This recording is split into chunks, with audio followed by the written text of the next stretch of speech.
Welcome to Classic SleepTime Radio.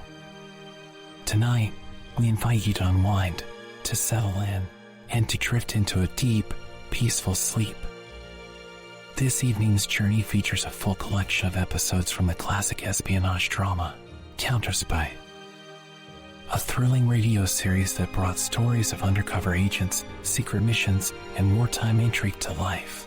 Each tale transports you to a world of whispered codes, shadowy figures, and courageous intelligence work, all told through the rich voices and soundscapes of vintage radio. To help guide your mind into restful sleep, we've gently layered delta wave binaural beats throughout the audio, low-frequency tones that encourage slow brainwave activity and deeper relaxation. For the best experience, we recommend using headphones or earbuds. Binaural beats work by sending slightly different tones to each ear, helping your brain naturally ease into rest. There's no need to follow the stories closely. Let the voices and rhythms carry you. Let your thoughts fade, and allow yourself to drift away safely and softly into sleep. This session is over 10 hours long, with no interruptions, no sudden sounds, and no commercials. Just timeless storytelling and subtle frequencies designed to support your rest through the night. So now, take a deep breath, let go of the day behind you, and prepare to fall asleep to the secret world of Counterspy. Your journey into rest begins now.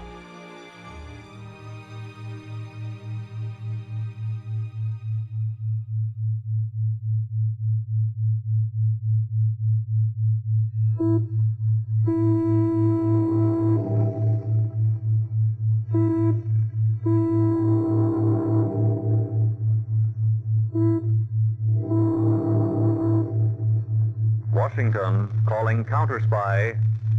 Washington calling Counterspy.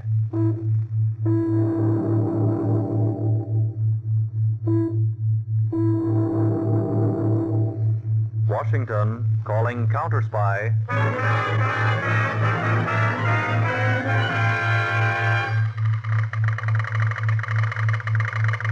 Harding, Counterspy calling Washington. Harding, Counterspy, calling Washington.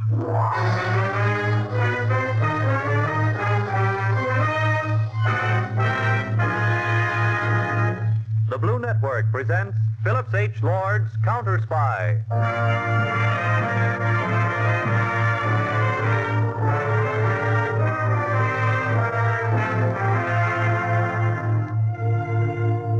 Backing our great Army and Navy at the front is our invisible army of United States counterspies who work quietly, effectively, and swiftly against the enemies in our midst. They are the dread of the German Gestapo, the Italian Ovra, and the Japanese Black Dragons. Imagine the ace counterspy of them all as David Harding, specially appointed with authority to work however or wherever he will. 3 weeks ago, in Washington, a very prominent bachelor by the name of William R. Terrace stood in the center of his expensive apartment. The time, 11:25 at night. A dim light burned on a little ebony side table. Mr. Terrace stood there. His face was ashen white. Great beads of perspiration stood out on his forehead. Go on. You've betrayed your country. Go on. Go on, pull the trigger, you coward. Go on. Tell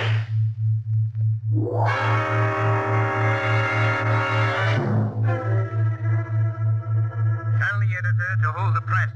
William R. Terrace has just committed suicide in his living room. He left a note saying it was because of ill health.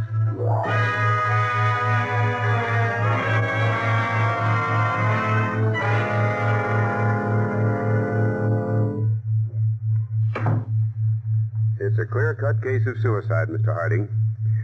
You're the chief, and what you say goes, but it's just the case of a wealthy bachelor in poor health.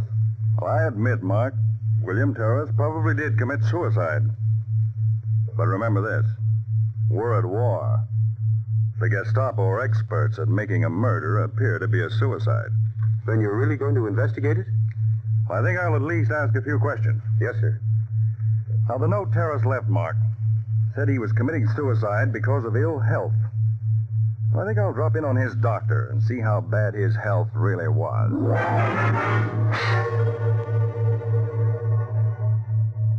You would know, Doctor, if Mr. Terrace was in poor health? I was shocked at his suicide, Mr. Harding. From everything I know, Mr. Terrace was in perfect health. That's quite interesting. I think I'll go over to Mr. Terrace's bank and see if finances were worrying him.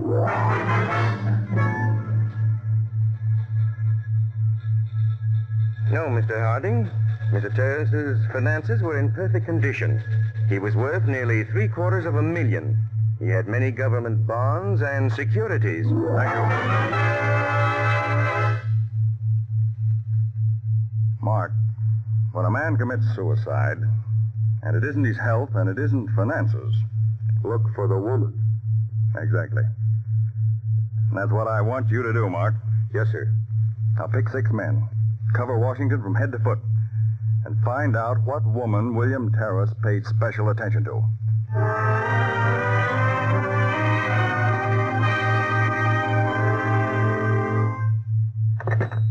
Yes? Mr. Harding, I've just completed that investigation. Man in question was spotless. Described as congenial, social, friendly, but never escorted any particular woman. Was known to be very proper and old-fashioned in ideals. All right, Mark, that ends that lead. Meet me later. I'm going to take a long chance and visit the accounting firm which checked Terrace's books.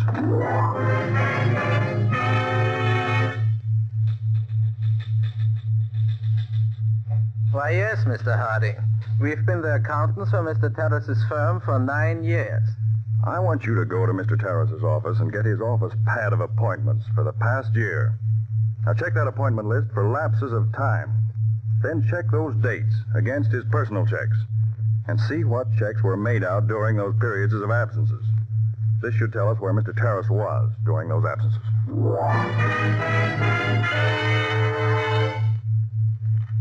Mr. Harding, we went over Mr. Terrace's office pad and found he was absent from his business during the past year on 4 different occasions, a week at each time. Good.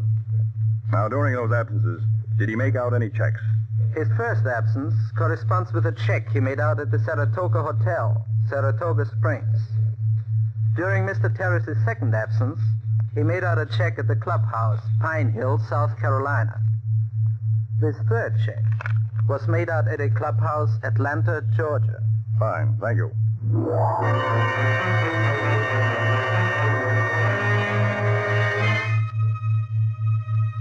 Proceed. This is G6, calling from Saratoga Springs. Man in question spent week here in company of woman. Dark complexion, about 31. Expensively dressed, unusually attractive. Full report follows. Fine. Proceed. G8, reporting from Pine Hill, South Carolina. Man in question stayed here accompanied by unknown woman in early 30s. Most attractive, expensively gowned, dark. Report follows.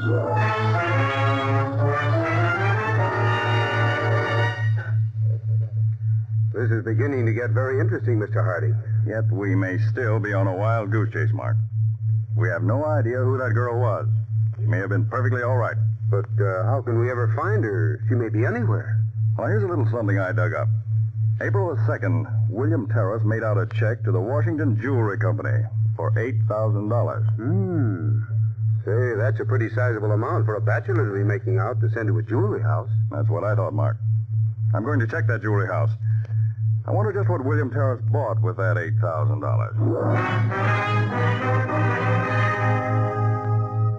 Mr. Terrace bought a solitaire diamond ring, 10 1/2 carats, platinum setting, a woman's ring. We have no record that he said whom he was buying it for. That is all. Thank you. Well, Mark, now we know that Mr. Terrace bought a ring for some woman. But who is she? Where is she? Oh, that's a tough question, Mr. Harding. Well, let's put 2 and 2 together and try to make 5. Check all insurance companies, Mark. Yes? And see if within a few days after April the 2nd, any woman insured a ring for approximately $8,000. Say, that's clever reasoning.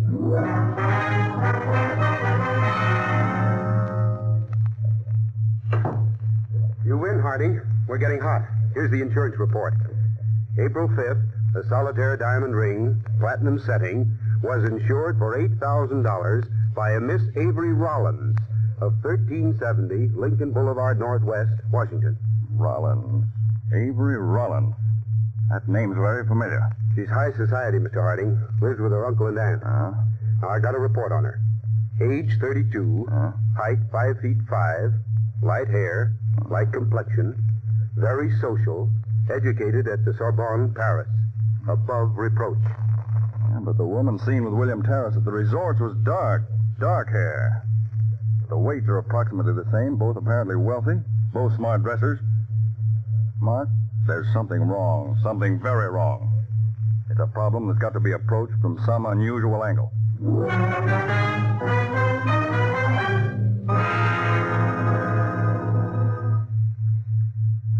Well, you have a very luxurious apartment here, Colonel Reynolds.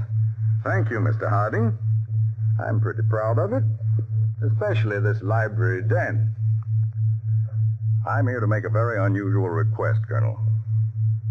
As you may know, I'm a United States counterspy. Yes, I do.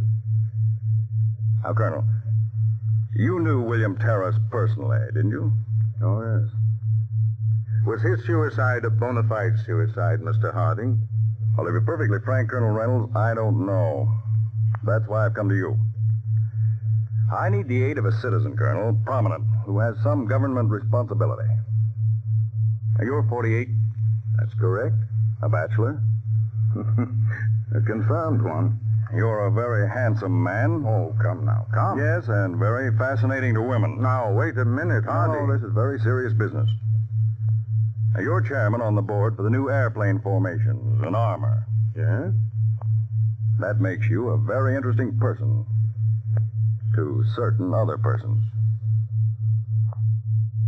Colonel, do you happen to know a Miss Avery Rollins? A very gorgeous woman, but I've never happened to meet her. She's usually surrounded by any number of admirers. Well, I'm going to arrange for you to meet her, Colonel Reynolds. And I'm going to ask you to make yourself just as interesting to her as possible. In fact, I'm going to ask you to try and make it even a constant attachment for a time. What? Oh, no, Harding, that's a little too much. I don't wish to get mixed up with women. Now, Colonel Reynolds, you could be the principal factor in possibly exposing one of the most cunning spy rings in this country today. You don't think Avery Rollins was in any way connected with Terrace's suicide? You don't think she's acting as a spy? That's what I want to find out, Colonel. Good Lord, Harding. I've arranged with Lady Keston to give a formal ball next Friday evening. I've given her a list of guests she's to include. Miss Rollins will be one. And I'd appreciate your being another and casually meeting her. Naturally, Rollins. Mr. Harding, under these circumstances, no man could refuse. I thought you'd feel that way, sir. Now, after you meet her, please don't try to contact me in any way. Leave it up to me to find out what you're doing.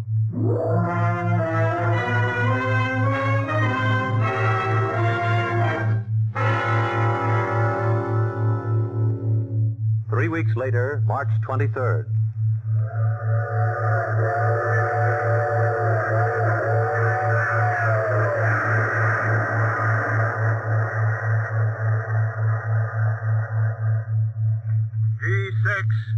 The colonel boarded train at Washington.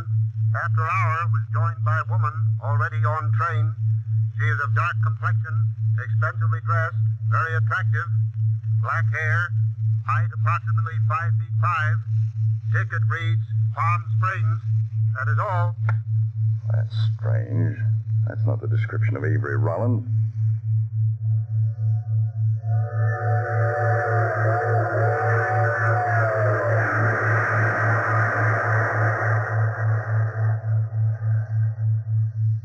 April 6th, 4:20 p.m.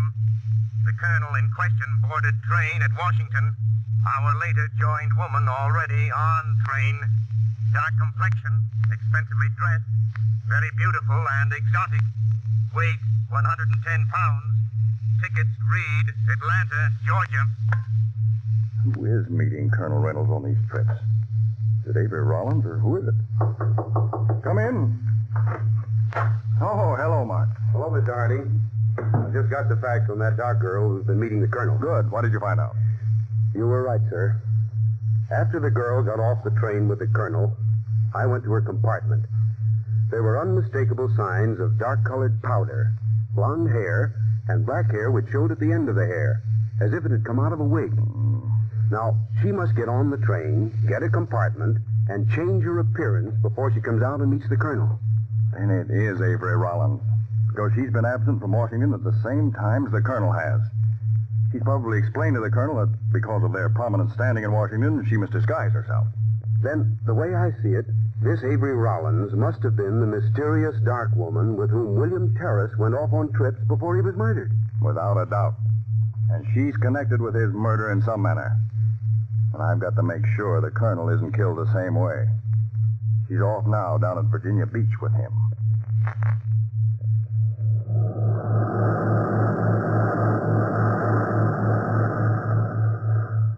What a sunset, Avery. Beautiful. I love to lie on the beach after all the others have gone in. Look at those breakers on the sea. John, sometimes I see a look come over your face. A look of pain. Anything troubling you? No, dear. Nothing really. Perhaps you're worrying about your responsibilities. Those new war plans or something. No, I don't think I am. Oh, I wish we didn't have to go back to Washington tomorrow. We must, though. I've got some important conferences. Here, put these in your bag, will you, Avery? I'm afraid I'll lose them in the sand. Oh, but why bring keys down to the beach? I don't dare leave them in the hotel room. The flat one is the key to the secret cabinet in my library. It has the government plans we're drawing up. Oh, no, John. Don't give me the keys. It's too big a responsibility. Well, all right. I'll hide them next time under the rug at the hotel. Oh, silly. Let's go in the water. Come on. All right. I'll beat you to it. Oh, you just try.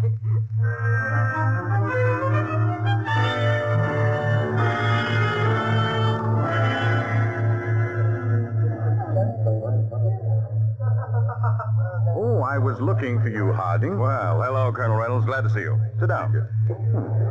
Now, I thought it might be better for us to meet openly at the hotel here rather than for me to go again to your apartment. A good many things have happened since we last talked, Harding. Yes. And you've proved yourself a veteran. A professional counterspy couldn't have done better. Anything the matter, Harding? Well, I think the big moment's here. It's now or never. What shall I do? Now, I'd like to have you invite Miss Rollins up to your apartment Tuesday night for a formal dinner. Just you two. I'll try. You don't think, do you, Harding, Miss Rollins really is a spy? Yes, Colonel. I do. But I kept the key to my secret file where she could get it. Called her attention to it. Harding, tell me the truth. You don't think Miss Rollins was the girl who was with Terrace on those trips before he committed suicide? Yes. His blood is on her hands, Colonel. And probably the blood of a dozen other men. Now, Tuesday night, after you've had dinner, I wish you'd go with her into your library den for coffee. But under no conditions, Colonel, drink the coffee. Now, I'll casually drop in a little later. You intend to break her Tuesday night? If I can. And I hope I can. What's the matter, Colonel? You're white as a sheet. I'm all right. What? Can I get you something? No. What is it, Colonel? You can tell me. Harding, I love her. You don't mean that. Yes. Yes, I do mean it. I love her. But good heavens, man, you can't. But I do. I think she's innocent. She didn't try to copy the key. She's never tried to ask me questions about secret government affairs. But she's a murderess, Colonel. Take my word for it, the blood of Terrace is on her. She'd double-cross you in a second. I didn't realize how lonely I'd been. She's so clever, smart, beautiful, everything about her. I can't stand it. You're not thinking of doing what William Terrace did? No. No, not that. I guess I can see it through. I'm sorry, Colonel. Terribly sorry. I guess there's no more to be said. You'll go through with it tomorrow night, as planned. Yes. Now remember, do not drink any coffee that's poured. I wish I could say something, Colonel Reynolds. I feel for you from the bottom of my heart. But this is bigger than you, or me. I know. But still, I think she's innocent.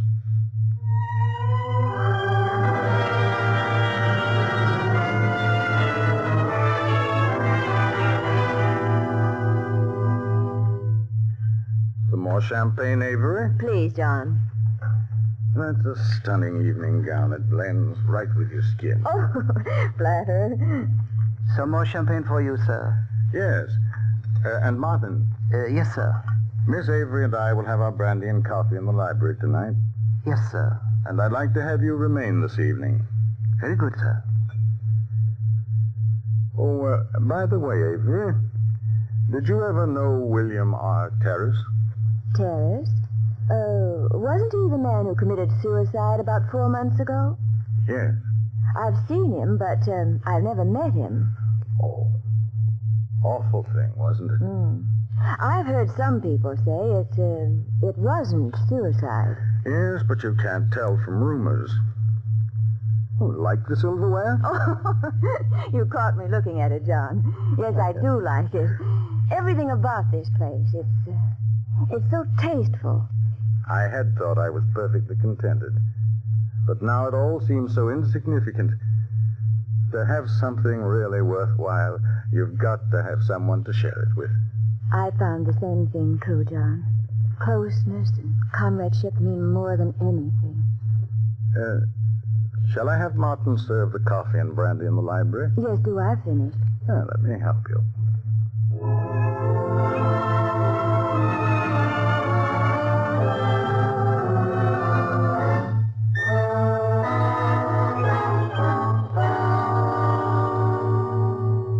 But I'd rather sit on the divan with you. Avery, you look like the most sophisticated woman in the world.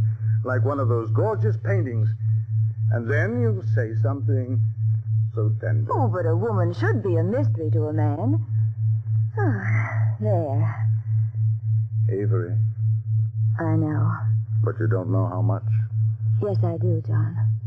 My heart's pitter-pattering the same way. It has been ever since that last trip. Do you love me, Avery? Yes, John. Very deeply. Avery. Pardon me, sir, but Mr. Harding and his friend have called. Oh, yes. Yes, Martin, show them in. Certainly, sir. Why did they have to come at just this moment? Well, Harding's a very good friend. I guess he's just dropping in. Oh, we were just on our way to the club. We thought we'd stop in, Colonel. Hello, Harding. Glad to see you. Have you met Miss Rollins? I don't believe I've had that privilege. Good evening, Miss Rollins. Good evening, Mr. Harding. Miss Rollins is a friend of mine, Mr. Mark. Good evening, Mr. Mark. It's a pleasure. And Colonel Reynolds, Mark. Good evening, Mr. Mark. Won't you join us in the brandy and coffee? No, thank you. We've just finished dinner. Sit down, gentlemen, and make yourselves comfortable. Thank you. Well, while you men chat, I think I'll go and freshen up a bit. We just finished dinner, a delicious dinner, Mr. Harding, but fried chicken, and you know what that does to the hand. Well, I've always maintained the only real place to really enjoy fried chicken was in the bath. Well, you men chat, and I'll be back in just a few moments, if you'll excuse me. Harding, it's all right to talk in front of Mr. Mark? Yes, Colonel. He's a counterspy in active service. Harding, it can't be true. She's too decent. I'm going crazy. Colonel Reynolds, I'm going to have to be brutal tonight. Ordinarily, I wouldn't operate this way. But I'm going to do everything I can to expose this right here in front of you. I believe I owe it to you. Tell me, Harding, she's really one of your agents working with you. Tell me that you suspected me and really did this so she could check on me. Tell me that. Ease my mind. The only way, Colonel, is to let this unfold. Now, would you ring for your butler, please? Why, yes. Yes. Harding, is it the butler you're really after? Tell me it's he and not Avery, isn't it? Colonel, I know how upset you are. I sympathize. But I can't change the facts. Now, don't say anything for a minute. Did you ring for me, sir? I believe the Colonel wanted you to pour some brandy for me. Yes, sir. Thank you, sir. This is a gun in your stomach. Don't move. Harding. Quiet, please, Colonel. Cuff his hands behind him, Mark. Tight. I've got him. Then he's the man you're after, not Avery. I believe he... Martin. There. Without his wig, he looks more natural, like his pictures. Your butler, Colonel Reynolds, is Herr Franz Bergmann, one of the cleverest Austrian spies. I am not him. I do not know whom you are talking about. Colonel, when your butler was hurt by a car 6 weeks ago, you might be interested to know it was a plot. The man at the wheel of the car which ran down your butler was this man standing here. He wanted to pose as a butler so he could get in your house here. We've been checking on him for weeks. Here. Drink the coffee you served the Colonel. Drink it. Oh. You don't like doped coffee, huh, Bergman? Please, Harding, Avery is coming back. Watch her when she comes in. I think she'll be pretty surprised. Is something the matter in here? Well, is that your butler? His hair... Yes, Miss Rollins. We removed his wig. Why? Well, for the reason that he happens not to be a butler, but Herr Franz Bergmann, a very noted Austrian spy. Spy? He's a spy? Yes, quite a catch. Oh, I'm so glad you caught him. Mark, take Bergmann over to the other side of the room. Come on, Hitler, or I'll lead you by the nose. Oh, John, you must feel terribly about this taking place in your apartment. Here, take this brandy. You look like a ghost. Thank you. Thank you, Avery. Thanks. Now, Colonel Reynolds, I have a record I'd like to play for you. Would you mind my using your machine? Why, no. No, the switch is right on the side of the radio. It's just a short recording. I feel a little dizzy. I guess I'll sit here by you, Avery. Good. What kind of a record is it, Mr. Harding? What's the purpose of it? I believe that it'll be self-explanatory. It was made last night. There. The lines were spoken rather softly at the time, but I'll turn on the full volume so we won't miss anything. Here. Quick, get the camera ready. Oh, I can't find anything but personal papers. Oh, they must be there. The colonel told me himself. He kept them in the wall safe in his library. Yes, all right, but if we don't find them, you just have to keep on playing him. Oh, that old fool. I want to spit in his face every time I get near him. I can't stand to touch him. Oh, the plans are not here. Yeah, he has tricked you. But they must be there. We have failed tonight. But he'll probably put them in here tomorrow night. Hope tonight would be the last. Then I could break him and force him to commit suicide like terrorists. If he won't, we'll poison his coffee. Not so quick. Dogs, vermin, I'll spit at you. I'll kill you. Avery, do you know what you're saying? You pig, you swine, let go of me. Fortunately, Colonel Reynolds, the plans weren't there, but if they had been, you wouldn't be alive tonight. She'd have worked on you till she'd gotten you to commit suicide. No, and I would have made him kill himself, just like I made Terrace kill himself. Shut up, you fool. Don't talk. Yeah, she'd have told you she'd gotten the plans, that you'd be disgraced. She'd have broken your heart. You'd have done what all the other men have done she's worked on. And I'd have laughed at the stupid dog. Colonel, her real name is Marie Schmitz of Hungary, a paid spy. She goes to the biggest bidder. This woman is one of the cleverest, if not the cleverest, paid woman spy in this country. And that butler of yours, Franz Bergmann, is her husband. Take them away, Mark. The other agents are out in the front hall. Yes, sir. Keep your hands off me. Come on. I'm sorry, Colonel, but I had to strip it all down before you, so you'd never have any doubt. I didn't know. A person could be hurt quite this much. You may have saved the lives, Colonel, of thousands of our boys. I hope so. Come over here by the window for a minute. Would you, Colonel? Why couldn't she have been what I hoped she was? Look at those Marines swing along. You've done them and the boys like them a great service, Colonel Reynolds. No one will probably ever know about it. But you will. And I will.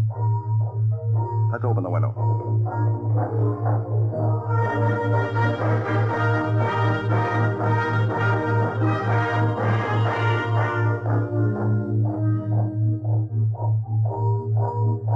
Doesn't that send a thrill through you? It does. Yes? was able to help Harding. Every one of us has got to sacrifice. Some one way, some another. I guess this way is mine.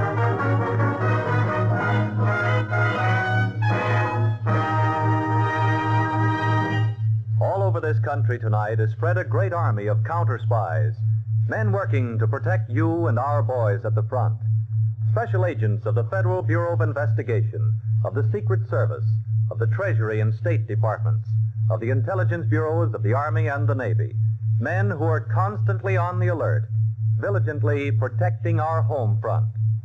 These men beg of you not to talk concerning troop movements, armaments, defense plants, and wartime plans. There are many leeches, enemy agents, just waiting to pounce on every little scrap of information so their experts can piece it together into a big, compact picture of our war efforts. Next Monday evening, Counterspy David Harding will be on the air. Tell your friends, invite them to listen in to these exciting dramatized cases portrayed weekly at this time.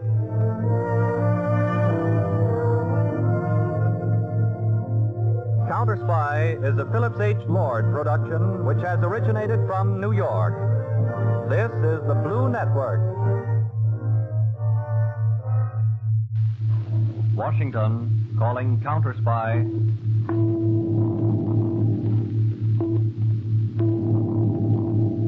Washington, calling Counterspy.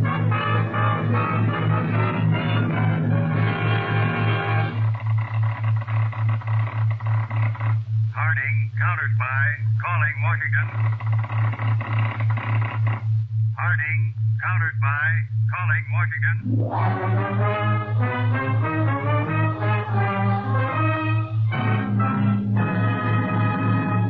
The Blue Network presents Phillips H. Lord, Counterspy.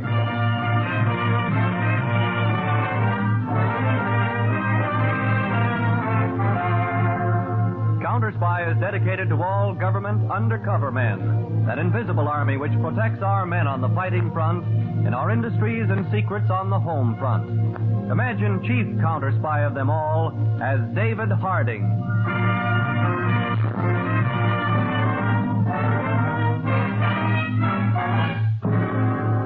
One of the methods enemy spies have been using recently to enter the country is to try and fly over our borders at night and drop by parachute in some wild section of a border state.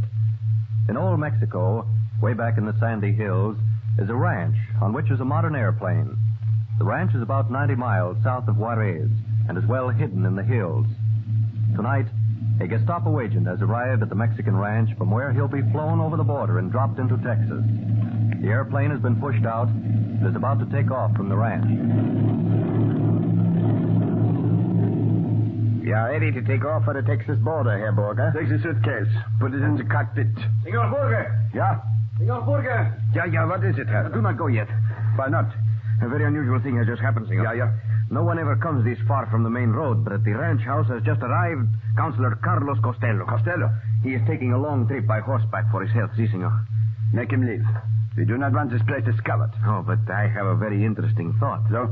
Suppose I tell him you are wealthy Americans down here with your plane. You are going to take a little ride under the moon in the sky. I invite him to go with you. Yeah. When you cross the border, you will fly very low. It will be very unfortunate, but his feet and hands will be tied very tight. The door of the airplane will open. He will fall out. He will be killed. You will find him with his hands and feet tied and dead on American soil. Aha. I see. There will be quite a strain between the Mexican and the United States governments. A prominent government official murdered on American soil. Yeah, hello. It is a good thought. When they picked you to run this ranch, they picked the right man. You like my little idea, huh? The Gestapo shall hear about this. You shall be rewarded. Please, not by medals. I prefer my reward in money. Go, hello. Invite the official to join us. Then we will see what happens.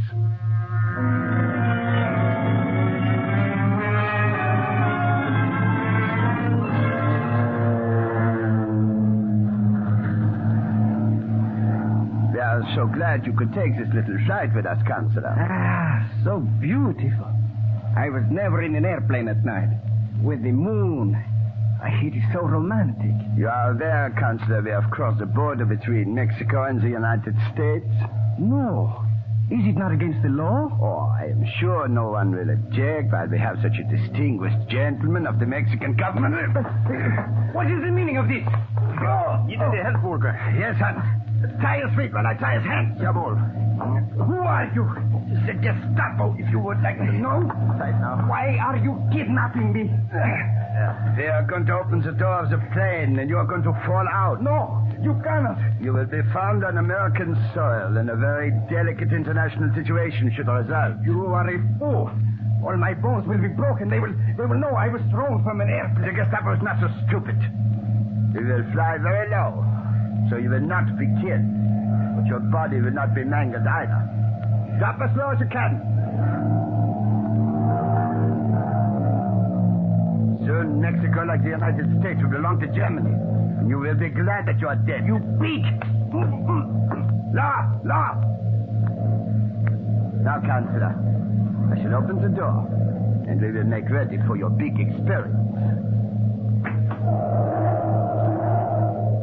Dios omnipotente, guardadme. Libradme de estos hombres. What are you doing? Praying? You fool! I cannot fight. I'm tired. Therefore, I must pray. Pray? To whom? Fool! Superstition! Jesus Santissimo, guardad mi alma. En ti es mi salvación. I will not hear such dribble. There are no enough hands. Here, why do you have a crayon in your hand? Give me that. Please, senor. Give me a chance to leave. Now I shall push you through the door. Scream. Holla, go on! Oh. He falls. So, that's it. Put the plane back on the course.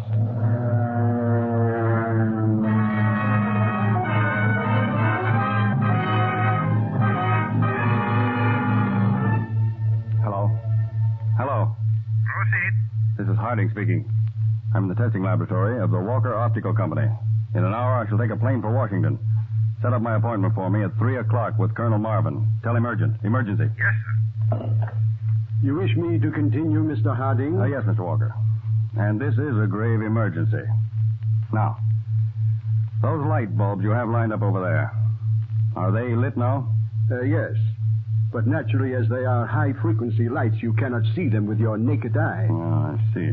You cannot see the light, Mr. Harding, unless you are wearing this green hypie lens in your glasses. This is a 5-tray one. Oh. Now, look through it. Yes. Yes, I can see the left light's burning, but I can't tell whether the one on the right is burning or not. Well, you would need another specially colored lens to see that one. Oh. In other words, Mr. Harding, these high-frequency lights can be burning, but you cannot see them unless you are wearing specially prepared lenses. Well, Mr. Walker, as I explained to you, this is a case of great emergency. It involves an international incident with Mexico. I see. How soon could you make me 12 pairs of each of these two different lenses? Why, I believe by 8 in the morning, Mr. Harding. Good. I'll have a Navy plane waiting off Pier 3 and a government car here to deliver them to the plane at 8 sharp in the morning. Right now, I'm going to fly to Washington.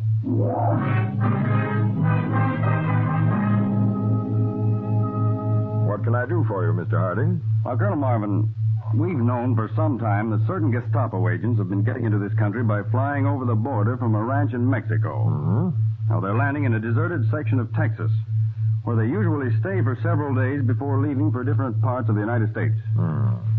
In other words, you've allowed them to enter this way because you know how they're entering. And that's better than stopping this route and forcing them to find some other method, which may take you months to discover. Is that it? Exactly, Colonel. Harding, you know we'll do anything possible to help you. Now, Colonel, tomorrow night I'd like to have about 8 Army planes from Field A-46 fly all over the state of Texas and into Louisiana. Now, I'll be at field headquarters in Texas with a map to get their reports. What information are you looking for, Harding? Well, now, one house which we recently raided had up the chimney a high-frequency light. Now, that light can't be seen at night when you're flying over the house unless you have a certain colored lens in your glasses. Mm-hmm.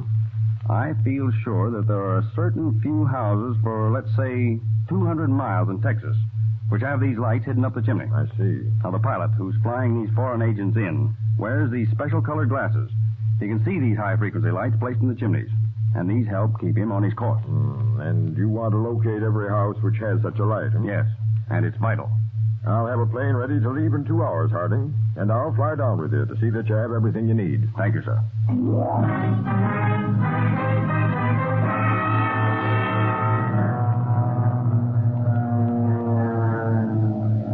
Now, Colonel, if we can have the houses which have these invisible lights spotted from the air, we'll know the exact route the plane's flying, which brings in these spies, right to the ranch where they land and stay for a few days. When that time comes, we'll be able to make a mass raid. I see, yes. But, Harding, what are we doing about that prominent Mexican official found tied and murdered on American soil? Well, that's a very embarrassing situation. Well, Colonel, there's something about that murder that I can't tell as yet. I want to check certain additional facts before I speak. All right, Harding.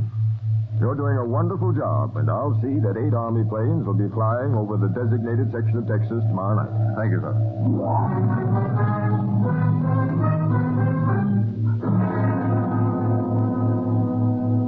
Just look at this chart, Mr. Harding. That last report mentioned this house. Southwest, square 411. Let me have that other chart, Kelly. Yes, sir. Yes, notice how this route's beginning to shape up. 42P calling. 42P calling 4X. Come in. I'm flying over Sandville. Check your chart. Chart square TS4. Chart square TS4. Here's the square he's talking about, Kelly, this square. Northeast beam. Intersection. Main highway. 2 miles from corner. Can you locate on your chart? Yes. This house right here. 42P. We have located it. 42P signing off. I've got that marked. Your signal light's on, Kelly, the upper frequency. Yes, sir. 42R, calling. 42R, calling. Come in, 42R. Come in, 42R. Chart square, 6, CS6. Northeast corner, intersection, military highway. South in Fort of Road. I've got that one, too. It's right here. Cross check with field light. Southeast, due west. That's all. 42R signing off. Kelly, these houses being spotted are on a perfectly straight line from the border right to the ranch we've been suspecting. Now, tomorrow night, we'll fly this route, check all of the houses we're marking, and go right to their landing field. Now, bring a short wave set along with you in your suitcase.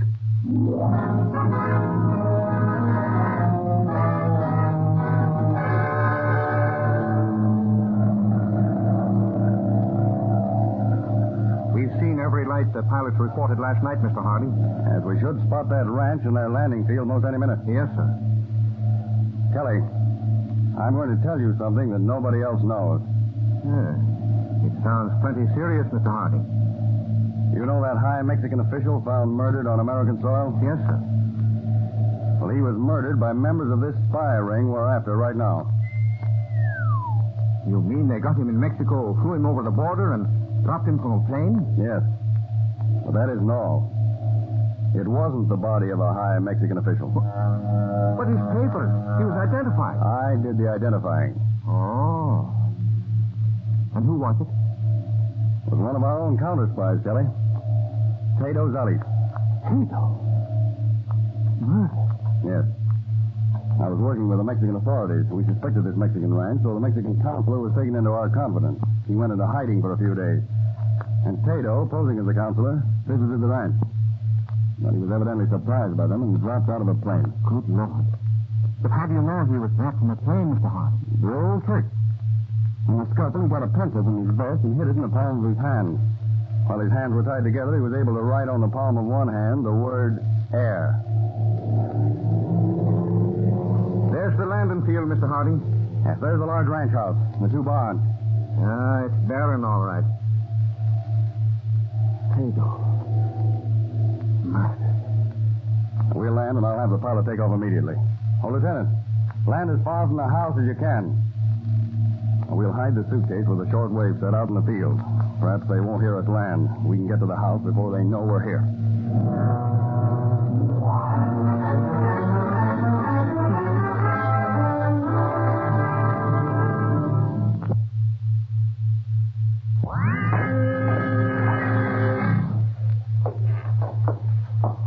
What do you want? Who are you? BR2. We want to stay a couple of days. My name's Mr. David. This is Mr. Kelly. Where did you come from? Hacienda Pedro, over the border. We've been traveling a long time. We want to rest a day and then go on. Yes. I have a room for you. You can have food here, too. Yeah. Are you empty now, or do you have any more guests? We have an Italian and a Japanese. I did not want to take him in, but we are under orders. And your husband? He is out in the barn. You will meet him when he comes in. Is the Japanese of the Black Dragons? Yes. And the Italian of the Ovra? Yes. Heil Hitler. Heil Hitler. Now I ask, for one must be most careful in our work, do you expect any more guests tonight? Not for several days. You wish to go up to your room now? Just to clean up. Then I think I'll take a walk around and get a look at things. After you have washed, you will find my husband in the barn. You will again identify yourself to him.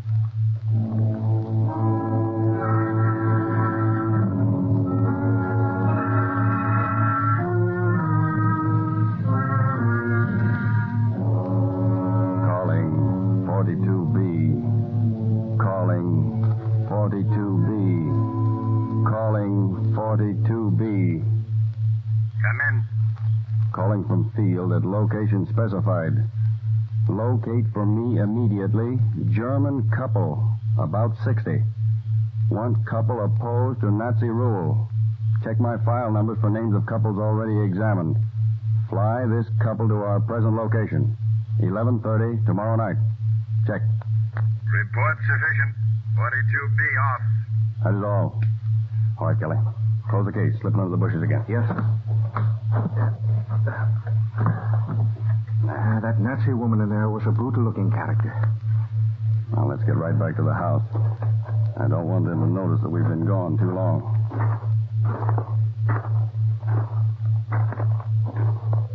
What did you think of her husband?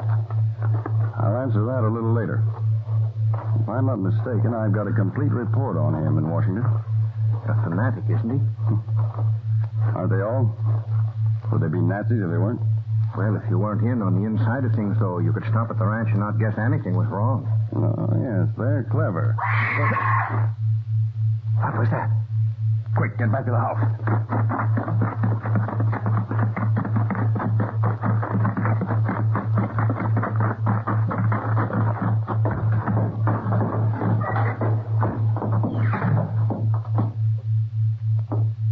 What's the matter?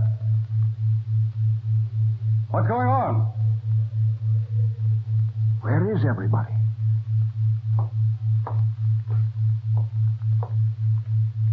I heard footsteps upstairs. Let's get up there.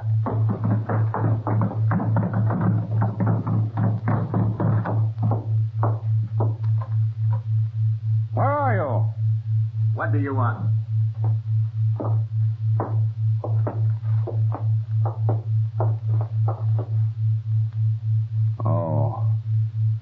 I was in my room at the other end of the house.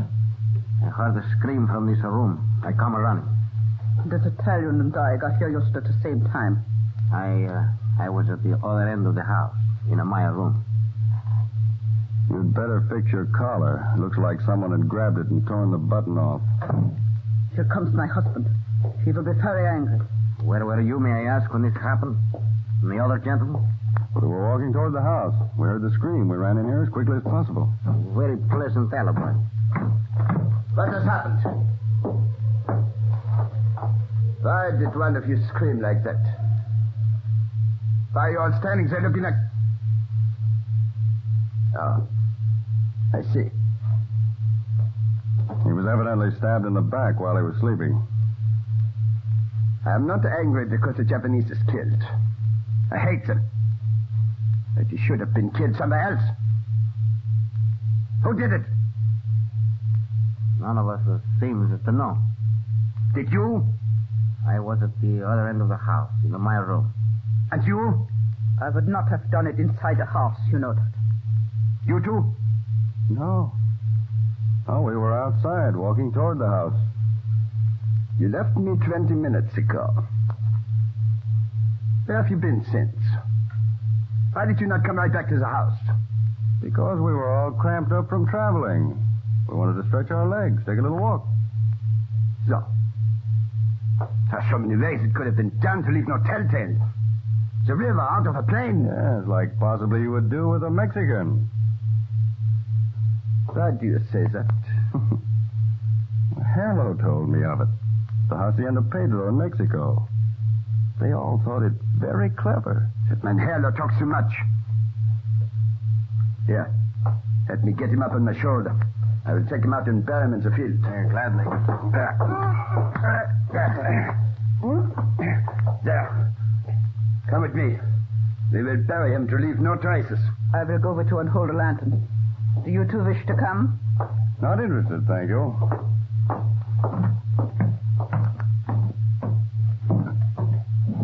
Kelly, will you do me one favor? What, sir? Kick me just as hard as you can. Why? Well, the minute I saw that chap had been murdered, by habit and instinct, I started to ask questions. I knew the Italian had killed him. And all I'd have had to do was ask about 3 more pointed questions, and there'd have been plenty of trouble. Come to think of it, you're right. You didn't think the woman killed the Jap spy? I think they were all in on it. It was planned before we got here. But that teaser you put out, Mr. Harding, you got results, didn't you? Yes, he fell for it. He's the one who thought Zullish was the Mexican official and threw him out of the plane. What's our next move? Just sit tight until the Army plane arrives at 11:30 tomorrow night.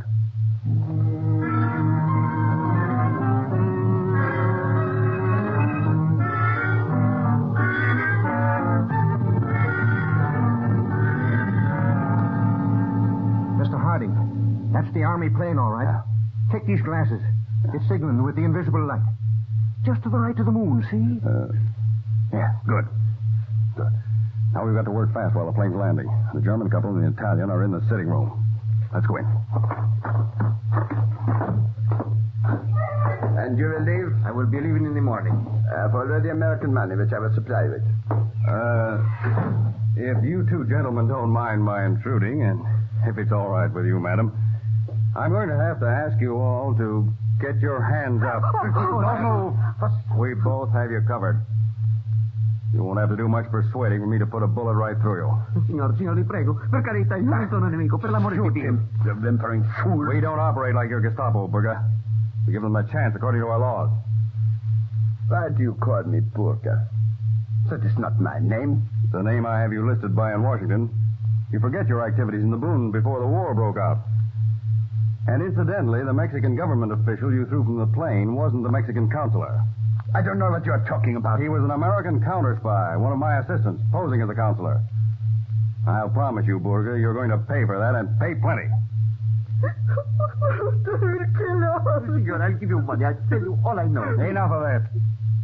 An Army plane just landed outside. Now march out that door to the plane and keep your hands up.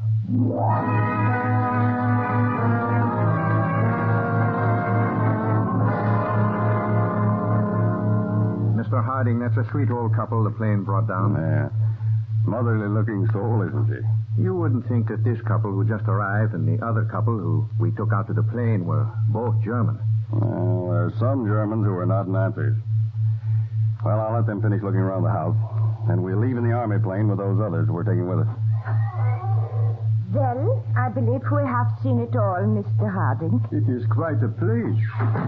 Now, do you two feel that you can live here and pretend to be Nazis?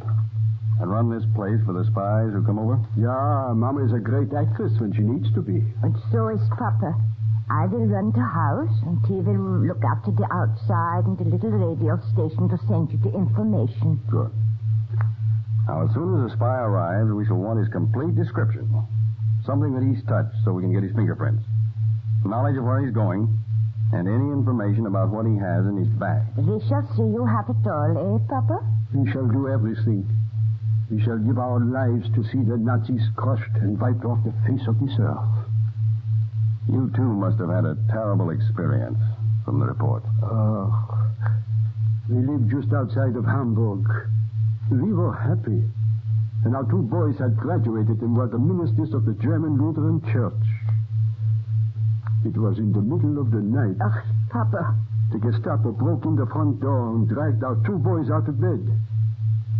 Then they came and got Mama and me. You forgot. They beat our boys because they were ministers of the church. They dragged them outside. They tied our boys to the fence. They made us watch. The Gestapo stepped back and took aim and shot them. Our youngest boy, Hans, he did not die. So the leader of the Gestapo put a pistol to his head, spit at him, and fired. The leader of the Gestapo tore off the crucifix that Hans wore around his neck. He threw it on the ground, stepped on it. Then he raised his arm at the Nazi salute and said, Heil Hitler, the Führer will rule the world. We left Germany, Mama and me. It took us 4 months to escape across the border, but we did it. Now we are in this country. God bless it. Then you know what it means to have the Nazis rule. Wait. I hear footsteps. Somebody's coming. Careful now, there may be trouble. Yeah? Come in. I am a traveler, X4 from Mexico, from the Hacienda Pedo. You have arrived at the right place, X4. Good. Our plane was forced down. I have had to come the last 100 miles by motorcycle. Heil Hitler! The Führer will rule the world. The Führer will rule the world. I remember. I shall show you to your room. Who are these men?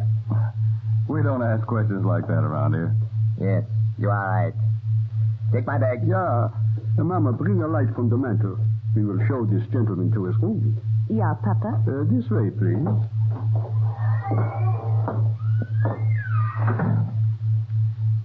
I don't think, Kelly, that we're needed here anymore. No. Let's go to the plane.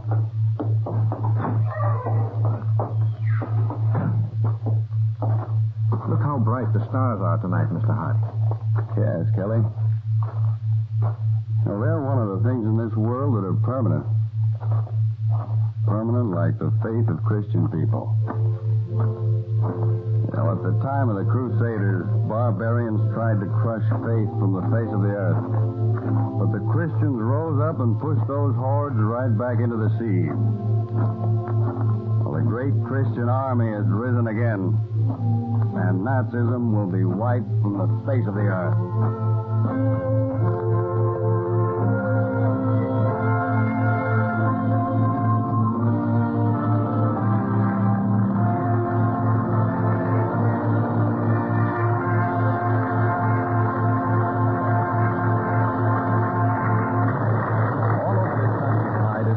Army of counterspies, men whose names may never be known or their deeds ever revealed.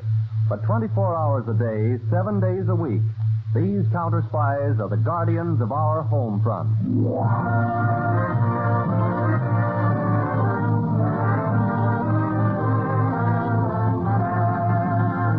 Counterspy originated in New York. You are listening to the Blue Network. Harding, Counterspy, calling Washington. Harding, Counterspy, calling Washington.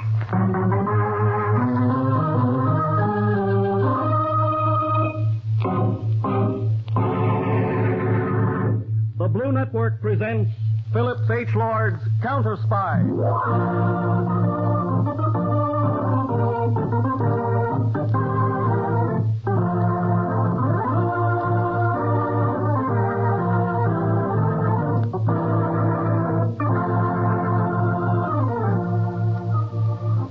A counterspy is a United States undercover agent whose duty it is to smash the professional enemy spies operating in our midst. Imagine ace counterspy of them all as David Harding.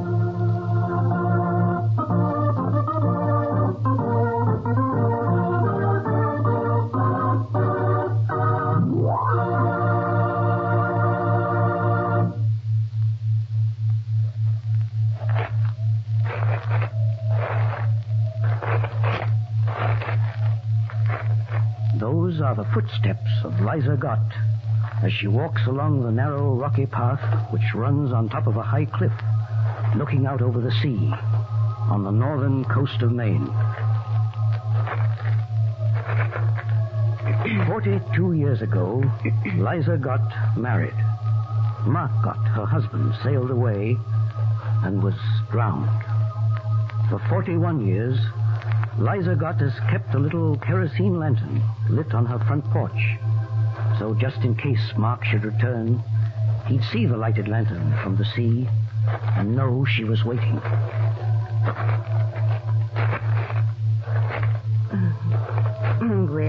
Well. Liza Gott is nearing her little house on the top of the cliff where she stays alone.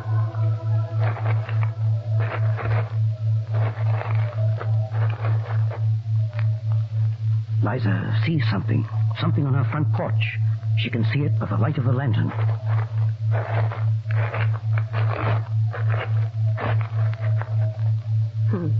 That's funny. I didn't leave nothing on the front porch. It looks like a man. It is a man.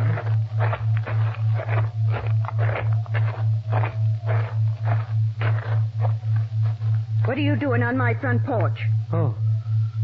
Wake up. Oh. I said, what you doing lying on my front porch? Oh, I was just lying here. I'm exhausted. Guess I fell asleep. You're a stranger. Yes. I've had a narrow escape. I landed here in a lifeboat. Saw your lantern lit, so I came up here. When I found nobody was in, I was too tired to go anywhere else. What happened to you? I was in a small Norwegian lumber schooner. There were 5 of us. Just off the Horseshoe Reefs, we were torpedoed. I got the lifeboat over alone. The others were killed in the blast. I was way after. I'd have been killed, too. One of those terrible German or Japanese submarines? Yes, it happened yesterday morning. I've been rowing for land ever since. Then I heard a bell buoy. And about an hour later, I landed on the beach, down there. You've had a terrible time, ain't you? Could you give me a little food? Let me stay here tonight? Come in. You've got to be took care of. Thank you.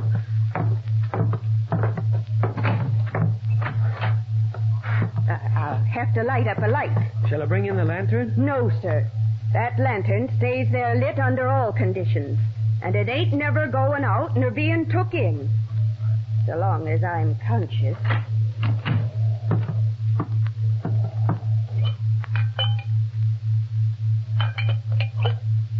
There. Now you can see. I'm sorry to trouble you. Tain't no trouble at all. May I inquire your name? Liza Gott. And it's got 2 T's and no E before the L. Liza, not Eliza. What's your name? Berkman. Frank Berkman. You look pretty tuckered. Here. Now just lie down here on this sofa and make yourself comfortable. I have been through a good deal. Well, now you stretch right out. Put your head up here. And your feet down there. Now, are you quite sure you're comfortable? Oh, I never was more comfortable in my life. Well, that's good.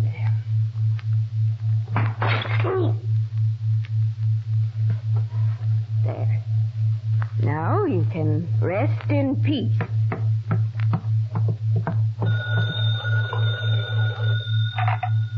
Who do you want? Danny, this is Liza.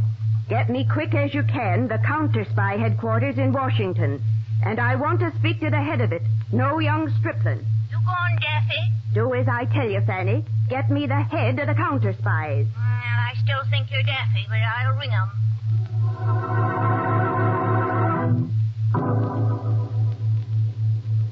Fanny, ain't you got Washington yet? Yeah, we got Counterspy headquarters, but they're getting the head of it. I said it was a calamity. Hello. This is Harding speaking. This is Liza Gott. Loganberry Point, Maine. I've caught me a spy. Pardon me. Would you say that again? I'm Liza Gott, Loganberry Point, Maine. And I've caught me a spy. Well, naturally, I'm a little dumbfounded. Where is he? Well, lying on the sofa over there. But if he hears you, why doesn't he get up? What?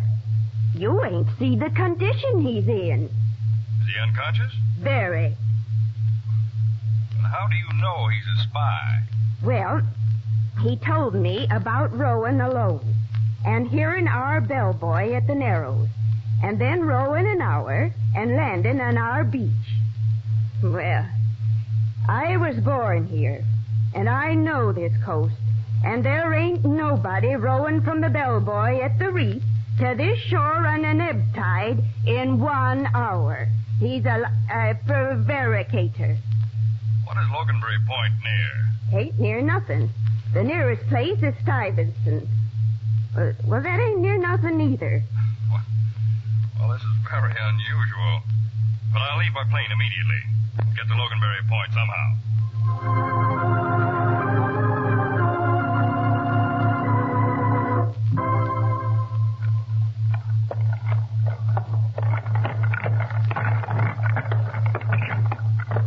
Very nice of you, Captain Stinson, to drive me over to Loganberry Point.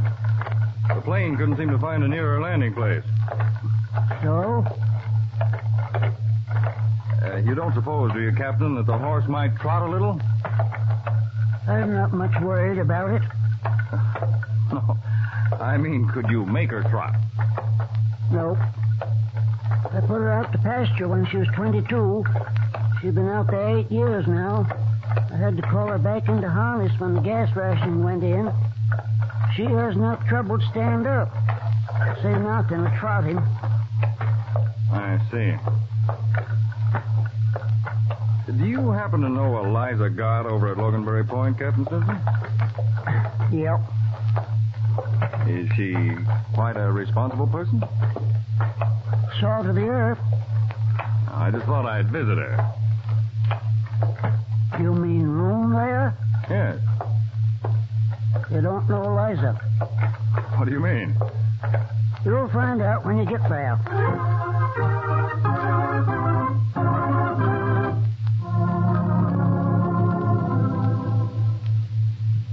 Come right in, Mr. Hardin. Thank you, Mrs. Gott. I took a plane as far as Stuyvesant and then had to drive over. Now, where's this man you captured? In the woodshed. Woodshed? That's where he is. No man but my past husband ever spent a night under this roof. And there ain't no man ever going to.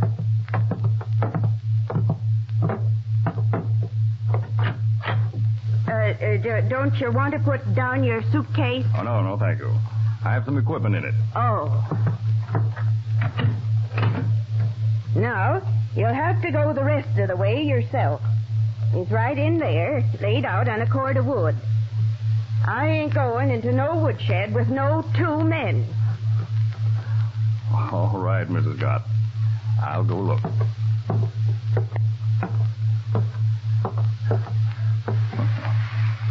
Sort of the worse for wear. Come on. Here, come on. Go away. Go away. Now, come on, sit up. Yeah, sit up.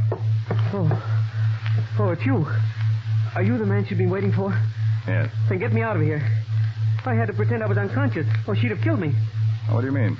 After she dragged me out here, she'd come out every hour. And if I was conscious, she'd hit me over the head with that piece of stove wood. Knock me out. Look at my head. I can't tell how much of it is your head and how much is bumps on top of your head. She'd hit me over the head, just as cool and systematic as though she were a pile driver. Let me have your fingers. I want to take your prints. No. You'd better, or I might call Mrs. Gott back. Yeah, that's better. I'll telephone your prints to Washington, and we'll see who you really are.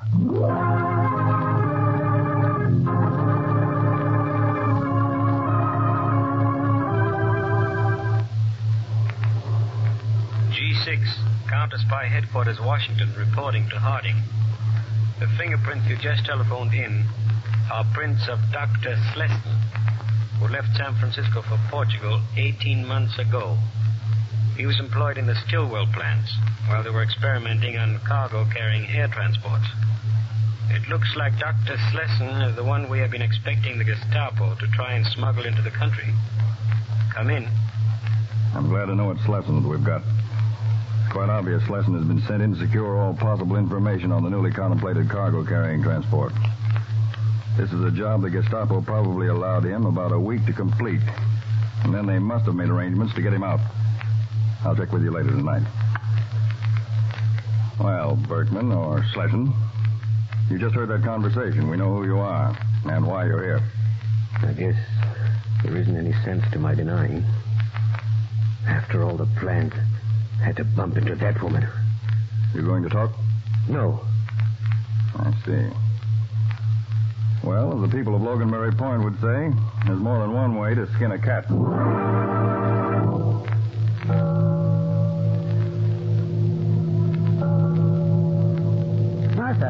Martha, the church bell's ringing. Something's up. Put it on your hat, Martha, the one with the yellow ribbon.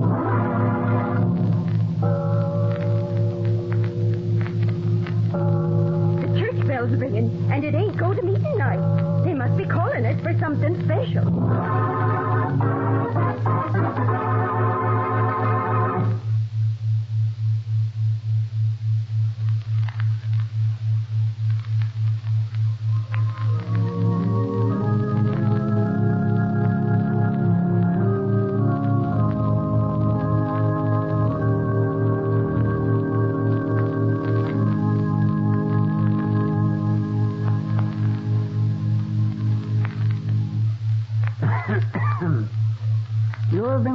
The church here at the request of Mr. Harding concerning an important matter.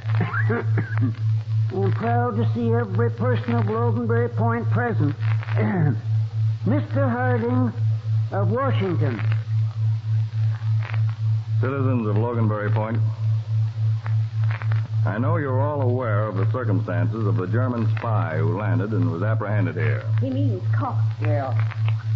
Now, our government knows why he was sent here. His mission would ordinarily take him a week. It is logical to expect he would be returned to Germany by the same route he arrived. Well, this part of the coast was selected because it's very sparsely populated. The Gestapo evidently believed landing here would be very simple.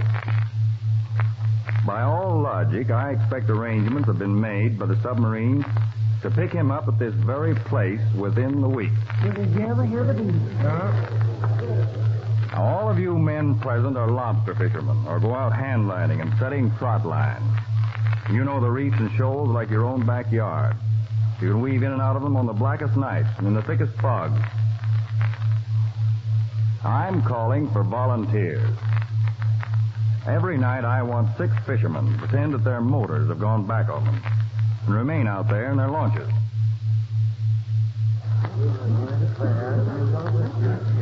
Now, it's a dangerous undertaking. There's a chance you might be captured and even tortured for information. How many of you men are willing to volunteer?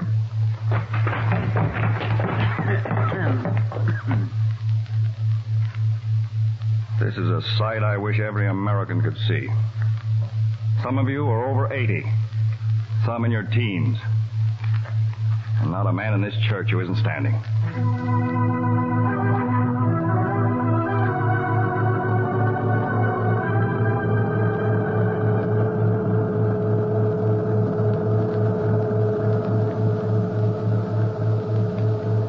We are breaking water, Herr Kapitän. Making the surface. Gut. Machen Sie auf. It is very foggy and dark, Herr Kapitän. We are among the reefs. I suggest you come on deck. Aufpassen. Ich komme sofort. Bleiben Sie bei den Motoren. Get a hold of it. Get the ropes around it. What's going on? Was ist das? Throw me that rope, or I will shoot. When we surfaced, we came up right alongside that little fishing boat. There is a fisherman on it. Good. Bring him aboard. We will question him about these waters. Take him down to the control room. He looks like an old man. Get him below. Ring him aft. The captain wants him below decks in the control room. Blackout ship. Jawohl, Herr Kapitän. Charged batteries. Hans Workman will soon be here. He smells fish all over him. Get down there, you fish! Well, what are you doing out on your boat? Late at night in the fog. I was doing me a mess of fishing. My cussed motor broke down. So? Perhaps it didn't break down. Perhaps you're out here spying. You think they'd give me an important job like that? An old seaman over 70? See, with a wooden leg. Yeah, you're right. You are too old. What's your name? Stinson. Captain Egbert R. Stinson. So you're a captain. Captain of fish, perhaps. Well, if you understand, sir, for 50 years I was captain of sailing ships. And I never lost a one. Yeah? If you are so good, where are we right now? In the devil of a fog, if that'll help you. You know what I mean. What's our location? How far off Horseshoe Reef are we? You're a quarter mile northeast of it. You're lying. I know it. So you dare lie. I think we can take care of that. Mate, a hot iron from the galley. But I will get the wire for a stick. Well, I never see a room with so many gadgets in it before. We didn't need all these wires on a sailing ship. How far are we from the lighthouse? A lighthouse? Oh, let me see. As the crow flies, I think I'd say about 1,000,000 miles. You talk. You will talk plenty. All right, I'll talk, you dirty vermin. The sea is clean. It's decent. Not a foul like the likes of you. Before you're through, you and this rotten hook will be at the bottom of the sea, but the fish won't trouble your carcasses. There isn't one foul enough to eat you. Curse you and all your foul kins. There and there. Sit on that fire axe. Does it kill you? Go ahead. Shoot. Against me. There. Keep on shooting. Keep on. I'll have it all smashed before you can kill me. Wahnsinnig geworden. Vollständig verrückt. Kill him. What is the matter? Shoot this crazy fool. Come near and I'll chop your head off. Look, idiot. Crazy fool. 6 bullets to stop him. Have the chief engineer and electrician both come to central control at once. Jawohl, Herr Kapitän. Chief engineer, electrician, report to central control at once. Inspect, repair damage. Rig for hand control. We see what that maniac has done to our automatic gear. Herr Kapitän, the master rheostat is damaged. Impossible to say how long it will take to repair. Main periscope eyepiece also is broken. The depth indicator dial is completely wrecked, Herr Kapitän. How long will it take to repair? 2 or 3 hours, Herr Kapitän. The compressed airline is breached. Several hours to repair. Also, main ballast hand valve jammed. Verflucht noch einmal! All this damage with the axe.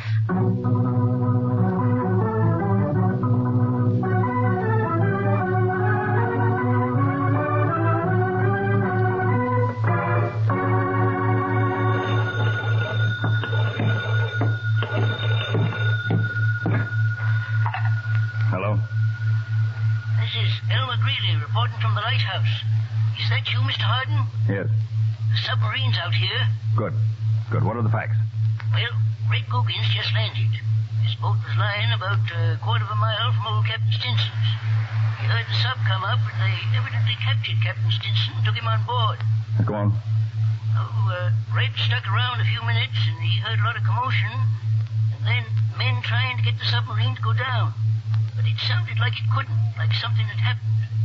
So Red paddled his launch far enough away so they couldn't hear his motor, and then got to the lighthouse here. Fine. I've got all the information I need right now. I want to hang up and then use this phone. Now, let's see. I turn this little crank here. Yes, ring it long and loud. Sometimes Penny, the operator, lays down and takes naps. Now, Miss Scott, would you run down the path and ring the church bell? Emergency. Yes, If the bell rings late at night, they know that to bring what guns they have and rush for the wharf. Hello? Oh, operator, get me that number I wrote out for you yesterday. Oh, Oh, yes, Mr. Harding. Yes, sir. Please hurry, Mrs. Gott. Have that church bell rung. Old Revere said 1 if by land and 2 if by sea. Naval Control. This is Harding reporting. Relay to destroyer Smithville. Proceed at once 1 mile southeast of Sand Island Light. German submarine on surface. Immediately, sir. Relay to Coast Guard. Carry out Plan 3 if possible and fog does not prevent. Otherwise, Plan 2. Immediately, sir. Include in Navy message that because of present emergency, I'm going to try to get armed fishermen to submarine first. So if destroyer reaches submarine, watch for all clear signal, which will indicate presence of Americans on board. Yes, sir.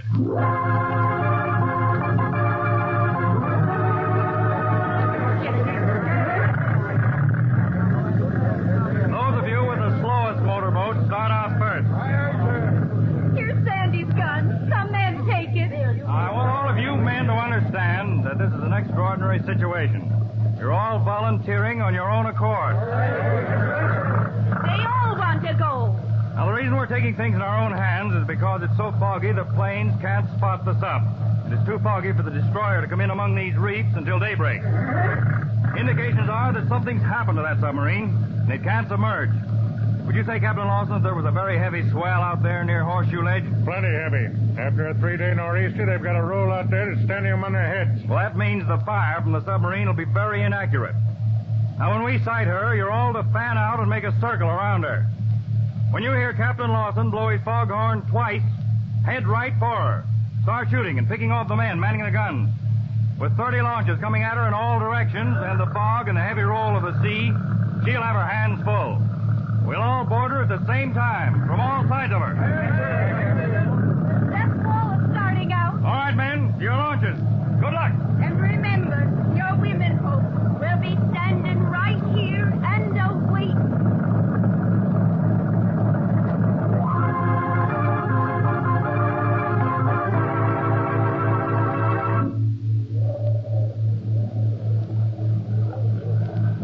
That's her, Captain Lawson. A dark shape, about 2 points to starboard. Damn scum. Should I blow the foghorn twice? No. Twice is to attack her. Blow it once, so they'll fan out and approach her from all sides. Now slow the motor. Give the others time to get around her. I didn't realize how patriotic I'd be till I started thinking of them Burmans setting foot on our shore. I've never seen a thicker fog. She spotted us. Shall I head for her? No, she's only shooting at the sound of our motor. Who are you? Hands up, or we shoot. We won't reply. Let him stew. Who are you? Get ready, Captain Lawson, to blow your foghorn. 2 blasts. I ain't had so much fun since Liza's cow fell in a well. All right. Sound the signal.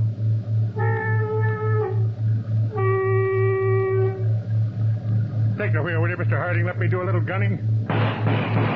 Go ahead. But the minute we touch her, jump aboard. Try to land at Loganberry Point, will they?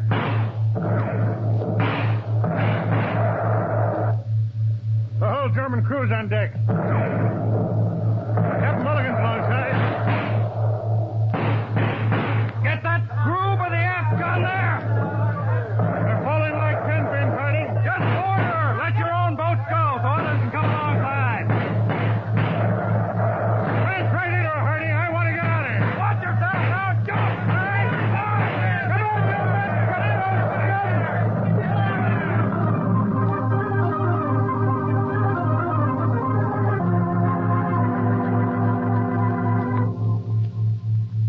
You understand, Commander, as we stand here in the control room of your submarine, that you and all your crew are prisoners of the United States.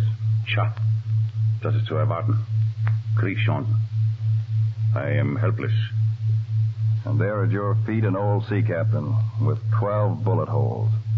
Evidently kicked in the face after he was dead. He was shoving at our controls with a fire axe. We had to shoot him. We shoot him 6 times before he fall. Captain Stinson was a neighbor of mine. What arm of the American forces have we been captured by? The fishermen of Loganberry Point. Mr. Harding! Mr. Harding! United States destroyer approaching out of the fog, sir. How in Sam Hill did a destroyer get in among these shoals on a night like this?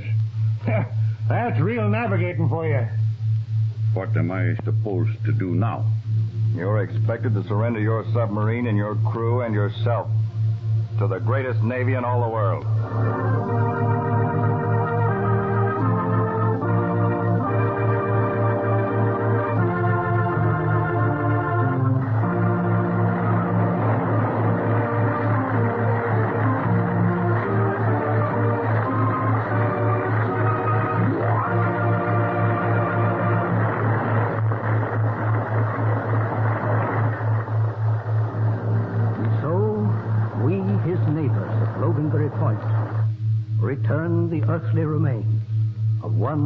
lived among us for so many years.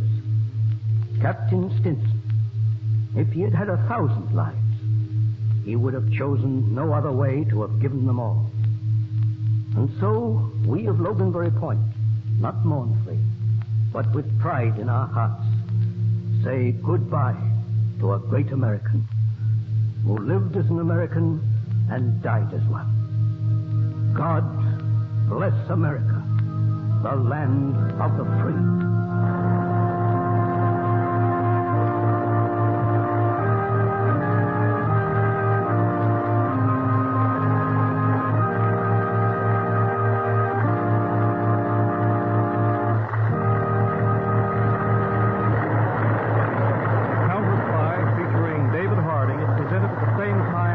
Monday evening.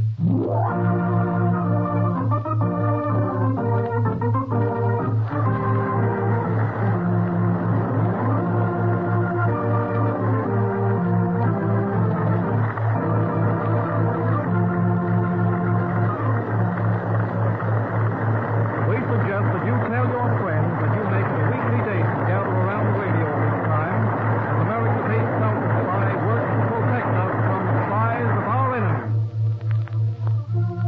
Counterspy is a Philip H. Lord production which has originated in New York.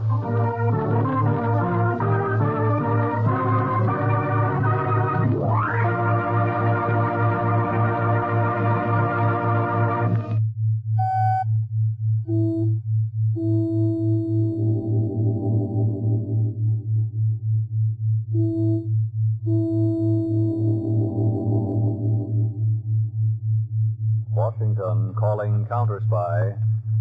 Washington calling Counterspy.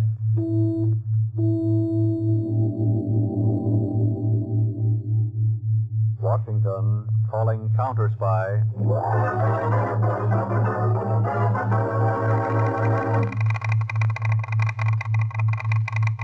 Harding, Counterspy, calling Washington. Harding, Counterspy, calling Washington.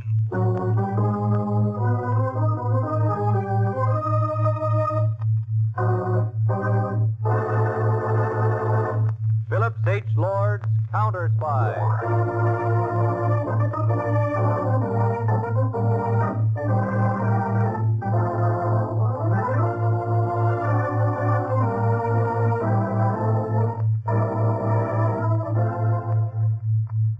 The Blue Network is proud to present Phillips H. Lord's Counterspy, a dramatization packed with thrills and adventure. The fascinating portrayal of undercover agents working against enemy spies within our borders.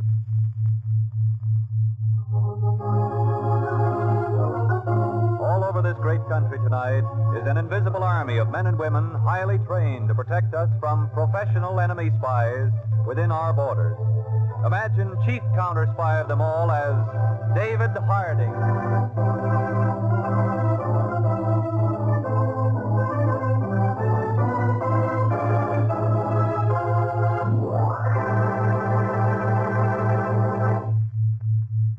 In Pittsburgh, Henry Hughes, cultured, well-educated, and sophisticated, entered his hotel suite on the 7th floor. Seated before a dressing table in the bedroom was his most attractive wife. Hello, Laura. Fixing up a little? You're late, Henry. Oh, some matters down at the office. Guess I'll send for a drink. Want one? Already had one. Oh, having a drink alone, eh? Perhaps you weren't alone. You swine! You insinuating pig! You come in with that saintly way you have it. I know where you've been. At the office. Yes, the office. With lipstick all over your collar night after night. Coming in thinking I don't know. You think I'm a fool? Stop it, you little hellion. Hellion! I gave up everything for you. Decent family, money, position, honor. I followed you every place you've gone for 10 years. You sham, you fake traitor! What's that, Laura? Oh, I can't cry. I can't even do that anymore. Why do I love you so? Alice, kid, you've been great. Sure, I've been seeing someone else. You know, it's business. Now, as soon as I get all the information I'm after, we can leave this country. We'll be rich the rest of our lives. Now, I can't tell you the things I'm doing. I'm not allowed to. The Gestapo would kill me. But they promised that if I make good on this job, it means a big job over there. We'll get out of this country. But this is my country, Henry. Can't you see what I've been through for years? Loving you. Ready to die for you. But cheating all the time on my country. Which means more to you? Your country? Or me? You. There. That sounds more natural. Well, Laura, I've got to go out for a while tonight. Now, you go to a movie or something. I'll be back as soon as I can. Where are you going? I've got to drive over the mountain to Connorsville. It's about 90 miles. You lie. You're lying like you always do. You're going with her. You're letting me down. I can see it in your eyes. Well, you can't. You won't. Now, wait a minute. Okay, come along. I'll prove it to you. You mean you want me to go with you? Yes, I'll prove to you that it's business. We'll have some drinks, drive over, and make a good time of it. You mean it, Henry? I'd rather have you with me than anyone else. Oh, I'm such a fool. But I do love you so.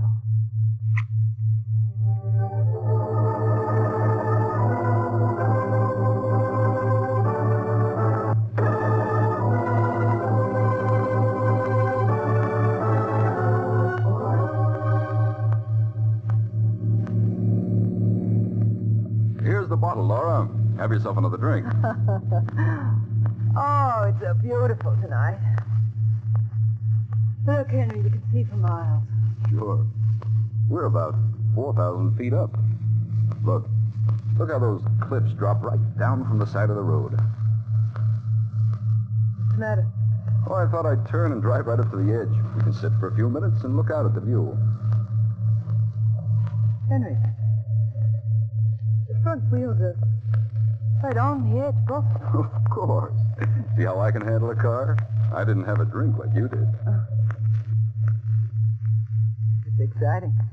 Have another drink. All right, but I'm dizzy now.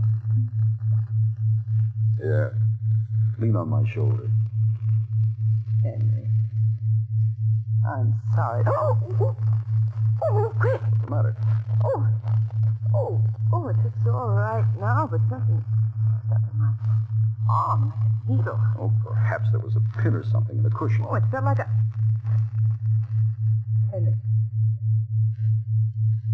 Henry. Yes? What stuck into me? What was it? Why, how should I know? You do know. It was you. You've done it. There was a hypodermic needle. You poisoned me. You had... We're getting too dangerous to have around you and your jealous streak. Help! Tell your head off. Nobody will ever hear you up here. You're going over the cliff. They'll get you for this. They'll get you for murder. Oh, no. The injection was just enough to make you unconscious. When they find your body, it will have bled naturally. An accident. Your stomach full of liquor. Henry, I'm scared. I'm scared.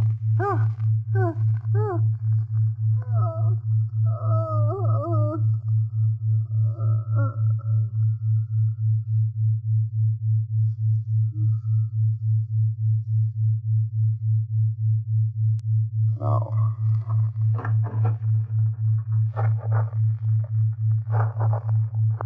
Emergency brake.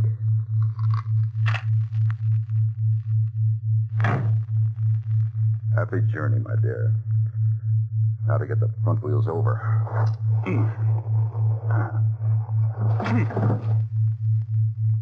Now the back wheels over.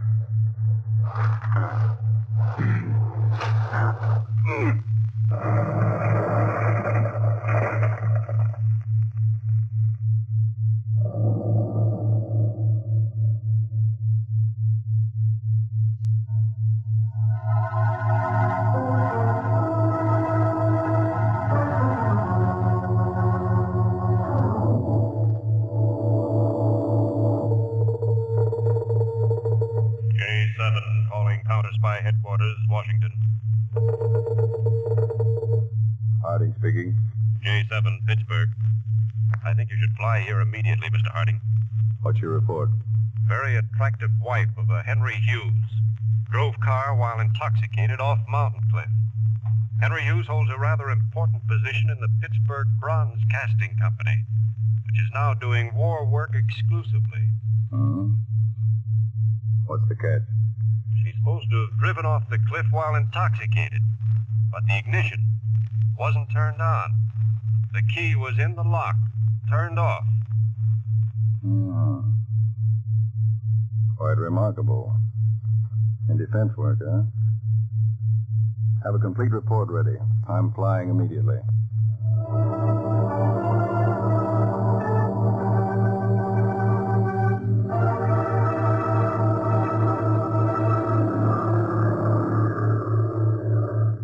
Harding, calling J7, Pittsburgh. J7, Pittsburgh. Check. Come in. I just had a thought. Check on the bookkeeper of the Pittsburgh Bronze Casting Company. Find out everything about him. We'll arrive in about an hour.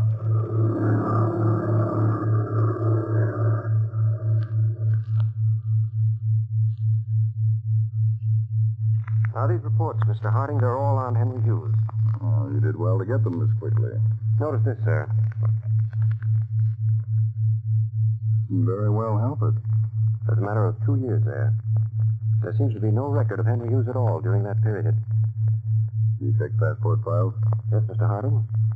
If Hughes left the country and re-entered, he did so without leaving any record of it. Yes. Well, there isn't a thing here that points suspicion in any way to Henry Hughes. What about the bookkeeper of the Bronze Casting Company? Elmer Bruce, 65, small of stature, light hair, blue eyes, lives with wife, both regular church attenders. She's a Sunday school teacher. They have a daughter and 2 sons, 1 grandchild. Bruce is very well thought of by his neighbors. He's a great lover of books. Goes to the library at least 4 nights a week. Well, the library, huh? Quite a scholarly chap. I think I'll drop over to the library and see if Bruce happens to be there.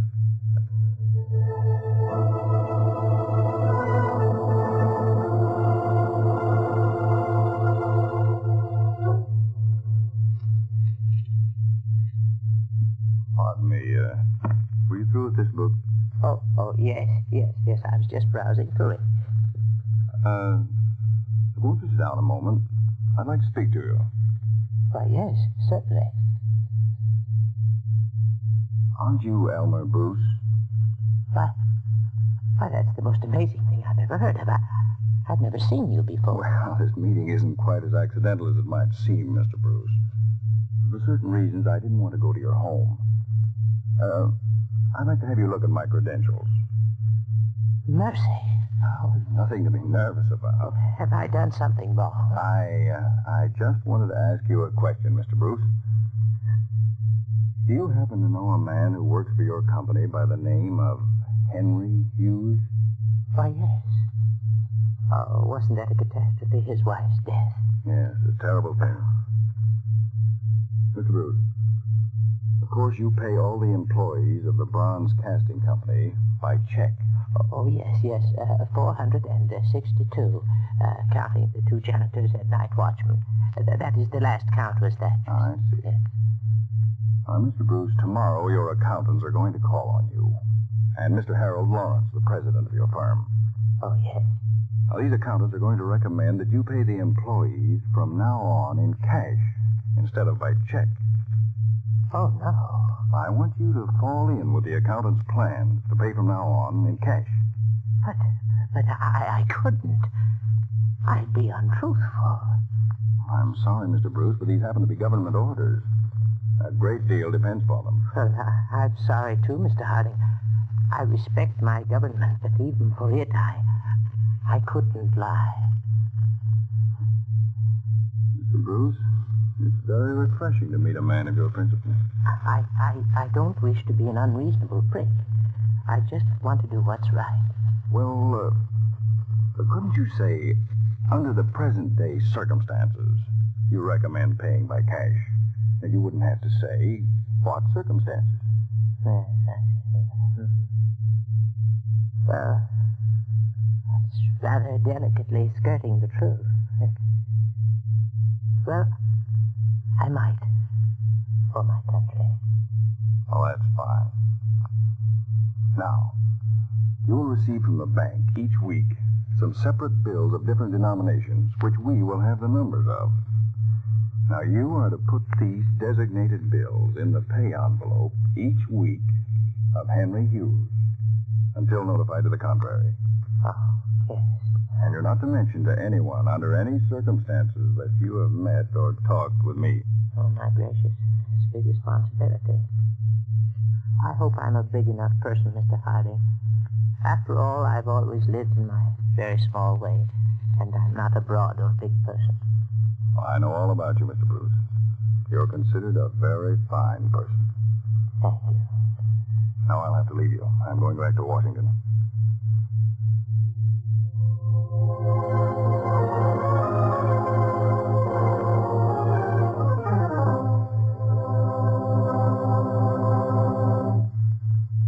J7 has just arrived from Pittsburgh by plane, Mr. Harding. Send him right in. Got any news? Quite a bit, Mr. Harding. Very interesting. Now, let's see. This report covers 2 weeks. Yes, sir. Henry Hughes has received 2 pay envelopes, each containing $125. All of that money was marked, and the banks were instructed to watch for it and to make careful notes where the different bills were turned in from. Hughes spent about $80 each week. Let's see. He got paid Saturday. By Monday noon, the bank had received $20 from the Berkshire Clothing Company, $15 from the Red Moth, well, that's a nightclub, $30 from the hotel where Henry Hughes has his apartment. $5 of the money was received by the bank from a little cigar stand round the corner. Hughes evidently changed a bill there. Well, let's take Tuesday. A $10 bill from the gasoline station and garage where Hughes keeps his car. Let me see that second week's report. I think I know what you've noticed, Mr. Harding. Let's see. Monday, Wednesday, Friday. Yes, first week. Monday, Wednesday, Friday. Yes, sir. 3 times each week, one of those marked bills was returned to the bank from the Revelero Moving Picture House. How often does this Revelero Moving Picture House change its feature pictures?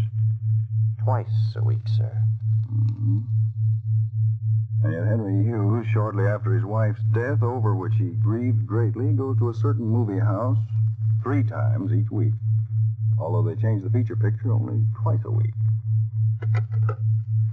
Yes, Mr. Harding. See that J4 goes to Pittsburgh immediately, gets a job as usherette in the Revelero Moving Picture House, and have her contact me for further instructions. Yes, sir. Now, this case is beginning to look pretty big, George. I have a feeling that we're going into action.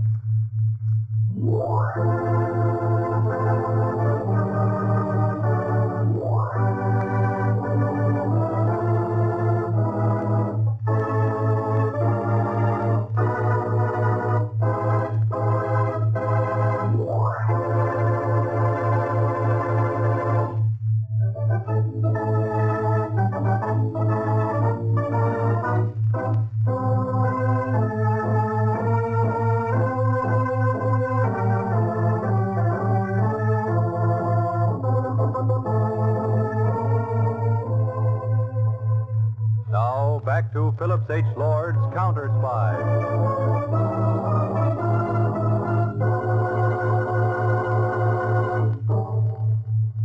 J4 reporting to Harding from Pittsburgh. J4 reporting from Pittsburgh. Harding speaking. Proceed. The man in question entered theater at 4:10, went down center aisle to row D, asked girl to remove coat from a seat, and sat down next to her. After a while spoke to her, and from then on they carried on conversation. This happened Monday and Wednesday. The same girl each time. Who was the girl? Phyllis Lawrence, daughter of the president of the Bronze Casting Company. What? Yes, sir. Oh. I'll contact you later. Yes, Mr. Harding. I'm leaving for Pittsburgh immediately. Tell J7 I'm going to call on Mr. Lawrence, president of the Bronze Casting Company.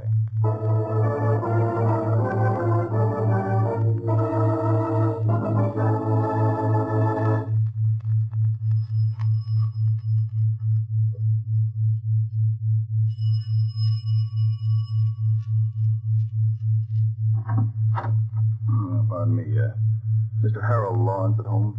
He is, sir. May I ask who's calling? Kindly take in my card, if you please. Would you step in, sir? Thank you. If you wait, sir, I'll take your card to Mr. Lawrence. Certainly.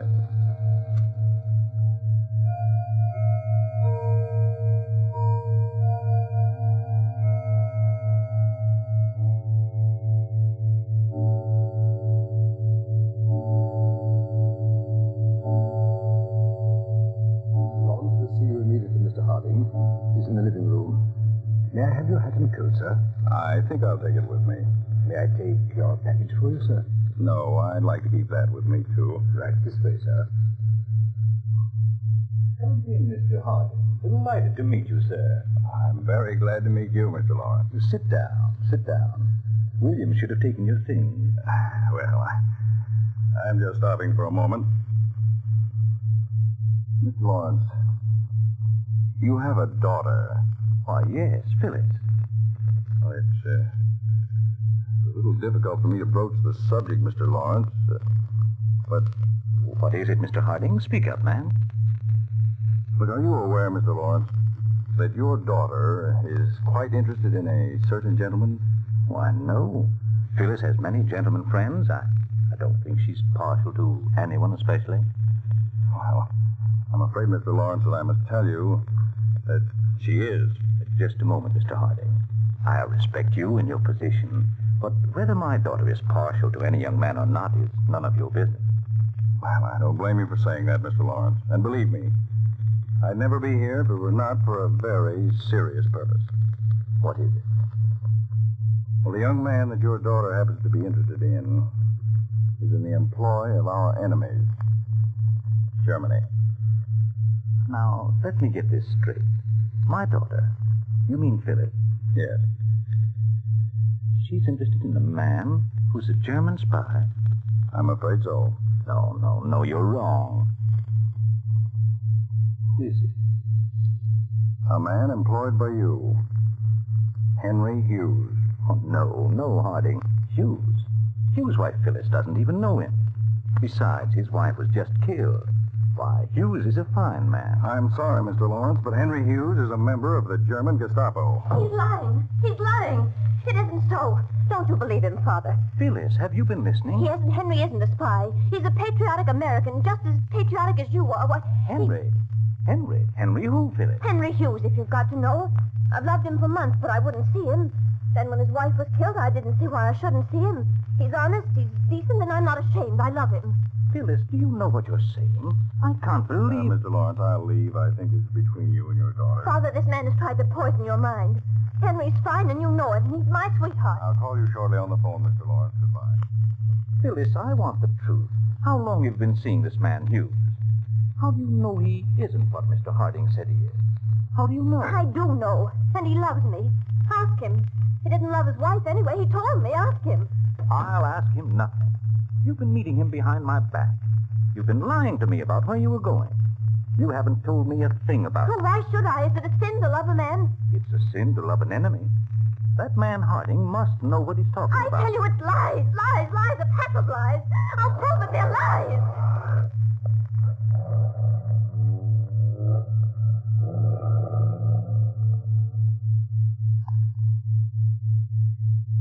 I can see under the shade. Harding's driving off in his car. Henry, that fool, that stupid ass. I'd like to have my hands on him. He's killing his wife that's led up to this. I told him not to. But he was afraid of her. She got so jealous. We've got to get out, Phyllis. Things have gotten too hot. No, it isn't all up yet. Henry's driven over the mountains tonight. The Counterspy evidently haven't arrested him yet, and we can see that he doesn't talk. On his way back here, he's found with a bullet. Yes. Let's get the car. They'll drive and meet him. Do you think Harding was suspicious of us? Of course not. Harding thinks you're a respectable businessman, and I'm your innocent daughter led astray. He came to warn us. We're safe if we can do away with Henry before he talks. What's that? What? That package by the chair. Right there. Oh, that's where Harding was sitting. Must have been in such a hurry he forgot it. Wait a minute.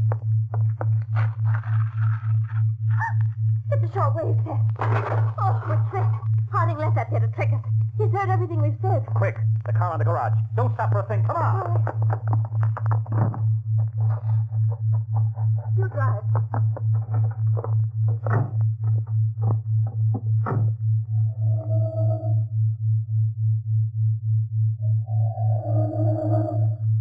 Oh, prime it. It's cold. Shut up. I'm starting this.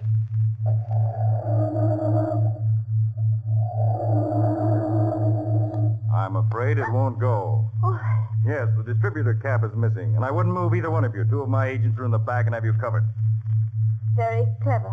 The next time you go to a theater to meet a man, Phyllis, if you ever do, be sure and look around and see who's sitting in the seat behind you. What my daughter has done has no bearing on me. Why am I arrested? Oh, come, Mr. Lawrence.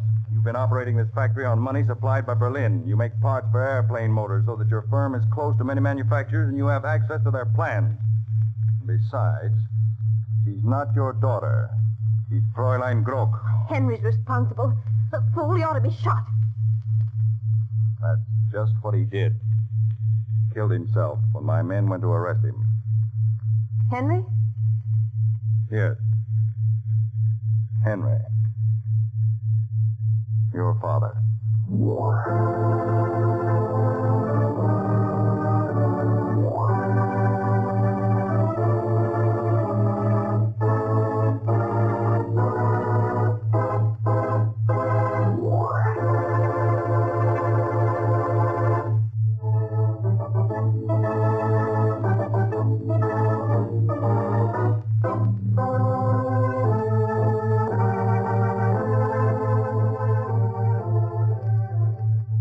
Next week, David Harding and Counterspy will be back with you again at this same time for Counterspy.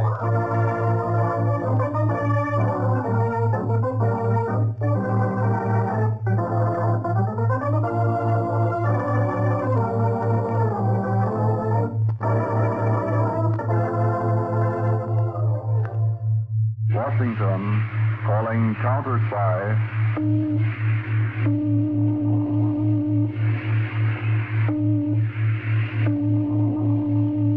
Washington, calling Counterspy.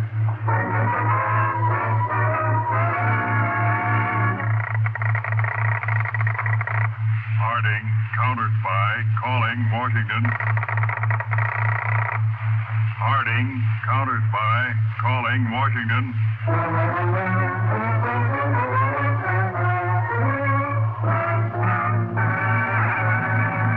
The Blue Network presents Philip H. Lord, Counterspy.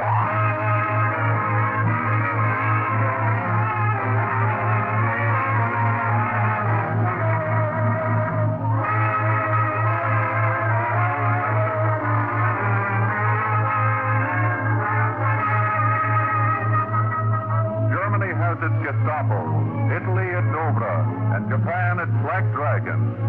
But matched against all of these secret enemy agents are Uncle Sam's highly trained counter-spies.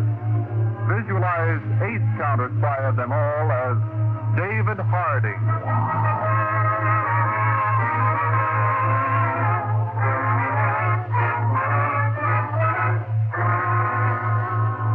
In Washington, Brigadier General Whitcomb sat in his private office at a large oak desk. Standing in front of him was First Lieutenant John O'Brien. Lieutenant O'Brien. Yes, sir? I have another mission for you. A most important mission. Yes, General. Let's see. You've been my official messenger for 7 years, correct? 9 years, sir. 9 years. Well, Lieutenant, you've been most methodical, resourceful, and diligent. Thank you, sir. Now, this envelope contains certain very important documents. They concern changing some of our heavy artillery on the West Coast. Carry it inside your uniform. Now, I want you to deliver these to the commander of the San Francisco fortifications. Deliver them right into his own hands and to no other living person. Yes, sir. Shall I fly, sir? No, I don't want to call attention to your mission in any way. Just quietly get on the train, as though you were carrying nothing of any importance. There's a transcontinental train tonight at 10 o'clock, Lieutenant. Yes, sir, there is. All I've got to do is go back to my hotel room and cancel several engagements I had, sir.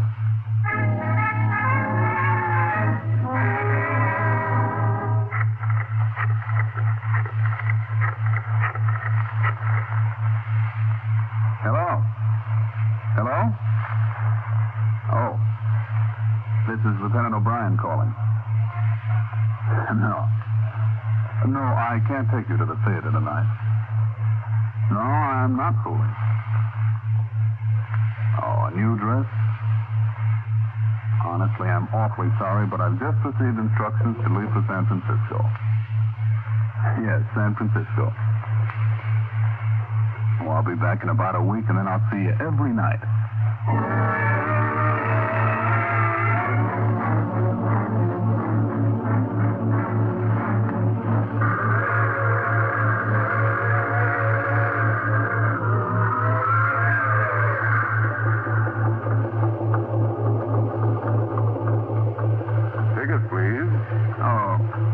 Conductor? Oh, going to San Francisco, Lieutenant. Don't you want a berth in a sleeper? Got several vacancies. No, thank you. I guess I'll sit up. San Francisco's a long way to ride in the day coach. No, I'm used to it. Is the storm delaying us much? Well, let's see. Exactly midnight. Well, we're about half an hour late. Thank you. Well, Lieutenant, I hope you don't get...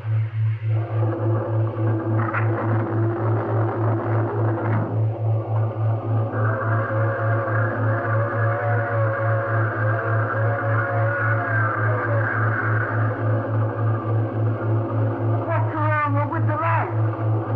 Why'd they go out? It may have something to do with the storm, madam. I'm afraid. It's so dark. Who are you? Take your hands off me.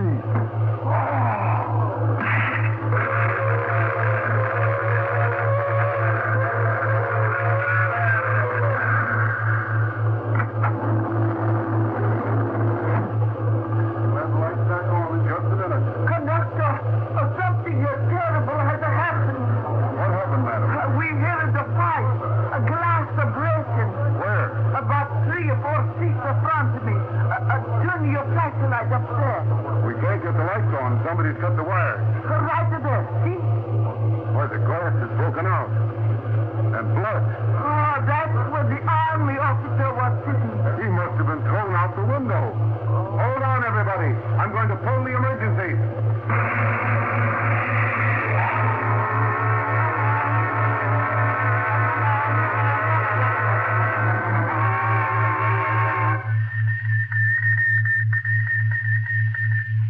Calling in.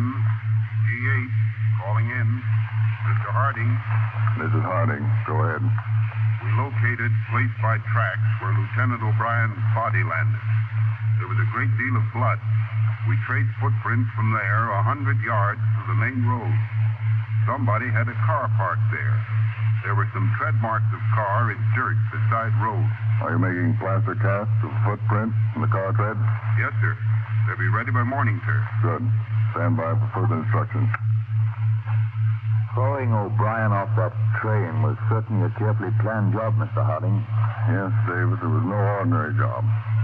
The only ones who knew about those plans being sent were the higher-ups. I've had every move Lieutenant O'Brien made checked carefully. This job has all the earmarks of a high-class, sophisticated plot. Davis, I want somebody to do some special work for me who travels in high Washington circles. Couldn't we get one of our own operators into that circle? We could. But I want somebody already there, some prominent person who wouldn't be suspected of working with us. I'm going to talk to Lady Ashton. She's helped you before. She's a social leader, and she can be trusted.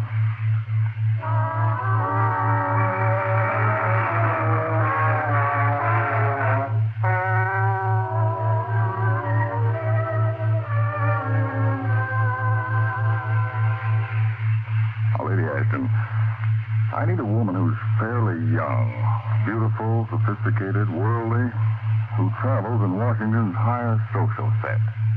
I see. Have you anyone specially in mind, Mr. Hardy? Yes. Norma Brayley. She's a French refugee. She's invited everywhere. She's continental. And very beautiful. You're sure this is all business, Mr. Hardy? She is attractive. But if Miss Brayley would be willing to work with me and follow my instructions, she could be of great help. And you wish me to give a dinner so that you may meet her? Well, in Washington here, Lady Ashton, I'm often watched very carefully. I'd like to have the meeting appear to be a chance one. How about dinner Friday? I'll see that you meet Miss Brayley socially then. That'd be fine, Lady Ashton. I'll be there.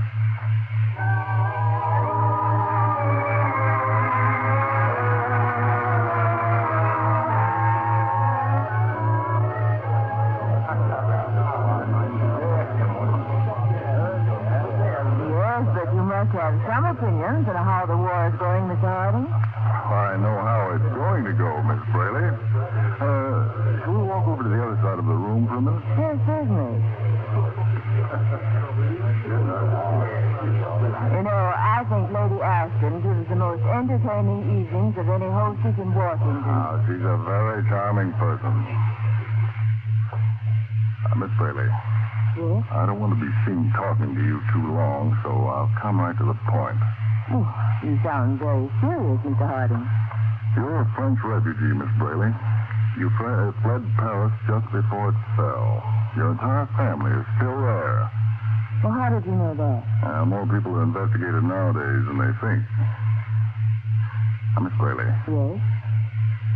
Would you take some risks if you thought you really could be of help against our mutual enemy? Oh, I'd do anything in the world. Everything is a risk nowadays. I need someone who travels in Washington's best society. I need someone who's never been connected with counterspying in any way. Someone of courage, insight, sophistication. You mean me? Yes. On a very hard and difficult case right now. I need someone just like you. In fact, you. But I don't think I'm qualified for such an important undertaking, Mr. Harding. I've never had any training. You won't need any, Miss Brayley. You'll do exactly as I tell you. And you really think I can help? Very definitely. Then I'll do anything you ask. It's the least I can do. You will be in danger.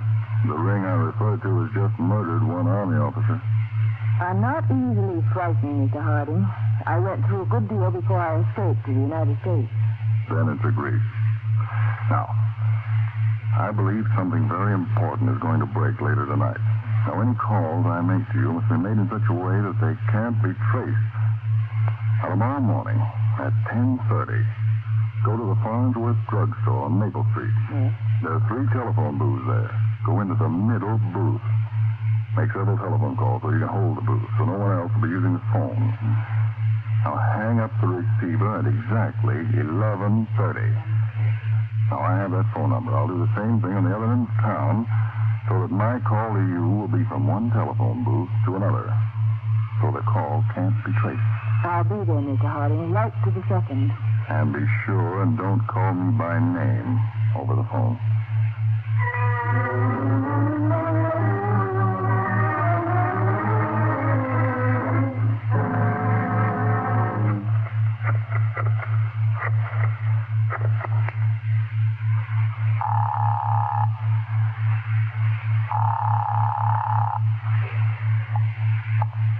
Hello?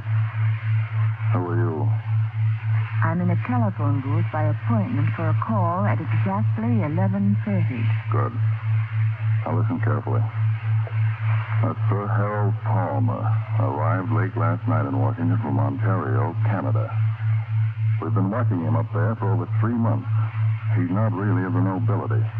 We believe his credentials are false, but we've not been able to make sure. Yes? Now, this is the first time that Sir Harold has left Canada. And it's so close to that event which happened on the train 4 nights ago, we believe there may be some connection. I've arranged for Lady Ashton to give a ball on this coming Wednesday evening. Somehow it will be arranged so Sir Harold will be there. I want you to meet Sir Harold Palmer at that ball. Lady Ashton will introduce you to him. Father him. Get to know him. I'll do my best. You have a small automatic, one you can carry in your purse? Yes. Keep it with you at all times. That's all for now.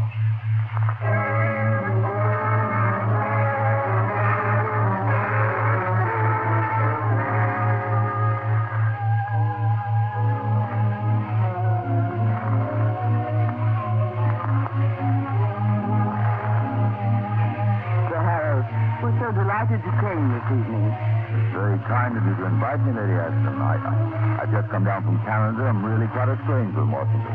Mr. Harold, I want you to meet a guest of mine. Miss Bailey. Oh. How do you do, Miss Bailey? Good evening, Sir Harold. I've been admiring Miss Bailey all evening, hoping I might have the opportunity of meeting her. There, Norma. Men gave up saying things like that to me years ago. Oh, no, they didn't, Lady Ashton. Will you dance this song with me, Miss Bailey? I'd like to, Sir Harold. I've been admiring your dancing.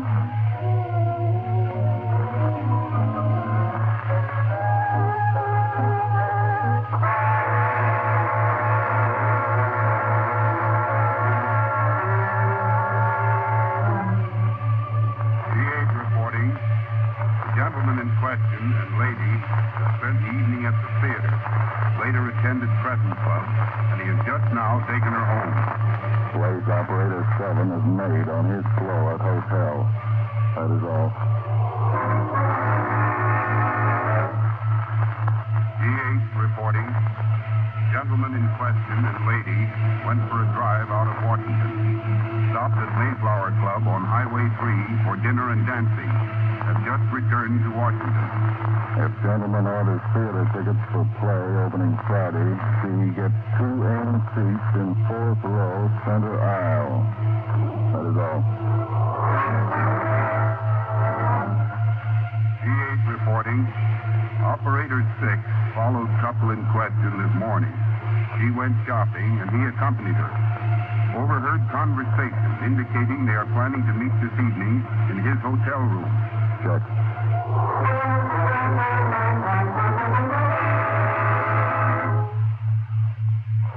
You know, Sir Harold, it is rather unusual in this country for a young woman to go up to the hotel room with a man, unless they're engaged or something. Is that so? Very interesting. Well, continuing, we had in our home for many years what I should call as fine a collection of pastoral art as there is outside of a museum. We very seldom went out of an evening. The paintings are so beautiful, landscaping of all times. Yes, I see. Am I boring you with this long dissertation on art, Miss? It was just a question. Did you yawn? Oh, no. Oh, no, certainly not. Continue. Tell me more about these oil paintings in Dorchester.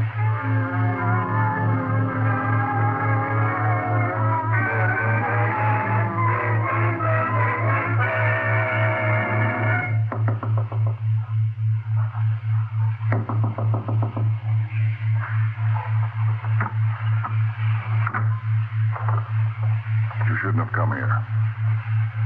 Well, come in.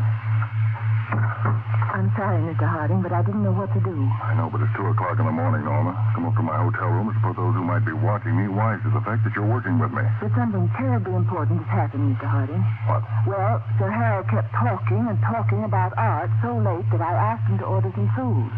And when he went into the adjoining room to telephone room service, I had a chance to look in several drawers, and I found these papers.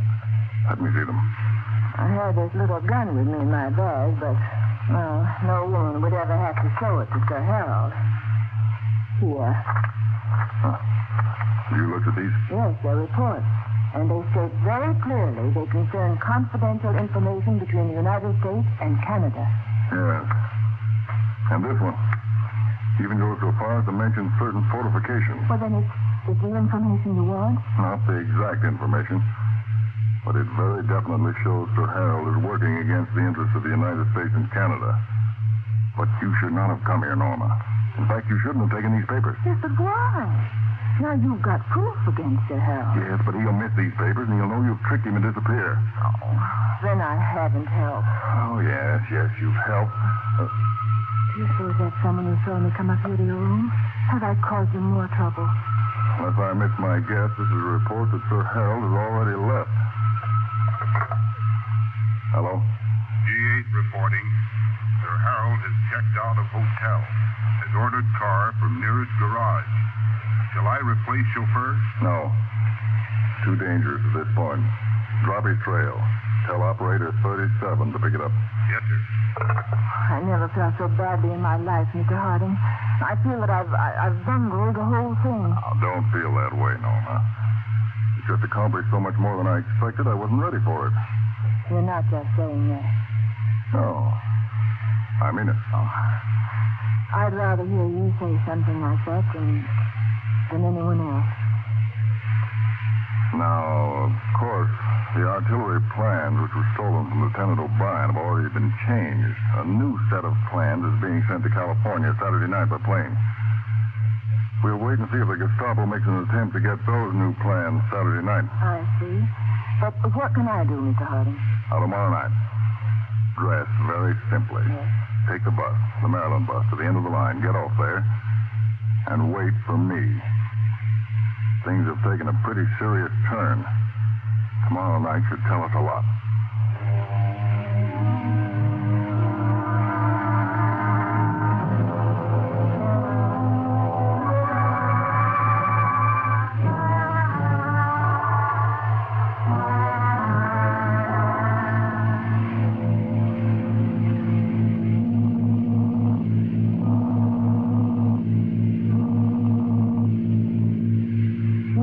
Can you tell me now where we're going? To a little farmhouse about 10 miles further down the road. Well, why are we going there?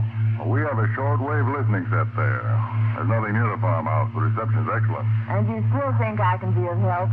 Very definitely. Yes. But I can't tell how until we hear this shortwave broadcast tonight. See, every Tuesday and Saturday night, from 1:15 to 1:30 in the morning, there's a shortwave broadcast by a bootleg station to Germany. We've been listening in on it for several weeks. But who's doing the broadcasting? Gestapo agents. In fact, we'll both listen in tonight.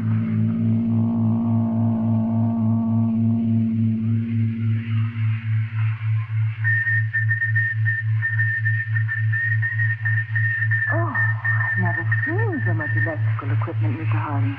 Now, you sit down here beside me, Norma. Now, take these earphones. Yes. I'm calling another shortwave station of our own. One of my men's operating it. 42B.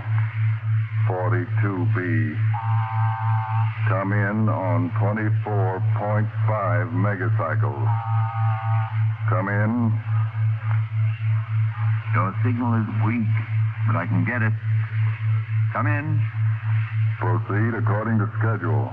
That will be 3 minutes and 20 seconds. Then meet me at appointment. You get it? Exactly 3 minutes, 10 seconds, and we'll contact. That is all. Was that a shortwave station in another farmhouse? No. Oh, it was a portable sending and receiving set in a car. That's why it didn't have too much power. Oh. Now, You don't understand German, do you, Norma? No, I don't. Then I'll interpret for you. Broadcast we should be picking up right now. Now, take these earphones. He's making contact. You'll hear him in a minute. And this radio station we're hearing is operating illegally in direct contact with Berlin? Yes. But we've got it spotted. Auf Welle 24.500 nach Berlin. Achtung! Geheimbericht von größter Wichtigkeit. He's just saying he's got some real news tonight. Auf Welle 24.500 nach Berlin. Die Pläne zur Befestigungsanlagen der nordamerikanischen Westküstenverteidigung sind fangemäß gestohlen worden. Talking about the West Coast fortification papers that were stolen from us. Leichtigkeit überwunden. Die beiliegenden Dokumente sind in unserem Besitz. Telling Berlin that the Gestapo have the papers, but the question is how to get them out of the country. Die Überseesendungen sind schärfstens überwacht. Revidierte Pläne werden Sonnabend an die Westküste per Flugzeug gesandt. Now he's saying revised plans are to be sent to the West Coast this Saturday night. Das Problem, Pläne aus dem Lande zu schleppen. Get those hands up, quick! Who are you? Get out of here! You make a move, I'll shoot. The United States Counterspy. Now get your hands up. Move away from that broadcasting microphone. They're being captured. But this is just an amateur sending set. Oh, yeah? Put the cuffs on him, Frank. We've already got the cuffs on your three pals. The two downstairs, the one in the other room. Take them out, boys. Remember, these four are the ones who murdered Lieutenant O'Brien. This shortwave set won't be used anymore tonight or any other night. Well, Norma, you really heard something that time.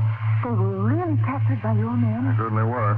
Right now, they're being taken away so fast they don't know what's happening. Yes, but how did it happen just right then? That was the message I sent out the first thing I came into this room. We had everything set. Come on. I want to drive back and face them.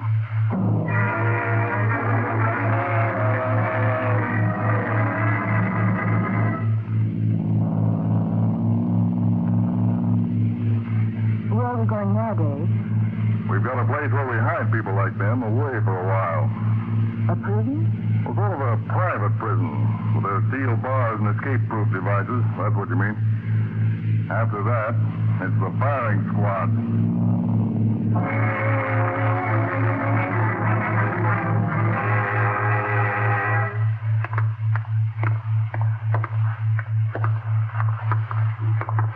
All these people in these cells, Norma, are agents of the Gestapo or the Japanese Black Dragon.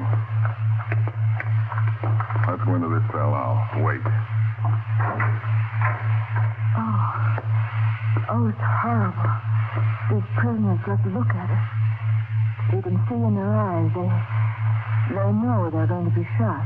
Oh, guard. Is it? Check and see if it's Sir Harold Palmer has been brought in yet. If he has, bring him to this cell. Here. Sit down in this cot, Norma. We may have quite a little wait. Dave, how did you catch Sir Harold? We'll let him do the talking when he gets here. Now, Norma, let me tell you something. Because something very startling is about to happen. Lieutenant John O'Brien was a confidential messenger for the Army. On his last mission, he was murdered in a train while the lights were out. The window was broken, and his body thrown out. Sir Harold will be in just a minute, Mr. Harding. Oh, good. Well, Norma, we checked O'Brien's movements. Everything he did after he received those confidential instructions. O'Brien went back to his hotel room, and the only thing he did besides packing was to put in 5 telephone calls. 3 were calls to the Army Department, 1 was a call to his mother, and 1 was a call to a girl. We traced that call. It showed in the hotel records. We immediately started investigating that girl, and it gradually showed up that her background wasn't quite what she claimed it to be. In other words, she'd found out that Lieutenant O'Brien was a trusted government messenger. She'd become acquainted with him and started seeing a good deal of him. And when he telephoned her on this certain night and said he was going to San Francisco, she knew it must be on important business. And as he was a confidential government messenger, she knew he'd probably have the papers with him. So she passed the word on, gave orders. for the two men to board the train and after a little while cut the electric light wires in that car, murder O'Brien, throw his body off at a certain prearranged time. Two other men in an automobile were waiting and carried his body away because they were afraid he might have important papers on his person. Well, were those men who were running the shortwave station the ones who murdered Lieutenant O'Brien? Yes. But they received their instructions from the woman to do it. The woman was the real murderer. Did you send for me, sir? Yes. I believe you know Miss Braley. Oh, yes, I've had that privilege. Sir Harold Palmer. That's right. So hell to you, Miss Braley. For a counterspy to me, George Davis. He's a counterspy? Well, he's the Canadian you sent me to watch. He's the one I stole the papers from. And a very good job of stealing them you did, too. Miss Braley, you are under arrest by the United States government. Oh, no. No, I'll kill you. I'll kill myself. Take it away from her, Davis. While you were stealing the papers, Davis here was putting blank cartridges in the gun you had in your handbag. Killing comes pretty easy to you, doesn't it? You rat, you swine. I wasn't absolutely positive that you were the woman, Miss Braley, till we heard that broadcast tonight and your spies passed on word about the revised fortification papers being sent to the coast Saturday night. Then I knew that you were the one we wanted. Because that was just a made-up story. And you and I were the only two in the whole world who knew it. What are you going to do with me? You're very unobserving. You should have noticed that this is the woman's section. And half an hour before we arrived, this very cell was reserved for you. This is the place that you're going to stay. Come on, David. You can't do this to me. You can't do it. I'm a French refugee. Do you understand? I'm a French refugee. A French refugee right from Berlin. You never saw France in your life. We checked your family. They live on Connectenstrasse, Hamburg. No, you can't, you rat, you swiner. Americana said swiner. He's about the most vicious spy we've taken in since the war started, Harding. I have a feeling she's responsible for a lot of important information leaking out, David. But one thing's certain, she won't get out.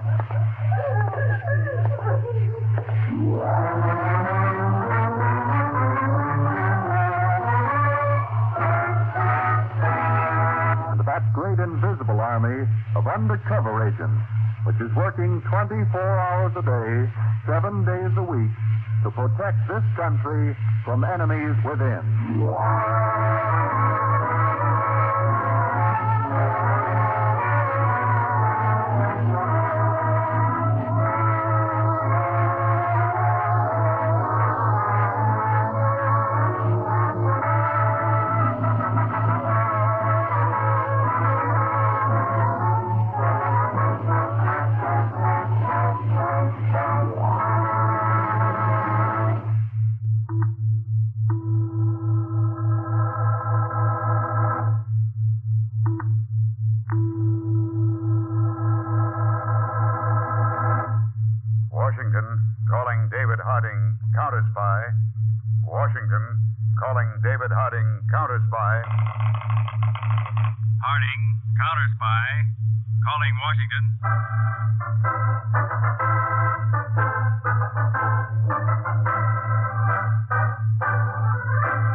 2 weeks ago, Charles Pierce, a man in his early 30s, immaculately dressed, slight, with piercing eyes, stood in the hallway of a large gray stone apartment building in Baltimore.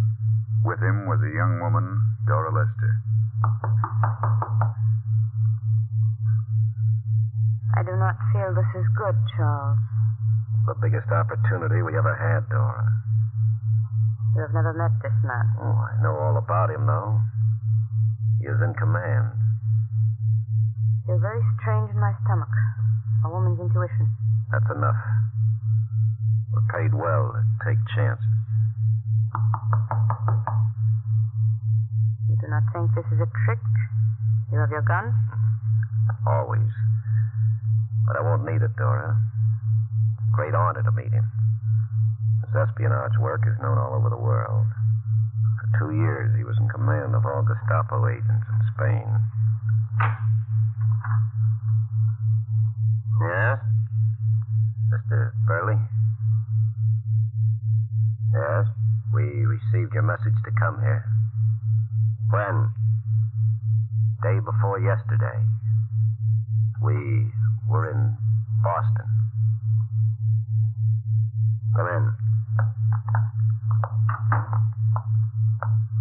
Come over to the table.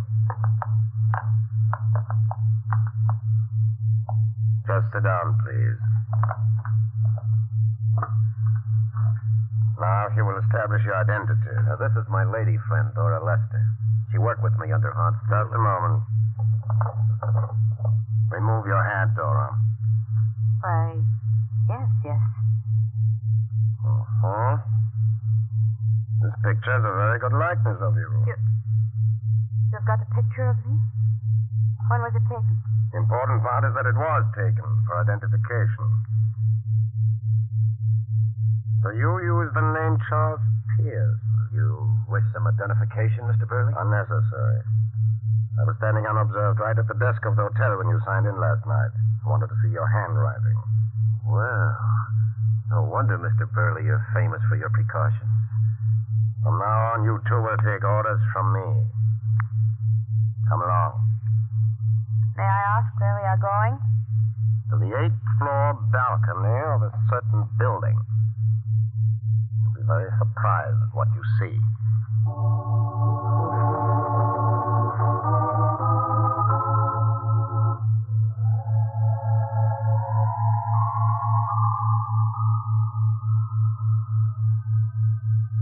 A person could very easily fall to his death from this balcony. Couldn't he, Mr. Burley? Very easily, Dora. Now, Charles, see that long, low building over there? The one fenced in with the barbed wire? Yes. That building is the United States Government Laboratory. It covers these 2 acres. And the guards who are patrolling there? Just a moment. Till I close the fire door. There are 12 guards there, night and day. There's a beam of an electric eye which goes all around the building. Automatic protective devices of every description. So they protect and gold something even more valuable. Bugs. Bugs?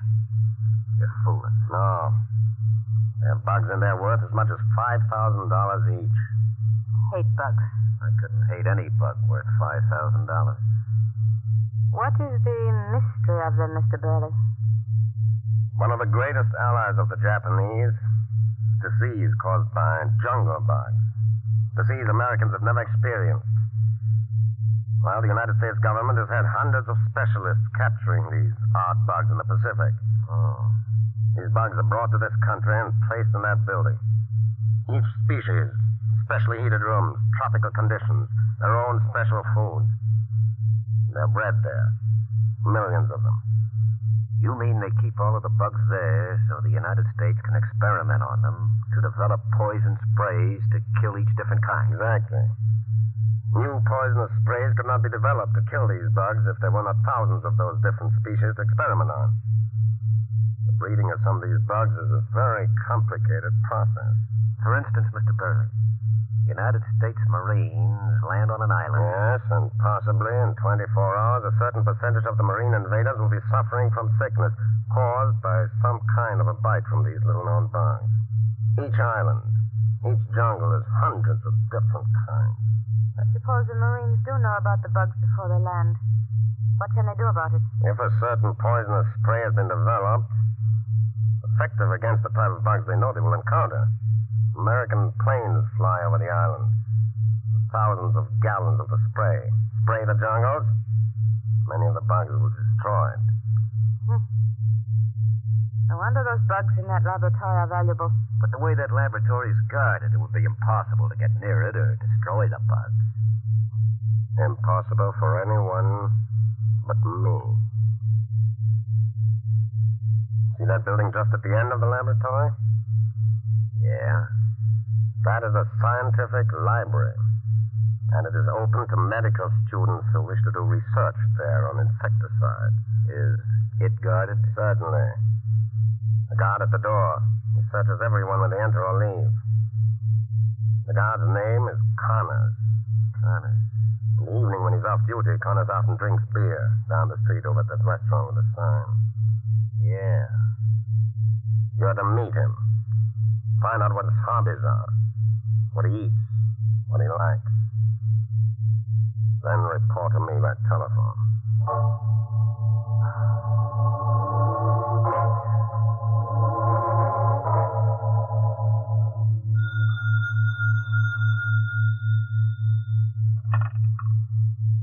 Hello? Mr. Burley? Yeah? That gentleman you asked me to meet. Yeah? I've become quite friendly with him.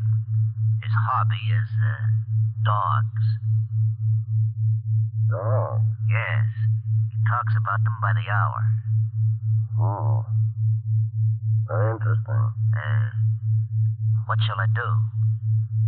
Come to my apartment at 11 tonight. When you visit the scientific library again tomorrow, I will have had something planned.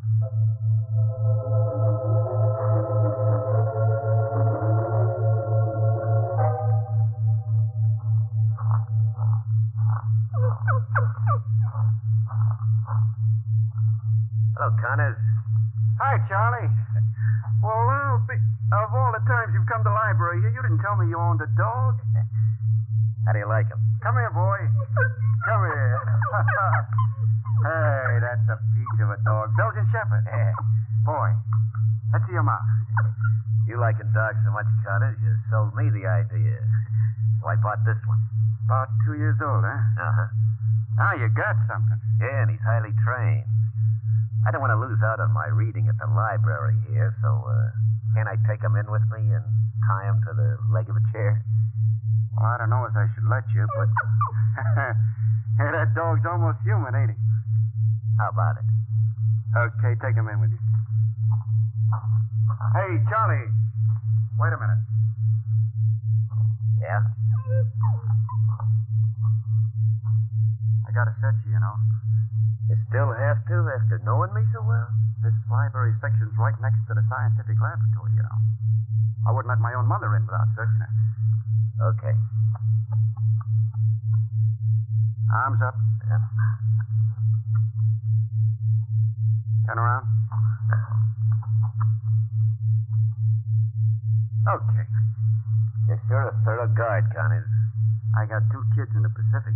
You bet I'm thorough. Okay, Charlie. If you keep them quiet, you can take them in.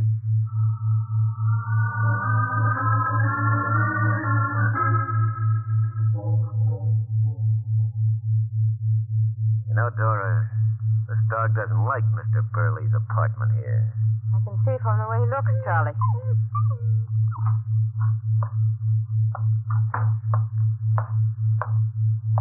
Now, Charles. Yes, sir?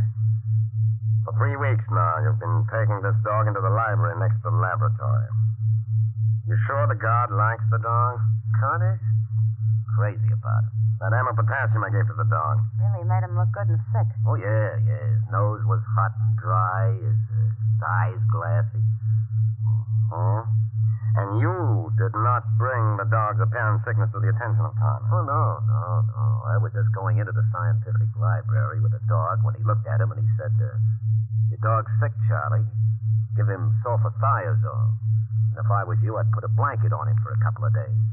Keep him bundled up. Perfect.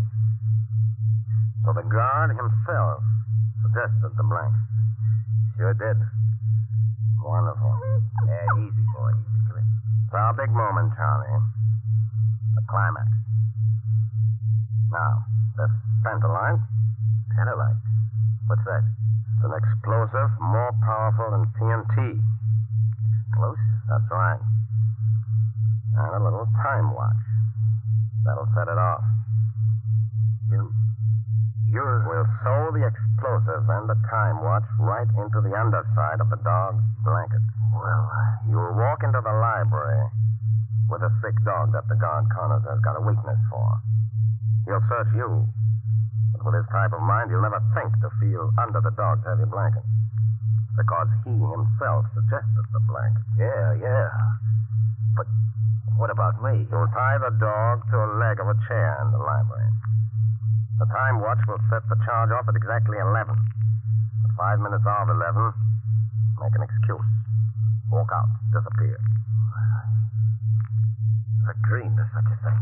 I'll blow the library and the laboratory with all its expensive bugs off the face of the earth. It'll take them years to collect and breed new ones.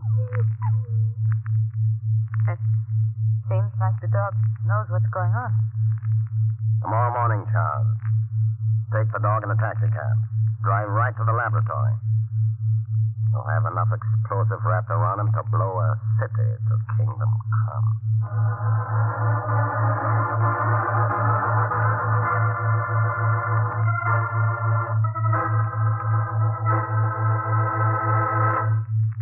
And now, ladies and gentlemen, we come to that part of our program known as Be Fresh or Be Fired. Yes, the Be Fresh or Be Fired department. Maybe you might want to call it the Be Fresh or Be Lonely department. Well, anyhow, it's a quiz corner where a fresh answer is always welcome. First question. Why do you refer to 4 o'clock in the working day as a time when you're apt to come up against the deodorant deadline? And the answer? Because when you're working, an embarrassing deodorant failure is more likely to happen toward the day's end. When you're out on a date at night, 10 o'clock is another sort of 0 hour. But why be worried? Switch to that new cream deodorant Fresh, to be sure. Second, a man's question. Is using Fresh a sissy thing to do? And the answer? Well, Fresh is a big seller among GIs and post exchanges all around the world. That's plenty answer. Which brings us to a question frequently asked. I get conflicting advice from people I know on how to be sure of personal daintiness. I'm confused. Well, friends, as many famous beauty editors and authorities on good grooming can tell you, modern science has the answer, and Fresh brings it to you. In Fresh, you get the benefit of the most effective perspiration-stopping ingredient known to science. Fresh contains an exclusive ingredient. Fresh cream deodorant stops perspiration worries completely and safely. It's safe for you and for your clothing. It's creamy and smooth, not sticky, doesn't dry out, and it's never gritty. So it's a pleasure to switch to Fresh, to be sure.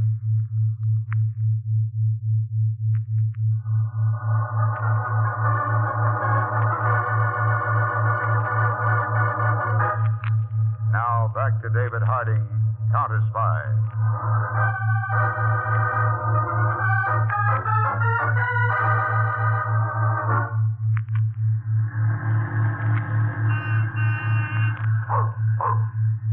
Driver, pull up right in front of the scientific library. Right next to the laboratories there. Okay, buddy. What's the matter with your dog? Got the pip? Not feeling good. I was wondering why you had a blanket on him in this hot weather. 55, mister. Let me get my dog out first. Come on, boy. Get out. Get out. He seems to like staying in my cab, huh? Get out. Come on.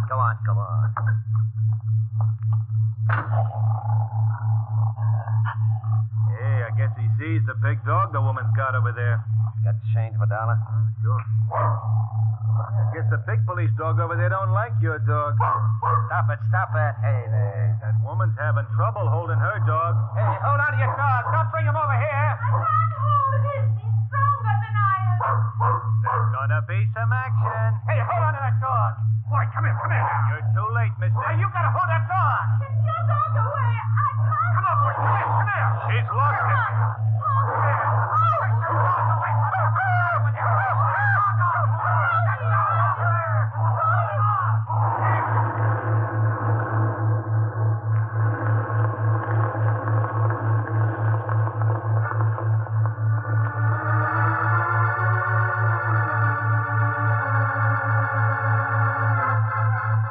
Emergency. Calling all cars, proceed immediately to street in front of Baltimore Experimental Laboratories. There has been a big explosion on sidewalk, blowing taxicab and 2 or more persons to pieces. Emergency.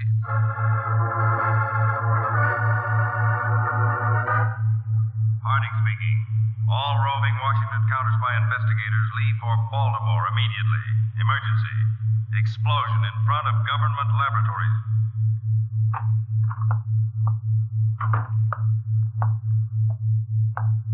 Everett, I want you to leave for Baltimore with me at once. This is the craziest case I ever heard of, Mr. Harding. Why would anybody want to blow up the street in front of the government experimental laboratory? You think it was an attempt to blow up the laboratory and it went wrong? Definitely. The guard in the research laboratory saw it happen. And the explosion resulted from a dogfight. A dogfight? The most fantastic thing. We're up against a very unusual mind, Everett. Anything left from the explosion to examine? Nothing. The man who had one of the dogs, the woman who had the other dog, the taxi cab driver, all were blown to bits. It was a terrific explosion. As soon as we reach Baltimore, we'll set up a thorough investigation.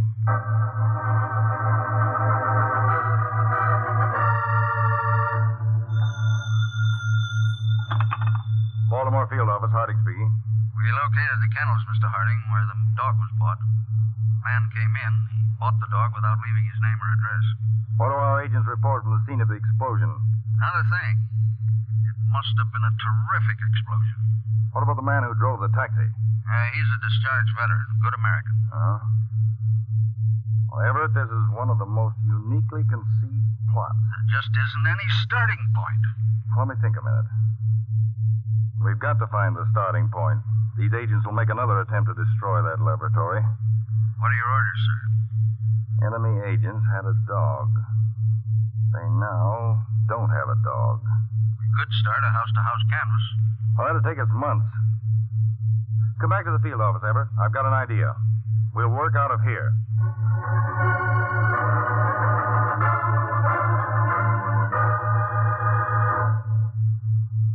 I'm feeling very nervous, Mr. Burley. Can't we leave this apartment and go someplace? What time is it, Dora? Almost midnight. All right. We'll go out to eat. Seems funny not having Charlie around. Don't mention that fool. He bungled my whole plan. Have the newspapers said anything about the explosion? Just one little item. The government must have clamped down with censorship. You're going to try some other way to destroy the laboratory? Of course. But this time I'll do it myself. You're rather pretty, Dora. I like you, too. Who's that? You don't suppose Charlie really wasn't killed? Oh, strange this time of night. I'm frightened. Stop it. I didn't leave one possible clue. Yes? Are you Mr. Burley who lives here? Yes. I'm David Harding of the United States Counterspy. This is one of my agents, Mr. Everett. May we come in, Mr. Burley? Why, yes. Come in. This is Miss Dora Lester, a friend of mine. How do you do, Miss Lester? This is Mr. Everett. How do you do? Miss Lester. May I ask why you've called, Mr. Harding? Well, 3 days ago, Mr. Burley, there was a dog which caused an explosion in front of the Baltimore Scientific Laboratory. Why, that's strange. Yes, very strange, Mr. Burley. In fact, peculiar. These are government orders. Neither one of you is to move. Just a minute. No minute at all. I'm frisking you. No gun. Ever check, Miss Lester? No gun either. Mr. Harding, your attitude is uncalled for. Mr. Burley, my men have been covering Baltimore. Restaurants, meat markets, pet shops, formulas, everything. Well, we found a restaurant right across the street where a man had been buying food for a dog every day. He hasn't bought any such food for the last 3 days. I suppose you're referring to me. Yes. Well, what am I supposed to say? You're supposed to do some pretty tall explaining. Where is your dog, Mr. Burley? He, died. Oh? He didn't die by being blown to bits, did he, Mr. Burley? No. My dog died a natural death. I see. Well, when a dog does die a natural death, of course, there's always the body. Isn't there? Why, yes. Where is your dog's body, Mr. Burley? Well, I was very attached to him. I took him and buried him in the country. Suppose you show us where. At this time of night? Yes.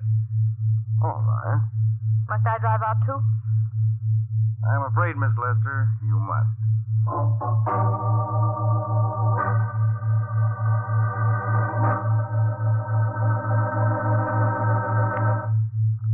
David Harding will be back in a moment. But meanwhile, what do you think is the best advice to give to a young lady who says, You know, when my lipstick has gone back on me, or when it's worn off, or maybe kissed off, my little mirror is a good friend. It always warns me. But when my deodorant has gone back on me, nothing or no one will warn me. What's a girl to do? Well, friends, as many famous beauty editors and experts on good grooming and personal charm can tell you, modern science has the answer, and Fresh brings it to you. Yes, Fresh contains the most effective perspiration-stopping ingredient known. Fresh contains an exclusive ingredient. Fresh stops perspiration worries completely and safely. Ladies and gentlemen, each and every one of you, someday, sometime, may reach your deodorant deadline. The deodorant you are using may suddenly stop working. Why take chances? For lasting protection, switch to Fresh. To be sure, that's Fresh. Fresh.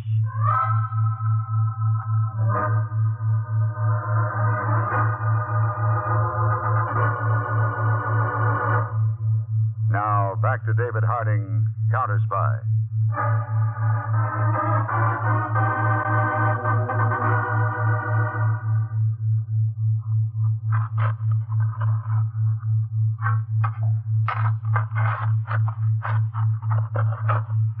Would you like me to help your agents in the digging, Mr. Harding?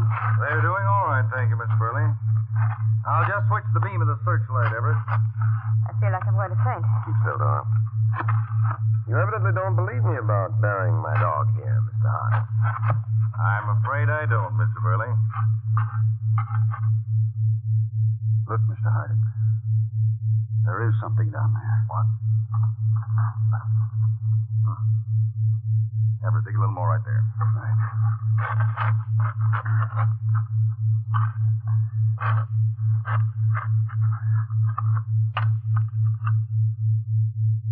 You beat that. What do you think, Chief? Let me focus the flashlight.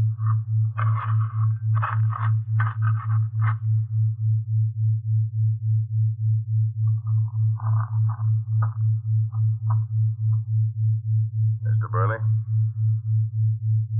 I apologize. Well, let's forget it. I thought your whole story of burying your dog here was preposterous. Well, I've had a dog for quite a while. 3 days ago, he got taken with cramps. Died before I could get a doctor. I felt so badly, I brought him here and buried him in this field. Miss Lester, we owe you an apology also. I'm so nervous and upset. It frightened me so the way you came into the apartment. We do make mistakes sometimes, and this is one. Well, we'll just have to start from the beginning again and look for another clue. I'll arrange immediately, Mr. Burley, for one of my agents to drive you and Miss Lester back to your apartment.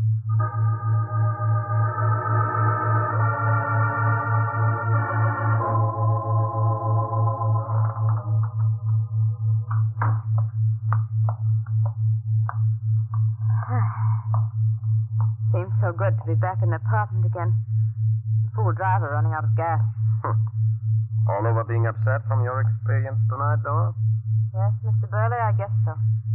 Everyone makes mistakes, you know. Even Mr. Harding. Seems to be a very charming man. I don't see how you ever found in that darkness where you buried that dog. Oh, that was simple. That was a dirty trick you pulled on me, Burley. I'm not in the habit of telling everyone everything. You could have told me that you killed another dog and buried him out there. How do you think I felt all that time when you were claiming you did? And I was thinking as soon as we got out there wouldn't be any dog's grave and we'd be caught. You might as well learn to trust my judgment. Now go into your room and get cleaned up. We'll go out to a restaurant and get something to eat. Charles used to tell me everything he was doing. And Charles spoiled my whole plan and got himself blown to pieces. Just the same, we had fun together and we... Get your hands up, both of you. What's the meaning of this? Put your hands up. These cuffs are going on you. Wait a minute. I can explain. You've already done your explaining, Burley. I hoped you wouldn't suspect anything when my agent pretended to run out of gas while bringing you two back to the apartment. It gave me time to go to the police station and see if anyone during the past 3 days had lost a black shepherd dog, with a tooth missing from the lower right jaw. What does that prove? It proves that when your other dog was blown to pieces, you didn't dare go to the kennels and buy another. So you looked until you could steal one. You killed him and buried him out there just in case there was some slip and you were approached. Will I be put in prison if I tell everything I know? Shut up, you fool. What I'd like to do to you, Burley, is throw you to a whole kennel of dogs. They give you what you deserve. But instead, you're going to go to the electric chair. And a lot of men will be coming home from the Pacific who wouldn't be if your fiendish plan had worked. Burley, consider yourself under arrest by the United States government for espionage and murder.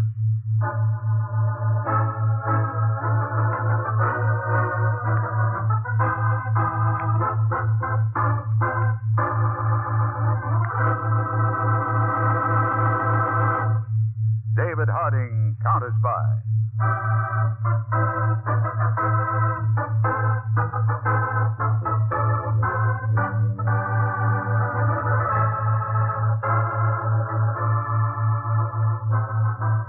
David Harding, Counterspy is brought to you by Fresh. Fresh, the new cream deodorant that stops perspiration worries safely. Switch to Fresh to be sure.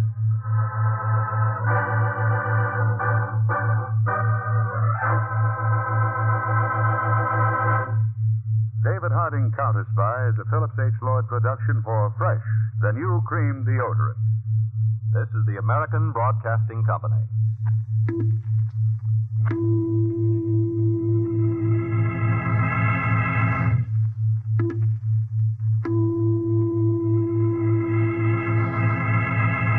Washington, calling David Harding, Counterspy. Washington, calling David Harding, Counterspy. Harding, Counterspy. Calling Washington.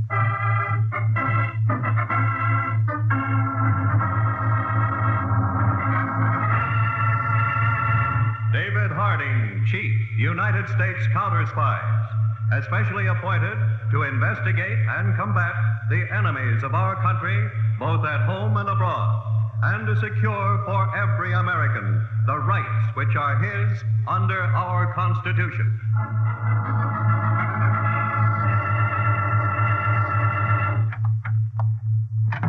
Honey? And I didn't expect you to come home. Well, I couldn't do any work after you called and told me about Kathy. How is she? The doctor's still with her. Andy, he thinks it might be pneumonia. Well, how did she look? Feverish. She was whimpering when the doctor came. You feel so powerless when they're so young. They can't tell you what hurts, what's wrong. Yeah, I know. Oh, Andy, she'll be all right, won't she? Of course she will, darling. Now, why don't you rest for a while? You didn't sleep at all last night. Oh, neither did you. Well, let's not argue the point. Oh, hello, Mr. Gorham. Oh, hello, Doctor. Oh, you didn't have to come home from work. I called him, Doctor. I wanted to. The baby's... Well, how is she, Doctor? Oh, she's holding her own, Mr. Gorham. I'd like to order a portable oxygen tent just as a precaution. Well, order whatever you need. It may be a little expensive. Doc, it doesn't matter. I know. I just wanted to keep everything straight. Now, is there another room in the house that we could move her to? Well, sure. Well, what do you want to move her for, Doctor? Well, I'd like a place that isn't quite as damp and drafty. Oh. That's the driest room we have except for the kitchen. Oh, I see.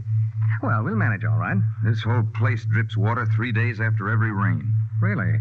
I thought these houses were just built. They were, but not very well. Oh. Well, don't longer. We'll move her to the hospital. Yeah, sure. Say, tell me, Doctor, this house has been damp and drafty from almost the first month we moved in. Could living here have caused Kathy's pneumonia? Well, now, I wouldn't like to be pinned down as to the cause, but... Well, I'd certainly say that living here hasn't helped to avoid it. I see. Well, Kathy will get better, won't she? Yes, but... But what, Doctor? Well, if you can manage it, I think she should get out of this climate for a while. I should suggest the South for a month or two. The South? Thanks, Doctor. We'll take your advice. Andy, We'll talk it over, Edie. Well, now, I'll get back to my patient.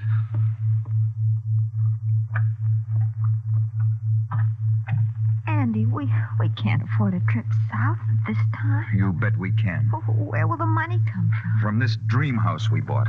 We're not going to make any more payments on it. We'll use the money to send you and Kathy south for a while. Yes, but what about the money we've already put into the house? Well, I'll think of something. Oh, darling, we can't afford to lose all that. Can we afford to lose Kathy? Andy. I'm sorry, honey. I shouldn't have said that. I just don't want you to worry about anything except her. If we're not going to give Mr. Hobbs any more money, what will we do when we get the mortgage statement? I'm not sure, darling, but that's not your worry. All right, Andy. Now, you start planning for that trip south. The minute the doctor says okay, you and Kathy go.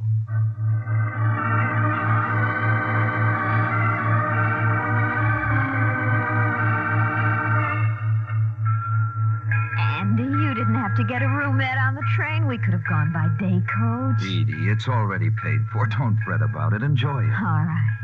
Kathy looks good, doesn't she? Oh, I hope she takes the trip all right. She's starting off okay. Sleeping like a log on that seat. Oh, this has been a lot of excitement for a 1-year-old. Yeah, I guess so. Oh, darling, I wish you could go with us. So do I. Somebody has to work. What are you doing about the mortgage payments, Andy? Well, I've been talking to some of our neighbors in the development, and they've been stuck just like we have. Together, we may work something out. Oh, don't get into any trouble, Andy. I won't. But don't you worry about it. Just have a good time. Well, now I'd better get off this train or I'll be going with you. Goodbye, Andy. Goodbye, darling.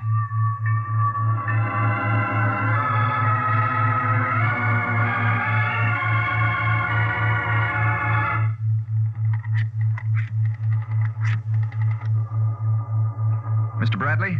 Andy Gorham. Yes. Can you come over to my place tonight about 8 o'clock? Yeah, that's right. See what we can do about these salt boxes that were sold to us as houses. Good. I'll expect you. Harold? Andy. 8 tonight okay for you?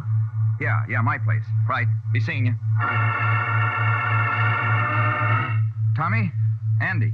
We're going to meet here tonight. Count on you? Good. 8 o'clock. Bye.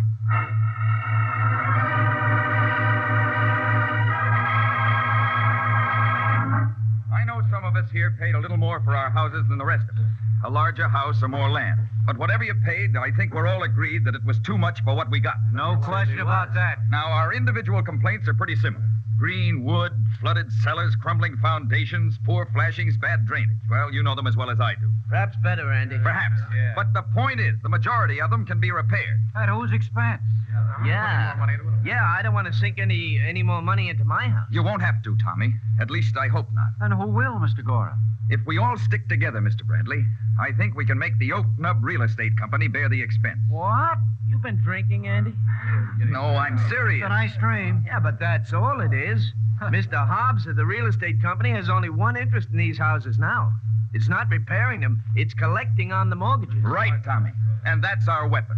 We refuse to pay those mortgages. What? Until steps are taken to remedy our complaints. What about foreclosure? Well, that is a possibility, Mr. Bradley, and we should face it. But if we all stick together, I doubt that Mr. Hobbs will foreclose on 45 houses at once. It would certainly be bad publicity if he did. Whether or not that will bother him, I don't know. But not getting his money will. Can we get in trouble, though? Well, to be honest, I'm not sure. I think we should get legal advice and keep the whole affair above board. Well, how'd you go about it, Mr. Gorham? Well, I believe we should draw up a statement of what we intend to do and why. Then send copies of it to the government housing authorities, the Veterans Administration, and any other federal and state agencies concerned, just to get ourselves on the record. It's a good idea. Very sound. Now, after that, we pool our monthly mortgage statements and appoint one man to present them to Mr. Hobbs, to tell him that they won't be paid until our homes are made habitable and worth the purchase price agreed on. Now, that's the whole idea. How do you feel about it?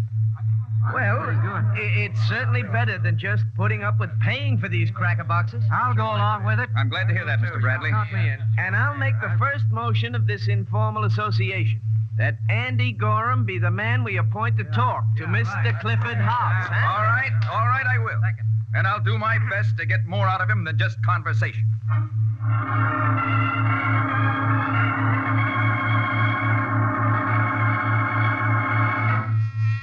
Counterspy headquarters. Yes, Mr. Secretary, I'll connect you. Counterspy headquarters.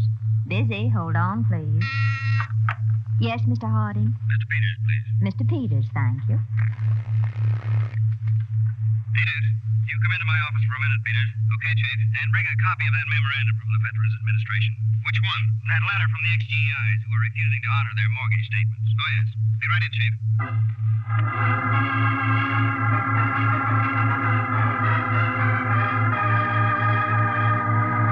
What do you think about it, Peter? Well, from the way they describe their houses, Chief, I sympathize with them, but I don't see that there's anything we can do. Or we could conduct an investigation. Of what?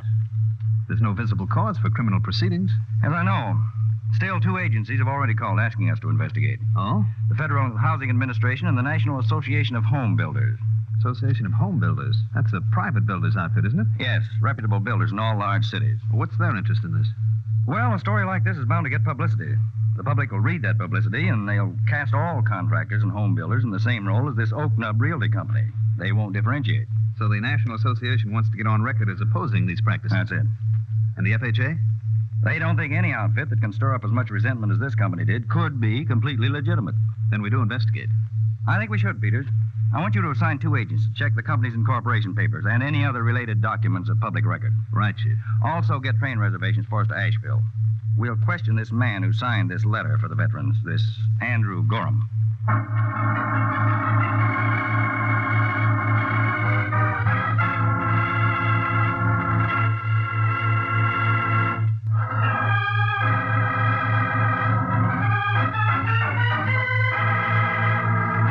Let's drop the act, Mr. Hobbs. You know perfectly well that not a single one of us is satisfied with this house. I hope you didn't come in here just to argue. No, Mr. Hobbs, I didn't. I came in to give you these. Here. What are they? A mortgage statement you mailed out a few days ago. All 45 of them. What? And until you do something about the condition of the Oak Nub homes, that's all you're going to get every month. Your statement's back again. I'm not sure I understand. It's simple enough, Mr. Hobbs. You either take care of the complaints we made about the houses, or we refuse to pay for You them. can't do that. I'll foreclose on you. If you'd like to make 45 foreclosures with the publicity that would result, go ahead. I'll take you to court. That may do some good. We'll find out in court. Now, look here, Gorham. Isn't there some way we can get together on this thing? Yes. How? Start repairs on the houses. All 45. Now, look. I can't spend the company's money on my own say-so. I've got investors and stockholders to think of. And we've got families to think of. We paid for decent places to live, and we want them. Now, why don't you be sensible about this, Gorham?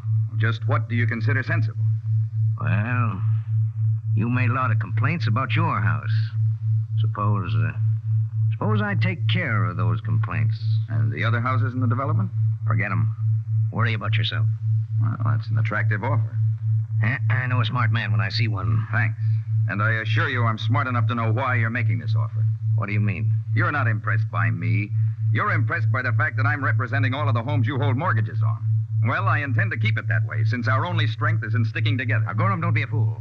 I'll make my offer even more attractive. You listen to a deal. Mr. Hobbs, the only deal I'll make will involve all 45 homeowners. When you're ready to talk one like that, call me up. Until then, you can whistle for your money. Goodbye.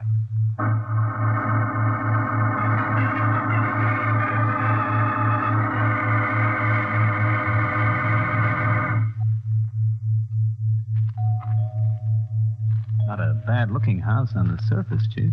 Take a closer look, Peters. Some of those clapboards up there are warped. Oh, I didn't notice. Yes? Mr. Andrew Gorham? That's right. My name is David Harding. This is Mr. Harry Peters. How do you do? What can I do for you? Our credentials. From the United States Counterspy.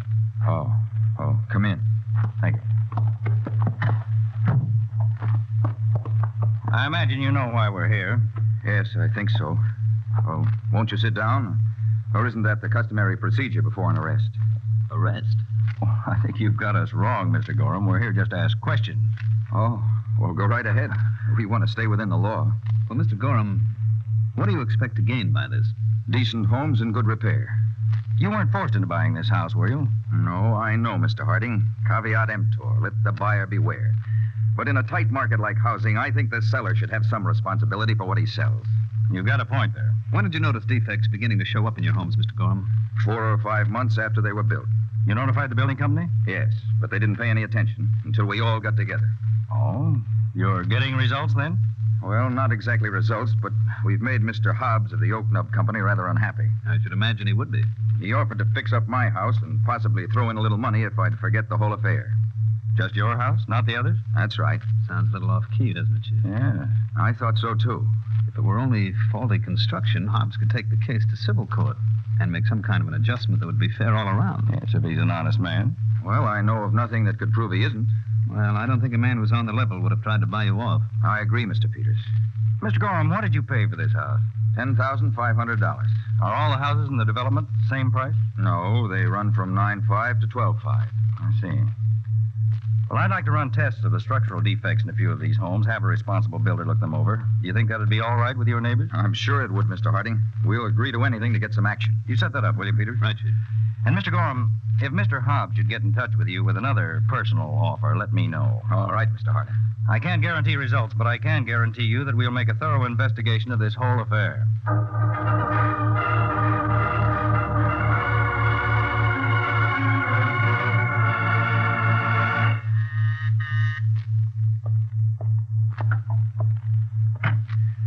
Hello, Bernie. Oh, Hobbs. Mr. Mankato up yet? Yeah, he's having breakfast in bed. Well, I have to see him right away. He won't like that. Neither do I, but there's a little trouble. Trouble? I thought this setup was strictly legitimate. Well, things go wrong. And we put them right.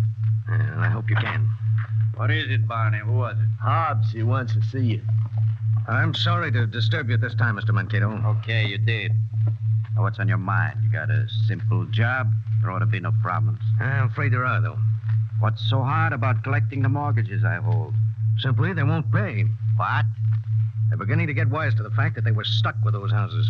I'll shed a tear for them. They bought them, they'll pay for them. Strictly legitimate. You want the case to get to court? Ain't gonna get there. They're gonna pay. Not according to Andy Gorham. Who's he? One of the men who bought a house. He's representing them all. Troublemaker, huh? Well, he's not easy to get along with. We'll see about that. Barney. Yeah. I advise you to be cautious, Mr. Mankato. Keep your advice. All my dough is tied up in those houses. Money I got the hard way. Rum running in the 20s, policies in the 30s. Black markets during the war. Gonna keep it the hard way if I have to.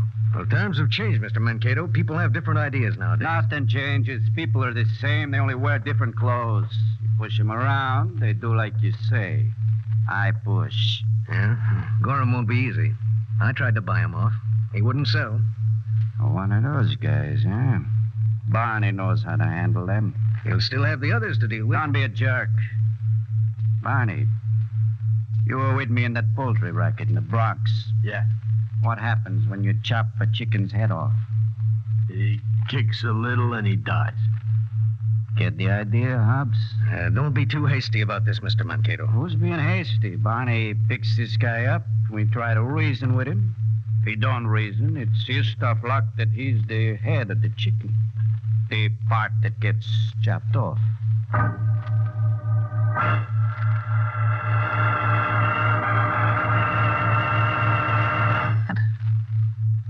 Well, that fills in the picture with more to... Right. Goodbye. Hello, Chief. I've got something real interesting for you. I've got something more than interesting. Criminal. What? I've been over to the local FHA office getting information via teletype from their Washington headquarters. You can pin something on the realty company? A false statement in their building application to the government. They said those homes they built wouldn't sell for more than $7,500. That's how they got their application approved. I'm not surprised. Why? What have you got? Chief, do you know who holds 90% of the company? Who? Mr. Christopher Mankato. Chris Mankato, the racketeer who said he was going to retire? That's the one. Only he doesn't seem to have kept his promise. No, at the prices he sold those houses, his profit's 200%. That's a racket in anybody's language. We'll close in fast, Peters. So far, the company hasn't any idea that we're investigating. We should be able to attach all their files and records for criminal and civil prosecution. What do we go for? Mankato or Hobbs? Oh, first, Hobbs. He signed the building application. He'll lead us to Mankato. What about Andy Gorham, Chief? Ask him to come down here. Start him on a full statement of the whole affair. I'll pay a little visit to Mr. Hobbs.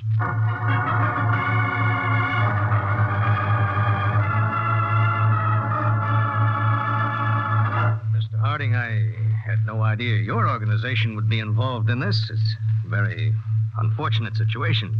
I'm sure it is. Oh, I can see the viewpoint of Mr. Gorham and the rest of the homeowners, but, well, I have my stockholders to look out for. And who are they?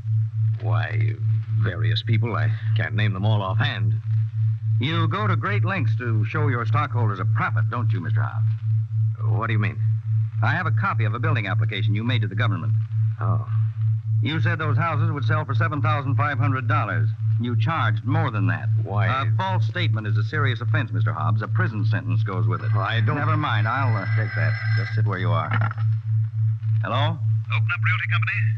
Oh, yes, Peter. Oh, Chief. What is it? I can't locate Gorham. What? He left his office to go to lunch. He didn't come back, and he hasn't gone home. I don't like it, Chief. Particularly since Mankato's involved. We'll find out if he's got anything to do with Gorham's disappearance soon enough. Come over here right away. You've got Hobbs there? I have. And I'll give you odds that he tells me everything we want to know before you arrive, including where Mankato is. Won't you, Mr. Hobbs?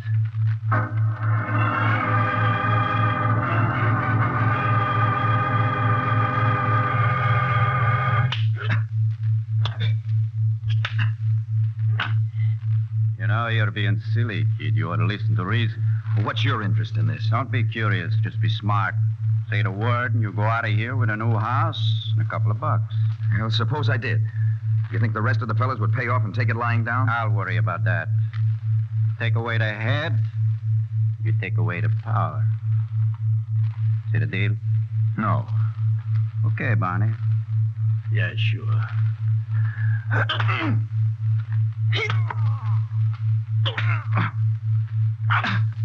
You're a jack, kid. Barney's hand can hold out longer than your face. Yeah? Well, you won't get away with this. The original, kid. Everybody says that. One last time. Is it a deal? No. Too bad. But in a way, it's good. You saved me some dough. Looks like you do a real job, Barney. Okay. Here or someplace else? Someplace else. I don't like funerals. All right. What do you mean? You're not going to... Knock you off? Yeah, kid. Your object lesson number 1. Nobody likes to die, and they might think twice about kicking up a fuss with you as an example. Let's can the chatter, Chris, and get it over with, huh? Your department, Barney. Yeah. Open up, Mankato. Open up. Somebody crossed this, boss. Stay where you are. Oh, Mr. Harding. Untie him, Peter. Right, Chief. Howdy, you Counterspy, huh? That's right, Mankato. Easy, Barney. I wouldn't like to shoot you. All right, Andy? Well, a little bit worse for the wear. I'm glad you came, and that's an understatement. All right, Peter. Put cuffs on Mankato and Barney. Okay, nobody's going to make trouble. I got lawyers. You'll need them. What happened, Gorham? Now, that gorilla Barney picked me up. I didn't know what it was all about. Mankato's the man behind the Oak Nub Real Estate Company. That's his interest. Yeah, and by rights, I should be suing this guy. He's the one who's not paying off. I just wanted to save the courts a lot of trouble. That's nice of you, Mankato, but I'm sure they'll find it no trouble at all to convict you of false statements and fraud. Take them away, Peter.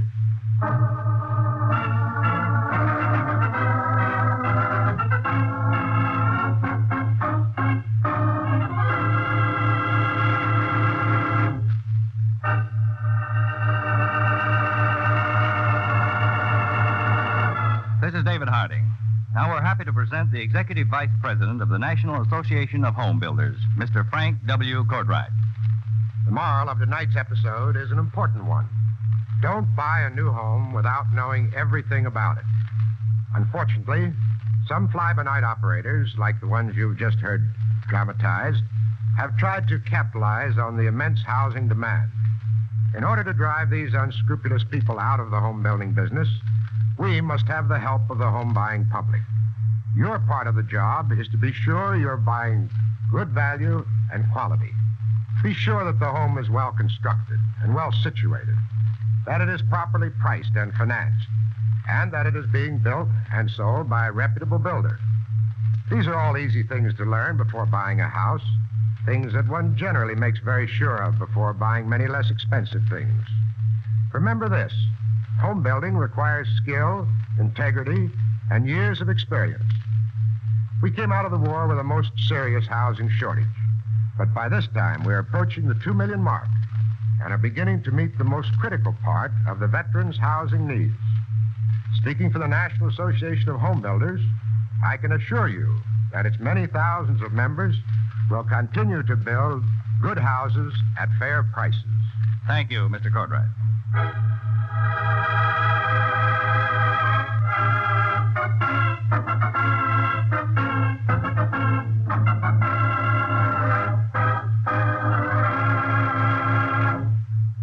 Tonight's David Harding Counterspy case was directed by William M. Sweets and was dramatized by Palmer Thompson, with music by Jesse Crawford and featured Don McLaughlin and Mandel Kramer.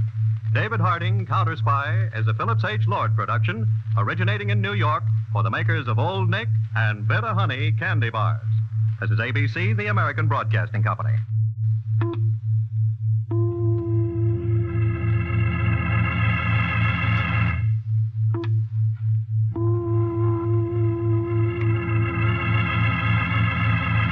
Washington, calling David Harding, Counterspy.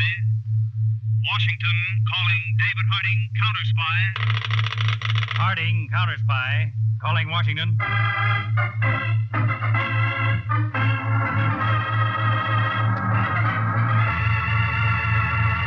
David Harding, Chief, United States Counterspies, especially appointed to investigate and combat the enemies of our country, both at home and abroad, and to secure for every American the rights which are his under our Constitution.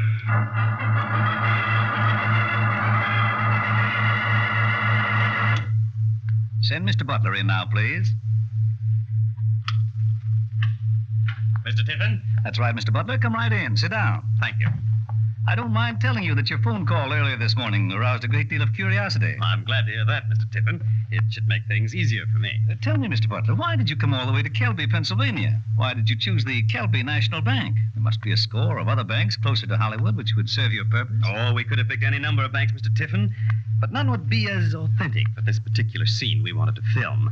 There's quite a trend, you know, in making the so-called documentary type of picture. Real people in real locations. Oh, yes. Mrs. Tiffin and I have seen several pictures like that. Well, then, you know the realism we're looking for.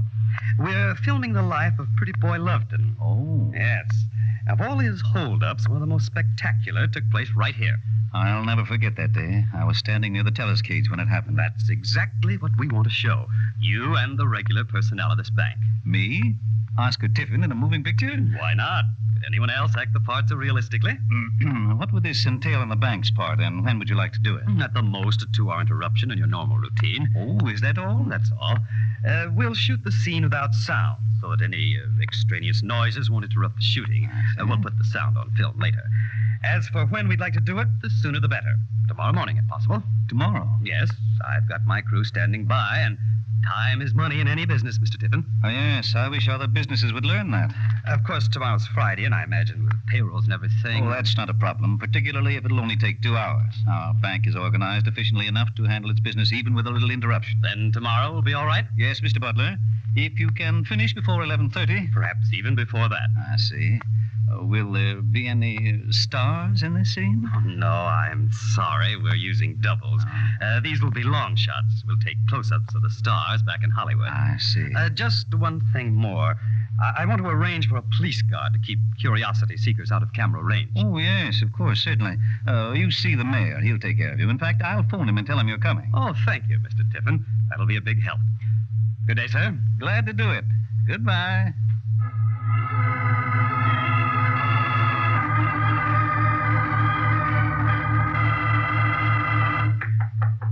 Come in. Come in.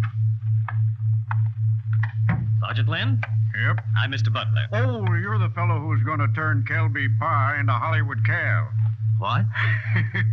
Pa and Cal, little joke on the abbreviation. Oh, yes. Well, Sergeant... Know all about it. Commissioner called and said the mayor said to give you all the cooperation in the world. Well, I can't do that, but I can give you all the cooperation in Kelby, PA. That will be sufficient, Sergeant. Now, what I want... You got him. Give you the best men on the force. 9:30 tomorrow morning, Commissioner said. That right? Yes, it is. Gonna need some folks inside the bank, aren't you? Well, there'll be... Well, my wife, Agatha, is a regular depositor there. She'd be glad to help you out. Always hankering after movies anyhow. Be true to life, too. Sticks every cent I make in there. Oh, I'll be happy to have your wife in the picture, Sergeant. What time you want her to be there? The same time you come with the police. Right. 9:30 it is. I'd better call her and tell her all about it. Give her a chance to primp up some. You know how a woman is about those things. I understand. See you tomorrow morning, then.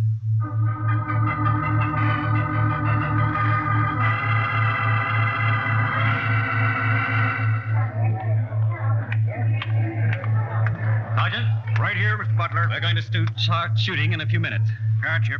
Everything's all set out here. Got officers at both ends of the block diverting traffic, and these men here will hold back pedestrians. Good. Now, I'll give you a picture of what's going to happen so that none of your men can get into camera range. I'm listening, Mr. Butler. How's Agatha doing? Agatha? Oh, fine. Excellent. Just the type we need for the picture. Yeah? Good. Now, you know we're shooting this silent. Yep. But there still may be plenty of sound made. People yelling, guns shooting, and perhaps even the burglar alarm will be set off. I see. I want to mirror the sound of the excitement in the faces of the people in the picture. Gotcha, Mr. Butler. Now, first, after the robbery, I'll back out of the door there. Then, the two cameramen will come after me, and we'll all get in the first car. Right. Then, Mr. Black and Miss Smith will come out with drawn guns and get into the second car. I see. We'll both speed off, and as soon as we've turned the corner, you can let things go back to normal. Unless, of course, we need another take. It's all straight. One thing more. Mr. Tiffin and some of the bank employees will come out shouting, help, robbery, police. Don't get between them and the camera. I want some shots of that. You bet. Now that that's straight, I guess we'd better get started. See you, Sergeant.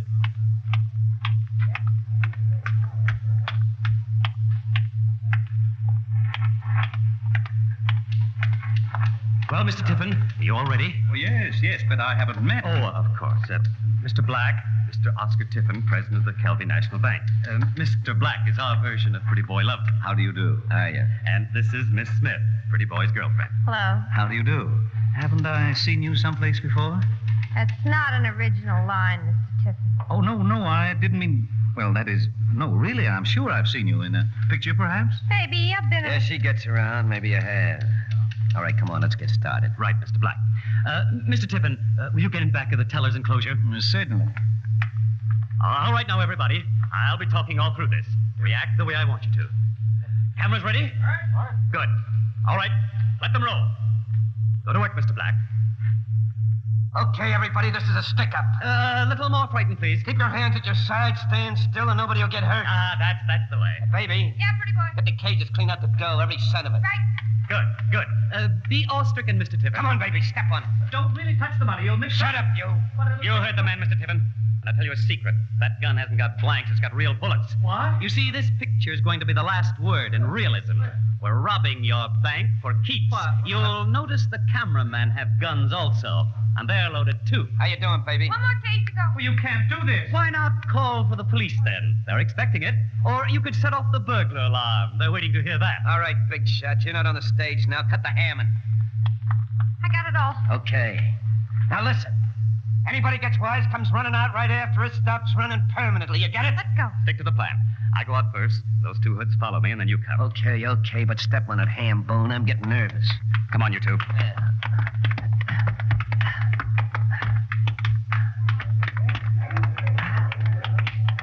How's it going, Mr. Butler? Perfect, Sergeant. Perfect. Agatha, all right? Wonderful. In the car, you two.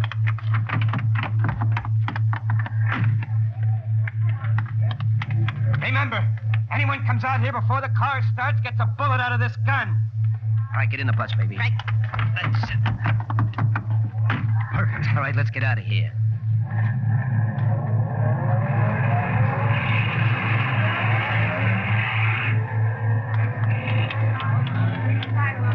Police! Robbery! Stop them, Sergeant! Hey, that's good, Mr. Tiffin. You ought to make acting your business. Acting? That was no acting, you blockhead. They really held up the bank. What? They weren't actors. They were crooks. They cleaned out the bank. Over $200,000 in payroll money. Don't stand there like a lunkhead. Get after them. Get after them.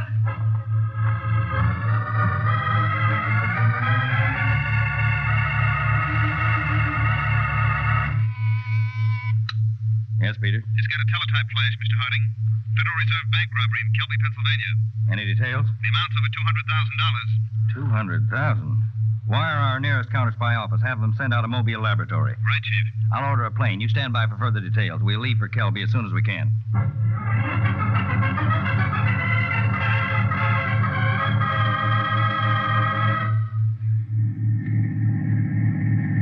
Oh, honest guts. Did you ever see a look to match that banker's face when I told him it was a real holdup? You didn't get a load of that dame near the teller's window, Marty. She just passed right out. That was Agatha, the sergeant's wife. I'll bet he's hearing from her right now. Look, Marty, let's not be so happy about this. We're not out of it yet. What are you worrying about, Gus? We switched cars, paid off the boys, and still have over 150 grand, and we're heading for New York. Well, I won't be happy until we're there. I don't like it out in the sticks. How much did you pay those guys, Marty? $10,000 apiece. The highest fee any cameraman ever got for such little work. You know, I half wish you'd taken pictures. I'd give anything to see how I looked. That'd be all we'd need, Dolly. Pictures of us. Stick to your driving, Gus. We want to make New York by morning. Dolly, What?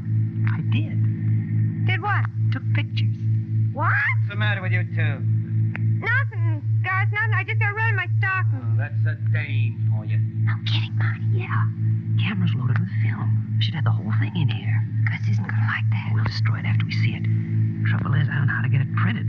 Can't send it to a commercial laboratory. I know a guy does that work. Next movie. Oh, we just can't. No, he's okay. I got enough on him to hang him. He'd do it for free for me. I'd like to see them. Yeah, so would I. I better not tell Gus. Not till they're ready, anyway. Hey, what are you two whispering about back there, anyhow? It's a surprise, Gus. I don't like surprises. Why don't you get some sleep? I'm not going to drive this bus all night. One of you will have to take over later. Right, Gus. I'll get some shut-eye and take over whenever you say. Excuse me, folks, while I sleep the sleep of the idle rich.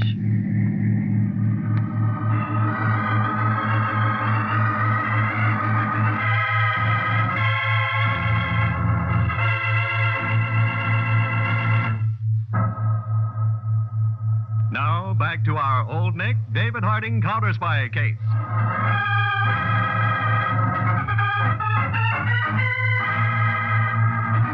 I don't think I'll ever be able to live this down, Mr. Harding, not ever. Now, Mr. Tiffin, don't be too hard on yourself. To be taken in by such a fantastic scheme. Well, a less fantastic scheme probably wouldn't have been successful. You've read how pranksters have opened street excavations or imposters have posed as foreign diplomats.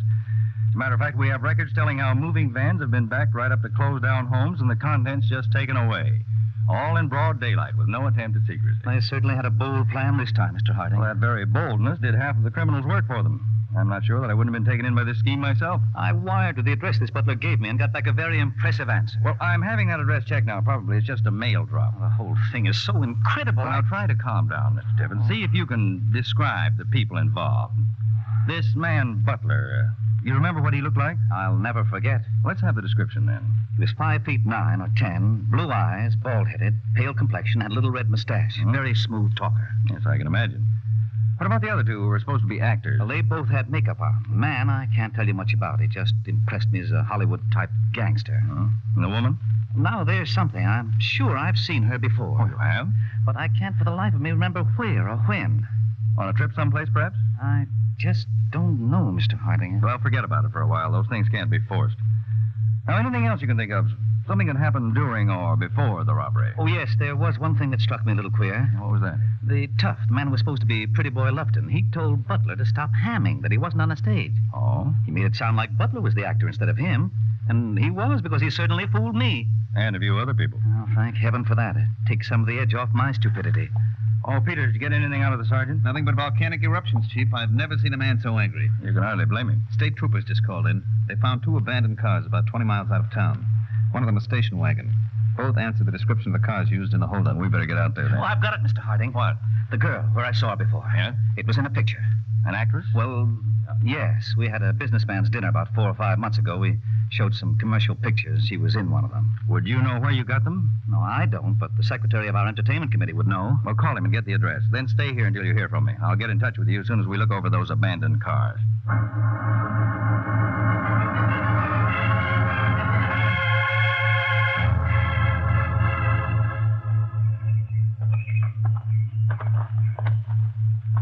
Now, they switched cars here, all right, Chief. Bronson from our laboratory says there are impressions of 3 different sets of tires. Well, there's this makeup kit that interests me. Tiffin said the 2 actors wore makeup. I don't know much about the theater, but this looks like a professional kit to me. New York manufacturer. We can't try tracing it. Yeah, we will. What about the car? Stolen? Yes, the station wagon belongs to a New York florist. Bronson scraped off that Picture Productions label on the door. The florist's name was underneath. New York. One crook tells another to stop hamming. A makeup kit. Plenty of theater in this crime. The whole idea was theatrical. And it worked. Is there a phone in this laboratory unit? Yes, Chief. Who are you going to call? Tiffin. I want to find out if he's got the address of the place where his club got those films. Huh?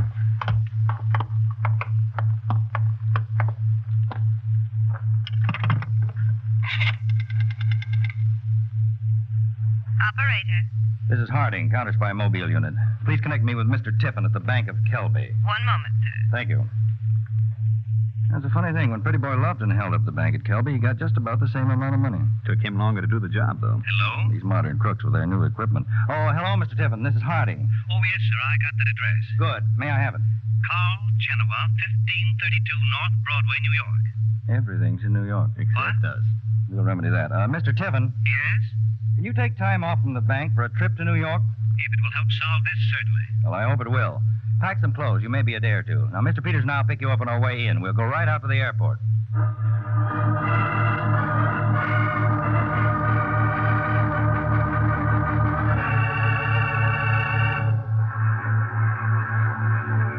Flight 2 from Boston arriving on runway 3.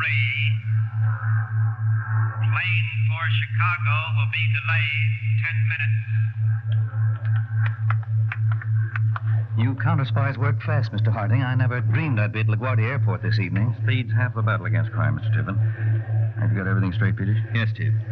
I checked the manufacturer of the makeup kit and then dropped in on Genoa and looked through his film catalog for the girl. Right. And keep in touch with you through Brewster of Theatrical Weekly. That's right. And we're going to see him, Mr. Harding? Yes. He's one of the editors. Theatrical Weekly probably has more pictures of actors on file than any other place. Now, I've asked Brewster to search through those files and pick out every actor's picture that fits the description you gave us. You'll have 1,000 of them to look at least. I'm willing and able, Mr. Harding. Well, I hope you feel the same way at the end of the night. All right, Peters, get going. I'll hear from you by phone.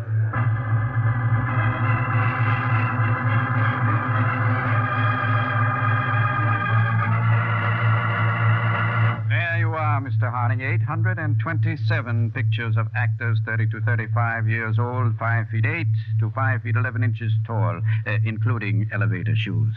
Oh, Mr. Brewster, I said bald also. You don't know actors, Mr. Harding. There are no bald ones between 30 and 35. They all wear toupees, particularly when they have their pictures taken. Oh, dear me. Well, I know, Mr. Tiffin. Do you think you could detect some resemblance even if he is wearing a toupee? It's possible. I'll tell you what.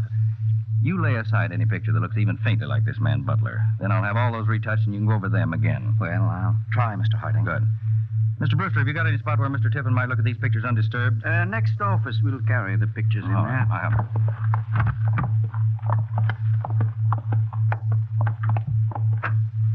Just put them on that desk and pull up a chair. Thank you. Now, take all the time you want, Mr. Tiffin. Don't overlook a single picture he might fit. I'll do my best, Mr. Harding. Tell me, Mr. Harding, do you really think an actor engineered this job? Well, the circumstances all point to it. Well, then you're in luck. What do you mean? He'll pull some boner, trip himself up somehow.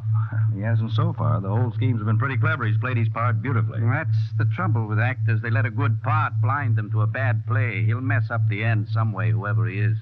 You don't seem to be very fond of actors. Me, I love them, adore them. They're the most charming children in the world, but spare me from their thinking. Go on. I could use a little insight into the psychology of an actor. Well, I have the greatest respect in the world for them as actors. As anything else, no. In fact, they should be quick frozen. What? Yeah, like meat. You put them in a pot, let them play it. Then when it's over, you put them in a quick freezer until another pot comes along. This way you don't have to pay them or feed them. And all they have to do is act. Which is all they want to do anyway, the screwballs. It's a novel idea, at least. Yes, actors should be quick probably the call you were expecting, Mr. Harding. You take it. Oh, thank you. Hello? Is Mr. Harding? Speaking, Peter. Oh, Chief. You got something? Yes, but I don't believe it. What? It just doesn't happen this way. What are you talking about? Did the makeup kit turn up anything? Makeup kit? Who cares for that? Chief, I'm calling you from the offices of Carl Genoa. You knew the girl? You, the girl. Look, Chief, now, I have not been drinking. Get that clear. It makes some sense, Peters. I can't, because I just walked in as Genoa finished processing a moving picture of the holdup. What? That's right. They really took pictures. Oh, no. I said the same thing, Chief, but I'm holding the film in my hand. How could anybody be so stupid? I'll bite. How? You stay there. I'll be over right away. Don't worry. I couldn't move now. Goodbye. Goodbye. Did something happen, Mr. Harding? They actually took pictures of the holdup. See, I knew it. I knew he'd pull a boner. That's so stupid. How could anybody... Actor psychology, Mr. Harding. It's not stupidity, it's vanity. There isn't a ham in the world who'd pass up a chance to look at himself acting. Yeah? Well, that's one picture I'm going to see right now.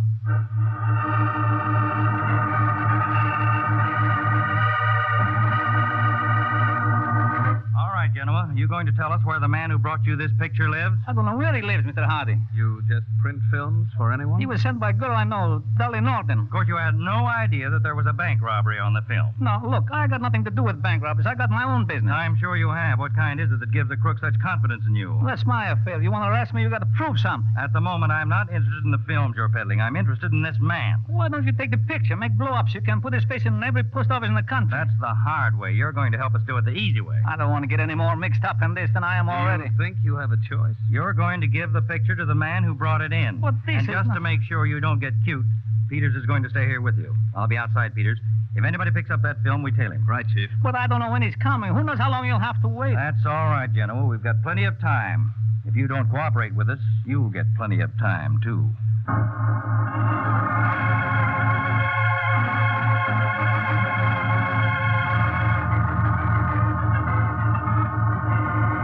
All right, Dolly, what is it? What's the idea of this meeting? It's a surprise, Gus. What kind of a surprise? Wait till Marty gets. That ham? Told you we were finished with him the minute the job was over. Now, Gus, you gotta admit it was a good idea. Look all the dough we made. And I don't care. Ever since we tied in with him, I've been unhappy. The way he thinks. Comes at you from left field. Nevertheless, we still got a lot of dough. Yeah. And I'd rather do a straight stick-up for less cash. That's the way it's gonna be from now on. Now, what's this surprise? Well... Come on, Dolly. Don't be cute. All right. We got pictures of the job. You what? There was film in the camera. Well, are you crazy? Don't get excited, Gus. Nobody will see him but us. Oh, no, you can't be on the level. You're kidding, aren't you? No, really. What did Marty do? Take him down to the corner drugstore to be developed? Of course not. Told him about Genoa. He did the job for him. Oh, it's another guy you know that he... Oh, you know Genoa. He can't say anything to anybody about anything. That was what I got on him. Did you know that he was going to do this, Dolly? No, he told me after. That's him now. Let him in. Hello, Dolly. I I told Gus, Marty. I thought he'd want to see him, too. Come in here, you spindle-headed, bird-brained Barrymore. Now, just a minute, Gus. Give me those films before you play the best death scene you ever played in your life. Oh, look, this whole job was my idea. I got some rights in it. I'll give you rights in the head. Gus, it's done. At least let's look at the pictures, and then we can burn them. What's he going to use for eyes when I get through with them? You got a lot of money from my idea, Gus. And I'll get a lot of time, too. You give me those films or so help me. No, Gus. Put your gun away, Gus. You heard the lady, Gus. Put it away. On the floor. Yes, we wouldn't like to shoot. Who are you? United States Counterspies. Come on, Gus, drop it. Counterspy. Now, Butler, you'll give Mr. Peters those films? Right here, Butler. But how? You don't know. You can't. Go ahead, Hambone. Get an idea for this scene. But I figured something all apart. You had a bad final act, Butler. We didn't like it, so we're rewriting it right now. All right, Peters, bring him along.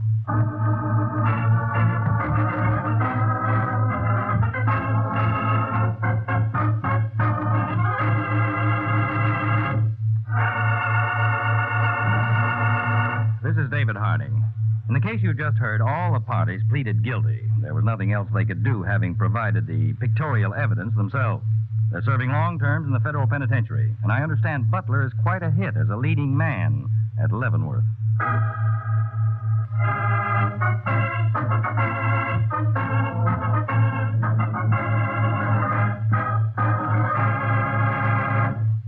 Tonight's David Harding Counterspy case was directed by William M. Sweets and dramatized by Palmer Thompson, with music by Jesse Crawford and featured Don McLaughlin and Mandel Kramer. David Harding Counterspy is a Phillips H. Lord production, originating in New York for the makers of Old Nick and Better Honey candy bars. This is ABC, the American Broadcasting Company.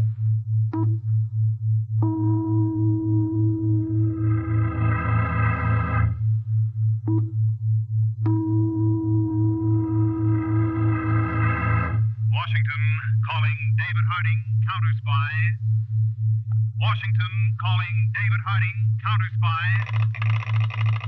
Harding, Counterspy, calling Washington.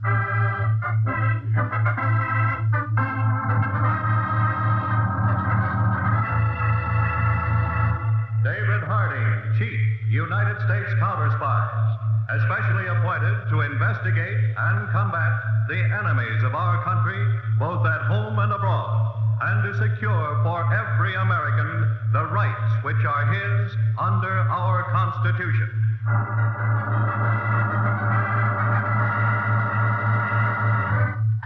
Aunt Mary, you haven't gone yet, have you? Aunt Mary, where are you? In here, child. What's the matter? Oh, thank heavens. Oh, gee, I was afraid you'd leave before I got home, and I've got something for Uncle Bill. Oh? Wait, I'll show you. There. A picture of you. Of course, it's kind of glamorous, but still it looks more like me than any of those old ones you sent him. It's really lovely. Now, at least Uncle Bill will recognize me when he sees me for the first time. I'm sure he would anyway. Aunt Mary, do you think he'll look the same? The same as what, Anne? You've never seen him. Well, I mean, will he look the same to you?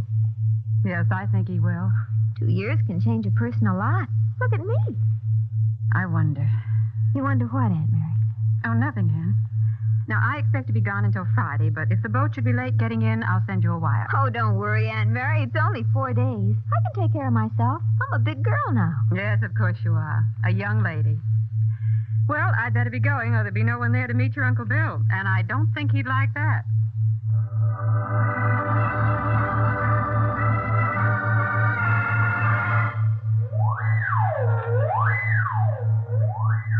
All local and federal police officials, this is a general alarm for Rick Malone, escaped federal prisoner serving a 55-year term for bank robbery. He may be armed, is considered dangerous. He is 5 feet 10 inches tall, blonde hair and blind in right eye, left eye blue, bridge of nose broken, 3-inch knife scar along left side of face.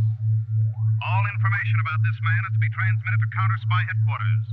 We are coordinating the nationwide search for escaped federal prisoner Rick Malone.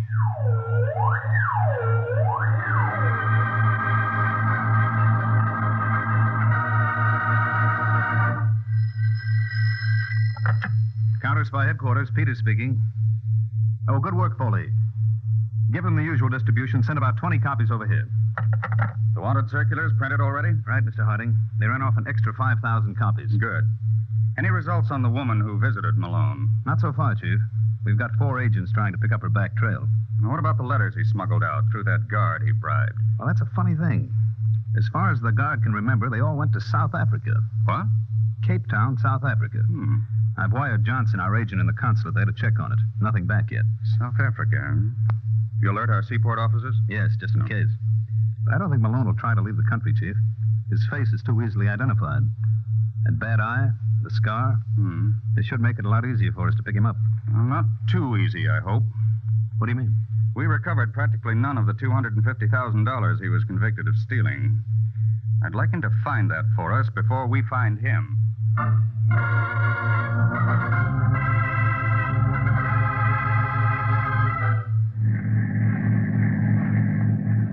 That water tower we just passed, Mary, means that we should be getting close to Caldwell, huh? Another couple of minutes, Bill. Then we should be coming to that ledge you described. Just past that curve up ahead on the left side of the road. Oh, You're going through with the whole scheme, Bill. of course I am. How long do you think I'll be free if this face of mine stays the way it is? Why do you think I had you set up house here with that kid of my brother's? Suppose something goes wrong. Suppose Dr. Franklin can't do anything for you. I've read all about him. He can. What if he suspects something? If you played your part all right for the last 2 years, he won't. As far as he's concerned, I'll be just Bill Gordon, returning home to his beloved wife, Mary, and that cute little niece, Anne. He'll have descriptions of you all over the country by now. He may recognize you. Slow down, Bill. There's the ledge. Slow down nothing. Hang on. Bill, we'll go over the edge. Bill. Did that purposely, Mary, so the cops would see the skid marks.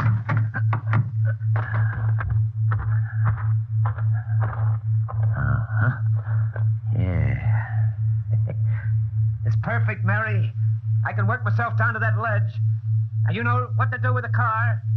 Don't forget to leave it in high gear before you jump. I spent 3 years in a pen for that dough I stashed away. I'm not going to lose out on it for 3 hours of pain. When I get through working over my face with my knife, even you won't recognize me.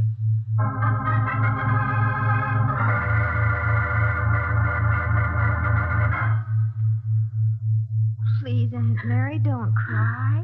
I should never have let this happen. Oh, you can't help accidents. Uncle Bill will be all right. Why are they so long? Why don't they tell us something? Gordon, I have good news for you. He'll be all right, Dr. Franklin? Yes, it'll take a little time, but when we're finished, he'll be better than you. Oh, when will he be able to come home, Dr. Franklin? Well, he can go home in a few days if you get a nurse to take care of him. That soon? Oh, I'll take care of him. Well, I'm sure you would, but we'll need a little bit more expert care than that. And now, if you'll excuse me, I'd like to talk to your aunt for a minute. Oh, of course, Doctor. Dr. Franklin, is there anything Oh, no. I just want to clear up this point of sending him home. You see, he'll still be under my care for several months to come. His case requires extensive plastic surgery. There'll be operations? There's quite a few, and he'll have to heal completely between each one. He can do that just as well at home. Oh, we'll see that he's well taken care of. One thing more, about his eye. Yes? I doubt if there's any sight left, but I'll have an eye specialist look at it. Then we'll see what we can do. Thank you, Doctor. This is going to be a most interesting case. Oh, by the way, about a nurse. Will it be all right if I send out a young woman who's worked with me on a number of cases? Whatever you say, Doctor. Her name's Jane Wilton. I think her salary is either $10 or $12 a day. I'll send her around as soon as I send Mr. Gordon home.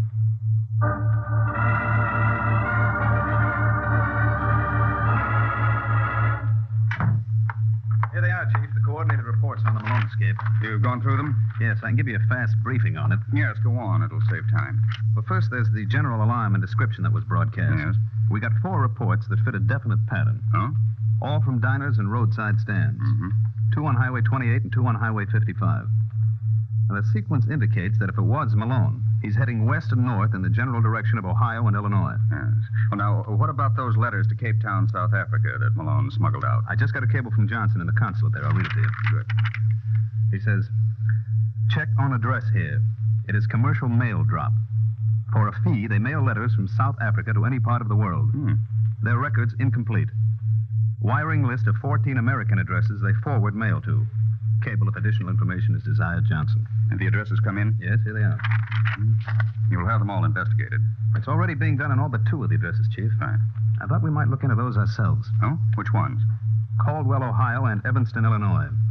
They're both directly in line with the route Malone may be taking if those reports are true. Well, it's a cinch he won't come to Washington, so we may as well get out into the field. Arrange transportation to Caldwell. We'll direct operations from there until further notice.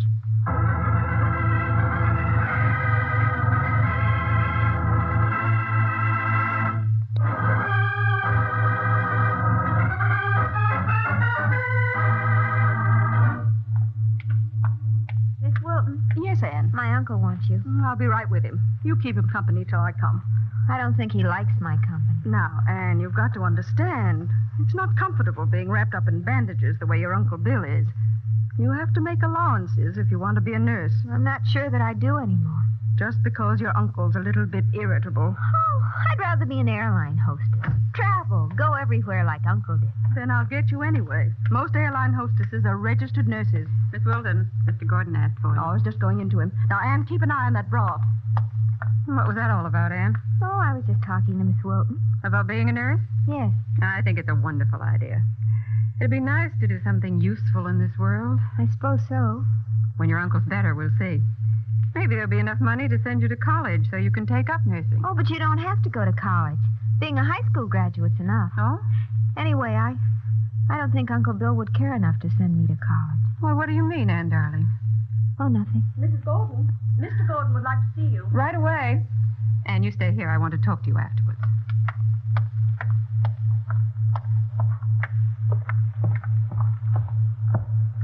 How is he? Splendid. He's coming along fine. Just a little bit impatient. Oh, that's good. I'll get his broth. Close the door, Mary. All right. Oh, What's the matter, Bill? I'm just going nuts sitting around here. Well, this is your idea. It's so dead and quiet. Worse than the pen. There, at least, they keep you from leaving. Here, you gotta be your own guard. And you're not a very good one, Bill. What do you mean? Anne, you ought to treat her more like an uncle should. Well, I can't stand the brat. I never did like kids. You told me to get her when your brother died. Yeah, sure.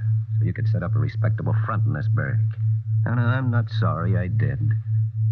No one's going to connect a nice Mr. and Mrs. Gordon and their lovely niece with Rick Malone. I thought we were forgetting Rick, burying him. Of course we are. What do you think I'm putting up with all this for? But the burial is only skin deep. Is that it? What? Nothing. I saw Dr. Franklin. Yeah?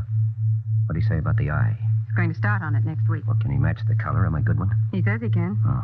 Something about restoring the color by tattooing. No, don't tell me. That part I know. Read about it every day for 3 years. How we could make a bad eye look just like a good one by tattooing in the color. Is that why you picked this town? Because Dr. Franklin practiced here? Sure, of course. You know, after he does that, maybe we can pull out. And that's the big thing that cops will spot on me, my eye. With that fixed, we can blow this burg, start enjoying that dough. Enjoying it? You bet. Yeah, I'll make up for these 2 years that you were buried in this hick town. All right, Bill. Only you're making up for the wrong years.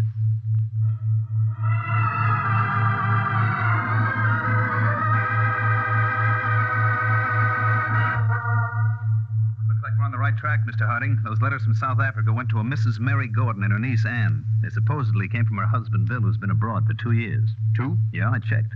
Malone was in the pen for 3, but Mr. Gordon just came back a few days ago. Did you see him? Sure. Well, what's it? Chief, for all I know, he could be a dark horse candidate. His whole head is wrapped in bandages. Nobody in this town has seen him. He was in an automobile accident just before he arrived. Yeah, that'd be a nice cover-up for plastic surgery. I checked with the local office of the Highway Patrol. There were skid marks on the hill road. How about the car? Pretty thoroughly banged up, but still in high gear. Then I talked with the ambulance boys who had to remove Gordon from the ledge. They said his face looked like it had been through a meat grinder. Who's the doctor? Dr. Carl Franklin. Franklin? Oh, isn't he the plastic surgeon, the one who specializes in the new method of hiding scars by tattooing? Might be, Chief. I don't know anything about that. What about Mary Gordon? There's no good description of the woman who was with Malone, so I've wired the prison to send along a guard who could identify her. Oh, good. And check with the state and immigration authorities on the Gordon passport. Right. You know, I'd like to get a look at Mr. Gordon. Well, we can hardly go in and rip off his bandages just on suspicion. I could speak to the doctor. No, I'd rather not tip our hand. Is Gordon at the hospital? No, he's home. There's a registered nurse taking care of him. Nurse, huh? Yeah, but asking her would be the same as asking the doctor. No, perhaps not if we didn't ask her directly. What do you mean? Do you know if she was in the Army during the war? I think so. I could find out. Yes, do that. Find out what outfit she was with, who she knew in it, and everything you can about her Army career. What for?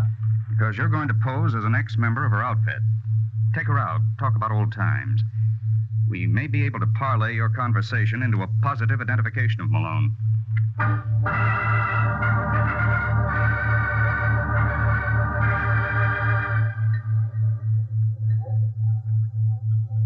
This has been a wonderful dinner, Mr. Peters. I'm glad you called me before you left town. I don't know when I've enjoyed myself so much. Well, reminiscences are always fun, Miss Wilton. Well, it's good to know that everyone in the 97th Evacuation Hospital is making out so well. Well, you seem to be doing all right. That's an understatement.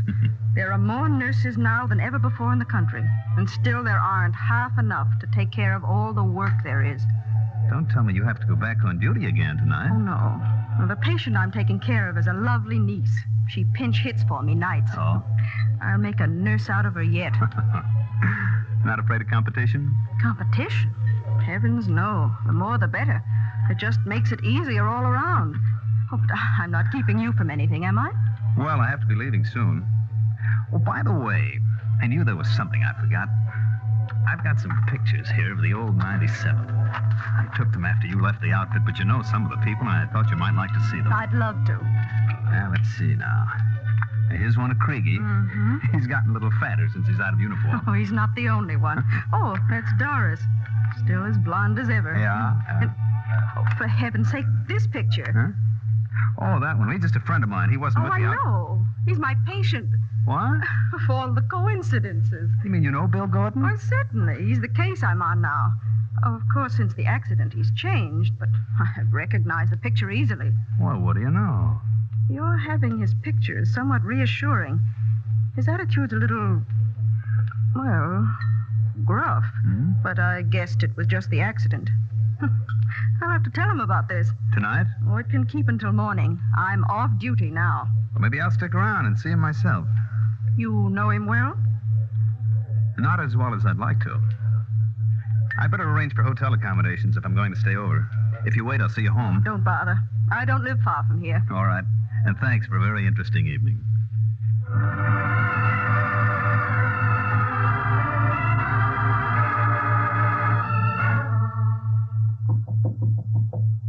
Come in. Oh, Mrs. Gordon. Is he awake? Yeah, of course I am. What do you want? I'm sorry to disturb you. I didn't see you standing at the window. I forgot a book I was reading and came back for it. Get it. Thank you. Oh, I thought you'd be interested in knowing there's a friend of yours in town. What? A friend? Yes, I had dinner with him. We had mutual friends. He had your picture in his wallet. My picture? What was his name? Mr. Peters.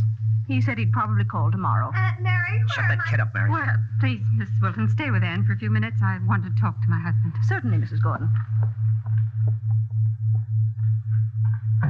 You know what this means, Mary? Yes. Coppers, they traced me. I don't know how, but they did. They always will. Gotta get out of here. What's the use, Bill? I'll tell you what's the use. 3 years of stir. I ripped my own face. I figure everything so I can enjoy that $250,000.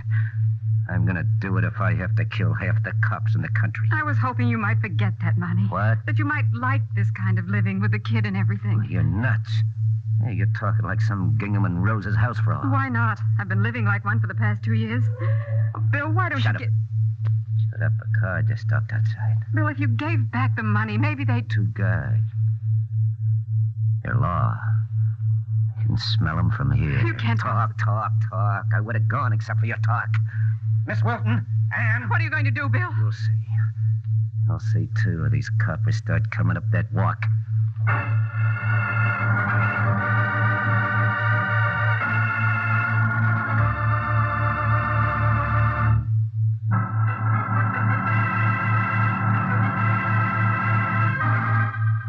Now, back to our Old Nick, David Harding Counterspy case.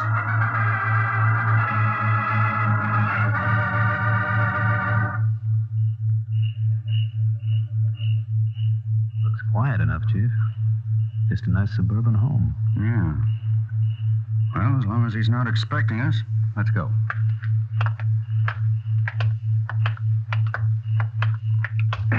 Look, Duck Chief. Over here, behind this tree, Peter. Thought he wasn't expecting us. That just shows how wrong you can be. It's going to be a tough one. Listen, coppers. Can you hear me? We can hear you, Malone. Better give yourself up. I got 1 good eye, 2 good guns. Don't worry about me. Malone, we're United States Counterspies. We'll have a squad of men out here in 5 minutes. You haven't got a chance of getting out of there. I make my own chance. Now get this, get it straight. I got 2 dames in here. And there's your stooge, top 2, and my darling little niece. I'm coming out with both of them. First move you make, I kill them. You hear me? I kill them. Now take it from there, copper.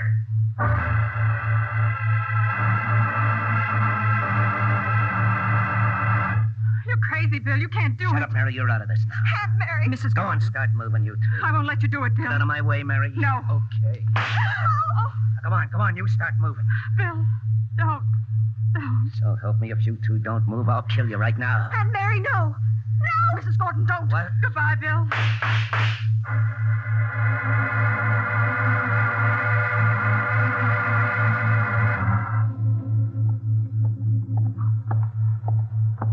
How is she, Chief?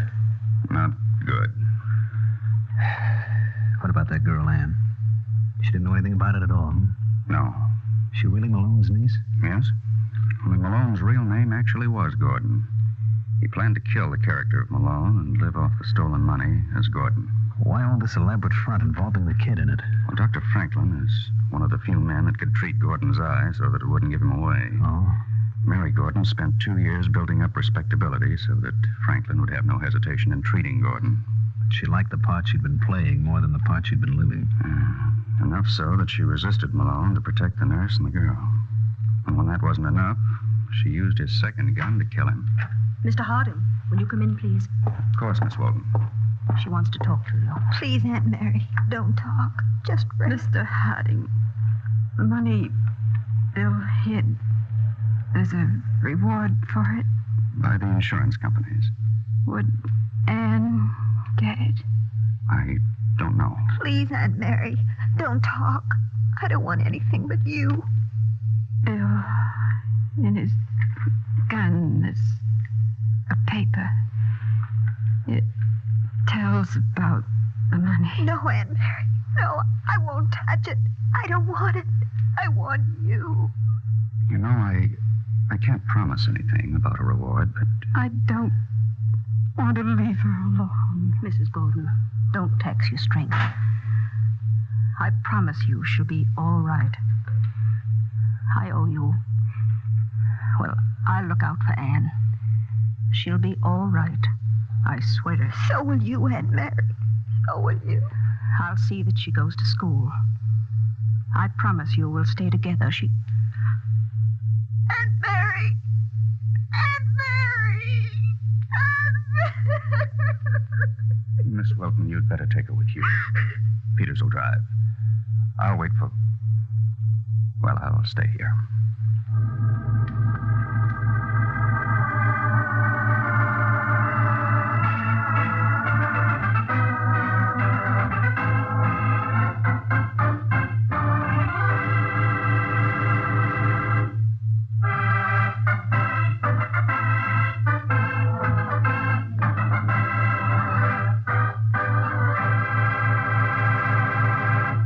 Tonight's David Harding Counterspy case was dramatized by Palmer Thompson with music by Jesse Crawford and featured Mandel Kramer and Bryna Rayburn. David Harding Counterspy is a Phillips H. Lord production originating in New York for the makers of Old Nick and Bitter Honey candy bars.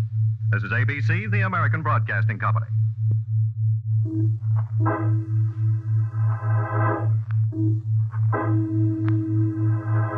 Washington calling David Harding Counterspy. Washington calling David Harding Counterspy. Harding, Counterspy. Calling Washington.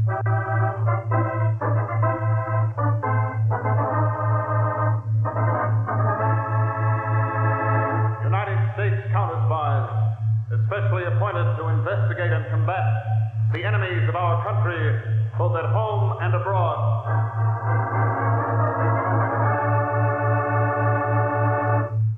Tonight, the case of the poison peddler.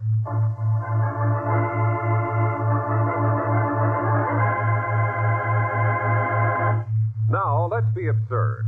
For just 1 minute. You know, and I know, it would be impossible, actually, to take a microphone right into the New York underworld and interview who's who. But if we could, there's one character we certainly wouldn't want to miss. Bugs Gonier. Bugs, come here a minute. Sure. That's my nickname, Bugs. I don't think I ain't known. Chicago, St. Louis, Elmira. That's a good pen, Elmira. Been in stir much, Bugs? So. A strange laugh you have. Lay off the criticism. When I was with the Hogan gang, I was took for a ride. My throat cut. Left for dead. Done something to my larynx and give me a funny laugh. I'm sensitive about it. How'd you get so powerful, Bugs? Mostly brains. A little double cross here, a little double cross there, maybe having a guy being took for a ride. I got the biggest racket now in the country. Hey, Lily Bell. Yeah? Come here. She's ex-Polly. I was as good as the Follies ever had. I was the toast of Broadway. You're about 38? 26. Yeah. It's your card. I taught her everything she knows. This guy, Diamond, he works for me, too. Hey, Diamond, who's the big shot? You are, Bugs. Tell him what I learned you. We've organized the Young Defenders Club. The idea is race hatred. Kids join the Young Defenders, and we sell them uniforms and thousands of badges for $5 each. We make $4 a badge. I make speeches at the meetings, get them excited against other races, so they'll smash store windows, throw rocks, and so forth. I'll tell them how I use you, Lily. Well, I go to stores run by the races we work up hate against and sell them protection from the kids. Nobody but Bugs Gonia could have thunk up a double racket like that. There's big money in selling hate. You'll have to pardon me now, you three. I got to return to the broadcasting studio. But I, too, hate you three and the things you stand for.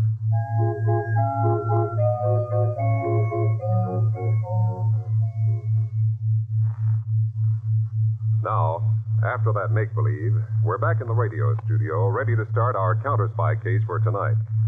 It starts 3 weeks ago in the overly furnished, expensive apartment of Bugs Gonier in New York.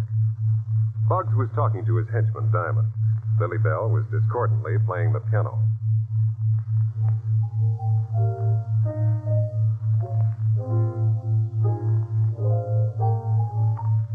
Lily Bell plays the piano like I play marbles.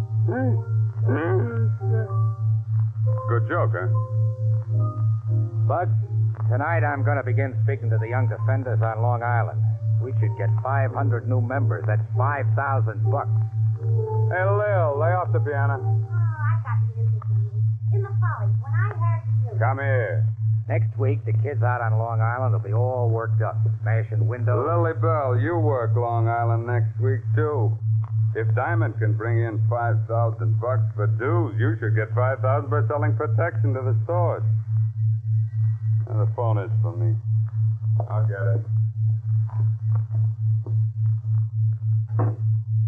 Diamond. Keep still. We gotta tell Bugs sooner or later. Not now. But if Bugs finds out. Curtains for both of us. Give me a week on Long Island, and I'll bring him back a bag of dough. He'll feel good. Then maybe we'll tell him the big secret.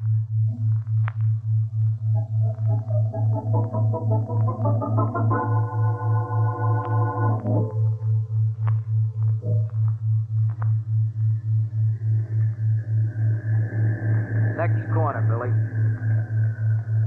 Which side, Bud? The left. What's the matter, Billy? You scared? Hey, no. I just want to make sure nobody's around. Get the paint. Come on, Billy. We ain't got all night.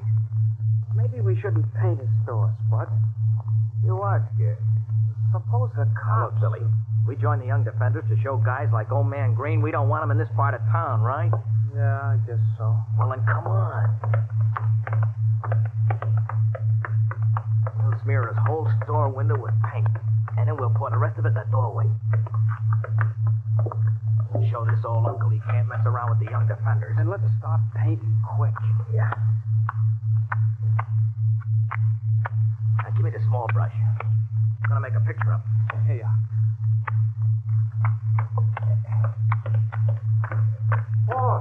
Boy, stop painting my store. It's Old Man Green. I've got you. Yeah, let go. Please don't. Big heroes, you come in the night to spoil an old man's store. Shove him, Billy. He hit his head. Come on, Billy. Help me, Bud. He's holding on to me. Come on, Billy. We gotta get out of here. Listen, boy.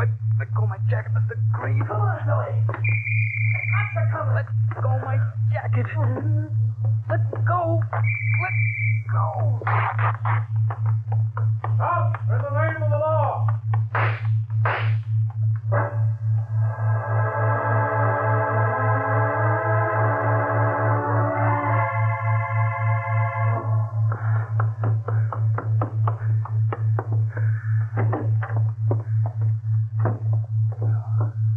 Who is it? Just me, Pop. Oh, Billy. Well, it's about time you got home. I didn't know it was so late, Pop. I was just going to turn out the lights, and then you... What's happened to your jacket? My jacket? Oh, I caught the pocket on the handle of a guy's car. I ripped it. Don't worry, Pop. I'll sew it. Even your mother, when she was alive, couldn't have sewed up a rip in your coat that bad. Visitors? This late? Don't answer it, Pop. Don't answer it. No, Pop, please. Well, they'll knock down the door if I don't. Don't open that door. Don't. Yes, who? Policeman. Sorry, mister, I've got to come in. What's the idea of walking in here with a gun? That your boy? Yes. Come here, boy. Come here. Well, now look, what's happened? What's he done? Torn jacket. Now fit this piece of cloth will fit that torn jacket. Look, my boy is a good boy. Now, why do you do this? Pop, please. What's he done? Killed a man. Killed a man? My boy killed a man?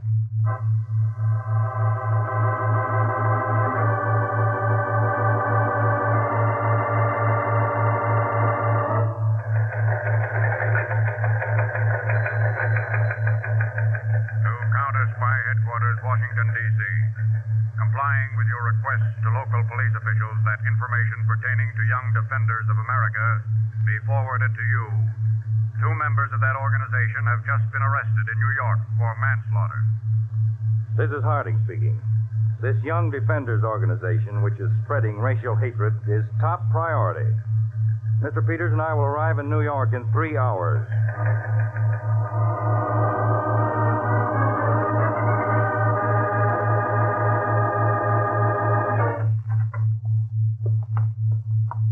Harding, this is Billy Clinton.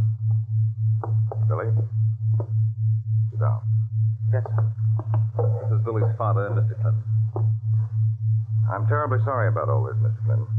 My boy killed a man. I'll be outside if you want me, Mr. Harding.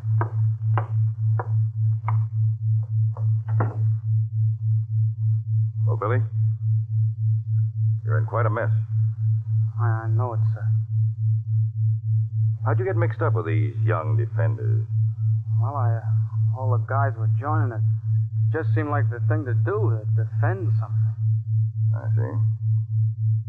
You read the newspaper which is published for the Young Defenders? Yes, sir. Agree with it? Well, I didn't think too much about it, sir. I just read it. Did you ever hear a man named Vincent Diamond speak? Yes, he's the national leader. I know. He speaks to all our branches and members.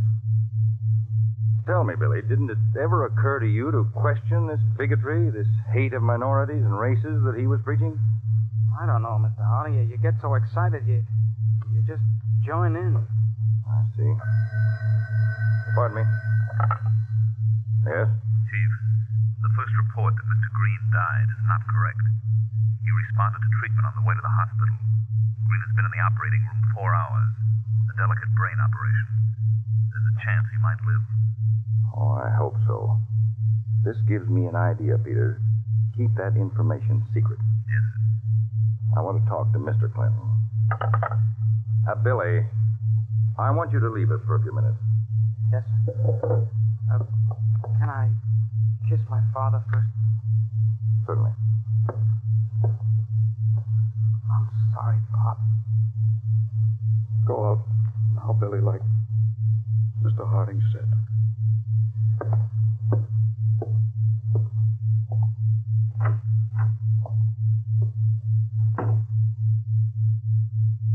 Mr. Clinton, these boys committed this crime themselves, but the poison propaganda peddled by Diamond stirred them up. However, that isn't going to convict him. But why should the counterspies be called in on a thing like this, Mr. Harding? Mr. Clinton, we keep an open file on all crackpot and subversive organizations. You see, these hate organizations break down into 2 types. The ones led by mentally upset neurotics or crackpots, and the ones that are just crooked rackets. What class are the Young Defenders in? Indications are it's a crooked racket. And I want you to help us break it. But it's too late now to save my boy. It's never too late to try anything, Mr. Clinton. Besides, there are other dads and other boys. All right, Mr. Harding. I'll do anything.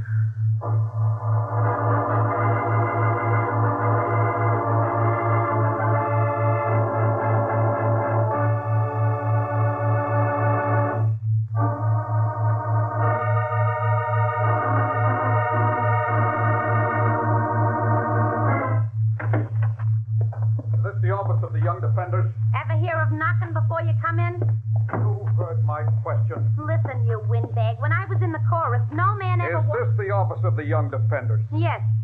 Where's this diamond man who goes around making the speeches? None of your business. It is my business. You know who I am? Must I? I'm Mr. Clinton, the father of Billy Clinton. They've arrested for killing that storekeeper. Oh. Now I want to see that man Diamond. He isn't here. Where does that door lead? Just to another office. I'll take a look. I told you. Mr. Diamond isn't here. Well, Diamond's been going around talking to the boys at these Young Defenders meetings. He's in this just as deep as my son. But Mr. Diamond wasn't with you, son. Well, he aroused Billy, so he did it. And I want to see him. I demand to see him. Who demands to see who? Who are you? I'm acquaintance to Mr. Diamond. I'll keep your shirt on, Bob. I don't like that laugh. I didn't ask you if you did. Now get out and go away. I'm not going anywhere till I see that man Diamond. This is Billy Clinton's father. Billy was the boy who was painting in Mr. Green's store and killed the old man. Yeah. He's been banging all around the office. And I demand to see Diamond, or there's going to be plenty of trouble. Now, we've all got to protect each other. Huh? The same kind of undesirables Diamond is preaching about. They're going to persecute my boy in court. Wait a minute. I'm getting this wrong. What do you want? I want some money to hire defense in court for my boy. I'm a poor man. I haven't got any money for his defense. Now, he's a member of the Young Defenders. The organization should defend him. Hey, you're right. Yeah. Yes, sure. The Young Defenders will defend your boy. But we can't defend him if he's... Quiet, Lily. We'll hire the best lawyers money can buy, Mr. Clinton. The Young Defenders will not allow your boy to be crucified. Oh, well, thank you, sir. Thank you. Why, sure. You come back to the office here in a week, you'll see. Oh, well, that's wonderful now. Wonderful. We'll all hang together. Yeah, let's not use that word. We'll stick together. Right out that way, Mr. Clinton. Yeah. We've got to defend my boy. We'll be seeing you. Goodbye. Bugs, I ain't very bright, but Don't you get it, stupid? A defense fund. We'll raise money from every sucker on Diamond's list. We'll scream the kid's being persecuted because he's a young defender. We must rally to his defense. Oh. Who'd ever think of that but me, Bugs Gonia? You think if Diamond was in town, he'd think of it? We'll raise the dough by letter. Diamond will be awful sore taking over his end of the racket. Yeah.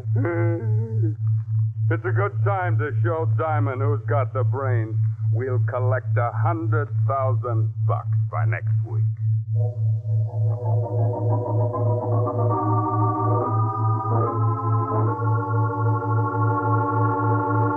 The Young Defenders Organization has sent out about 200,000 letters, Mr. Harding. Asking for money to defend Billy Clinton. Yes. Oh, and Mr. Green is better. Good. But don't let that news get out. Right. Peters, who does this Diamond live with? He has a room by himself. But some way he's hooked up with a gangster called Bugs Gonia. Anything on, Bugs? A long past record, but no reason to pick him up now. There's also an ex-Follies girl mixed up somehow. We'll do some more checking on them.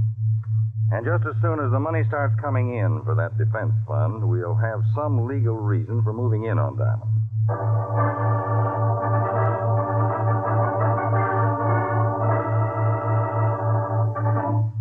That big fool. Bugs didn't have any right to mix in on my end of the racket while I was gone, Lily. Take it easy, Diamond.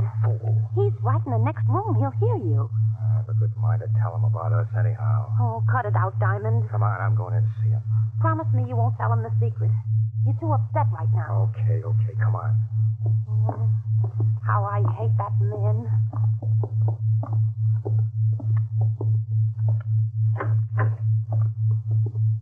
Say you're back, Diamond.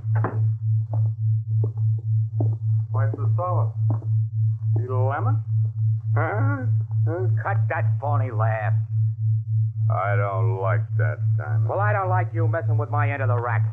Listen to him, Lily. Sore, 'cause in 1 week I rig it up to make more than he's made in 3 months. Everything I've done has been inside the law. They couldn't touch it.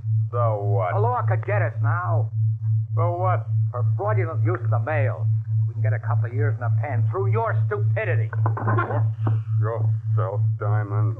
Please, Diamond didn't mean it. Oh, yes, I did. Stop it, both of you. Well, forget it. Go on back to your room, Diamond. You go get dressed, Lily. You and me are stepping out tonight. Wait a minute, Bugs. Diamond, you promised. He promised what? What did he promise? How much will you sell me the young defenders for, Bugs? I'm selling nothing. Stop laughing that way. Don't give me order. Why, you...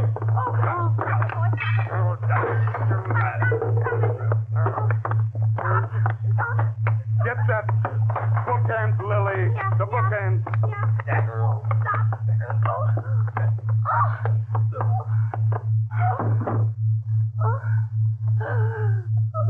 You tried to hit me, Lily. Oh, no. No, Bugs. You tried to hit me on the head. You missed and hit Diamond. No, I didn't, honest. You two were moving so fast. If I thought you did. Why would I want to hit you? Look at me. Don't, Bugs. Look at me right in the eye. Huh? Okay. Oh, Diamond. He's dead. Sure he is. You really hit him. Oh, what are we going to do? It's murder. If you hadn't have done it, I would. Oh. Now we just got to get him out of here. How? All right. Dark. Car's in front. We'll pretend he's had too much to drink. We'll walk him out between us. Oh, I'm scared, Bugs. Awful scared. Hey, I got me another big idea. Another like this, I suppose. We leave him alone in the woods. In a couple of weeks, he's found. And who killed him? The undesirables that the young defenders have been working against. It'll get us a lot of new members. Come on, we got to get rid of them.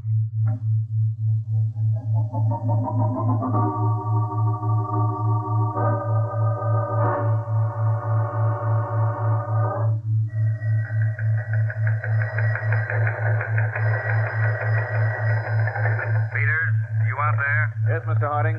We're checking the money that's coming in on that defense fund. How much? About $3,000 a day. Then we're going into action. Come into my office. Yes, sir.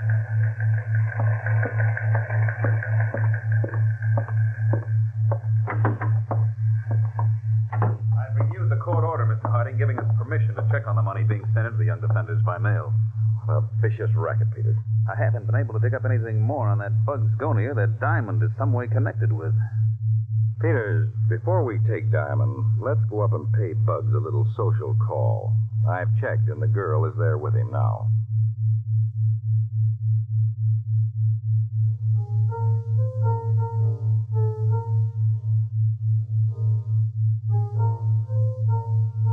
Cut it out, Lily. I'm sick of it.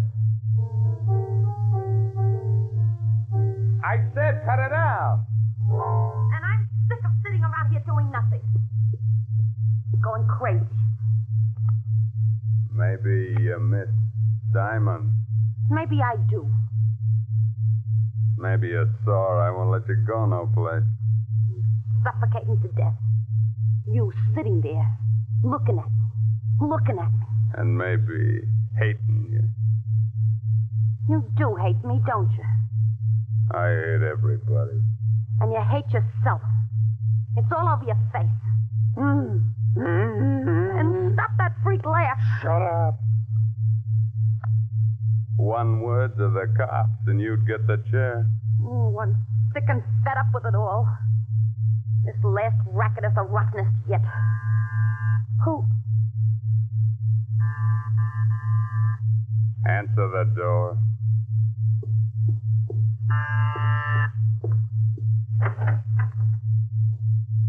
This Bugs Gonia's apartment. Who wants to know? What's the idea of coming here this time of night? I think we'll walk in. You got your nerve. I'm Harding of the United States Counterspies. This is Mr. Peters, my assistant. You Bugs Gonia? Sure. Have a seat. Two of you have 2 seats. Where's Diamond? I don't know. Maybe he's gone on a honeymoon. Bugs. Huh? Nothing. Does Diamond work for you? Nah. We're just passing acquaintances. What do you know about this hate racket, Bugs? stirring up racial hatred among ignorant people. Diamond does that? You're Lily Bell, aren't you?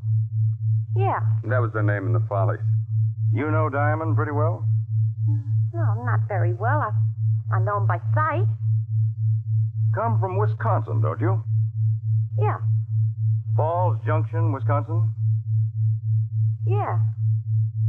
You recently got a copy of your birth certificate, didn't you? Where is it now? I don't know. Did you want to show it to someone at the little town of Wellington over in Jersey? Stop it. Stop it. Well, I've stopped. Shall I go on? What's the idea of all this? Your birth certificate wouldn't still be at the Marriage Bureau in New Jersey, would it, Lily? I don't know. Where is your husband, Lily? Oh, what's the use? I'll tell everything. Lily. I did marry Diamond. He's dead. He was killed in a fight right here in this apartment. Stop him, Peter. Easy, bud. I tried to hit Bugs over the head, and I hit Diamond by mistake. I had nothing to do with it. You know all about this hate racket, Lily. Yes. Yes, every bit of it. I was in on it, too. I'll tell you everything. Everything. All right, Peter. Get the cuffs on Bugs Gonier. Murder and accomplice to murder. And a whole list of federal offenses. Inciting race prejudice and hatred. The crime of intolerance is the worst of all. We'll do everything in our power to help wipe it out.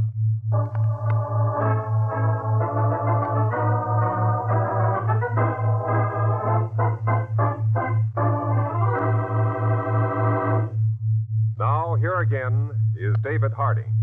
It so happens that tonight's case is very timely. This is Brotherhood Week, so let's all spread the word. Don't listen to or spread gossip about any group of people. Instead, stand up and talk against that kind of talk when you hear it. Not only this week, but all year round. That's being a real American.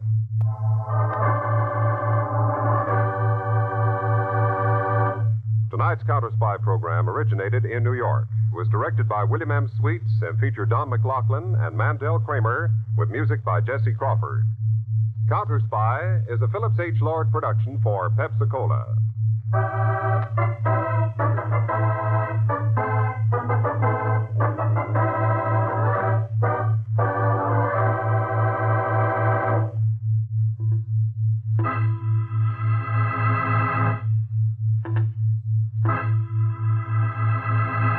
Washington calling David Harding, Counterspy. Washington calling David Harding, Counterspy. Harding, Counterspy. Calling Washington.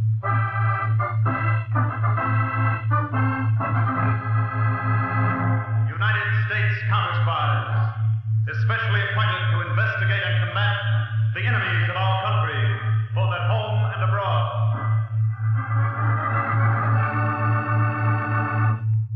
Tonight, the case of the Blackmailed Hijacker, a counter-spy report to the American people.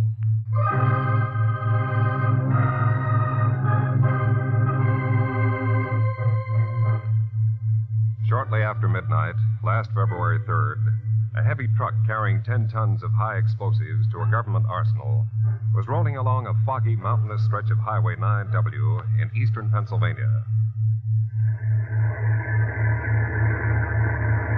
The driver, Larry Mason, held the wheel tightly.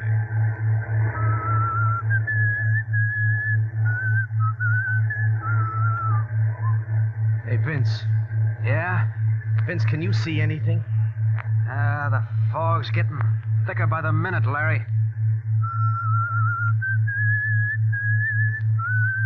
For the love of Mike, Larry, if you got a whistle, at least change that tune. You know, we should have stopped before we hit this road, Vince. With that 10 tons of nitro we got in the back, one slip and my wife cashes in my insurance. Hey, Larry, up ahead. Yeah, looks like a car skidded right across the road. Slow it down.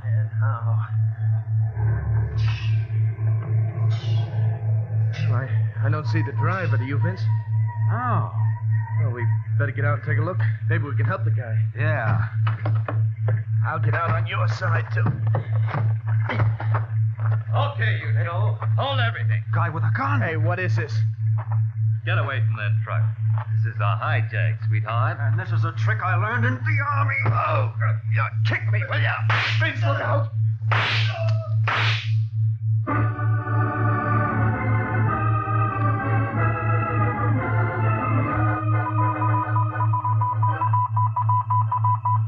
Urgent to all Counterspy field offices, District 3. Mr. Harding now in Pittsburgh field office to take charge of following case. Truck hijacking last night, Highway 9W, Eastern Pennsylvania. Relief driver Vince Dugan killed. Killer tentatively identified as one Sid Barlow. See Counterspy file. Identification made by surviving driver of truck Larry Mason.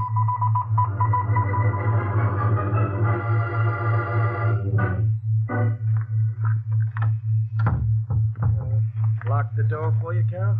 Oh, no, Larry. I'm only going to the supermarket. I'll be right back. Okay. I've got to buy a lot of groceries, darling. Got time to help me carry them back? Well, kiddo, I'm due downtown at the Counterspy field office to see David Harding. I wish you'd let me go with you. No, I don't want you to have anything to do with Larry. murders and ex-convicts. Hey, Larry Mason. Oh, hello, Steve. Hey, Larry. Going downtown, huh? Yeah, Steve, this is the wife, Carol. Honey, it's Steve Kramer, chief truck dispatcher down at the company for 6 or 7 years. Mrs. Mason, Larry hadn't ought to keep you to himself. Thanks, Mr. Kramer. Larry, I'm going on to the market. See you at supper, honey. So long, kiddo. Lucky you, Larry. Don't I know it? Going downtown, too, Steve? I'm kind of in a hurry. Counterspy field office, huh? Yeah, 9 o'clock to identify the guy who killed Vince Dugan. How about a lift? Oh, you got your car, Steve? A friend of mine's got his right over here. Good. I happened to spot you, so we stopped. Good enough. Hop in, Larry. Thanks.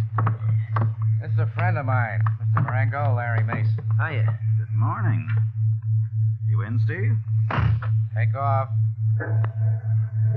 Hey, Larry, I've been telling Mr. Marengo what pals you and Vince Dugan were. Vince was a great guy. Yes, it was an unfortunate accident, Larry. Wasn't an accident, Mr. Marengo. That rotten dog just shot Vince down. I understand the Counterspy's already picked up the guy who killed Vince from the description you gave him. Yeah. Character named Sid Barlow. All they need now is for you to pick the guy out of the lineup. I'll never forget that killer's face. I'll pick him out all right. Larry, maybe you won't pick Barlow out. Why wouldn't I hang it on Barlow if he's the guy? Tell him, Steve. Larry, 3 years ago, a con got out of the state jug in Ohio after a stretch for manslaughter. Truck accident. Yeah. He comes here to Pittsburgh, changes his name to Larry Mason, and gets a job with our company as truck driver. Under false pretenses. How did you know? Also, Larry, last year you married a very lovely girl. I'll say. But, of course, you didn't tell Carol about your prison term, did you? Now, listen. What Carol doesn't know won't hurt her, eh, Larry? Carol doesn't have to know. Does she, Steve? Oh, Mr. Marengo, nobody has to know. That's up to Larry. So that's the setup. Steve, it's 8:45. We'll drive Larry down to the Counterspy field office. Mr. Harding will be waiting for him.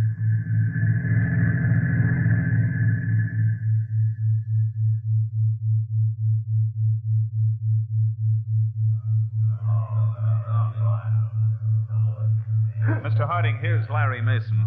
Mr. Harding? Good morning, Larry. Sit down here with Peters and me. Yes. This is our lineup room, Larry. In a few seconds, several men will come out on that platform up there behind glass. Sid Barlow among them. I want you to pick out the killer. Yes, sir. The lights are so arranged that we can see the men, but they can't see us. And they can't hear us either. Conway. Yes, Mr. Harding? We're ready, Conway. You can send them out. Yes, sir. Okay, boys, you want it on stage. There they are, Larry. Well?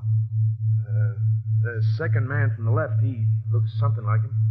Take your time. Well, I'm not positive now. You know, I only saw the killer from the side. Just a minute. Conway, second man from the left, turn to the right. Second man from the left, turn to the right.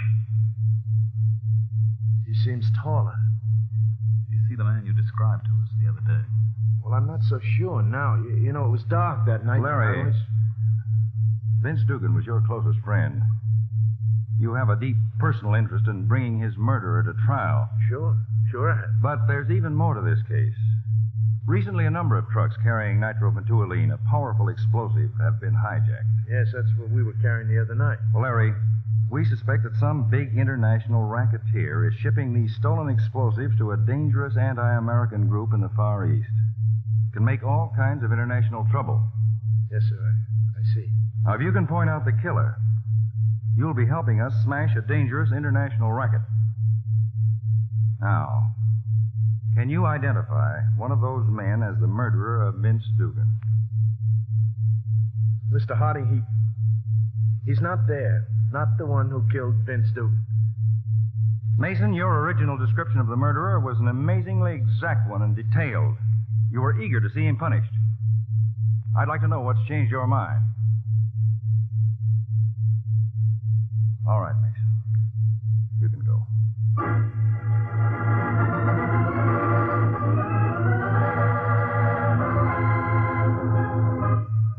Yeah, Larry, this is Steve.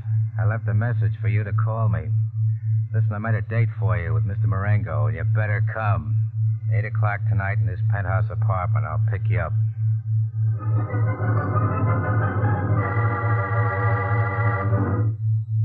Larry, I want to thank you for not identifying Barlow yesterday at the Counterspy field office. Keep your thanks, Marengo. Larry, that's no way to act to Mr. Marengo. Well, there's nothing to talk about, Steve. You two got what you wanted. That was the deal. Yes, Larry, that was that deal. Now I have a new deal for you. Chance to make some real dough, Larry. Not the measly dough you get for pushing a truck around for our company. I'm satisfied. Nothing so stubborn as a reformed convict, eh, Steve? Larry, I am scheduling you to take a load of explosives for the company tomorrow night to another arsenal at Bay City, alone. That powder don't get to Bay City. You see, Larry, some of my men will be waiting to meet your truck on the highway. Mr. Marengo has it all set up, Larry. All you do is take one on the chin to make the hijack look clean. Nothing doing. It's no deal, Marengo. I paid you off. I did what you wanted, and I'm through. Larry, what about David Harding? Harding? What do you mean? Larry, you did a very bad thing when you took the finger off Sid Barlow. You, an ex-con, deliberately deceived Harding. You see, Larry, you have to accept my offer. My men will expect you tomorrow night.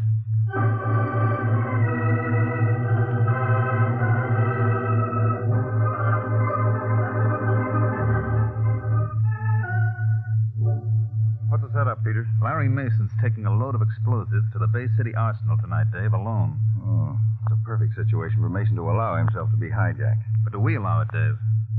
Tell you what, we'll set up observation posts all along Mason's route. Now, besides, you tail him in a car. Take at least 3 more men, armed for a capture if necessary. I'll keep in touch with all of you from the communications room.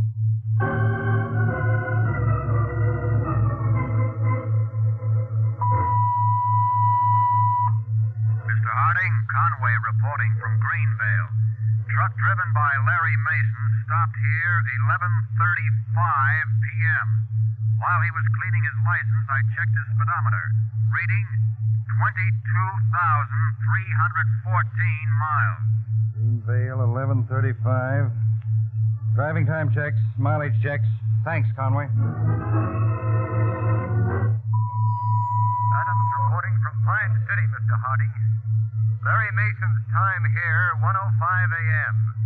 Speedometer reading 22,367. Time and mileage check. And Adams, Peters and 3 men are tailing Mason's truck in a car, ready for trouble if it comes. Keep an eye out for them. Peters calling Harding from pursuing car. Something's up. What is it? Larry Mason has just turned his truck off the main highway. What's your location now? A dirt road, alternate 6A, leading up into the mountains. It's an even better spot for a planned hijacking than the highway, Peters. Keep following. Keep me informed. Peters to Harding. Larry Mason finished his run to the Bay City Arsenal without incident. You mean nothing unusual happened on that long detour he took through the mountains? Not a thing, Dave. The driver doesn't take a truckload of high explosive on a dangerous detour just for the thrill. Stick close to him. Let's see what he does next.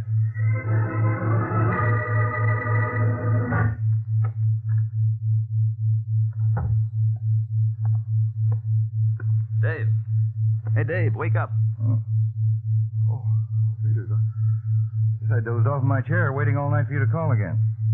Hey, what are you doing back here in Pittsburgh? I tailed Mason all the way back from Bay City. No trouble? Admittedly, it looked like a hijack setup at first, but nothing happened. He came back, left his truck in the main garage, and went home. Larry Mason is a very puzzling young man. We'll have to find some way of unpuzzling him.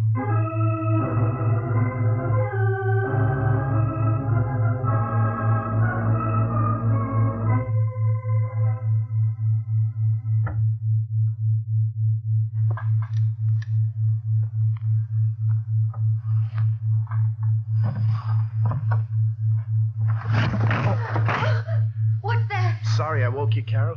Oh, it's you, Larry. You said you wouldn't be back from Bay City until tomorrow. Well, we have no phone here. I couldn't call you. Darling, what are you doing? Where's my suitcase? Well, it's in your closet. I'll get it. Larry, what's wrong? Well, I'm just taking my clothes. Larry, please. What's happened? Larry, you're in trouble. No, there's no trouble. I'm just fed up with Pittsburgh. That's not true. You're running out on me, aren't you? Oh, Larry. Carol, no. Honest, honey, I wasn't running. Listen, Carol, I'm in a jam. See, I have to get out of Pittsburgh now, tonight.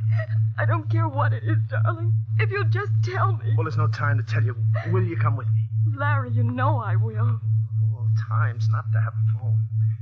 Look, I'll go down to the Crescent Airport and get tickets now, fast. All right. You pack, grab a taxi, and meet me at the airport as soon as you can. Yes. And don't worry, honey. Everything's going to be fine. Just fine.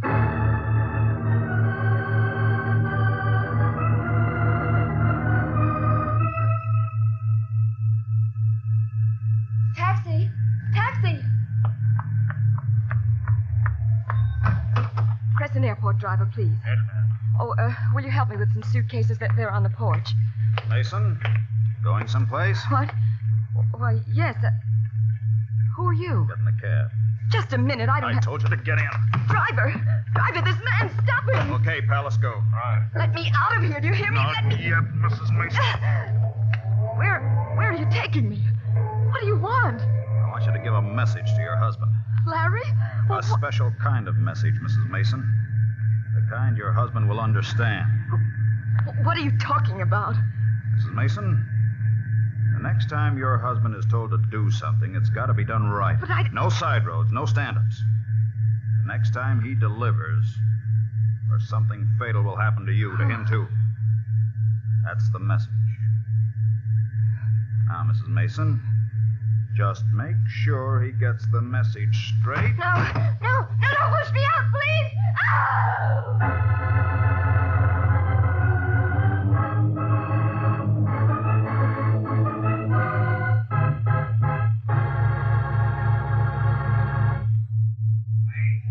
Continental Airlines, Pittsburgh to St. Louis, now loading at Gate 4.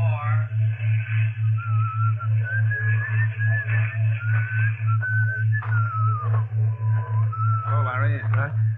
Oh, Mr. Peters. Mr. Harding's in that car over there. He wants to talk with you. Well, I'm sorry. I'm in a hurry. Larry, Mr. Harding said he wanted to talk to you. Okay. All right, get in. Hello, Larry. I'm afraid you're not leaving town, Larry. What? I saw you buy 2 plane tickets 10 minutes ago. So you saw me buy tickets. Is that a crime? Larry, you're a material witness in a murder case. I could have you held in custody for this. Yes, I guess you could. But I'm not going to. Instead, we're going back to your home. When we get there, you and your wife and I... My wife? She's got nothing to do with all this. Larry, a few hours ago, we received certain files. They explain some of your recent actions. Now I want you to be completely honest with me. I was, right along. Larry, we not only want to clean up this hijack case and Vince Dugan's murderer, But we also want to help you and Mrs. Mason. I tell you, she doesn't know anything about this.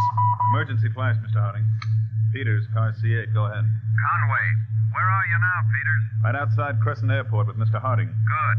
On that hijacking case, we just got a flash from City Hospital. A woman identified as Mrs. Larry Mason. Carol. Just brought into the emergency ward.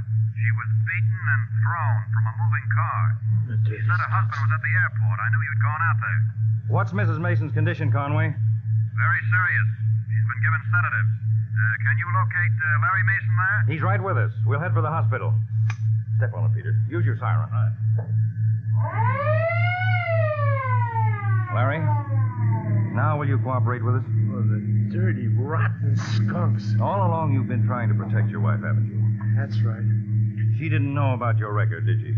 You know now I was a con. No, I never told Carol, and I was sure a jerk not to. Okay, Mr. Harding, how do you want me to help? After we see your wife, I think you can start working back in that garage.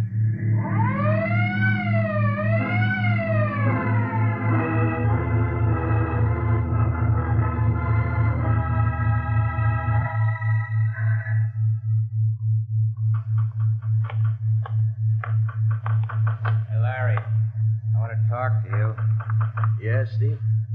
Some stunts you pulled taking a detour last night and ducking the hijack setup. I thought it was a good stunt. We're giving you one more chance.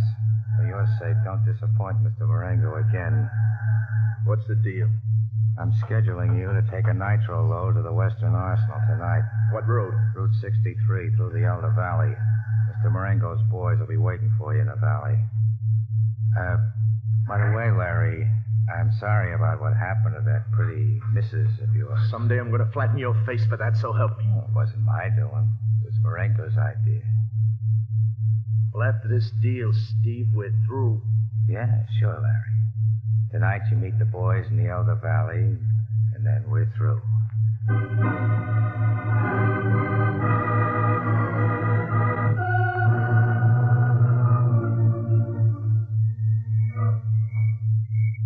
There's the lights on Mason's truck, Mr. Marengo.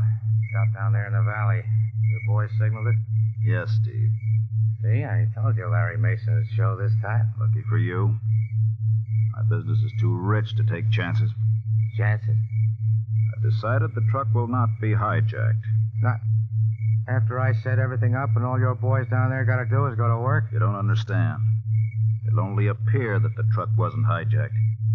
I don't get you, Mr. Marengo. Right now, Sid Barlow and the rest of my men are removing most of the powder from that truck, as I originally planned. What they leave will be used to destroy the truck and Larry Mason. Kill Larry Mason? Hey, it'll look like an accident, huh? We won't have to worry anymore about trusting him or not. Both he and the truck will be blown to bits. Mr. Marengo, this is something I gotta see. Oh, you'll see it, Steve. You and I both will. Ah. Flashing the signal to me from up there. Everything's ready. Now, huh? Yes, Steve. A moment.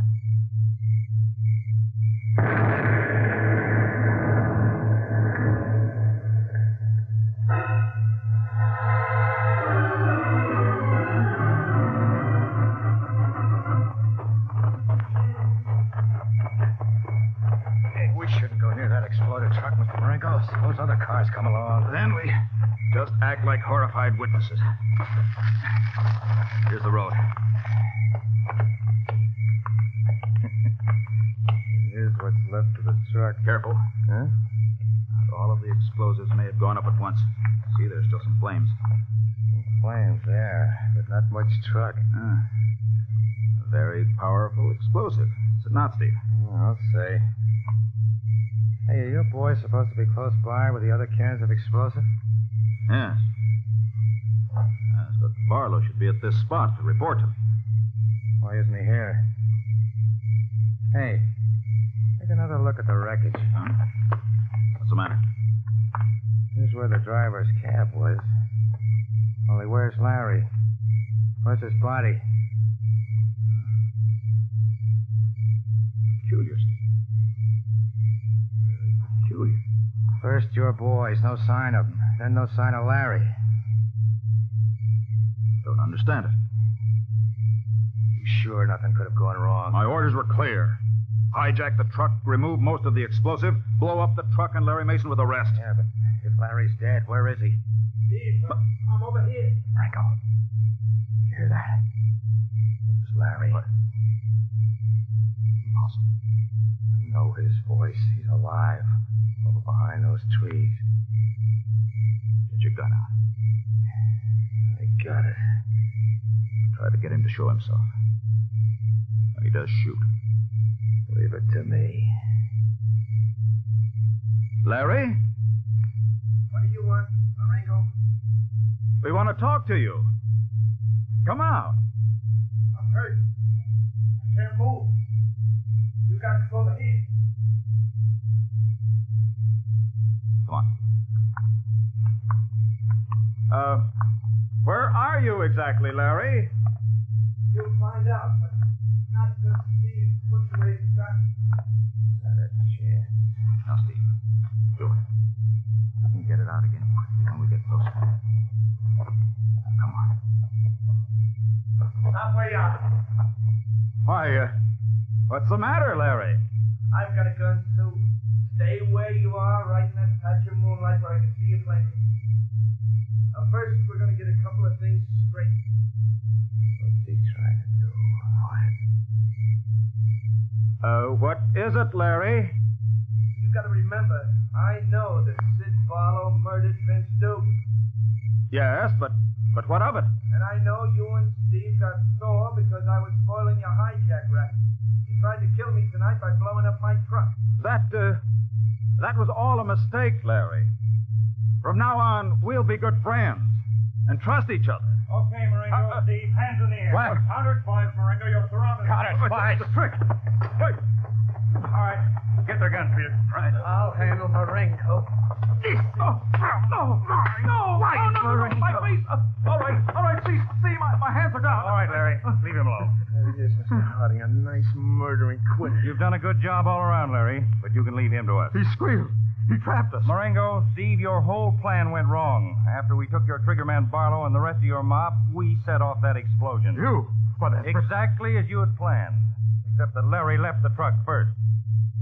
From the things you admitted to him a moment ago, we've got enough to send you and all your gang away for the rest of your lives.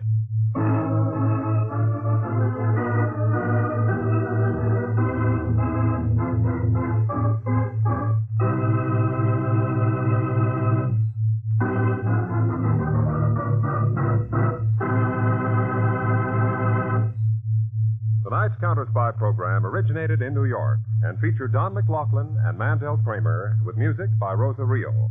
Counterspy is a Phillips H. Lord production for Pepsi-Cola.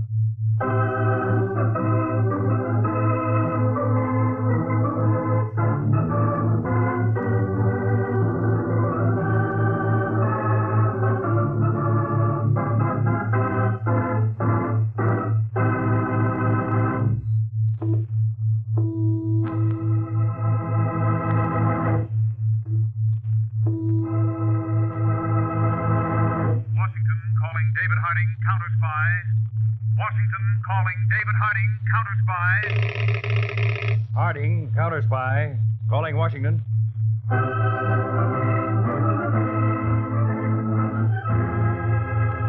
United States Counterspies, especially appointed to investigate and combat the enemies of our country, both at home and abroad.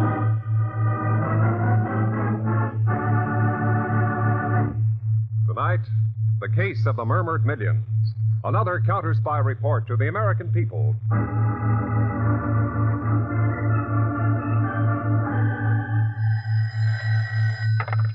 Hello? Oh, yeah, Tony. With the same guy? Boy, that little two-timing. Where are you now? Oh, downstairs in the lobby. Is she on her way up? No, you don't have to tail her anymore. I got enough for a nice big burn. Okay, ring off. Dames. I learned. Well, Rocky, I got something I want to talk to you about. Me first, Dud. I got something I want to give you. Well, it's about time I've been due for... You've been due for this for a long time. Rocky! No babe makes a jerk out of Rocky. Done. Oh, Rocky, don't! Timing me for a two-bit con man. Oh! Oh, stop it, Rocky. Stop it, I tell you. Don't tell me nothing. I know it all. Nobody pulls the wool over Rocky's eyes. Oh! He's good, this guy, Norman. Huh? Worth taking a beating for? He's that good at playing around? Oh, no, Rocky, no, please. Please, this was business, strictly business. You know what I think of that kind of business? Listen. It's for you I did it. He wants to meet you. It isn't me. That's good. That's really good. He wants to meet me so he plays footsie with my dog. Why don't he come up here? I got an address. Oh, no, Rocky. Will you listen, please? No more. Okay, I got time. Speak your piece once and good. Because then I'm going to kick your teeth. Oh, listen. He wants to see you. He's got a proposition. I was going to set up a date when you started... Stop the fairy tale, Dud. I looked him up.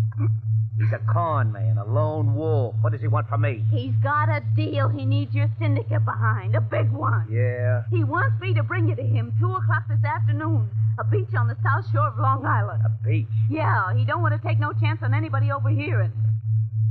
Oh, sharp cookie, huh? Oh, Rocky. Rocky, you believe me, don't you? Maybe yes, maybe no. But we'll keep that date. Yeah, I like that beach idea. Because if this ain't level, Dud, I'll see that you and the boyfriend go for a long swim. One way.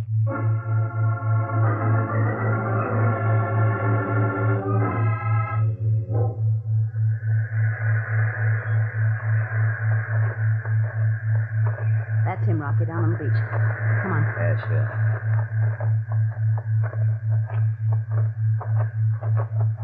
Hello, Mr. Norman. Hello, Dorothy. Rocky, this is Bill Norman. Bill, Rocky Dunn. Hiya. How do you do? Well, let's hear your story, Norman, and it better be good. I ain't in the habit of being dragged 50 miles from nowhere just to talk to a guy. All right, Mr. Dunn. Dorothy, would you mind taking a walk? Look, fella, that's part of my business. This is level, and anything you tell me, I'll tell her anyhow. That's perfectly all right with me. I just don't want her to hear what we say. What kind of sense does that make? Simple. If anything should go wrong and we should be arrested, always a possibility. You could testify only to what you heard, not what Rocky told you, I Do say. you think that I would... No, not at all, Dorothy, not at all. I just don't like to take chances. Smart character. I'm getting interested. Come on, Dot, take a walk. Okay. All right, Norman, start talking. Well, first, you'd like to know a little bit about me, wouldn't you? No, I've been doing a little checking. William Norman, alias Walter Nolan, con man, swindler, 3 to 5 year stretch in the Harrisville pen, year at Cluton prison, and strictly a lone wolf in operation. Oh, pretty complete. Yeah. Now, what's the pitch? $5 to $10 million a year, net. Big pitch. You're interested? I got a catcher's mitt, start throwing. It's a refinement of the protection racket. Protection? I got out of that in the 30s. It's too risky. The cops and the good citizens get mad fast. This isn't risky. I don't like to take chances. That's why I met you out here on the beach. You can't wire the air and the sea. Huge. What do you want from me? I'm not forgetting you got a rep as a lone wolf. And I'd keep it. Except that now I need your organization. Why? You've got men in most of the big cities in the country, haven't you? That's right. Takes a big outfit to run a gambling operation, and they're tough enough to run any protection racket ever invented. There'll be no violence at all attached to this. I don't like force. You can make more with brains. What do the boys do, then? Wreck a $20 million corporation. 20 million? For that, you'd need an army. Not if you do it with words instead of violence. You still interested? Yeah, I always like to hear a guy talk in millions.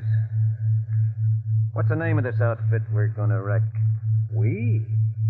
In already? Could be. If the setup's as sure as you are of yourself. It is. The name of the outfit is the Double Circle Products Corporation. Oh. Now, you just sit down and be comfortable. I'll tell you how Mr. Blake, the president of Double Circle, is going to help us turn a murmur into millions.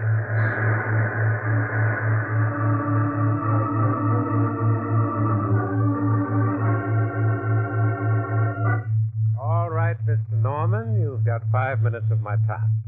Make it brief and to the point. I'm a busy man. All right, Mr. Blake.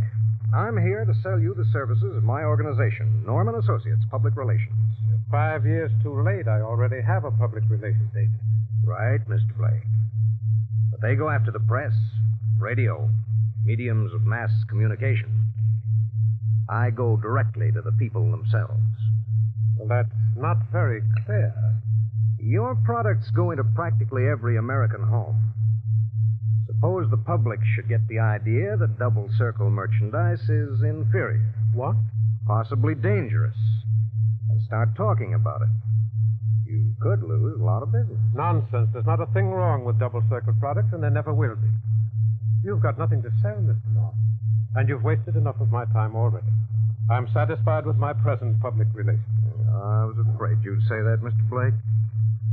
I'm sorry, because I offer my services only once. I assure you that's been enough, Mr. Norman. I'd like you to remember that, Mr. Blake. Just in case anything should happen to your concern.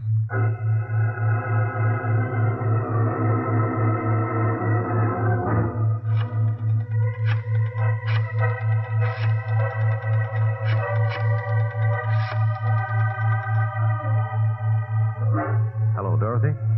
No last names, please. Will you tell our mutual friend to put our plan into operation? Yeah. Just as I outlined. Subways, railroad stations, ferries, wherever people gather. That's right. I'll keep in touch with you. Goodbye.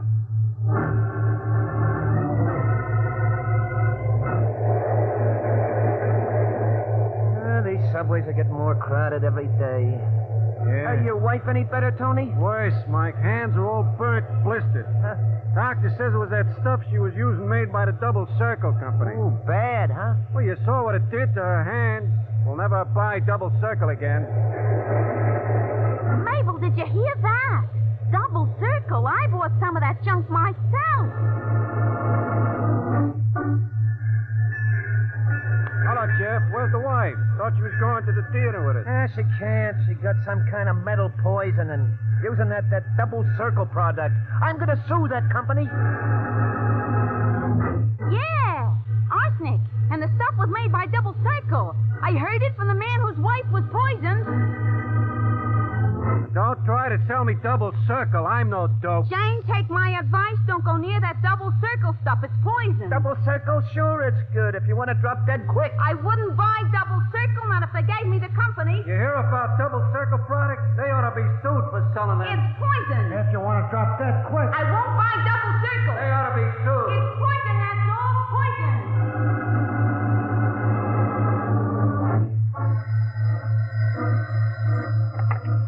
Blake speaking. What is it? More cancellations? From where now? The West Coast. Look, we've simply got to put more pressure on our sales. I know all about the rumors.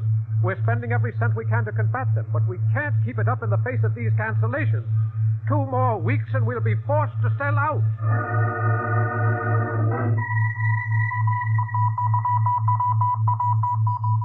From Federal Securities Commission to David Harding, Chief, United States Counterspies. Request preliminary investigation into failure of Double Circle Products Corporation. Stockholders' loss enormous.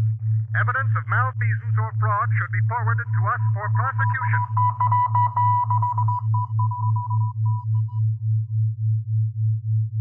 4 months, Mr. Harding, that's all. 4 months and a $20 million business practically wiped out. We just have to sell with cancellations outnumbering orders by 4 to 1. Well, Mr. Blake, about those rumors about your product. They're not true. They never were true, and they're not true today. We know that, Mr. Blake. They couldn't be. The federal trade laws protect consumers against the sale of anything harmful. Well, I wish more people were aware of that, Mr. Peters. Well, nevertheless, Mr. Blake, rumors have to spring from someplace. Now, have you any idea at all how they started? I've been thinking about that. Your competitors? Mr. Peters, free enterprise is a competitive system, but there are rules and ethics. Every one of my competitors offered to help me weather this, but it was no use.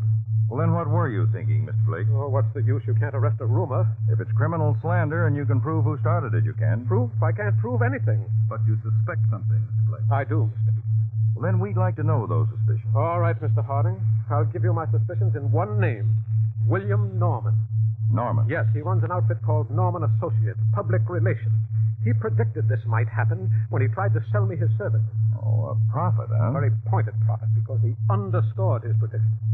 When the rumors started, did you try to get in touch with him? Well, not at first, Mr. Peters, but later on I did. In fact, I offered to retain his services to see if that would stop the rumors. But he wasn't for hire then, was he? How did you know, Mr. Harding? Well, he'd have been stupid if he had been. It's easy enough to start gossip, but almost impossible to stop it. Suppose this Norman did start those rumors, Chief. It'll be just as impossible to prove it, won't it? Perhaps not. But before we jump to any conclusions, I'll want to know more about William Norman. Well, my secretary has his address and phone number, Mr. Harding. I get it, Peters. And put Norman's name through the works. I want to know everything about him, from the day he was born until the day you hand me your report.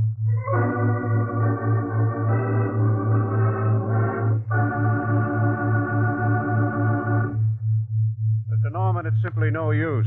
This company is satisfied with its present public relations setup. Funny. That's the same thing Mr. Blake said to me.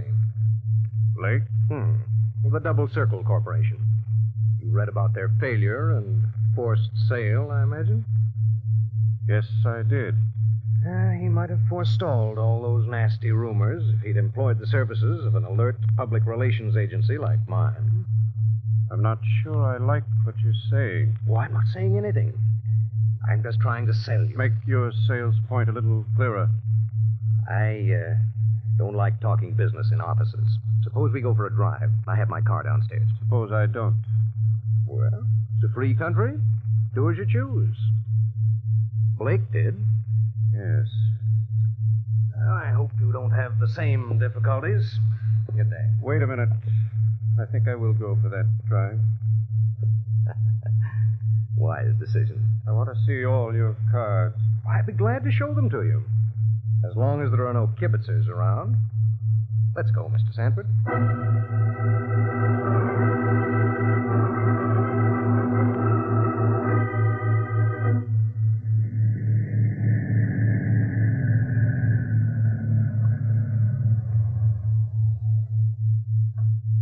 All right, Mr. Norman, let's have your proposition. Not here, Mr. Sanford. I even suspect my own car. Someone may have wired it. We'll just go for a little walk in this field by the road, and then talk. Whatever you say.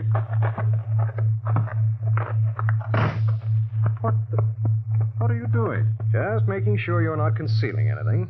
What do you mean? I once made a record unwittingly.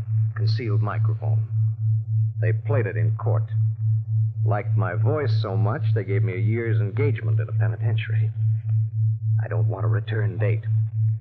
Now you're becoming candid. I'll do even better. I'll become blunt. The rumors that caused the failure of the Double Circle Corporation. I started them and spread them. That's quite an admission. Isn't it? Suppose I repeated it to the authorities. We have no witnesses. I'd simply deny it and then sue you for slander and defamation of character, on top of which rumors about your products would start. And with what your company sells, think of the pleasant tales I could invent. Just a dressed-up version of the protection racket, huh? Well put, Mr. Sanford. Only you protect yourself against words instead of violence. And how much would this cost the corporation? 1% of your gross business. 1%? Are you crazy? We do nearly $50 million a year. I know. That's what makes 1% so reasonable for my kind of public relations. $500,000? Well, I can't say yes or no just like that. You can't say no, but I'll give you time to figure out a way to say yes. Call me the first of the week. We'll go for another drive and complete our business.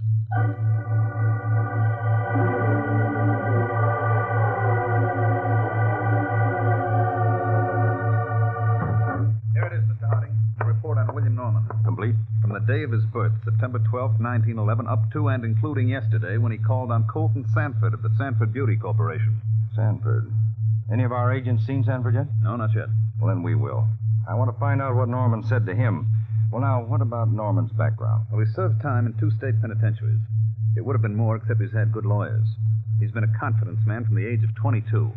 And suddenly he blossoms out into a public relations expert. Blake had a good foundation for his suspicions. Yes, Dave, but he was right about proof. There's not a thing to connect Norman with the rumors that ruined Double Circle unless we tried to trace them back. How impossible. We'd be licked before we start. Besides, even if through some miracle we did trace them to Norman, it wouldn't prove a thing. He'd just say he heard them somewhere else. Now, our best bet is to start at the source. Interview Sanford. Find out what Norman told him. Okay, Chief, but Norman would hardly admit to Sanford that he was the cause of Blake's bankruptcy. All wrong, Peters. If what we suspect is true, Norman had to admit it. What do you mean? Well, that's the flaw in any protection racket. The crook has to reveal himself to his victim in order to extort money. Nobody'd pay off otherwise. Now, our job is to get Norman to reveal himself in the presence of a witness or a microphone well hidden. And Mr. Sanford is going to help us do just that.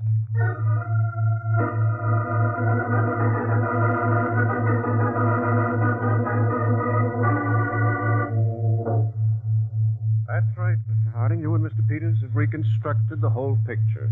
Norman definitely admitted he did the Blake job. Admitted he boasted about it. But if you've got any idea about my testifying in court, forget it.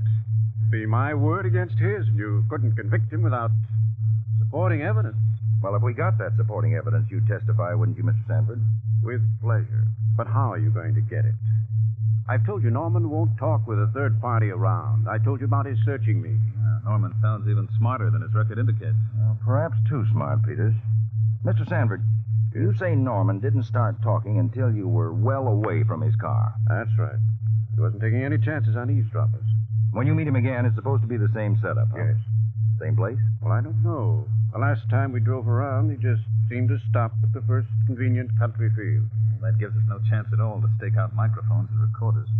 Maybe we can do it another way. Well, how, Mr. Harding? You want proof that will stand up in court. The only way you'll get it is from Norman's own lips. Right, Mr. Sanford. That's just where I intend to get it. When are you supposed to meet him? Next 2 or 3 days. I call him to set the time. Okay. Make sure it's daylight. And as for the date, Peters, call the Meteorological Bureau in Washington. Tell them to give you as positive a forecast as they can on the weather for the next 3 days. Now, Mr. Sanford. Yes, sir. You'll meet Norman on the nicest day of the 3. Well, what are you going to do, Mr. Harding? Just what you suggested. Convict Norman from his own lips.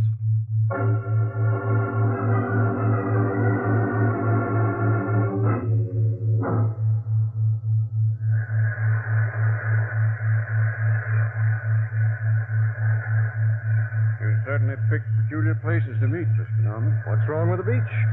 Pleasant breeze, nice surroundings. You think of a better place to do business? You've got a point. If we do business. Do we? Look, how do I know you're not just cashing in on Blake's bad luck? Maybe you had nothing to do with the rumors that ruined him.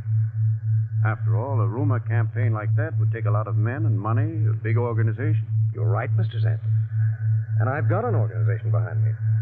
One of the biggest syndicates in the country. The Syndicate of Rocky Dunn. Rocky Dunn? Yeah, so you read the papers. Well, I give the word, and in 2 hours, his men will be spreading rumors across the country about every product you make. Now, you pay off, or do I give the word? I'd still like more proof. Okay. No, wait a minute. Don't go. I don't like to waste my time. I know how rumors can spread. Every now and then, from nowhere, comes the rumor that some famous person is dead. So? Let's pick a name. Say, Bert Clancy, the baseball player. He's in good health. If I hear he's dead from some public source, then we can do business. That's not bad, Mr. Sanford. In fact, it's good enough for me to file for future use. Then it's a deal? Yeah. And when you hear Clancy's dead, call me. I'll come around to collect my first quarterly retainer.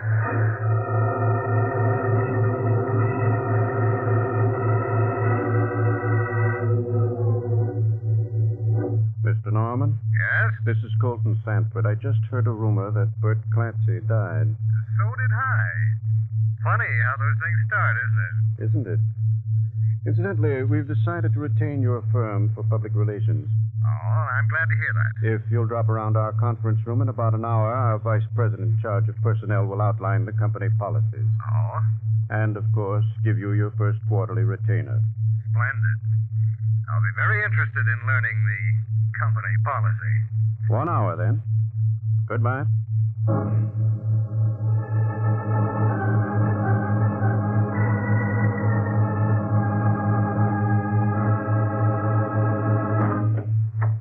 Right in here, Mr. Norman. I'm sorry Mr. Sanford was called away. He left a note about the retainer. Oh, naturally. We'll pick it up in accounting. After you've seen the orientation film we like to show all new executives. Well, let's get to it then. Of course.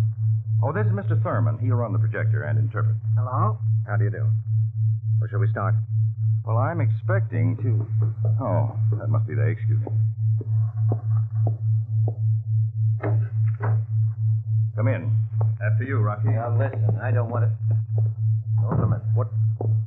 Mr. Dunn. You know each other? Why, yes, but I wasn't aware that Mr. Dunn was connected with your company. I thought he was connected with your firm. Hey, what is this double talk? Don't you know who this guy is, Norman? I don't think I got the name. I didn't give it, but it's Harding, David Harding. The Counterspy, Norman. It's some kind of a pinch. Keep quiet, Mr. Dunn. I'm sure Mr. Harding will explain the meaning of this himself. With pleasure. But first, I'd like you to look at some moving pictures, Mr. Norman. Peters, will you turn out the lights and stay with Rocky? Right. Thurman, start the projector. Yes, sir.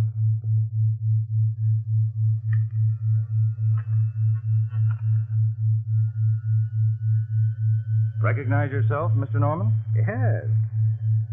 I must say I photographed better than Mr. Sanford. Hey, look, I don't have to... Rocky. I thought silent pictures were passé. Well, not always. Notice this next shot, the way the camera zooms in for a close-up. Telephoto lens. Oh, yes. Huh? Now, this is all very interesting. Is there any point? Definitely, Mr. Norman. I'm arresting you for extortion, criminal slander, and whatever other counts we can dig up against you. On the basis of this film? Yes.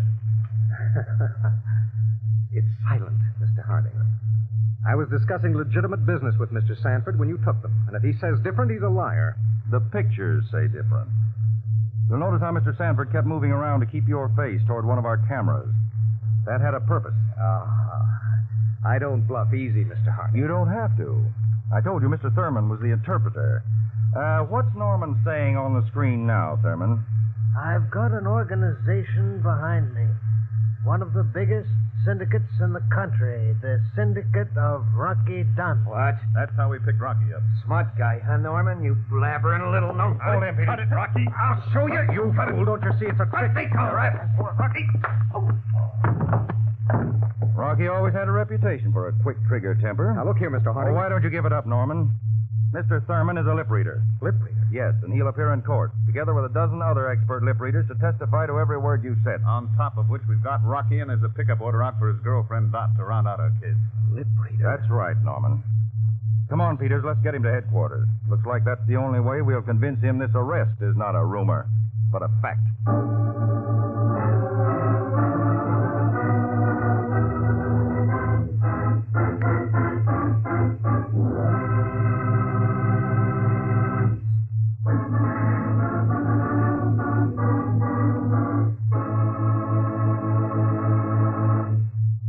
Tonight's Counterspy program originated in New York, was directed by William M. Sweets, and featured Don McLaughlin and Mandel Kramer, with music by Rosa Rio. Counterspy is a Phillips H. Lord production for Pepsi-Cola.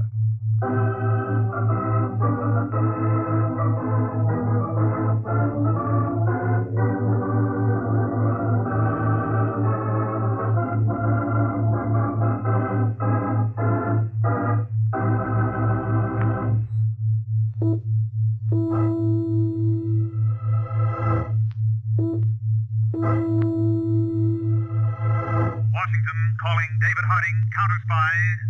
Washington calling David Harding, Counterspy. Harding, Counterspy, calling Washington.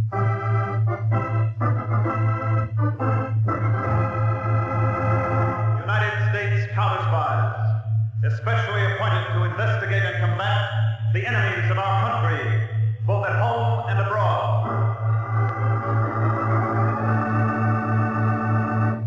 Tonight, the case of the Statue of Death. Another Counterspy report to the American people.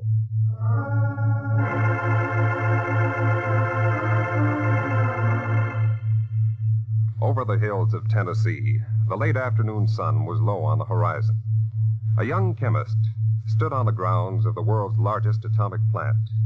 Its grounds protected by high fences, its gates guarded by the latest scientific devices. As the young man walked along the grounds inside the main gate, he bent over and picked up a little gray cat. Hello, Kitty. How's Mildred? Mouse catching business pretty good, eh, Mildred? Hey, Pop! Huh? Look out for that dog outside the gate. Oh, Mildred, here he comes. Easy, Mildred. Now, don't jump down. That collie will take your head off. I lost you. Now you're in for a fight. Here, boy. Leave that cat alone. Come here. Come here, boy. Come here. Now, let's see your collie. Let's see your collie. What's your name, huh? Ah, Tommy, huh? Beautiful collie you are, Tommy. Yes, sir. Fine head, good long, thick coat. Ah, your master's whistling for you, Tommy. That man outside the gate, he's going to scold you for running in here. Go to him, Tommy. Go to him, boy.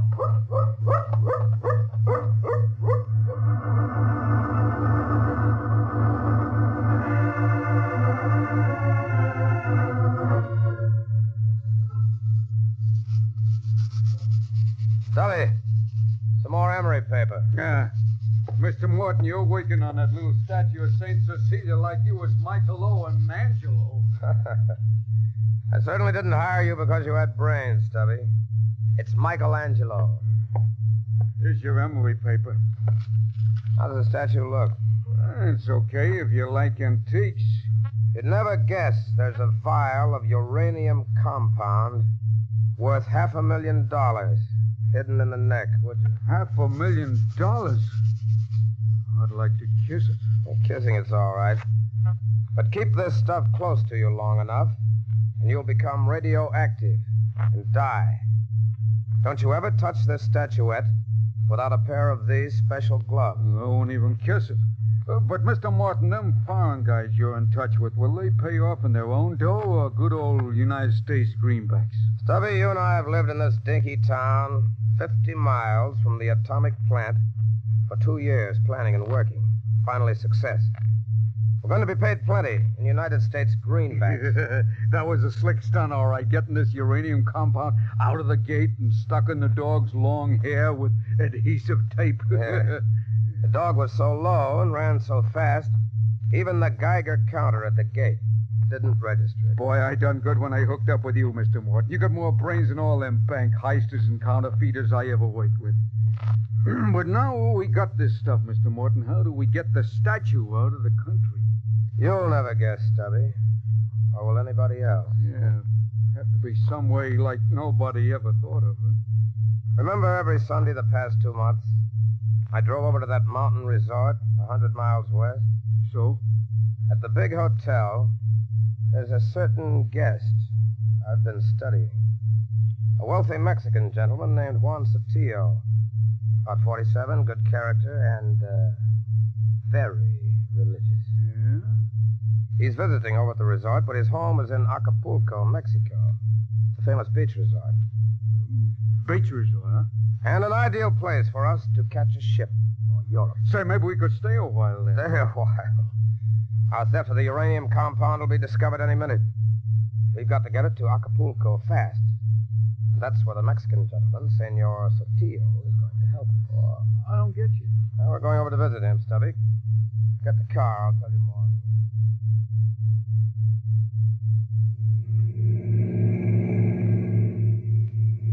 It's only about 10 miles more to the hotel where Senor Sotillo is staying, Stubby. And what do we do then, Mr. Morton? Every evening, about dusk, he walks along the shore of a little lake in back of the hotel. There are rowboats on the lake. I'm going to be rowing in one of them. Oh, look, I hate rowing. You won't be with me, Stubby. I want something to happen so this statue of St. Cecilia will mean a great deal to him. So that he won't part with it under any conditions. Look, Mr. Morton, you hired me to help you. I've been with you 2 years, most of the time with my mouth hanging open to what you do. Why don't you explain to me about the boat and stuff? We'll see this evening, Stubby. But no matter what happens, Don't come to me in the boat. That's what I want Senor Sotillo to do.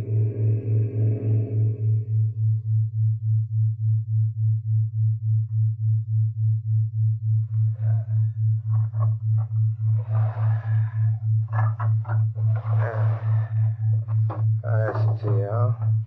Walking on the lake shore, right on schedule. Now's the time.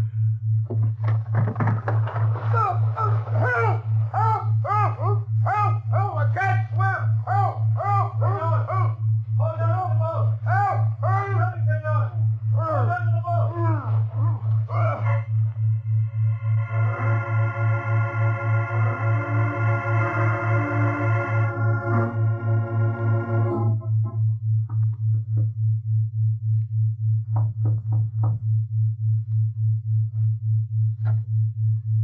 Yes, senor? Mr. Sotillo, I'm the man you saved from drowning last evening. Oh, yes. Senor Morton. Come in, please. Senor Sotillo, I brought you a gift of appreciation. Let me show it to you. Senor, it's beautiful. A statue of Saint Cecilia.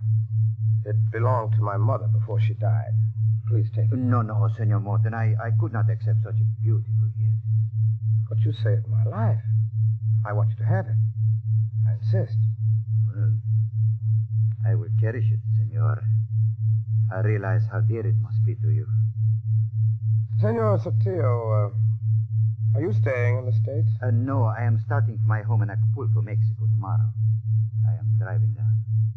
I'll be happy to know, sir, that my statue of Saint Cecilia will be going with you. Thank you, Mr. Morton. Vaya usted con Dios. In English, one would say, may God be with you.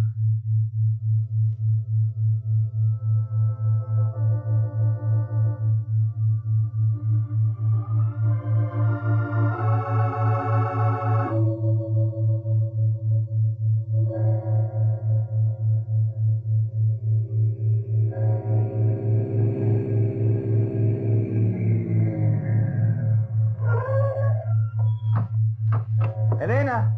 Juan Sotillo! Oh, Juan, I've been waiting here at the mission all afternoon. It is a long drive here from Tennessee, Elena. And I have 500 miles more to drive to my home. Juan, I hoped perhaps this time you would stay. Elena, I promised you that while I was in the States, I would think about us and come to a decision. I love you very much, Juan. I love you very much too, Elena. But listen, and try to understand. You know I'll do whatever you say. Your father is a fine man, a proud man. And you are all he has left. I, too, in my way, am a proud man. And I know he does not want you to marry me. But we will tell him my life does not belong to him anymore. It belongs to you. Elena, I am much older than you. Your father wants you to be the wife of a younger man. And because I am older than you, I know something you do not. If you defy your father, he will die of bitterness and shame. And you could never forgive yourself or me. Juan, you are a fine man. There is no other man like you. Elena, I have something in the car here. Something I want you to have. The statue of Saint Cecilia. Given to me by a man whose life I saved. It was very dear to him. What better could I do than give it to the one I love as our parting present? Juan, I will keep it at the head of my bed always. I will never part with it. I shall pray every morning and night that she will watch over you and protect you. Goodbye, Elena. Goodbye, Juan.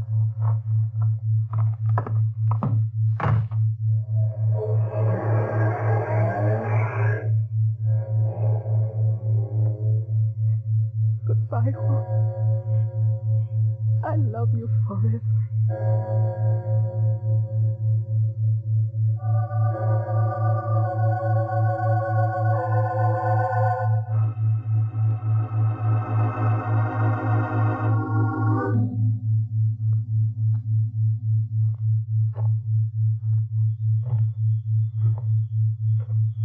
Sotillo. Huh? What are you doing here in my patio? Don't you recognize me, Mr. Sotillo? Senor Morton. The man whose life I saved in Tennessee. And this is Stubby. A man who works for me. Hi. How do you do? Mr. Sotillo, that statuette of St. Cecilia I gave you in the States. I need it back. I do not have it. Where is it? I'm sorry, but I cannot tell you. Why can't you tell us? I cannot say that either. Maybe this gun will make you think a little differently. Mr. Sotillo, if you don't want to be shot right this minute, walk out front to our car.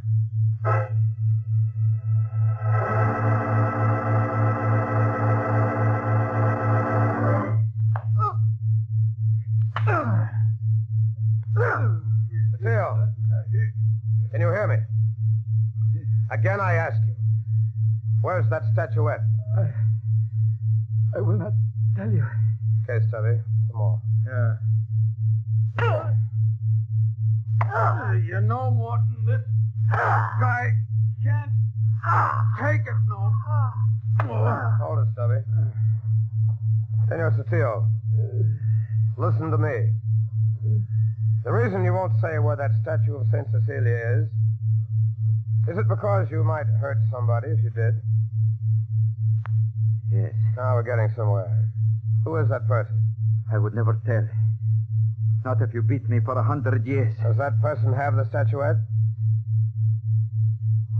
Yes. Listen, Sotillo. I gave you that statuette so you'd bring it down here to Acapulco. I knew, with your reputation, no one would suspect you. But hidden in that statue is $500,000 worth of a certain uranium compound. What? The statue is not lead. If anyone has it who doesn't know how to handle it, that person will become radioactive and die. Senor, you try to frighten me with lies. You have read of the effects of the atom bomb, the radioactivity which has caused deaths. I will go and get the statuette. Tell me where it is and we'll get it. No. And you must promise not to follow me. All right, I promise. On your word of honor? Yes, on my word of honor. I must drive 500 miles. I will start now. 500 miles? Help me to my feet. I will be back in 3 days. On my honor. You better hurry. Yes. I must hurry. I must.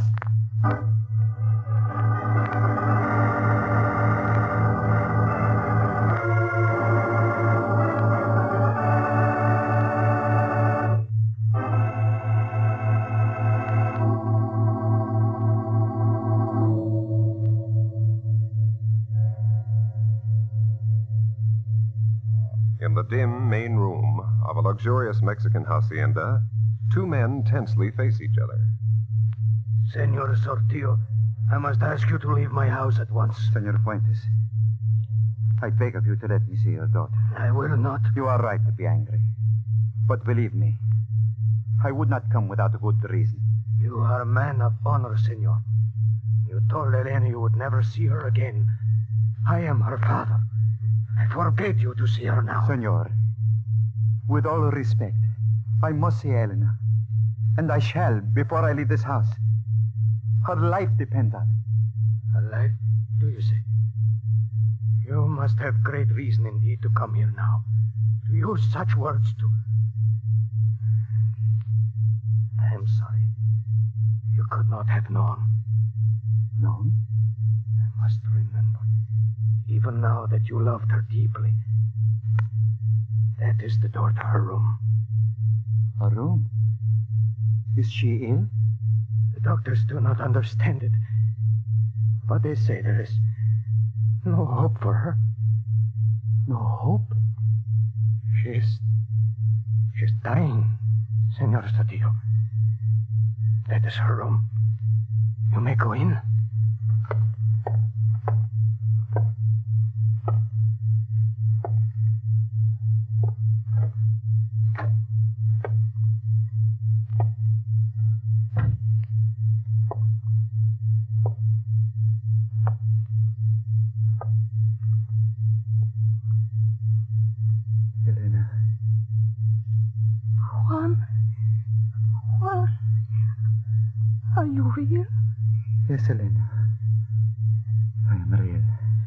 touch you. I am sorry, Elena.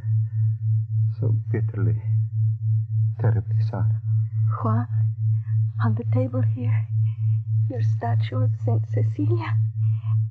It has been near me all the time. I don't know what to say. I am so happy you have come. Elena, I'm going to take the statuette away. Oh, no. I must. Very well, if you must, but for a moment, hold it where I can see it. And you... Oh, I'll be waiting for you, Juan. Sometime. Somewhere. I promise. On my word of honor. I must leave now. Goodbye, Juan. But I'll be waiting.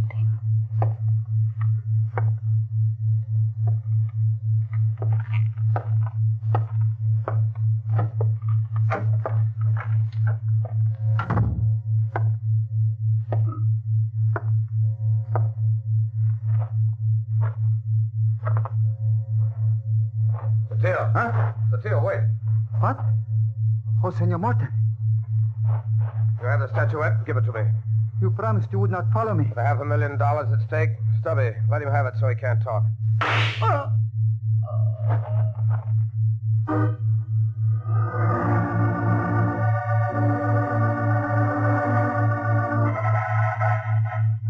Yes, this is Helen Ferguson, Mr. Harding's secretary. No, Mr. Harding's not here. He flew out this morning. He's already at the atomic plant in Tennessee.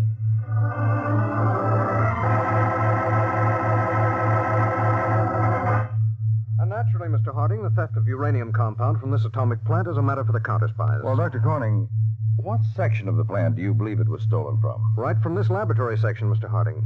It's highly radioactive, isn't it? Unless precautions are taken, it can be fatal. Pardon me, Mr. Harding. Sure. Yes? What? Yes. Yes, of course. Oh, that's awful. Awful. Yes, I'll tell Mr. Harding at once. What is it, Doctor? One of our young chemists, Selwood Parks, has just shot himself over at his house. Oh? And he left a suicide note addressed to you.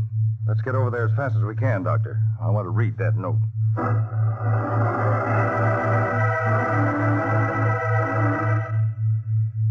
I am killing myself because I committed treason, blackmailed by a man whose identity I never learned, but I followed his orders.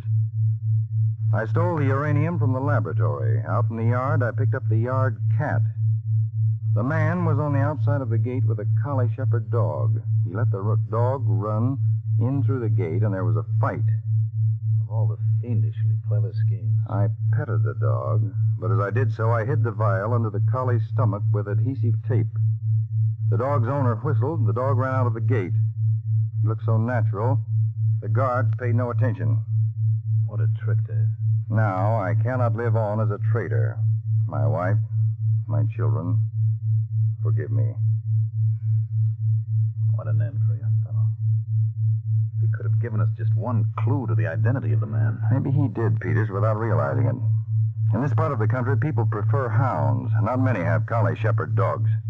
I want you to locate every collie shepherd dog within 100 miles of this plant.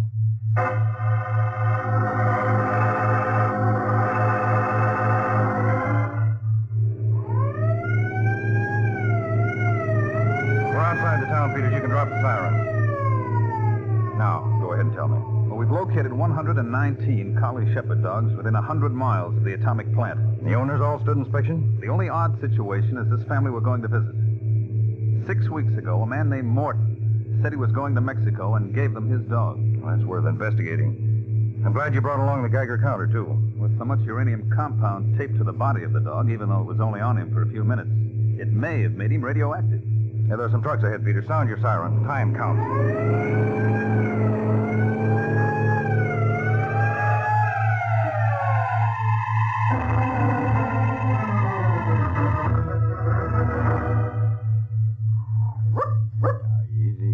Easy, boy. This isn't going to hurt. All set with the counter, Dave. Move the dog over this way, Father, Peter. I'll go with you, boy. Come on. Now, try the Geiger counter. Oh, that's normal. Swing the dog over a little farther. Come on, boy. There you go. Good boy.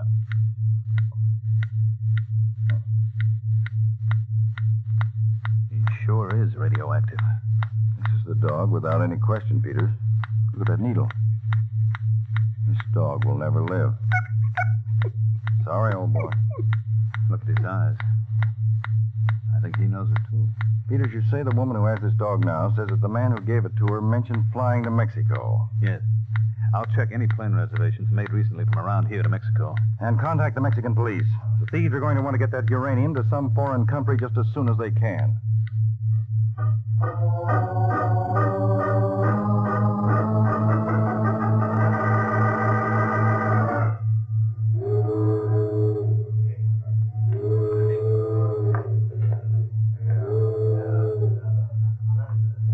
Mr. Morton, I'm sure glad to see that boat. Yes, Stubby. I'll be glad to get out of Acapulco, too. Not too happy about our disguises, though. Why, it's the best we could do. You got the tickets. Nice one, Stubby. For Europe. Yeah, and $500,000 payoff, eh? Hey. Yeah? We ain't going to Europe in that little tub. That's only the lighter to take passengers out to the ship. Oh. She's anchored way out. Don't let that suitcase get out of your hands. Never. Huh? Get in line. We have to show our tickets. Yeah.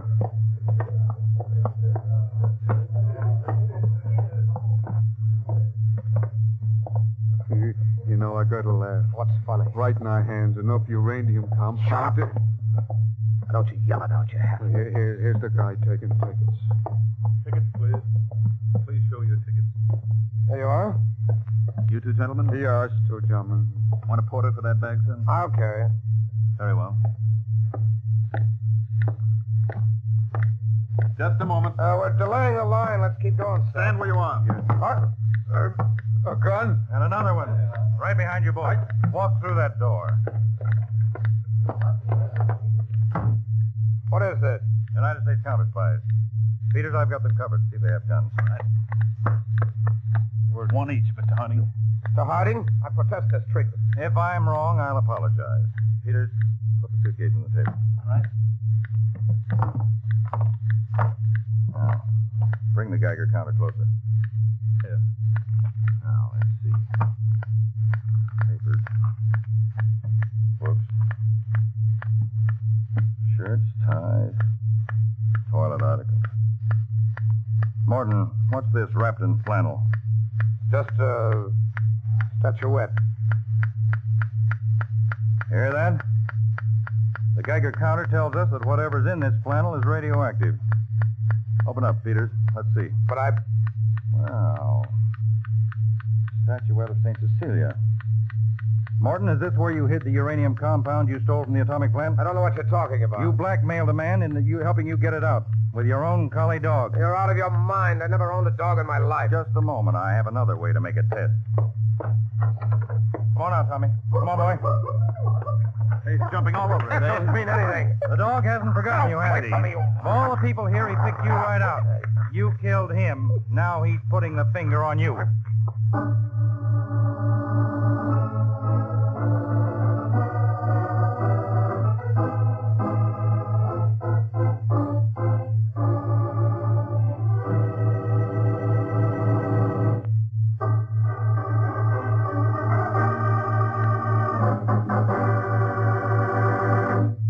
Tonight's Counterspy program originated in New York and featured Don McLaughlin and Mandel Kramer with music by Jesse Crawford. Counterspy is a Phillips H. Lord production for Pepsi-Cola.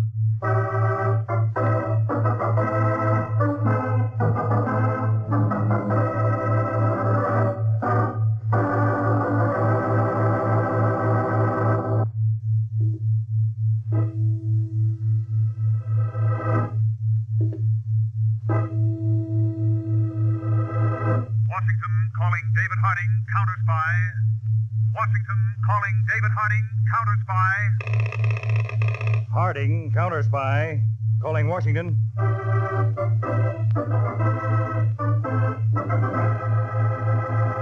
United States Counterspies, especially appointed to investigate and combat the enemies of our country, both at home and abroad.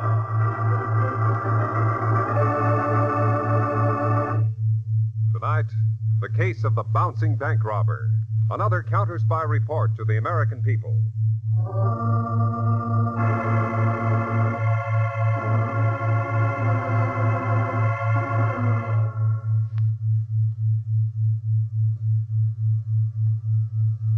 Sometimes Counterspy cases extend over a period of years.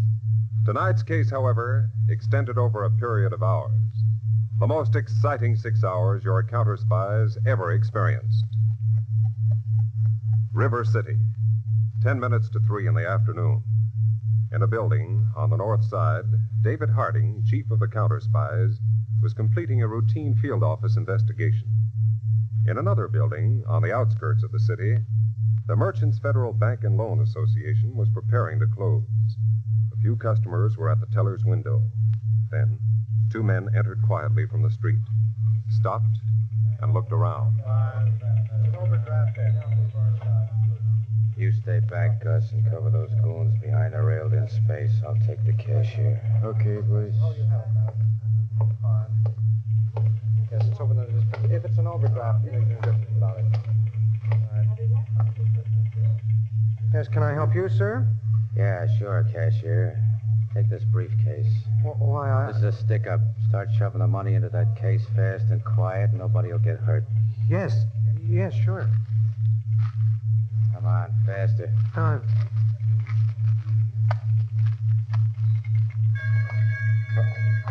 Ring the burglar alarm, will you? Okay, hero, take this. All right, everybody, back against the wall. No tricks. Wait. The doors. Metal door sliding shut.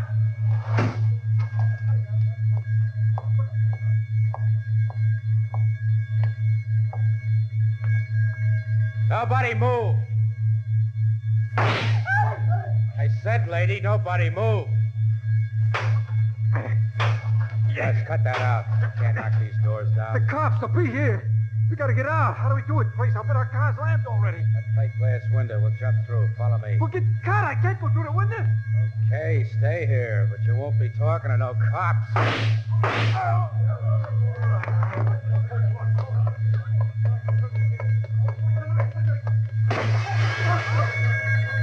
happened? He smashed right through that plate glass window.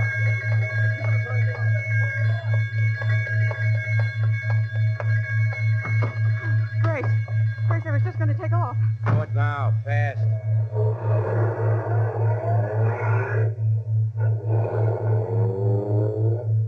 Grace, that cop. Drive. I'll take care of him. Got him. Take the next corner.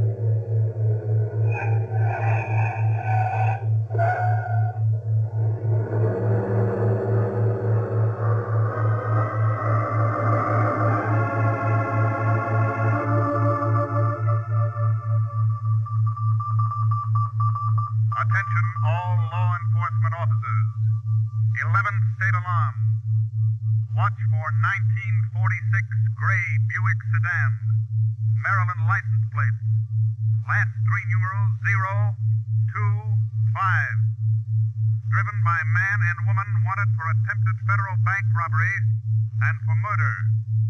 Report all information directly to David Harding, Counterspy Field Office, River City. This pair armed and dangerous. Time 3:05 p.m.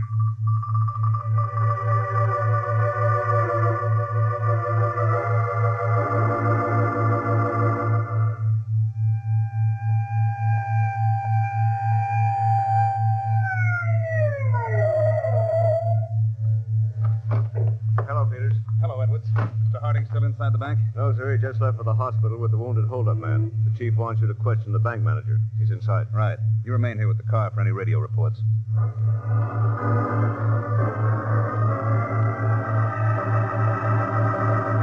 Mr. Peters, he just went berserk. 2 people wounded, 2 dead. Yes, I know, Mr. Fulton. But what about the killer's appearance? Oh, clean cut, very big, athletically built, blonde hair. No question about the athletic part. No. You say he leaped straight through this window without any hesitation. Yes. Wonder he didn't cut himself to pieces. Well, he was wearing a very heavy leather jacket, from what I could see. He ran to about here. His partner said something. Then he turned and shot him, and then continued on straight through the window. I see. Did you notice how he went through the window? Definitely. As he leaped, he covered his head with his arms, actually broke the glass with them. And he landed outside just like a tumbler in the circus. How do you mean? Well, you know the trick they have just before they land. They double up, bring their chins down sharply, and actually land on their shoulders and back. You're very observant, Mr. Fulton. Well, it happens I took my daughter to the circus 2 nights ago. I couldn't help noticing. Say, Peters. Excuse me, Mr. Fulton. Yes, Edwards. A report just came in on the holdup car. Yes? It was found abandoned in the Rosemount section, 18th Street and Avenue J at 4:10 p.m. The beat patrolman's guarding it now. Good. We'll get out there as soon as we can.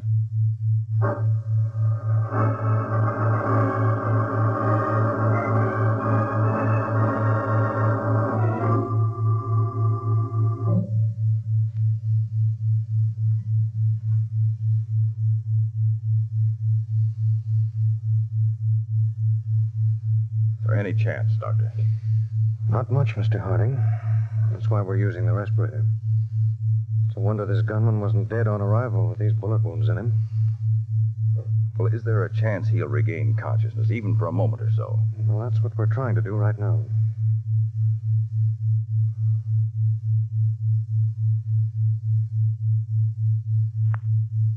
He's going fast.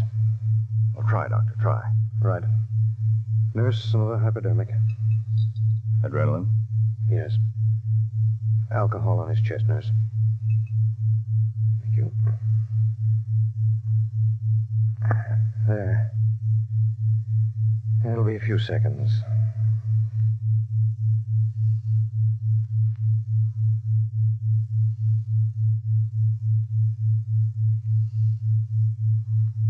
Yeah, he's responding. You'd better get over here if you want to talk to him, Mr. Harding.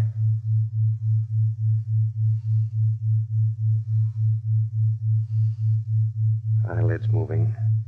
Here, I'll remove the respirator. All right, start talking, Mr. Harding. Can you hear me?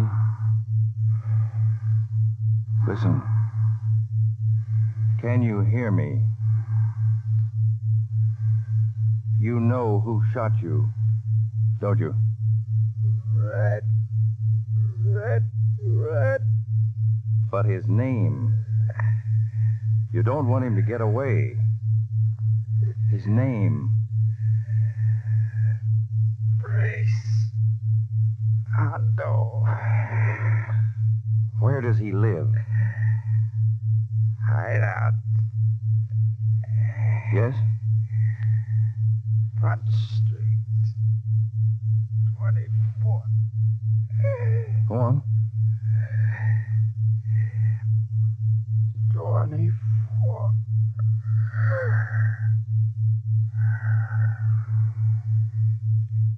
It's no use, Mr. Harding.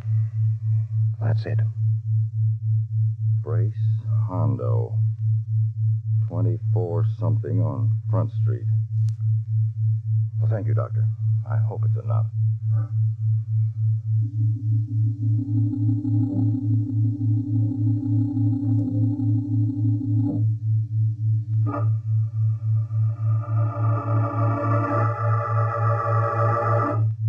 No, Brace, I won't do it.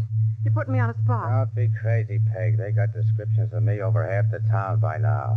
I heard it on the 6 o'clock news. Why'd you have to start blasting away? What do you want me to do, sit there and wait for the cops? What about my description? You think they haven't got that? Who can describe it, Dame? Besides, you were in the car all the time. Getting dark now. Look, Peg, there's no two ways about it. We gotta steal a car and lay 'em out of here. But the whole town's hot. We'd be safer holding up in here. We'll take that chance. All my life, I've been taking that extra chance nobody else takes. It's always paid off. Besides, babe, they got a murder rap on both of us. Me? Not me. Don't kid yourself. You've been in from the start. I fry, you fry. And that's an odds-on bet if we stay here. Okay, Brace. Smart girl. Where do I get the car? The Farley and Megan Circus is playing a stand just across the river right next to the Arcade Amusement Park. So? There's a big lot. Free parking, no attendance. Take the ferry right next to this block across. Go to the lot. There's always some jerk leaves his key in a car. Watch for it, heist it fast, and then get back here.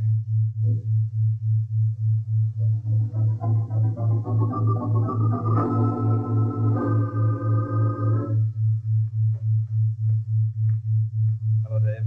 Hospital receptionist told me you'd be in his waiting room. Peters, you're just in time. We got a line on the killer's car with the bandit. We can hold that, Peters. The other crook talked before he died. Oh? The one who escaped is Brace Hondo, with a hideout on the 2400 block on Front Street, very close to the river, right next to the Arcade Ferry House. 2400 block. Now, except for one garage, the rest of the block on both sides is old brownstone houses and warehouses. Set up a raiding squad? Yes. Now, we won't have enough of our own men, so we'll have the local police lend us a detail. And have them bring along a loudspeaker and spotlights. It'll be dark shortly. I want at least 50 men so we can cover all the exits from that block.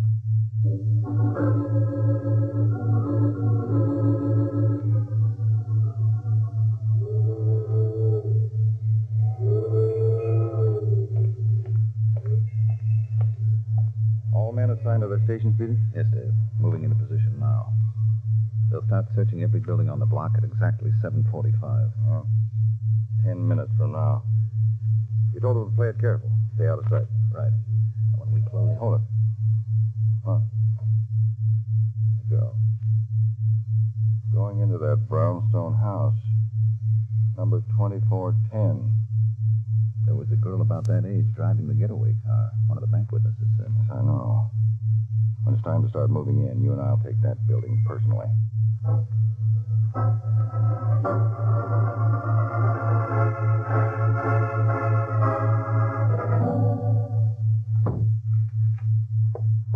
I got it, Brace. The packet 48, loaded with gas. It's about time. It's almost 7:45. Let's go. No, I need a drink first. I got the jitters. There's a bottle belted. I'll make sure the coast is clear. Hey, you dumb little... What's the matter? Come here. Look down there in the shadows. On the corner. A cop. And there, another one. Well, it wasn't me, Brace. I drove right off the ferry and turned the corner. Nobody tailed me, I swear it. And down there, across the street in that alleyway. More. What do we do, Brace? Let's blast our way out. We got an arsenal in this hideout. No, Brace, I don't want to. What did I tell you about always taking that extra chance? But I'm scared. All right, so cry a few tears, but take this automatic. You can handle it. I'll handle a Tommy gun. Brace, don't. Get up. Here it goes. Okay, coppers, here's something for you. Got one.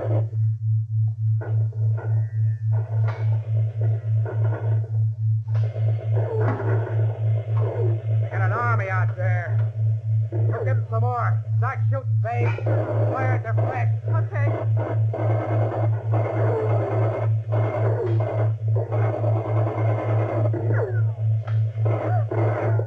Keep it up, babe. Oh, Brace, I'm hit. Oh, my arm. It's getting too hot, Blake. We'll take the roof. We'll have a better chance in the open. No, Brace. I couldn't make it. My heart bleeds for you, babe, but I'm leaving you behind. One more burst, you can hold the fort alone. So long, kid. Give my regards to the cops. I ain't in the mood to deliver them personally.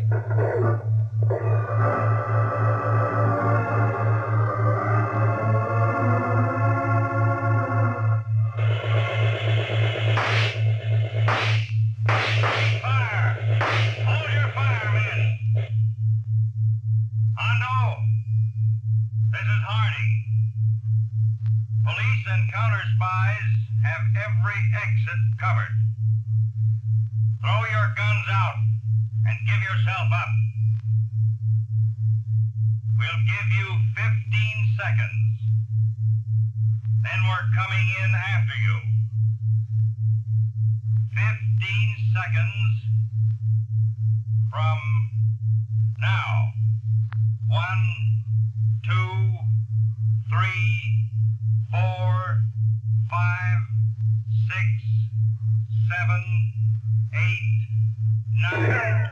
Dave, the roof.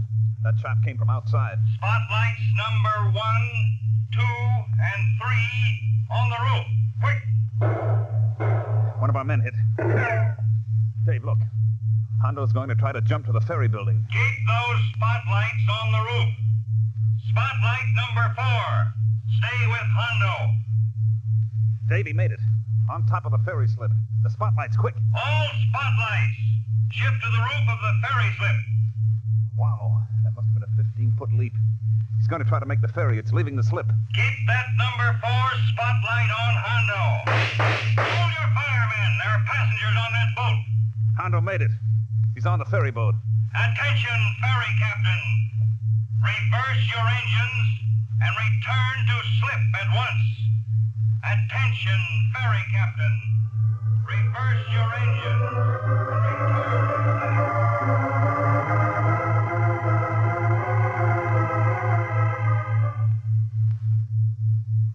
Attention, ferry captain. Engine room. Your engines. Engine room. Return to slip at New once. orders from the wheelhouse. These are government orders. Reverse your engines. We're going back to the slip. You go back, Popeye, and you're a dead sea dog. Who are you? The guy with a gun. Now listen, Popeye, signal your engine room for full speed ahead and keep going. Well, I... Full speed ahead.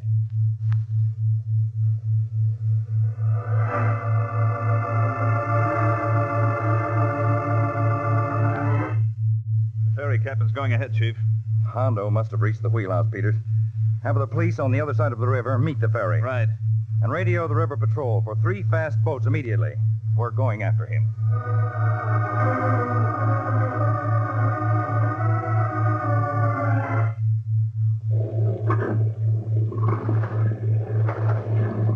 Okay, Dave. We're all aboard. And cast off. The ferry hasn't reached the other side yet. Cast off!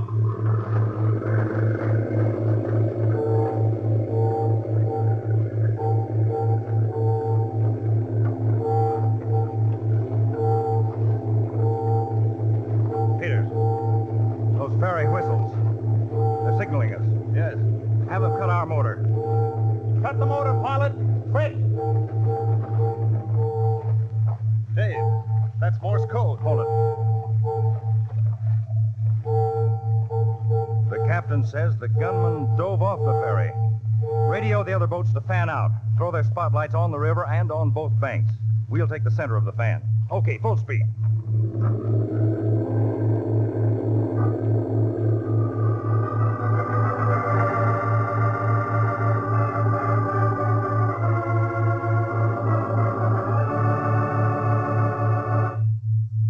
Breathless hours have elapsed since killer Brace Hondo has held up the Merchants Federal Bank and Loan Association. David Harding and his assistant Harry Peters are slowly closing in on the fugitive murderer.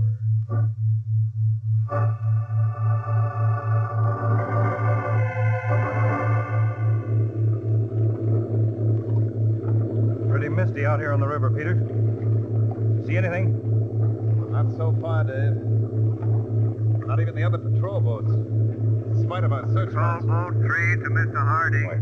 Patrol boat 3 to Mr. Harding. Go ahead, patrol boat 3. We picked up the spot where Hondo may have gone ashore, just above the amusement park and circus. Head for it, patrol boat 3. We'll join you there.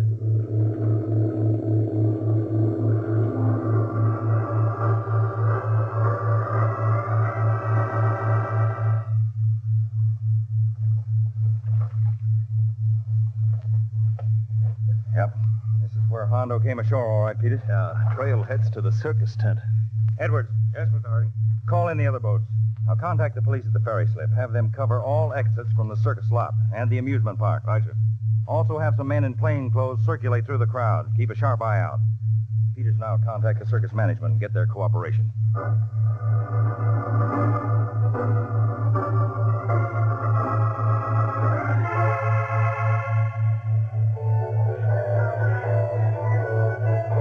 This is terrible, Mr. Harding. The evening crowd's beginning to collect. That's why we haven't a minute to lose, Mr. Purdy. Now, give me a picture of the way you're set up here. Yeah, well, the circus and the amusement park are completely on Cove's Point. Yes, I know. We've got every exit covered. But what about your specific layout? Well, the amusement park is out at the end of the point. The main entrance to the circus arena there leads to the performer's tent. Yeah, go on. And that small entrance over there leads across an open space to the menagerie tent. Dave, Edwards has the men all placed. We've got about 20 more circulating through the crowd. Good. Well, now. Hey, wait a minute. What is it? There in the arena. See that bedraggled figure? Oh, it's just a clown that... No, it's not. He's sopping wet. That's our man. He's heading for the exit to the menagerie tent. Come on, Peter.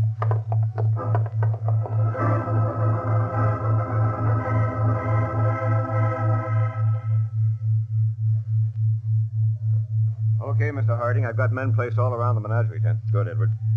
All right, Peters. The PA microphone, please. Mr. Harding, will there be any shooting? That's up to Hondo, Mr. Purdy. We'll do our best to avoid it. I hope you can. Hey, listen to those animals. They're upset and scared. All right, Dave. Here's the microphone. Hondo, we know you're in that tent. We've got it surrounded. Now play it smart and give yourself up. What? Hold your fire, man. All right, Hondo. The animals, they'll get excited. Dave, look. Our lions are loose. Shooting the locks off the animal cages. Edwards, warn all our men. Purdy, get your animal men here, quick.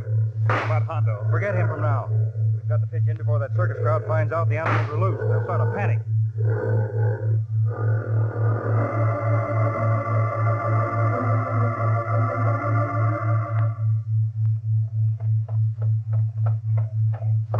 Hey, mister, where do you think you're going? Roller coaster's under repair. Quit stalling, sister. Get out of that ticket booth. You're going for a ride with me. But the coaster's under repair, I tell you. Does she run it all? Yes. Oh, now, mister. A gun. Come on, girlie. Start moving fast.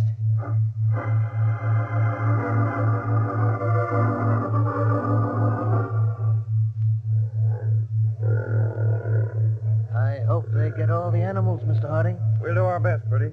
All the rotten tricks. We've still got Hondo's escape covered. He can't get off this point. What's that noise, Mr. Purdy? That's the roller coaster. That's funny. It's not supposed to start now. Hondo. The roller coaster. Well, he's crazy. Where can he go? We'll find out. Come on.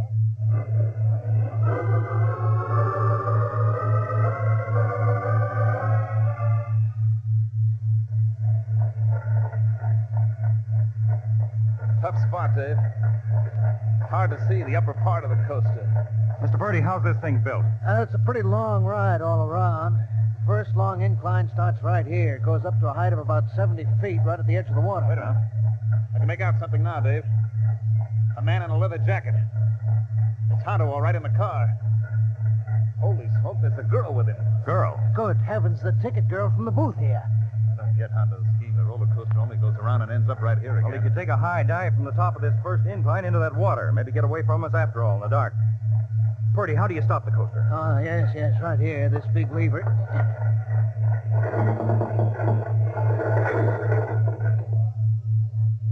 It stopped.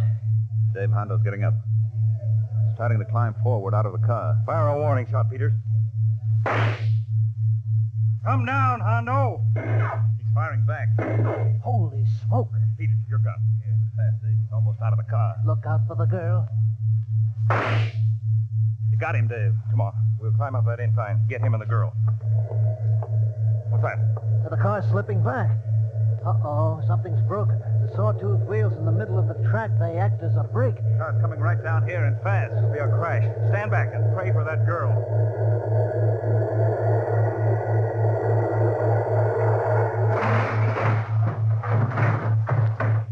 Come on.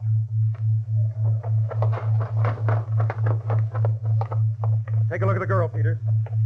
How is she? He just faded. No cuts or anything. What luck. How about Hondo? Here he is in the wreckage. Your shot did it, Dave. He was wilder than a wild animal, Peters. Well, this is one case we can close without a trial. I can't say I'm sorry. It took us just 6 hours.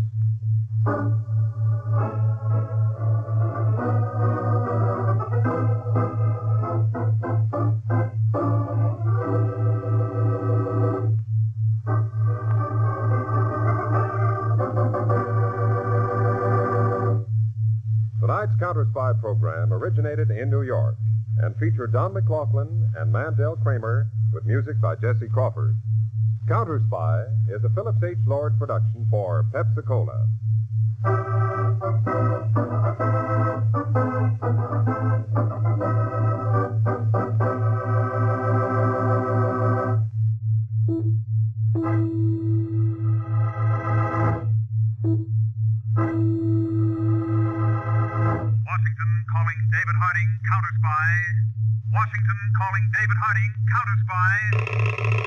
Harding, Counterspy, calling Washington.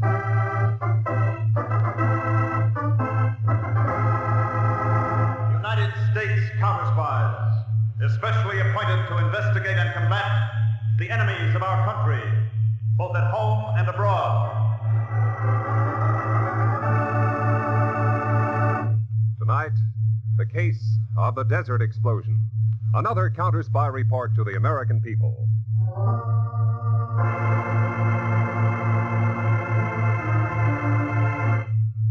Out in the desert mountains of Mexico, the heat has long since destroyed all life. Except high in the air, the ominous circling of great bloodthirsty birds of prey. And on the hard, sun-cracked earth, a small group of men with one woman moving slowly to the base of a cliff. Very well. We stop here. Senora.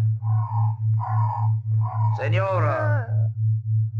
Listen to me, Senora. And you men, you will listen too.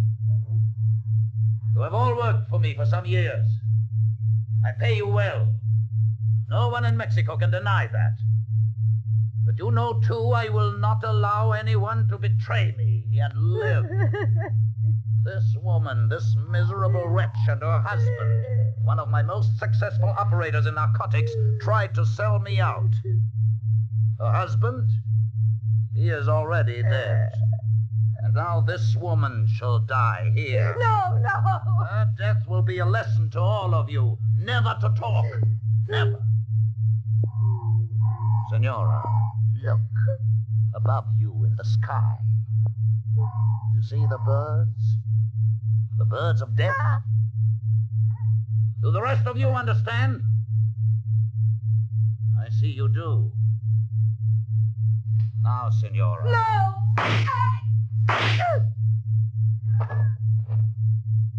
Now, gentlemen, we shall leave.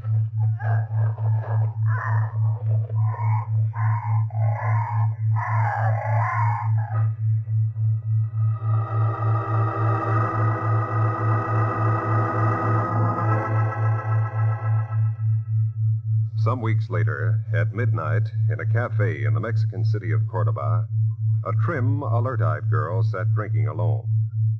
As a young, roughly dressed Mexican entered at the front door and approached her, she glanced down into her open purse and drew confidence from the .25 caliber revolver nestling there.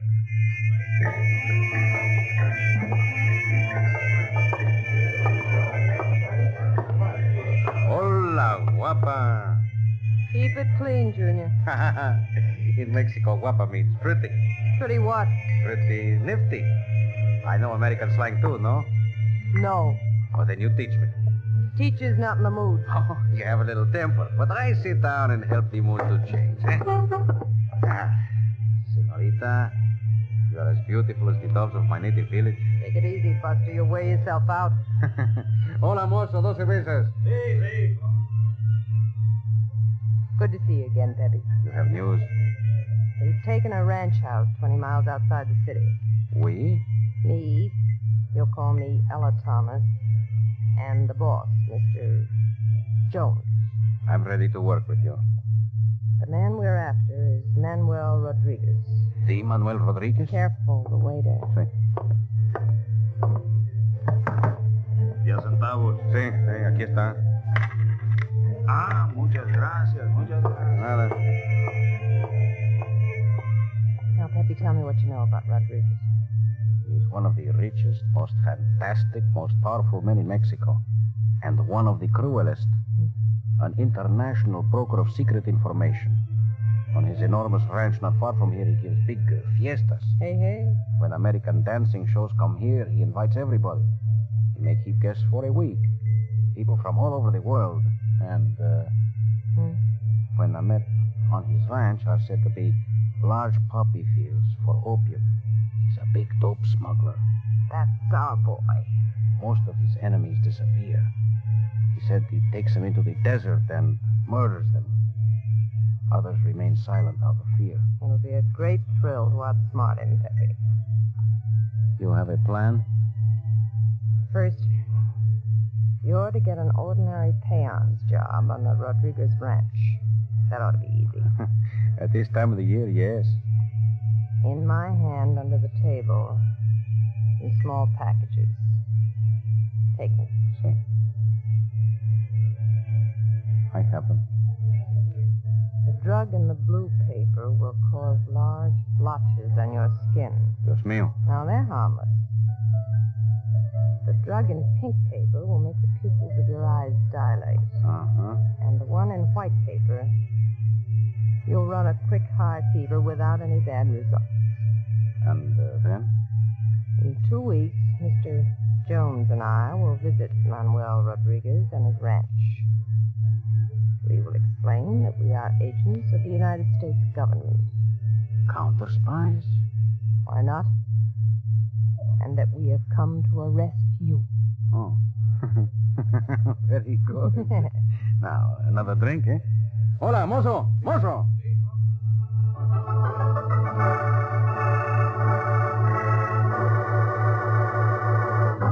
Yes, now, what did you say your business was, Mr.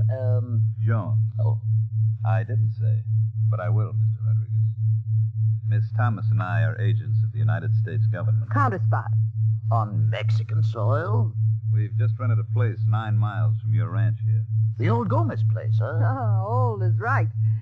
And the reason And we're in Mexico to recover a quantity of a new uranium compound worth over $1 million. It was stolen from one of our atomic plants. And you think I have it, Mr. Jones? We think it's here, on your ranch.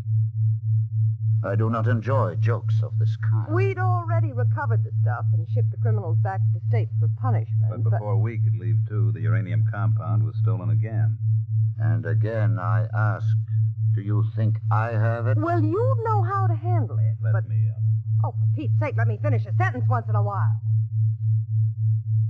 Mr. Rodriguez, as Miss Thomas says, you would know how to handle uranium.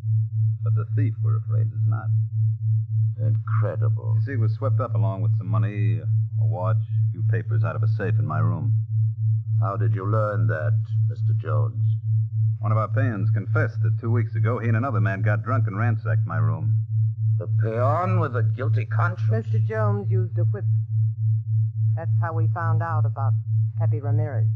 Pepe Ramirez? Ah, then he is working here. Follow me to his shack, please. We'll question him. I must tell you, however, he is very ill. My ranch doctor is back. Have you seen him yourself? Really? Is his skin badly blotched? Pupils of the eyes dilated? Is he running a high fever? How did you know his symptoms? Those are the early symptoms of uranium poisoning. That clinches the theft on Pepe, Mr. Jones. Through this door, please. Mr. Jones, do you mean that this miserable peon is hiding $1 million worth of a new uranium compound? How else would he get uranium poisoning? Right here. Under my very nose. The shack is down this way.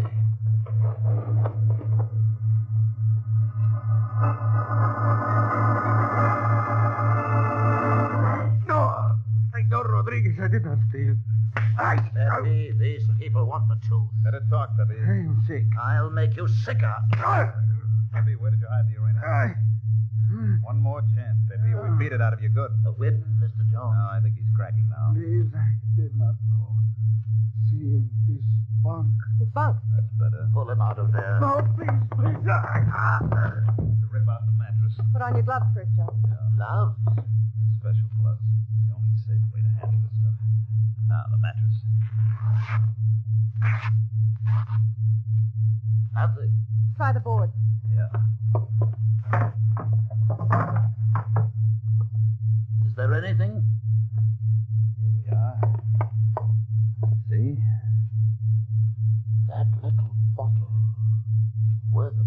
Dollars? Maybe more. To some government abroad. Yes, I can imagine. Now, may I offer you both some refreshment back in the house? No, thank you. We've got work to do at our own place. Perhaps I may call on you in the next few days. Business, Mr. Rodriguez? Purely social. If you don't mind, Miss Thomas. Not at all.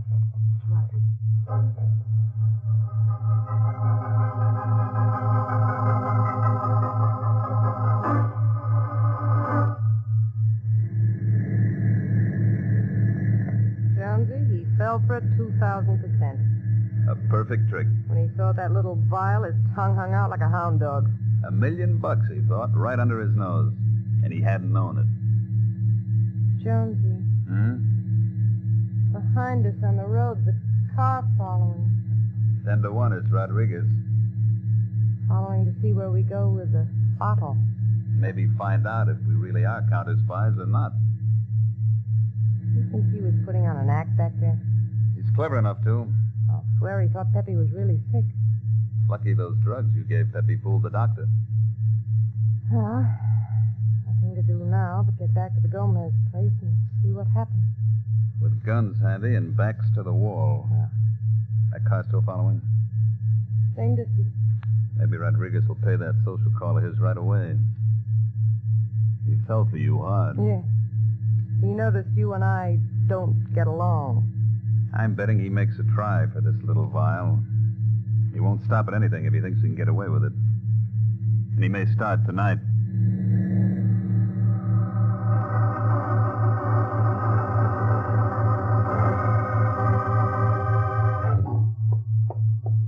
Jonesy, somebody's lurking around outside the ranch house. I've seen a shadow several times. Rodriguez? If she'd either go away or come in, I don't like the suspense. He may shoot. Stay away from the windows. Can't we pull something on him? We might. Yeah, let's try it. What? Get out our suitcases. Start packing as if we're leaving. Maybe that'll hustle him into action. Worth trying, anyhow. My bag's in the closet. Ella, I think if we drive the rest of the night, we can make El Paso by daylight. Sure we can. Check with the boss when we get there. Here's your briefcase. Keep it up, Ella. You know, it's a darn shame we got that call to leave so soon. I like this part of the country. Now we find out the worst. I'll go.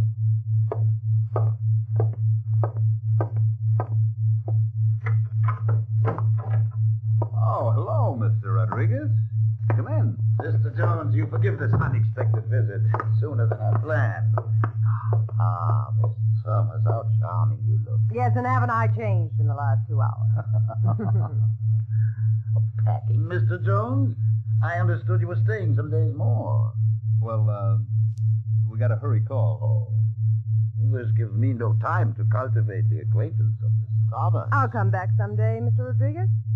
Or perhaps you are not even leaving, either of you. What?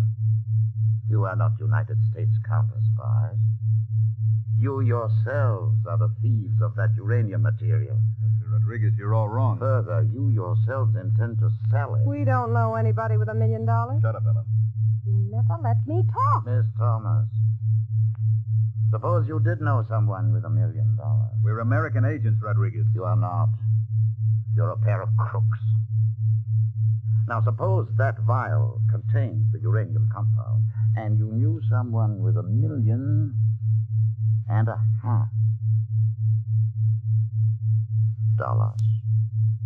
Well, that'd Shut be... up, Ella. Go ahead, Rodriguez. Can you prove it is the real uranium compound? Let's say we could. Then in 3 days I can raise $1.5 million. Cash. American dollars. And then you'll resell the material abroad for $10 million. That would be my risk. Take the deal, Jonesy. Okay, Rodriguez. We'll prove it's the uranium compound. 6 drops plus certain other ingredients can be set off by a cap attached to a fuse. Uranium is not set off that way. I told you this is a new secret development. It can be used dozens of ways. You will show me now? If I let you know where the stuff is hidden, our lives wouldn't be worth a nickel. Cautious, aren't you? Very well. Where and when? We'll pick you up tomorrow afternoon at 2:30 and lead you to some deserted spot in these mountains around here. Good. Until tomorrow, Mr. Jones, Miss Thomas. Oh, you won't see me there. I'm going over to Gulf City and wait for a phone call from Jonesy. And you? It shall come from me, Miss Thomas. One had better come from Jonesy, too, Mr. Rodriguez. Or I tell the Mexican police that you left him in the mountains with those man-eating birds you've got around here. You are both very clever. Good night.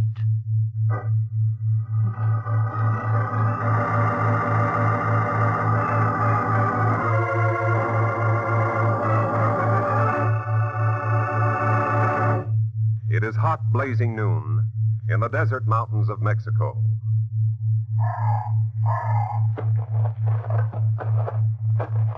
Rodriguez, we're 40 miles from any other human being. Now, here's where I've set up the experiment.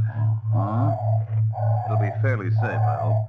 A few drops of the uranium compound plus the other ingredients and a fuse. If you're ready? Mr. Jones, look at those birds of prey circling above us in the empty sky. I guess we look like a meal to them, huh? We call them birds of death. They're cruel, powerful, bloodthirsty. If you try to cheat me, Mr. Jones, I will break both your legs with bullets and leave you here alive for those birds.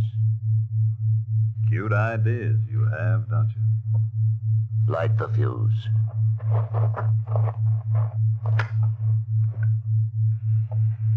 Now run. We have 8 seconds. Hey! Mr. Jones, I fell! Help me out! Up with you. 3 seconds lost. Come on. Behind these rocks. We just made it.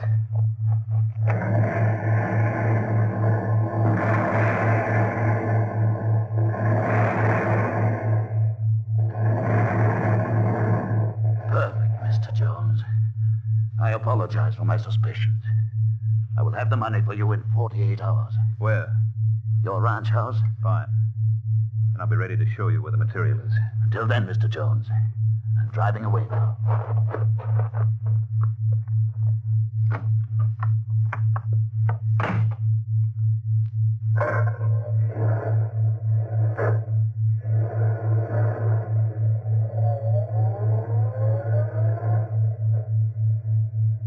Come on out, Ella. Coming. I thought sure he saw that wire running to the battery I'd hidden. Luckily for us, his greed's making him blind. What if he followed us out here last night when we set up this fake uranium explosion? When he fell down, he was really scared. He never suspected it was fake. But to fall for this, 3 cents worth of harmless powder posing as uranium, 6 charges of ordinary TNT. Stop worrying, Ella. We've got Rodriguez hooked. Come on, let's get to our ranch.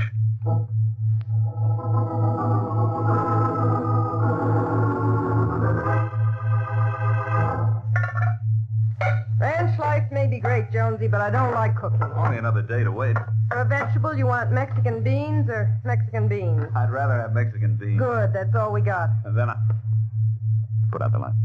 Got it. Out the back window. I saw somebody coming. Rodriguez, ahead of time? Get just beyond the doorway to the dining room. I'll stay here. You cover me with your gun. Right.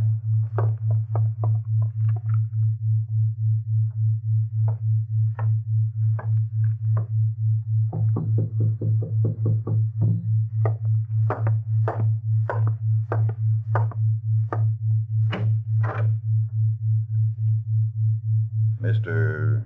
Jones? Yeah. I'm David Harding, United States Counterspy. May I come in? Can't stop you, can I? You alone? Yes, Chief. Okay, Ella, come on in. Coming. Harding, am I glad to see you? Hello, Ella. Sorry to put you two through this rigmarole. Dave, with Rodriguez around, safety first is the best motto. Oh, Peters, Mr. Jones, can we use the shortwave radio? Oh, right here, Mr. Harding. It's hidden in the cupboard. I want the Mexican Secret Police in Cordoba. What's the frequency? Channel 18. Harding to SX, Channel 18. Come in, Channel 18. Channel 18, answering David Harding. Agent Pepe Ramirez speaking. Hello, Pepe. Rodriguez has fallen for our cock and bull story about that stolen uranium. Now, all we need is one break so we can get other people to talk to us about Rodriguez. You'd better stand by in case they need help. Right. Now, Washington. Harding to Channel 1. Come in, Channel 1. Channel 1, Mr. Harding, go ahead. Edwards, from now on, keep this channel open 24 hours a day. I may want instantaneous check on fingerprints. Right. I'm with Peters and Ella in Mexico in their ranch house. I flew in this morning when things got hot. We're getting the best line yet on our old friend Rodriguez, the espionage broker. I hope you'll land him this time, sir. We've got a baited hook out for him, but with that man, I'm not going to wait for him to bite. I'm going to cram it down his throat.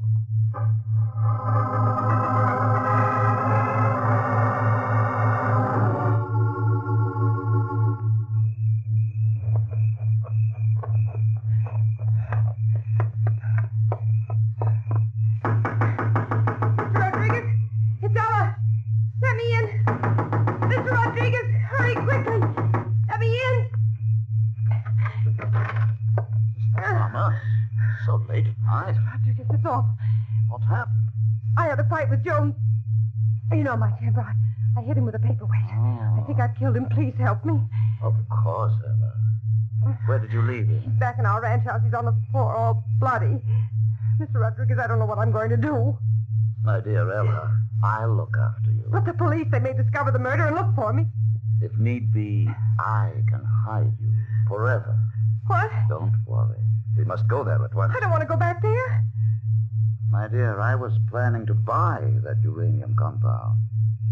Now, can't you and I get it for nothing? Come.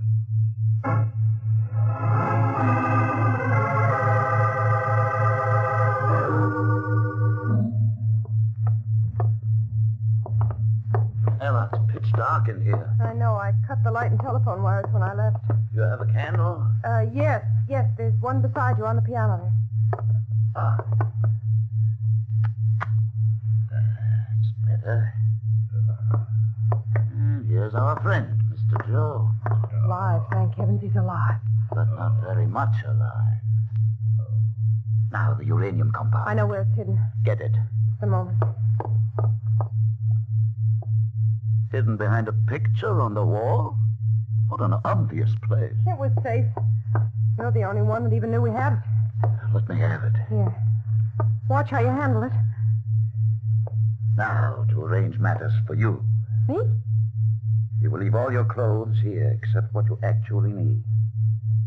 From the shallow grave of a woman I had to dispose of, not far from here, I will... You will not mind being impersonated by the bones of a dead woman. I don't get it. And we will smash this place up a bit. This bookend. Mirror, for instance. What are you doing? Planning your death, Miss Thomas. I've got a gun, Rodriguez. Your apparent death in this house burnt out by an accidental fire. Oh. While you hide on my ranch until we go to Europe, secretly. And now to finish off Mr. Jones. You're going to kill him before you set the fire? Of course. This other bookend will do. Stop it, Rodriguez. Hands in the air, Rodriguez. I'll take that bookend. Rodriguez, you're under arrest by the United States Counterspy. And the Mexican National Police. Ridiculous. One charge, violation of the international agreement covering the safety of atomic material and information. I was not in this alone. This woman, this man, Jones. By the way, Jonesy, you okay? Fine. Only tired of lying on the floor. Rodriguez, meet Mr. Jones, or let's call him Harry Peters, my assistant. But you have no evidence. No one will dare to speak against me. Rodriguez, you're a murderer. You kept people silent by fear. The gunmen and narcotics runners who worked for you were afraid to talk. Now that you're under arrest, they'll be free to tell everything they know. By the way, Mr. Harding, here's the uranium wrapped up in his pocket. He earned that, Ella. Let him keep it. It's only a few cents worth of harmless powder. I'm sorry, Rodriguez, but illegal possession of uranium is the one charge we can't hang on you.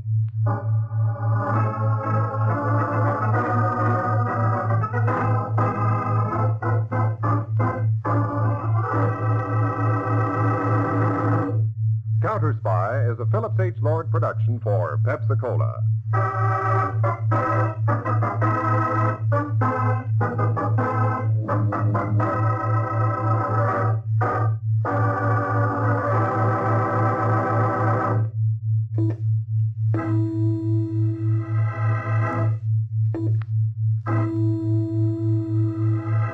Washington calling David Harding, Counterspy. Washington calling David Harding, Counterspy. Harding, Counterspy. Calling Washington.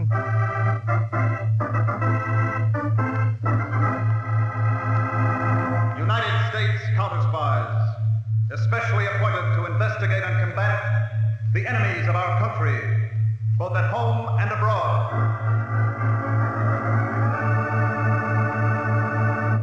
Tonight, the case of the murdering messenger.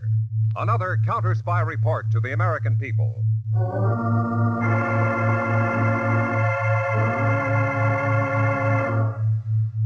In espionage, the penalty for mistakes is death. Every member of the guilty spy ring is doomed by its faraway superiors. Yet the sentence is rarely carried out by direct means. The watchwords are concealment and mystery. In the city of Detroit, a small branch library stands in a quiet side street. One morning, a young man with eyes alert entered the building and went to the main reading room.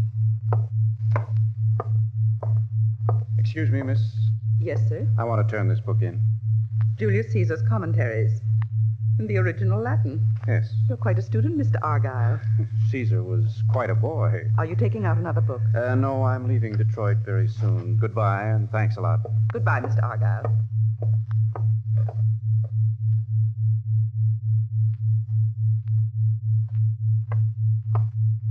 I beg your pardon. Yes, sir. I was looking on the shelves for Julius Caesar's Commentaries, but it doesn't seem to be there. No, it's right here. Our only copy was just returned a moment ago. Do you want to take it out? Yes, please. Here's my library card. Harry J. Peters.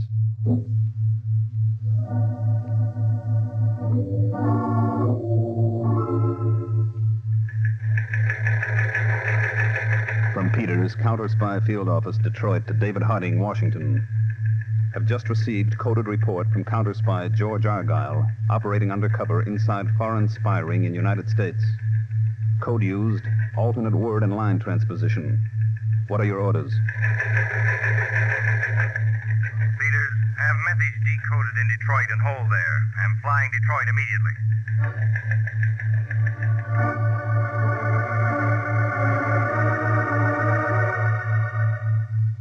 Mr. Harding, this is the original message Argyle left for me in the library book, disguised as a letter home.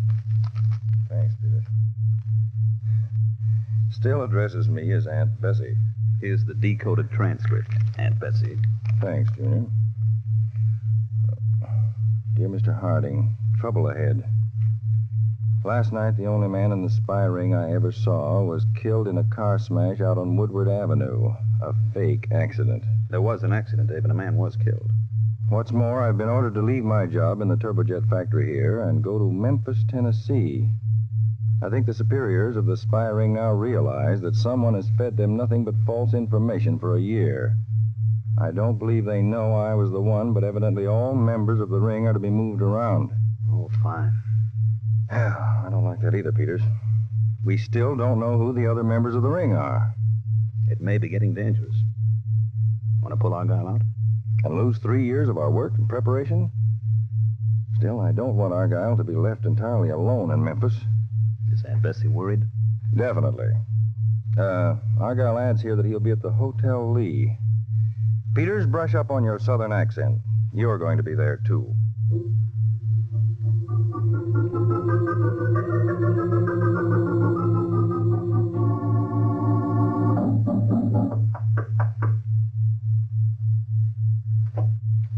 Mr. Argyle? Yes? I'm the hotel fire inspector. Oh, come in. Good to see you, Peters. Any news, Argyle? I got this postcard today. From the Southern Beauty Tourist Bureau, Memphis. Mm-hmm. Guided tours of historic Southland. See monuments and battlegrounds of the war between the states. Special feature, visit the High Mountain Caves. You'll notice that last one is circled in red ink, the High Mountain Caves. And notice here in the schedule of tours... Yes. Another circle of red ink around the date Thursday, 5 p.m. Obviously, that's when my next contact with the spy ring's to be made. Look, Argyle, I'd better join the group, too. I think that'll be too risky, Peters. Those tourist groups aren't very large. Whoever the contact is will take a good look at everybody. Well, how are you to be recognized? My name is known to the ring. I'll simply give it when I buy my ticket for the tour.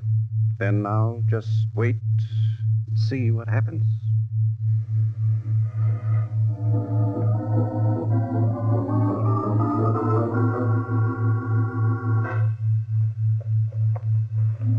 Now, folks, we're pretty near finished our tour. Famous High Mountain Cave.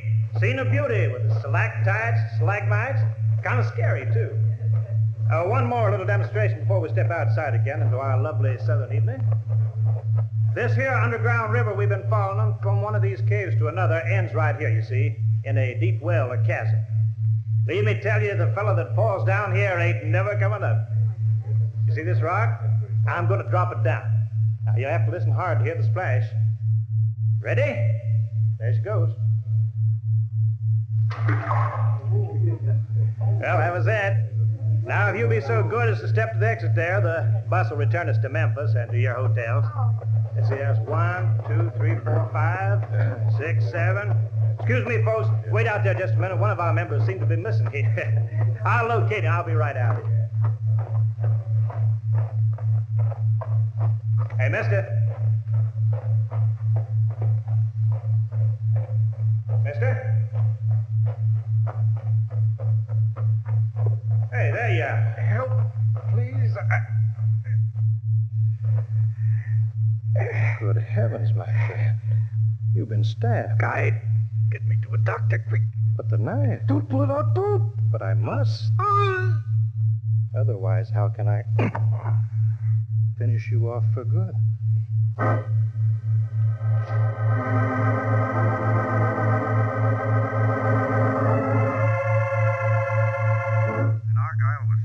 Right there in the caves, Peters? That's right, Mr. Harding. It was my fault. I should have gone right with Argyle, no matter what he said. Now, don't blame yourself, Peters. You took every reasonable precaution. How are the police handling the case? All members of the tour have been questioned except the guide. He's disappeared, so he must have been the murderer. Peters, in my opinion, this spy ring isn't just being moved around. It's being wiped out. Well, Dave, there's one way to make sure. Let me take Argyle's place. Good idea, but how? First, a squib in the papers that Argyle was only wounded. Second, I'll enter a hospital under his name. The murderer will make another try, Peters. All right, let him, Dave. That's exactly what we want.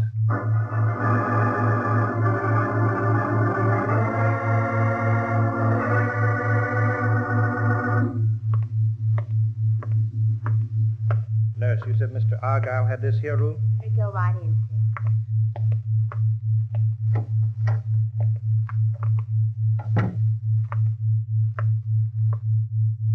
Mr. Argyle, how fortunate you were to have lost nothing but a little blood. May I sit down by your bed? I was about to visit you at your hotel, Mr. Argyle, when I read in the papers of the attempt on your life in the High Mountain Cave.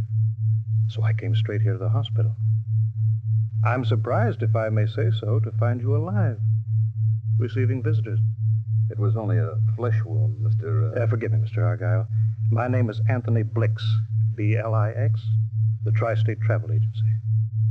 The reason I was so anxious to see you was to give you this. Your river steamship ticket from Memphis to New Orleans. The one you ordered through our office? Oh, yes, of course. The boat leaves on Tuesday, Mr. Argyle. Will you be able to travel? I think so, if I take it easy. I'm delighted. Will I be seeing you again, Mr. Blix? The world is growing so small, Mr. Argyle, I wouldn't be at all surprised. Oh, by the way, we were unable to get you a cabin entirely to yourself. I'm sorry to say you will have a cabin mate. Goodbye.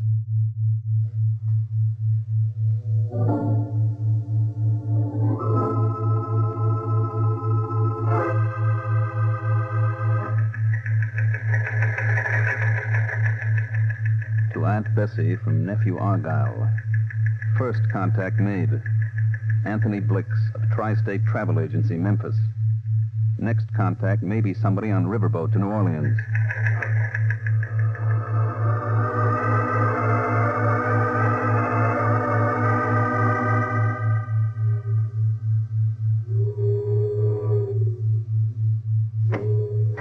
Thank you, Stuart. Put my suitcase down here. Then you may go. Yes.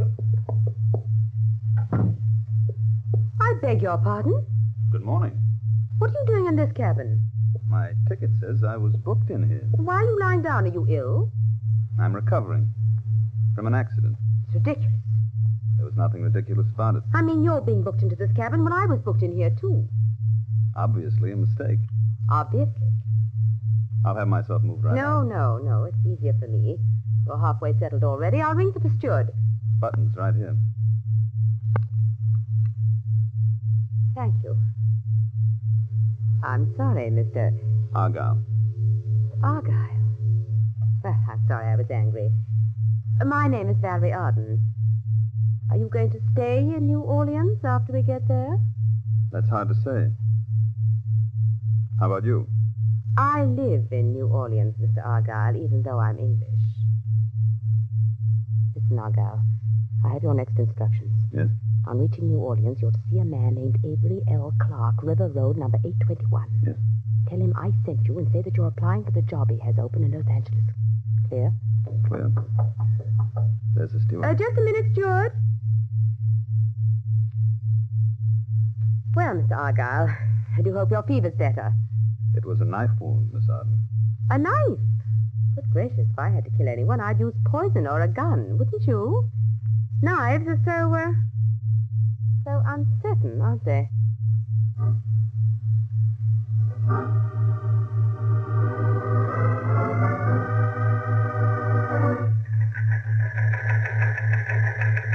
To Aunt Betsy from Nephew Argyle. Boat contact made by one Valerie Arden. Next contact in New Orleans. Avery L. Clark, 821 River Road. To Argyle from Aunt Betsy. On arriving New Orleans, register Hotel Esplanade. You will be given room 484. I will be there with Lieutenant Fabian of New Orleans Police. See you tonight.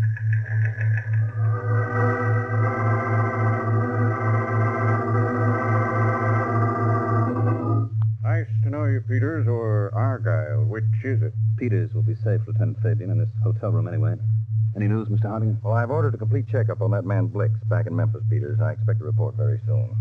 About Valerie Arden, Peters. She really lives here in New Orleans, runs a high-toned gift shop. About Avery L. Clark, all we know is that he's in the sugar business. Well, Dave, Valerie Arden said I'm to talk to Clark about going to Los Angeles. Well, I think that's just talk, Peters. I'm pretty sure now that every member of this spy ring is marked for death by its own employers abroad. Clark may try to kill you. I'll have to take that chance, Dave. Peters, did either Blix or the woman act like they suspected you're not the real Argyle? No, Lieutenant. But the guide who murdered Argyle in the caves would know I'm not the right man. Well, that's the big risk, Peters. That Blix and the girl have somehow been warned by the murderer, or just leading you on. Now, when are you to see Clark? The longer I wait, the bigger the risk.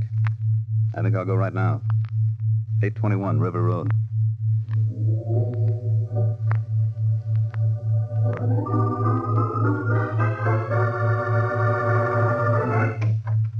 Well, what is it? What is it? Well, don't stand there on the porch gaping. I'm sorry. May I ask who you are? I'm Mr. Clark's housekeeper. Come from Oklahoma, and I don't like New Orleans, and I don't like the riffraff that comes to see Mr. Clark. See him you want to see, I guess. Yes. My name's Argyle. Well, come in, young man, but don't expect me to announce you. He's in the living room. You can go right in and announce yourself. All right, thank you. And tell him not to ring for drinks because I got the baking to do.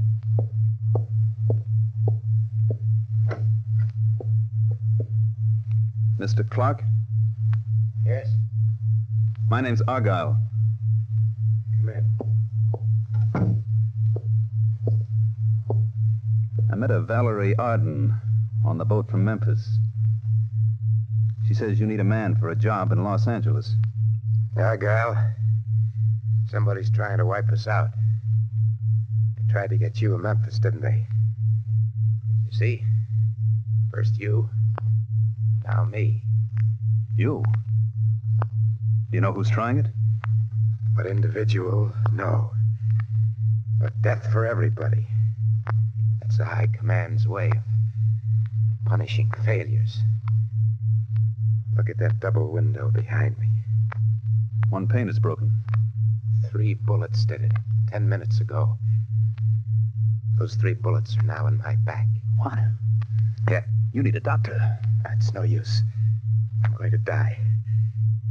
Whether you're my friend or my enemy, Argyle, never sit with your back to a window. Now, you better get out of here. You'll be caught for my Clark. Say, Mr. Clark, about the bacon, I got to... Say, you, what's the matter with him? He's dead. He was murdered. Murdered? Oh, he's all blood. You murdered him, you riffraff. You murdered him. No, I didn't. Listen, I want you to call the police. Me, if you didn't kill him, why don't you call them? Where are you going? I'm getting out of here. Getting out, you murdering riffraff? But you won't get away with murder. I'm calling the police, and I'm shouting it from the housetops. You murdering riffraff? They'll catch you! They'll catch you!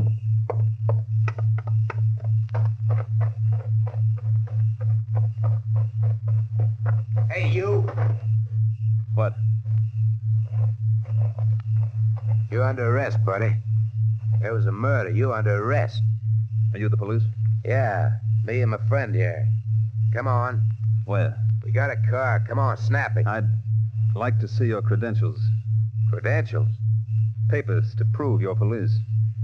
Sure. Hey, Bang, show him, what do you call them, credentials? Oh. There's our credentials, buddy. Come on, Bing, we're taking this guy for a ride.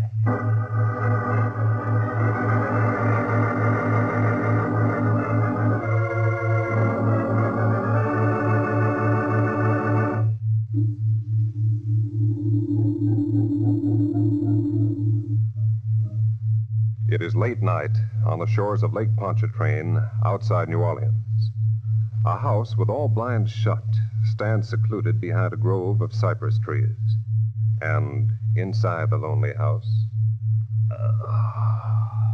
Well, Mr. Argyle, I must say you took a long time to recover your senses. Oh, Miss Valerian. Were you the one who hit me on the head? Good gracious, no, Mr. Argyle. That was Bing. For your information, we're in my house, and both Bing and George are in the very next room. That's interesting. I brought along some brandy. I thought you might need it. How about you? Oh, I don't need a drink. I haven't committed a murder. Meaning Clark. Who did it? You? Me? You know better than that. Your men must have been watching. Clark's housekeeper said you did it. So you grabbed her, too. You work fast. I couldn't afford to have her screeching all over New Orleans. Neither could I. Until I was sure her screeching was useful. Useful? You're a counterspy, aren't you, Mr. Argyle? If I were a counterspy, I wouldn't have shot Clark. I'd have arrested him, wouldn't I? Clark told me somebody was trying to wipe all of us out. Is that you? He's crazy. Not anymore. He's dead. What? It's a wild idea. It's absolutely fantastic. Who's next? Blix? You saw Blix in Memphis, didn't you? In the hospital, yes. But you were in Memphis, too. You could have arranged my little knifing. You could have shot Clark tonight. Mr. Argyle, I think I will have some brandy. With pleasure. Thank you. You're really scared, aren't you? So I guess it's not you who's trying to wipe us out. It's Blix. Mr. Argyle, why couldn't you be the one sent out from the Home Office to get rid of us all? If I were, why would I have stabbed myself back in that Tennessee cave? Wounds can be faked.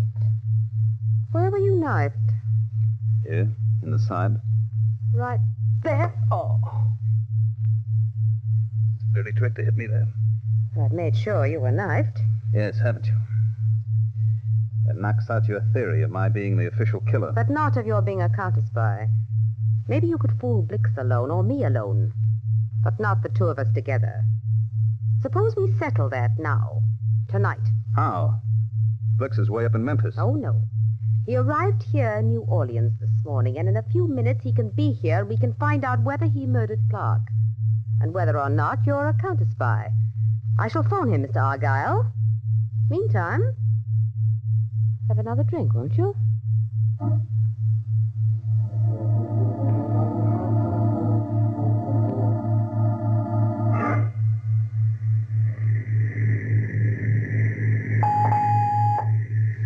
Harding speaking. Go ahead. Lieutenant Fabian, Mr. Harding, I got bad news. Let's hear it, Lieutenant. We saw Peters come out of Clark's house fast. But before he could reach us, two men grabbed him and took him away in a car. Did you follow? Oh, we lost him on a turn, Mr. Harding, so we went back to the house and found Clark shot to death. You any idea where Peters is? No. But I'm on my way to your headquarters with a report on Blix from Memphis. He was the one who abducted the real guide in the caves, took his place, and murdered Argyle. But Blix knows Peters is not Argyle. It's lucky they caught him in Memphis. They didn't catch him in Memphis, Lieutenant. He's probably here in New Orleans right now. And he's the one who knows that Peters is a plant. We've got to find him and stay close to him, or Peters won't live out the night.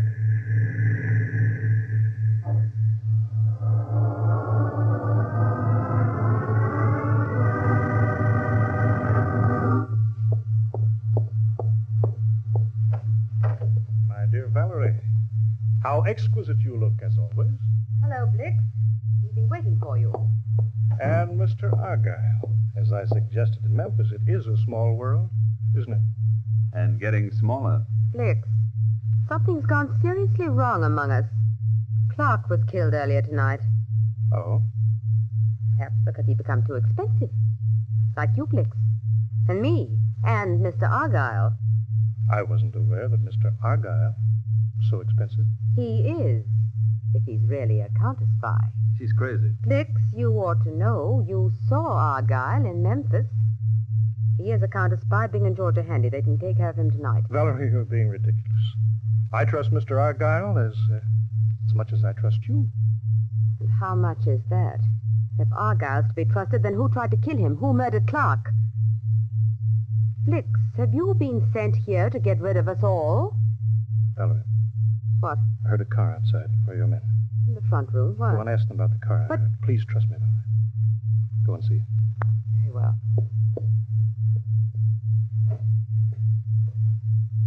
Listen, Argyle, don't waste a second. Both our lives depend on it. I know you're not really Argyle. I've known it since I saw you in the hospital in Memphis. I realized then that my game was up, so I sent you along to meet Valerie and Clark purposely, as evidence of my goodwill. You are a counterspy, aren't you? What if I were? I'm ready to tell you everything you want to know about this spy group, in exchange for your letting me go free. So you're the man sent out to wipe out this group? Mm-hmm. The information the real Argyle sent us turned out all wrong. All of us are supposed to pay for that. You don't add up, Blix. If you've been betraying your own friends by exposing Valerie Arden and Clark to me, why did you murder Clark? A shrewd question, Mr. Argyle, or whatever your real name is. Frankly, I thought it best at the last moment to make myself look good, both to my own people at home and to you. Whatever happened, I'd have a good story to tell. Smart boy. Now, if you're really a counterspy, well, let me go free. I can save us both from this woman, those two plug uglies. If not, I'll have to kill you. Now. Did you really hear a car outside? Of course not. What's your answer? I'm sure I heard a car. Maybe two. You're evading my question, Mr. Argyle. That means that you're not a counterspy. Yes, I see I've made a mistake. That's easily corrected with a gun. Drop your gun, Blix. The house is surrounded. What? Drop it, Blix? Got it, Mr. Harding. Sorry. That was so close, Peters. It's all right now. How about the woman? Lieutenant Fabian, these men are out front. They've already got her and her two gunmen. And here we've got the murderer of Argyle and of Clark, haven't we? Mr. Harding, you mistake me. I just made an important offer to this gentleman here. A full report. Blix, I'll make you an offer. You give us that full report, and we'll see that it reaches the government that employed you. They wanted this ring wiped out. Now you can report complete success with some help from the counterspies.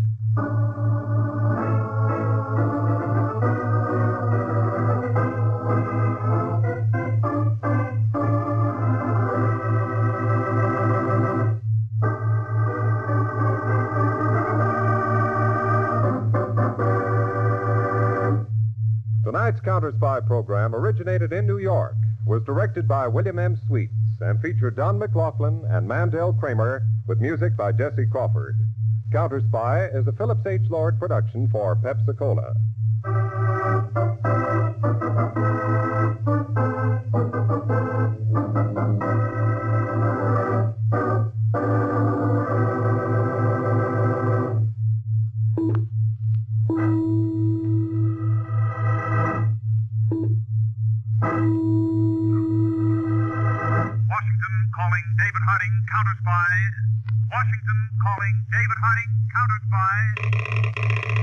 Harding, Counterspy, calling Washington.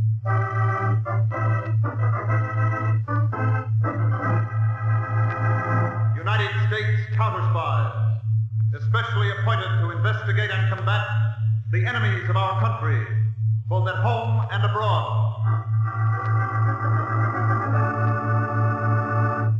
Tonight, the case of the cold-blooded professor. Another Counterspy report to the American people.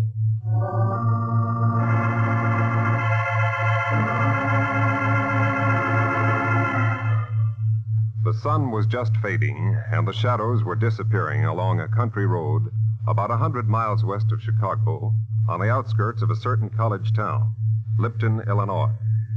A large black sedan, moving slowly, came to a full stop, and the driver spoke to a farmer beside the road.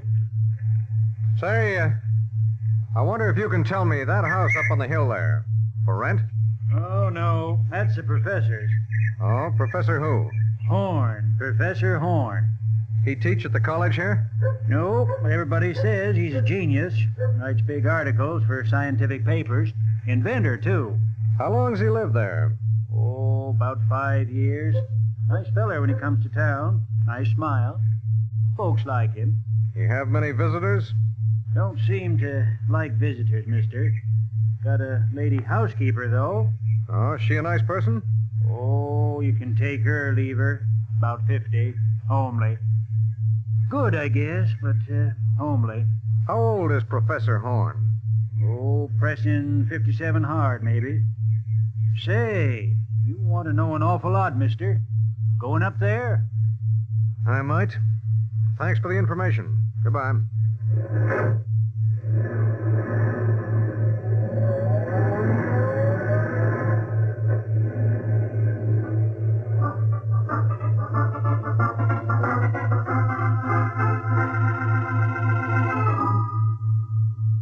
Professor Horn, where do you want these books to go? The left-hand shelf, Anna, next to the books on nuclear fission. Must say I'd be glad to see a plain, ordinary novel in this library for once. My dear, the only books worth reading are scientific, factual works. Look at the anatomy of toxicology, treatise on molecular growth and decay. What's this one? My scientific diary. I'll put that one away. In that closet you never wanted me to look in? Oh, you should let me do that. Your lame leg gets tired so easy. You know I never want my leg mentioned, Anna. And I never could understand why you won't let me go down cellar and see some of your inventions. I have a lifelong principle, Anna. Better to anticipate than to regret. Meanwhile, please bear in mind that I pay you well, and this does not include your asking questions. Somebody's at the door. There's a black sedan in the driveway. Well, go see who it is, but don't bring anyone in unless absolutely necessary. I won't, Professor. Close that door, Anna. Of course.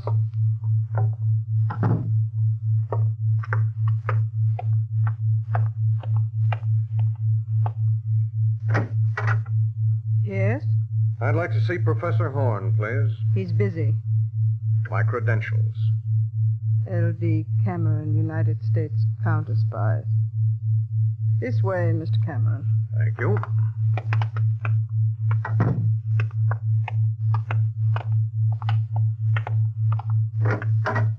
Professor Horn, Mr. Cameron of the Counterspies. Thank you, Anna. That will be all.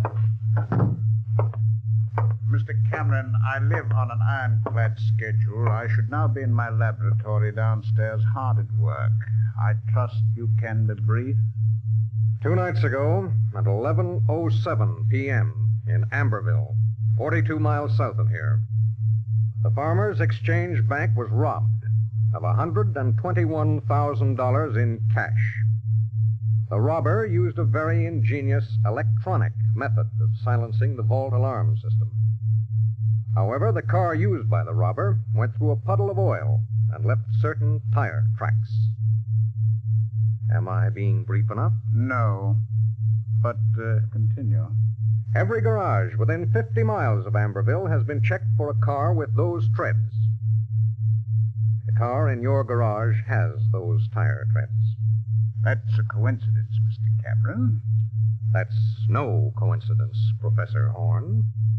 I'm placing you under arrest on suspicion of robbing the Amberville Bank. Now, this is upsetting, Mr. Cameron. Leave that drawer alone. Put your hands in the air. I said put your hands in the air. As you say.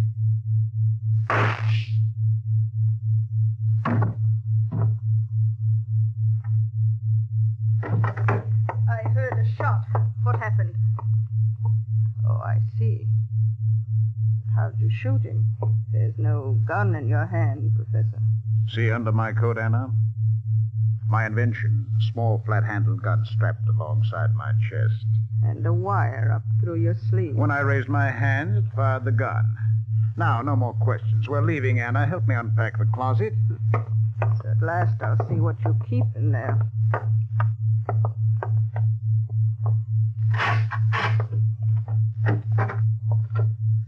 Money. Stacks of money. You will pack this money into those 2 suitcases, Anna. All right. How about these 2 small packages? I don't touch them. What? I'm never going to be captured alive, Anna. There's enough explosive in this package to kill me and anyone else around. And this is a bottle of vitriolic powder to throw into police officers' faces in close quarters. It burns frightfully. I hope you never have to use it. As I told you, it is better to anticipate than to regret. You will pack this too, Anna. Why, Professor Horn, you've been wearing a wig. Some fools wait until they're escaping to disguise themselves. I've been disguising myself for 10 years. Now I'll return to what I really look like. You look 10 years younger without that wig. And one thing more. This built-up shoe, which has made it appear that I limp. 2 good legs. So you haven't been lame at all. Professor Horn has now disappeared off the face of the earth. From now on, Anna, you will call me Mr. Harris. Now, let us get on with the packing. What about the body of that man on the floor? Oh, I have everything planned, Anna. Beautifully planned. The 3 of us are leaving together.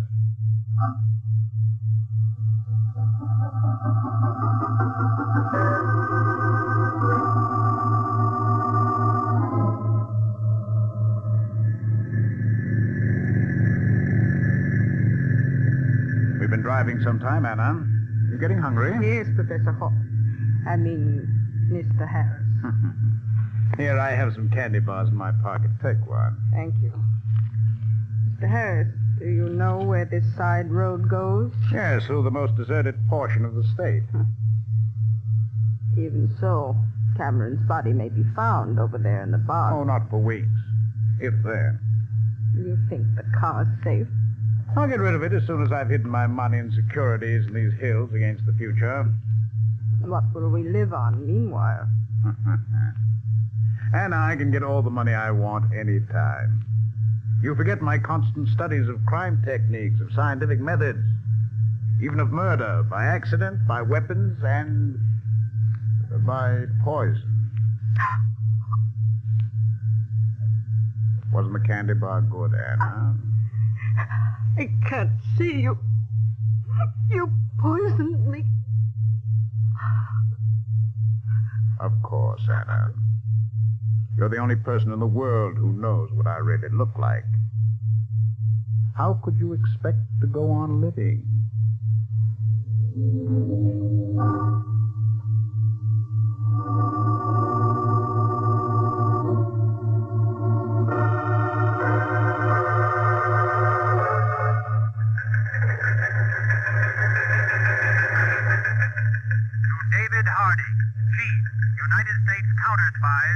Washington, from Edwards in Chicago field office.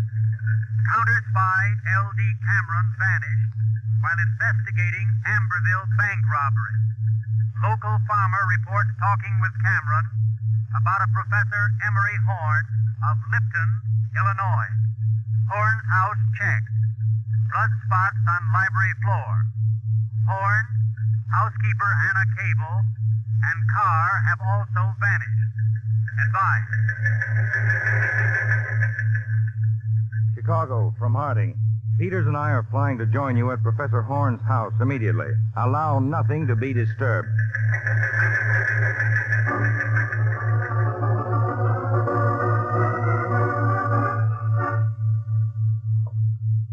Peters, one of the strangest houses I've ever been in. Yeah. And people in the town say it's haunted, Mr. Harding. It is, Edwards, with the invisible presence of a fantastically clever man. In the entire house, not one fingerprint, except of the woman. Several tradespeople in the town say Horn always wore gloves. Always? Horn spread the story that he once burned his hands very badly in an experiment. It might be true, Peters. Again, it might not. You saw his laboratory in the cellar.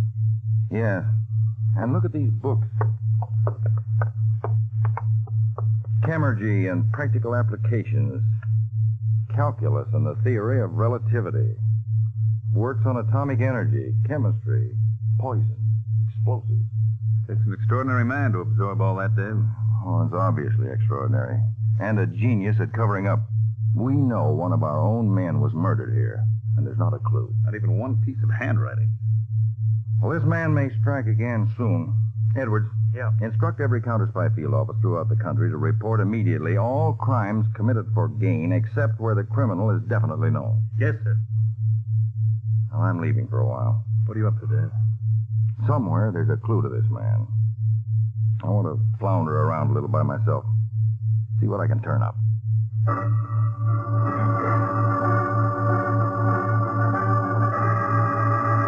Dr. Connors, in one of the grocery stores in town, a clerk told me that a year ago Professor Horn wasn't feeling well, and that led me to you.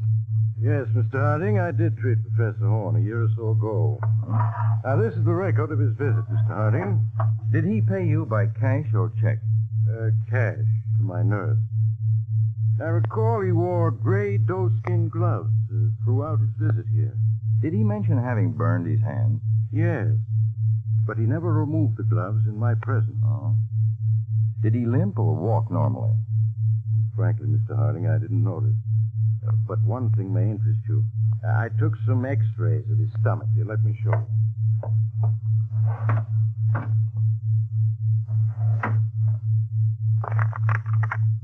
These three show all that's important.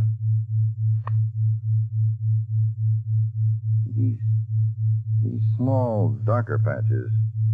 Ulcers? Peptic ulcers. It's a severe case, Mr. Harding. A Horn is one of those apparently iron-nerved men. He gives few outward signs of emotion. They often make the mistake of thinking they have no emotion. Well, actually, they do. And their nervousness and emotion seek other outlets. In this case, peptic ulcers caused by a very high-strung nervous condition. Doctor, did you give him a prescription? Yes, a special bismuth powder compound. He tried them, and they gave him relief. Do you think he's cured of his ulcers yet? Well, I would doubt it very much. Well, Doctor, he'll be buying bismuth powders more or less regularly. I assume so, Mr. Harding. Dr. Connors, I'm very grateful to you. This is the first clue to this cold-blooded scientific killer we've found. The big question is, where will he strike next?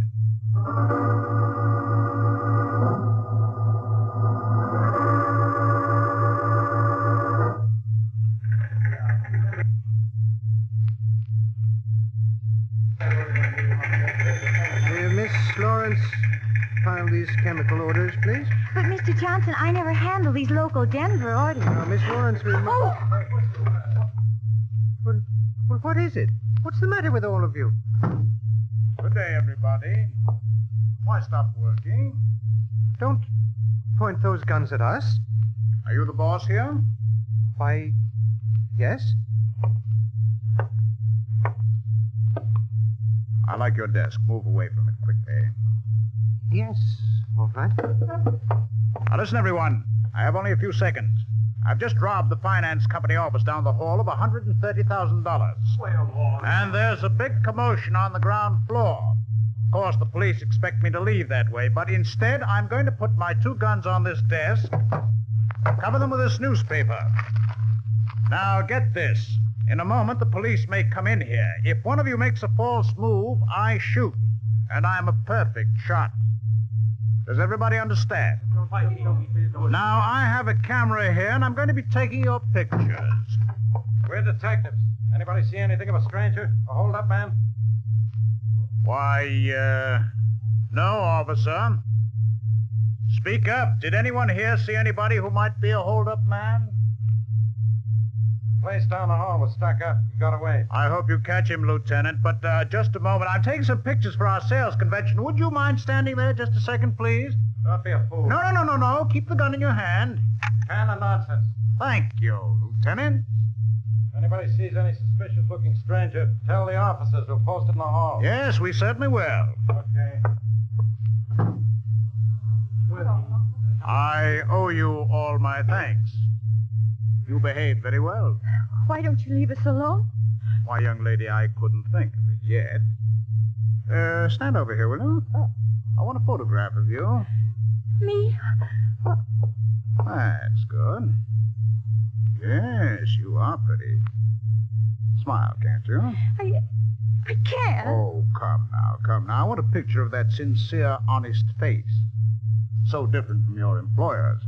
What do you mean? I noticed the chemical ingredients in that container on the shelf. Acetylphenium, 2% elixir of dichlorosulfate, and trichnoberborate and colloidal suspension. An entirely ineffective combination, my dear fellow. Now, my dear, that smile, hmm? Come. A lovely girl like you can always smile. That's it. Hold it. Thank you. And now, everybody, I'm going out of that door. My guns are in my pockets. Remember, I have photographs of all of you. If any one of you talks to the police, I'll come back and shoot. All clear? Good day. And goodbye to you, my dear.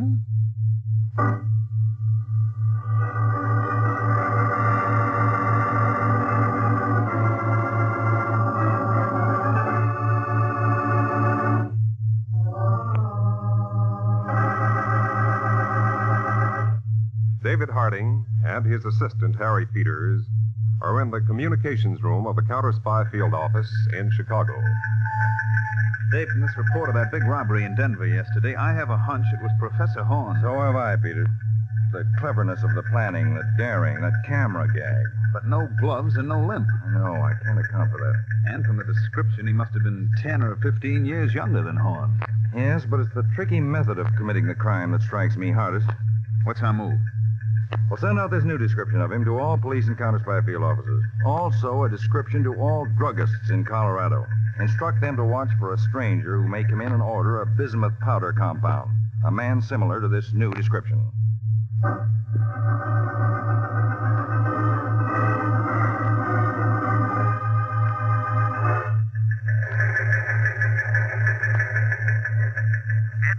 from the Denver field office, to David Harding.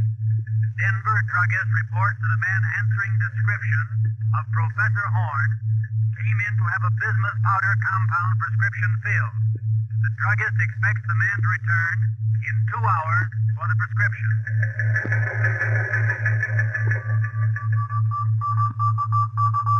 Harding to Denver. Set up spot surveillance of suspect immediately, but do not alarm him. He may carry explosives or poison for self-destruction. Am joining you by jet plane.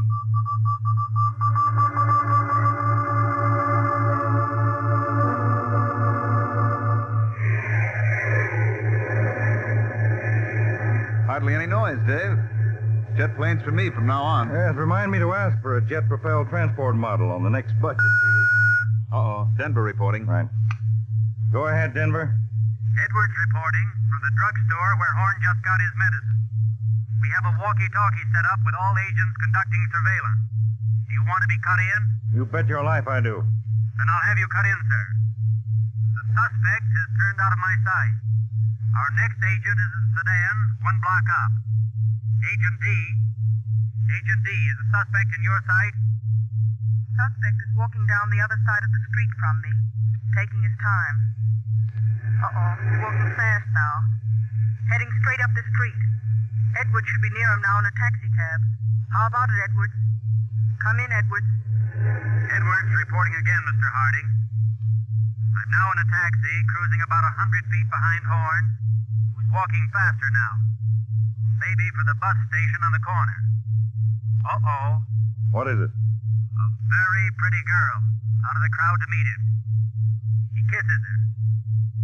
Now they're heading for one of the buses. Edwards, order one of our agents to drive ahead and get on the bus. We'll be with you in Denver in another hour.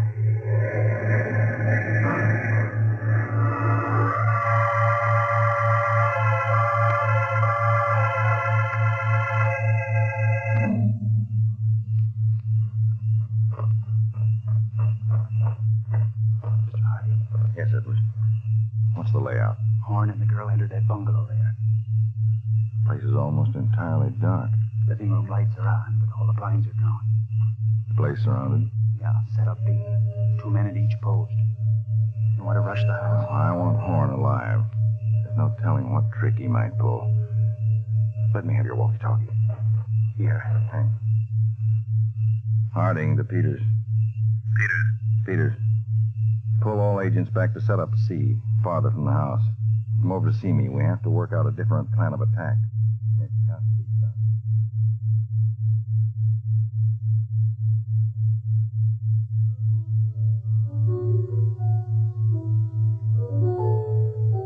Emery, you play beautiful.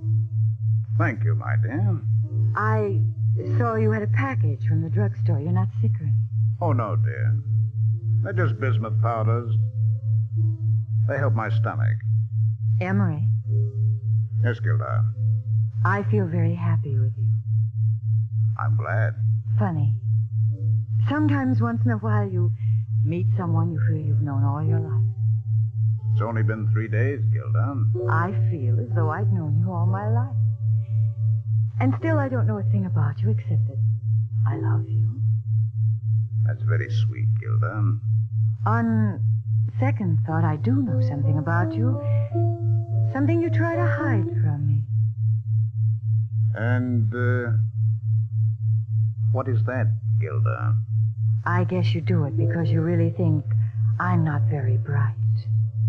Gilda, what is it? You're brilliant. The books you talk about, your remarks about things in the newspapers, on the radio, and then you say it's nothing. Compared to you, my dear, it is nothing. Emery, there's something else I know. You're, not as unobserving as I thought, Gilda. I mean, I think you've almost asked me to marry you, and Emery, if you do, I will. Gilda, you're very... Oh, what was that?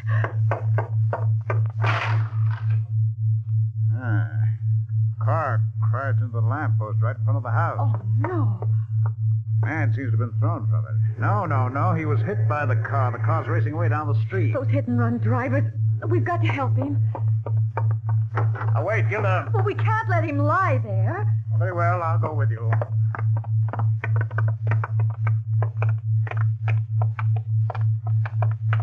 Oh, he's badly hurt. His face is all bloody. Let's move him up on the lawn. No, Gilda. You must never move an injured person. Poor man, all that blood. Let me have a closer look, Bones broken? No. Shock, probably very serious. Oh, no. Head contusions and a brain. Well, that's funny. Oh, what is it, Emery? I could just see better in this light. See what, Horn? What? What are you... There's a trick. That's right. Who are you? What are you doing? What? Get your eyes out. You get away from him. You hear him? Get away from him. Hold it, Peter. While I get the handcuffs on him. I've got him, Dave. Keep that wild cat off my back. Let me go. You let me go. All right, you Young woman, we're United States counterspies. Counterspy? You'd better be glad this happened. In another week, you'd have been as dead as Anna Cable, this man's housekeeper, and counterspy agent Cameron. I can't believe it. You were right, Dave. Here's the vial on him, and I'm betting it's explosive. All right, Harding. I don't know how you found me, but you'll never keep me. Until you go to the death house, I'll see that you're kept in the safest penitentiary in the country, Horn. Come on, get going.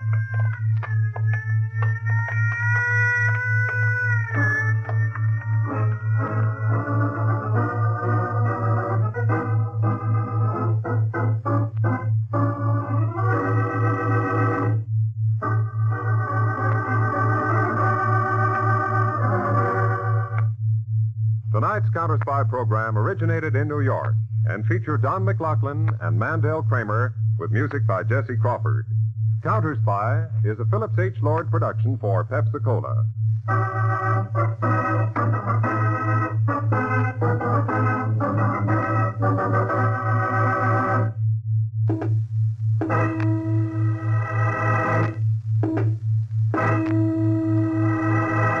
Washington calling David Harding, Counterspy.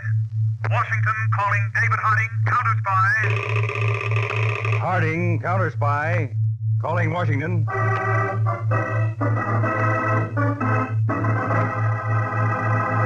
United States counterspies, especially appointed to investigate and combat the enemies of our country, both at home and abroad.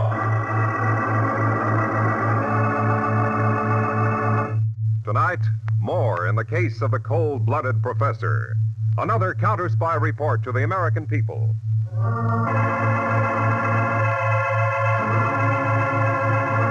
It is doubtful if as many warning flashes ever went out about any criminal as were flashed by the United States counterspies concerning one Professor Emery Horn. Professor Emery Horn is a mastermind of crime. He is a constant danger to all peaceful citizens. Professor Horn murdered a counterspy agent with a special flat-handled gun strapped to his chest. He poisoned his housekeeper with poison candy. Finally captured by the counterspies, Horn arrogantly described these methods of murder in detail. Tried and sentenced to death, Professor Horn was held in the safest penitentiary in the country, pending his execution. A few months ago, Professor Horn consulted the prison doctor about his badly infected upper lip. You're quite a character, Horn. While addressing me, Doctor, kindly use my title. Oh, of course. Professor Horn. Only who made you a professor? The only person in the world who's qualified. Myself. Mm-hmm. 4 armed guards, and still we're in the prison walls. Within the prison walls, Doctor. All right. Hold still now. I don't understand why your upper lip isn't healing. This is a bad infection.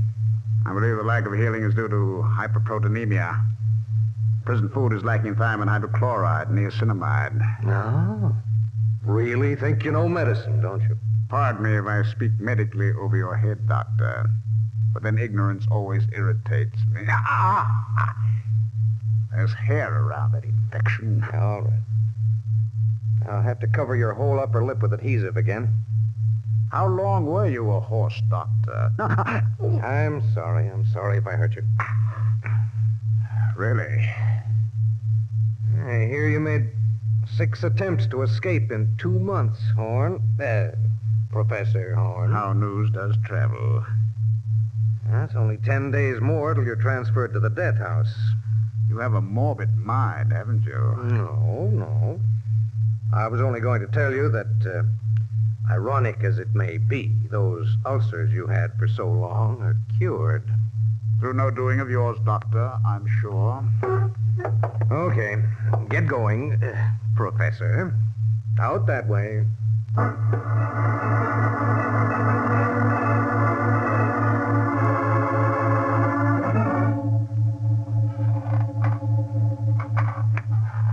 Bugs. Bugs. Are you awake? These prison mattresses ain't ironed down, you know. Well put, Bugs. This cell is getting on my nerves, too. You hungry, Bugs? You said it. Here's a sugar cookie I took from the mess. You could steal the nose off the warden right while he was looking. Here, eat it. Thanks. And put the crumbs in your pocket. Why should I go putting cookie crumbs in my pocket? You figure that one out, and I wouldn't have had to plan your escape for you. Who's escaping? Both of us. You one way, I another. Huh? You've noticed I've been bringing back little pieces of lemon from the main dining hall. That's when I knew you was nuts. In my mattress, I have an extra pair of prison pants. Lemons contain acetic acid, and acetic acid bleaches. I've been bleaching those pants with lemon juice, and now they're as white as any duck pants.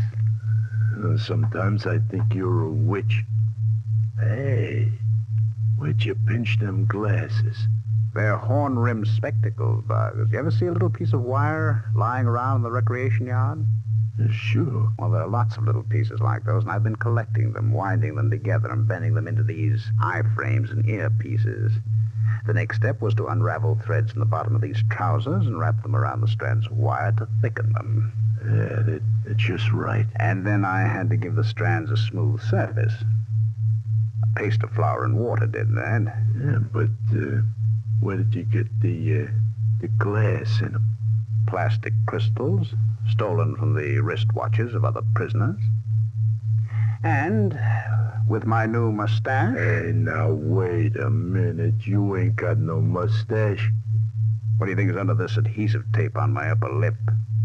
Well, you said you scratched your lip. I did. On purpose. With a dirty pin to make sure the infection continued. My excuse to keep the adhesive on. And all the time you were growing a mustache under it. Oh. Okay, so now you got white pants, a pair of specs, a mustache. But why go to all that trouble just to bust out over the wall? Bugs, ever notice in the corner of our recreation room there's a pile of old building plans, blueprints of model houses, things like that? Yeah. At the right moment, I'll suddenly become a building contractor, inspecting the building. I'll walk right out to freedom and the execution of a plan I have in mind. Holy smoke, Professor. You sure? You sure? Having trouble, Bugs? This pain in my insides. I feel like I'm dying. Bugs, you are dying. That cookie was poison. Help me. I don't want to die. I can't anymore. That poison I made, scraps of garbage, bits of toothbrush handle, and soap is too strong and quick, Bugs. They'll find out that you've done this. Oh, no. The crumbs I made you put in your pocket, they'll prove you stole the cookie yourself. You dirty, rotten...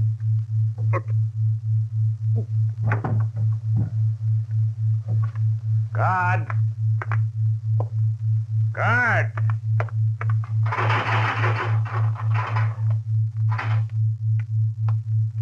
What's eating you, Professor? Hey, what's with Bugs? I'm afraid it's my fault, Guard. You killed him, Professor? He confessed to me about a murder he'd committed the police never knew about. He was eating a cookie. He must have poisoned it. He must have committed suicide right under my eyes.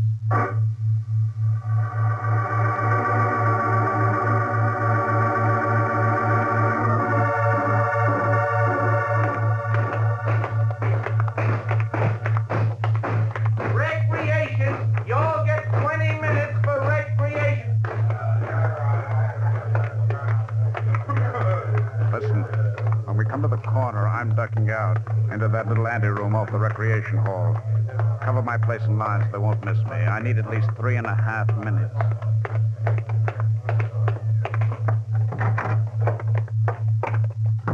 Now, the bleached trousers. Glasses. Adhesive tape off. Ah, there's the mustache. Now the blueprints. And into the hall. 50 yards to freedom. 3 minutes left before I missed. Guard. Hey, who are you? I'm the architect's assistant working on alterations to be made in this prison. Yeah? I didn't hear nothing about no alterations.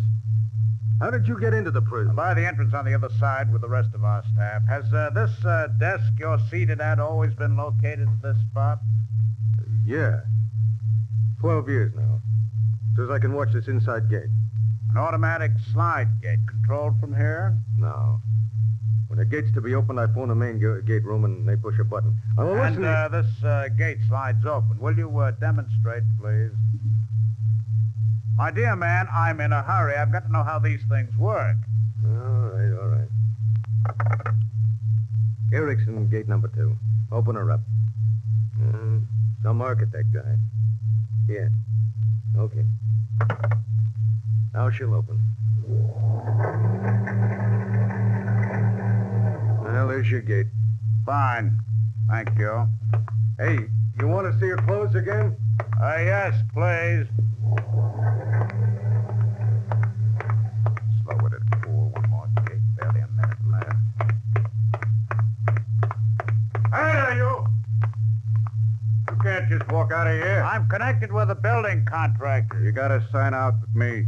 Then I gotta check it at the main gate room. They check it with your signature when you sign Yes, in. all right. But first you've got to show me how this gate works. We're planning alterations. We may have to move this platform that you sit on.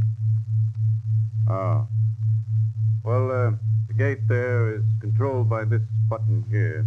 But the inner gate's controlled from the main gate room. Why is this one easier? Well, they figure anybody who gets past that gate has a right to leave. Oh, we may have to change that. I want a closer look at the gate itself. Push the button now, please. Thank you. Hey, you coming back? No, my work here's all done. You can close the gate. Okay.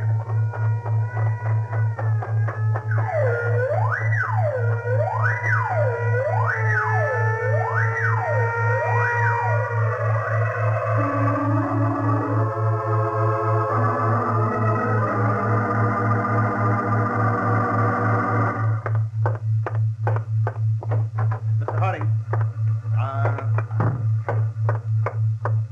Helen? Harry Peters. Mr. Harding's not in his office here. I'll try all the departments.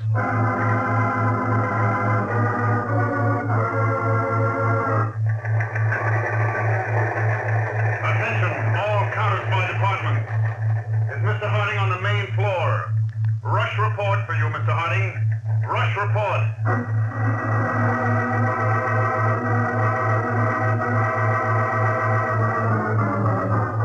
Attention, all Counterspy departments. This is David Harding. I've just learned that Professor Emery Horn has made an amazing escape from Aldolanda Penitentiary. All trace of him has been lost. All information having even a faint bearing on the professor. Rush to me, top priority. Dave, I was sure we had the professor salted away for good. He's fantastically clever, Peters. Now he's loose again, a vicious killer. Well, I smelled trouble during his trial, Peters. The amazing knowledge of legal tricks he passed on to his defense lawyer almost saved him from the chair. But we're going to get him again if it's the last case I ever handle. I don't think I've ever seen you so angry, Dave. He's killed 2 state troopers, a woman accomplice, a counter-spy agent, probably a fellow convict. I'm never going to give up on that man. We haven't got one lead on him.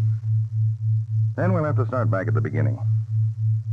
Now, we know that for some years, Horn posed as a scientist and lived quietly in a small town in Illinois. Where he killed the counter-spy. But, Dave, we fine-tooth combed that place at the time. This time, we won't be looking for a clue in the ordinary sense, Peters, but some new clue to his character. We'll have to learn about the man from that old house.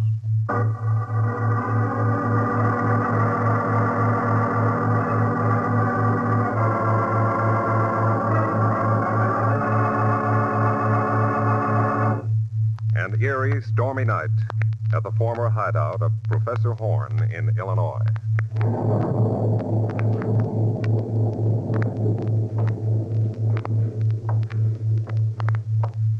Dave, this old house is the best locale for a murder I've seen in years. It was the locale of a murder, Peters. The stain of Agent Cameron's blood still there in the carpet. I know. That thunder. This musty, creaky old place. I'd hate to spend a night here alone. I'll control your imagination, Peters. Let's stick to facts. Gladly. Have we got any? Well, I've been here in the study looking through some of these scientific books Horn left behind. Check with me and see if I make sense. Now, look. A book on physics. Stresses and strains. Take this page. Little drawings. Sort of doodles in the margins. Scribbled probably while he was thinking over, digesting what he was reading. Sketchy little drawings, aren't they? Unfinished. Almost absent-minded. There's some on almost every page. See? I'll take another book at random. This one on biochemistry. Nothing 8th grade about these books, is there?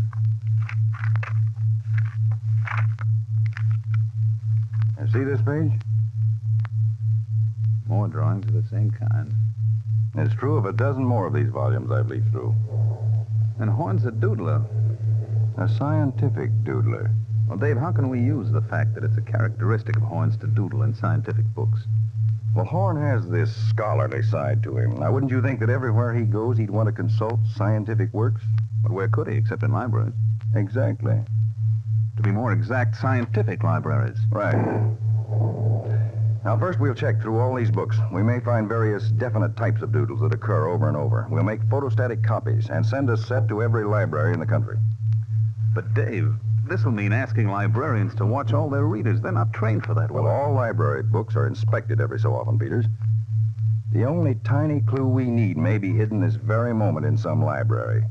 If we only knew where. And if we only knew where Horn is now.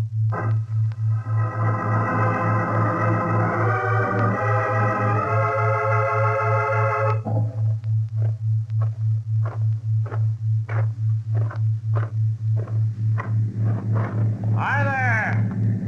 Hi! Heading west, mister? Just give me a lift. Okay, fella, come on. Thank you, stranger. These desert flats are mighty lonely. Not many cars coming through. I'm glad you came along. Especially since I see you're, just about my size. What? Get out of the car. Oh, arm stick up, huh? Okay. I guessed very well about your size, mister. Your suit will, suit me very well. My suit? I'd rather you took my money. I can always get money when I want it, Mr. What's your name? Blake. Jack Special Delivery Blake. The professional football player? Well, a pleasure to meet you, Mr. Blake. Take off your suit, please. Hey, the next bullet won't go into the ground, Mr. Blake. It'll go into you. Okay, tough guy. There you are. Jacket, throw it into the car, please. Now the trousers. I'll need the shoes, too, please, Mr. Blake. And, of course, your car. Hey, look, I'll die out in this desert in the sun. True. We must be 20 miles from water. Oh, be a sport, will you? Give me some kind of a chance. A chance? Very well, Mr. Blake. We'll play a little game of my invention. Just remain there beside the road, Mr. Blake. Now, Mr. Blake, you start running. And I'm going to try to run you down with your own car.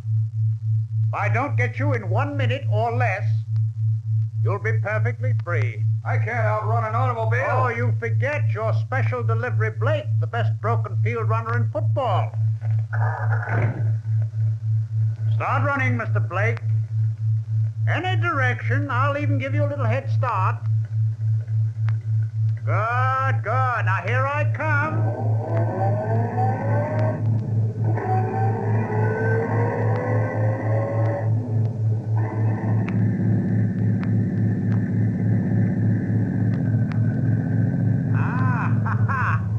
A nice turn, Mr. Blake. Just missed you. Keep on running.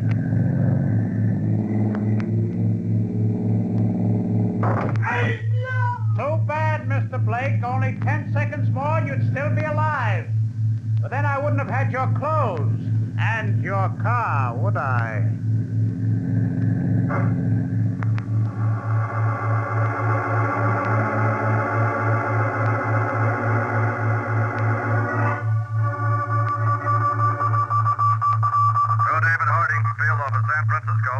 No trace yet of Professor Horn himself, but Scientific Library here reports 5 technical volumes marked with characteristic marginal drawings within past week. Professor Horn must be in this vicinity.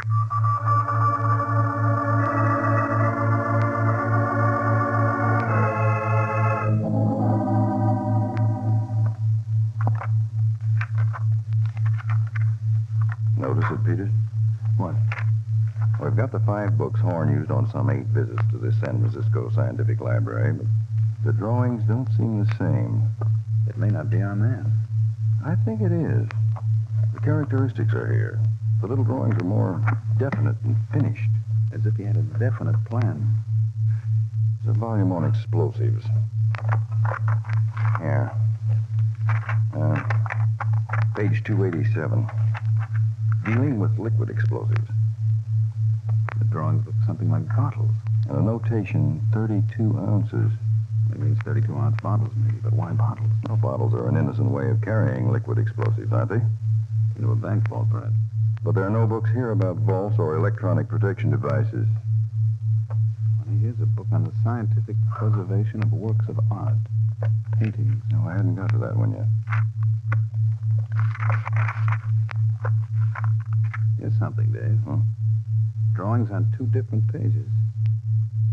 Pages where the locations of famous paintings are listed. It's an unusual interest for Horn. By George. What? Little drawings that might represent explosions. Look where they are.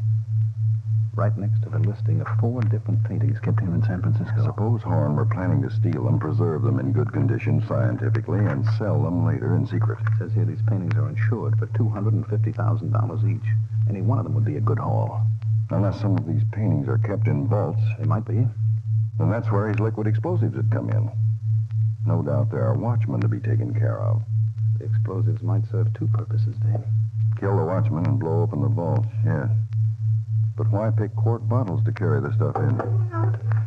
Anyway, we'll check these museums about their storage vaults. See if we can't narrow the field. Hello,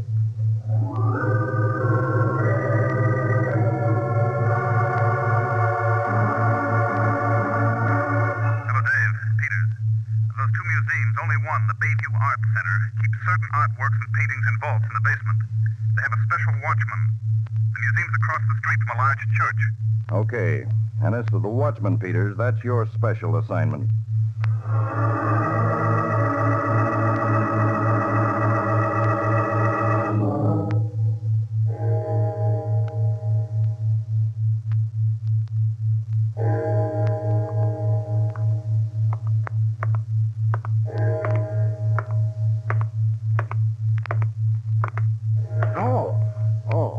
What's that, sir? You the night watchman here at the art center? That I am, sir. I didn't see you sitting there in the shadows. Yeah, me feet are after needing a bit of a rest from walking me post. A lonely job, That it is. The museum being off by itself this way. And creepy, too, with the cemetery yonder beside the church. I happen to have a couple of bottles of wine here in this package. Could I offer you a drink? You could. Only, might not be wise for you to be tipping a bottle here outdoors. Yeah, there's never nobody to see. Well, I'm sure it'd be better inside. Maybe down in the cellar where it'd be warm. We'll drink a friendly toast to art. But if you're bound to give me a drink, I don't mind the first one right here. Very well. Try this Portal from Spain. It's a dark, heavy wine. There you are. Thank you.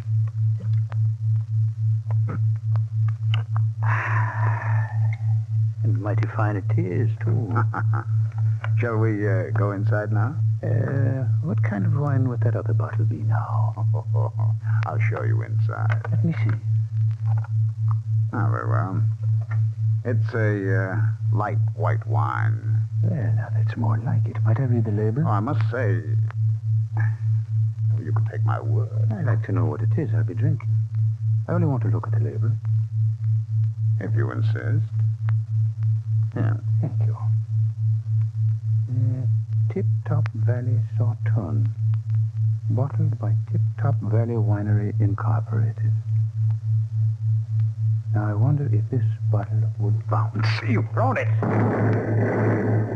You wanted me to drink some wine that blows up, hmm? You fool, you! You fool! Let go of my arm. Take it easy, Horn. We've got... No. It's okay now, Dave. All right, Horn. You're not blowing open any vaults tonight with explosive wine.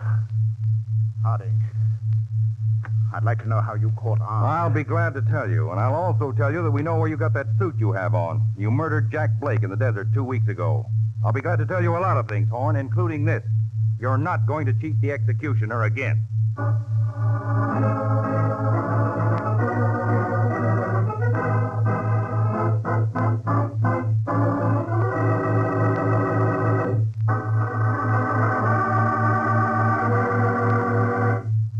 Tonight's Counterspy program originated in New York, was directed by William M. Sweets, and featured Don McLaughlin and Mandel Kramer, with music by Jesse Crawford.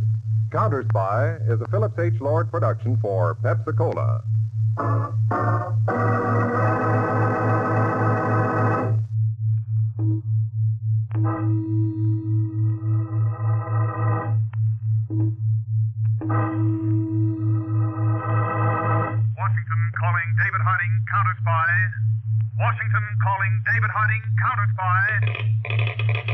Harding, Counterspy, calling Washington.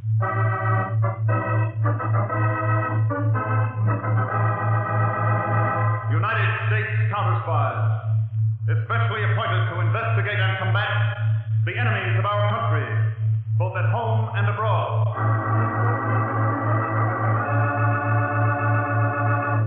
Tonight, the case of the arrogant arsonist. Another Counterspy report to the American people.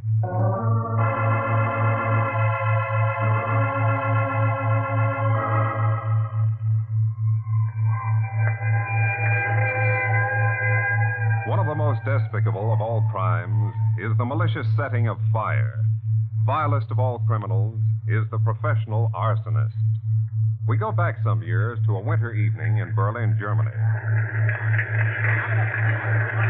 Two men stand back from the crowd, watching the firemen fight their hopeless battle against the flames swiftly devouring the large building. The small man smiles proudly and turns to his uniformed companion. Exquisite. Exquisite, eh, Mr. Dietrich? Yes, Gratz. Very beautiful. Did you ever see such wonderful flames? They dance like the lovely girls of the ballet, huh? Gratz, tonight will be a turning point in history. I have no interest in history, Mr. Dietrich. I'm an artist, but with good business sense. Now that my work is done, there's that matter of the 50,000 marks. You have earned your money well, Gratz. When you put the torch to the Reichstag, you started a flaming symbol that will rage for years to come.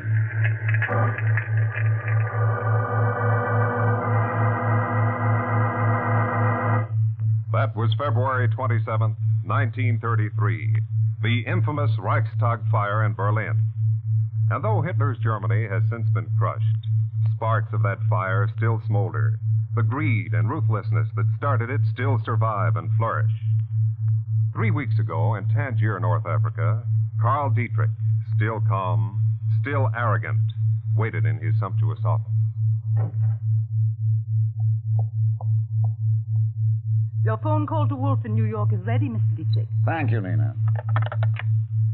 Hello, Wolf. Dietrich. Did you get my message, Mr. Dietrich? Yes. Miss Campo decoded it properly. Then I'll go right ahead and destroy the account books as I said in the message. You'll do nothing of the kind. But Mr. Dietrich, the federal grand jury meets here in New York at the end of next week. They're going to investigate all exporting companies. So you said, Wolf. They'll subpoena our books. They'll have a record of all the transactions. Don't let it worry you. But don't you see they'll find out that my exporting company is just a dummy for supplying your combine with potential war material? Just leave it to me, Wolf. No, what can you do, Mr. Dietrich? You're thousands of miles away. I'll be ruined. I'll kill myself before I let them put me in jail. Wolf, stop talking like an idiot. I'll handle everything. I'm taking the first plane for New York.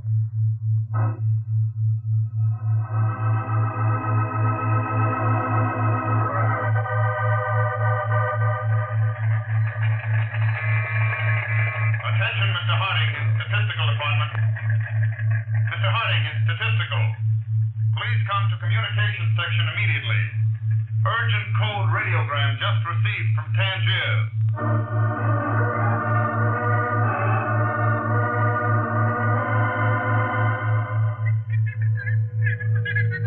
All right, Peters. Switch that message to Channel 4. Just the speed of the turntable. Right, Mr. Harding. These electronic decoders the laboratory boys developed certainly save time, and we have to decode in a hurry. Oh, hold it, Peters. You started from the beginning. Agent Robeson, Counterspy transmitter LC4 at Tangier, North Africa, to Harding, headquarters, Washington. Carl Dietrich and his secretary, Nina Campo, left here by plane, 1500 Tangier time. According to passports, their destination is New York. Investigation shows Dietrich's departure was hasty and unexpected. It followed an overseas phone call with New York. That is all. That tip you passed along the grapevine to Eric Wolf in New York worked, huh, Dave? Looks that way, Peters. You certainly pegged Wolf for the jittery type. He smells trouble, and right away he sends for Papa Dietrich. That was a smart stunt not to pull Wolf in for questioning. Well, Wolf's only a small cog in Dietrich's setup, Peters. He's just the man who ships the supplies to the Marshall Plan countries. And you want the big boy, Dietrich? Yes. It's Dietrich who engineers the trick of getting such war potential items as oil, steel, and chemicals transshipped to his customers in nations outside the Marshall Plan. Well, it looks like we'll be able to reel in the big fish now. Yeah. As long as Dietrich was operating from his Tangier headquarters, he was out of our reach. Now all we have to do is nail him when he steps off the plane in New York. Well, I'm not having Dietrich picked up, Peters, yet. Dietrich's a shrewd operator. We need direct evidence against him. So we go to New York, Dave? That's right, Peters. We go to New York and we stand by until Dietrich and Wolf give us the evidence we want.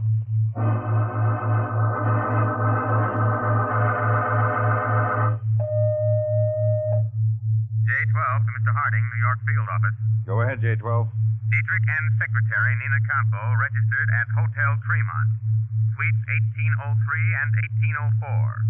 Eric Wolf was waiting for them in lobby. The three have just entered Dietrich's suite. That is all.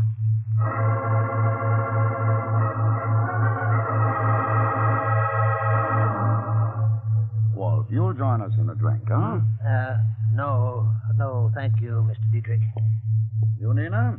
Usual. The usual, Mr. Dietrich. Mr. Dietrich, the grand jury convenes at the end of the week. Yes, Wolf, I know. How can you be so calm? I have a calm nature. I won't have a chance. My books will... They'll expose everything. I'll be finished. Something's got to be done. You've got to save me, Mr. Dietrich. For heaven's sake, Wolf, stop that disgusting whining. Here's your drink, Nina. Thank you, Mr. Dietrich. Wolf, don't you realize I've as much to lose as you have? More. You think I ran the risk of coming here just for pleasure? I have millions at stake. But if our account books are taken before the grand jury... Let me worry about those books, Wolf. That should be Gratz, the gentleman I'm expecting. Nina, let him in, please. Of course, Mr. Dietrich. And Nina. Yes, Mr. Dietrich. Keep that door to the foyer closed in case it is not locked. Certainly.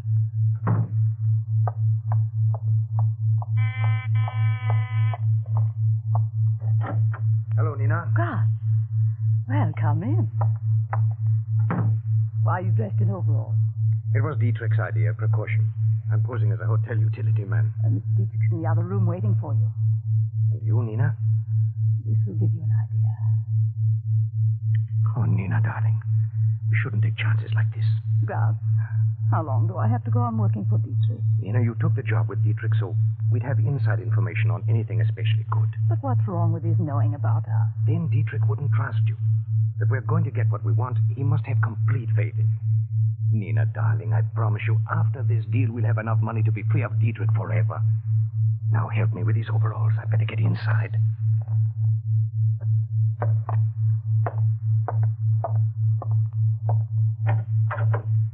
Oh, Rod, come in. Want you to meet Mr. Wolf. This is Mr. Gratz. Mr. Wolf? How do you do? A pleasure. Wolf, my old friend Gratz is going to attend to your account books. He's going to destroy them. What? Destroy them? Well, that would give us away. You said so yourself. I believe you have a supply of kerosene oil on hand in your warehouse. Yes, for export next week. That kerosene is not going to be exported. Not? Your warehouse is going up in smoke. I had Gratz come up from Argentina especially for the assignment. Gratz specializes in fires. The Reichstag was my masterpiece. Tomorrow morning, Wolf, Gratz will visit you at your warehouse. He will pose as an insurance inspector. You will show me through the building, and I will select the best way to approach the problem. The evening after next, Wolf, your warehouse will be destroyed. An unfortunate accident. But, Mr. Dietrich, what if they find out it isn't an accident? Wolf, I, Hans Gratz, am a perfectionist. When I create an accidental fire, believe me, it's accidental.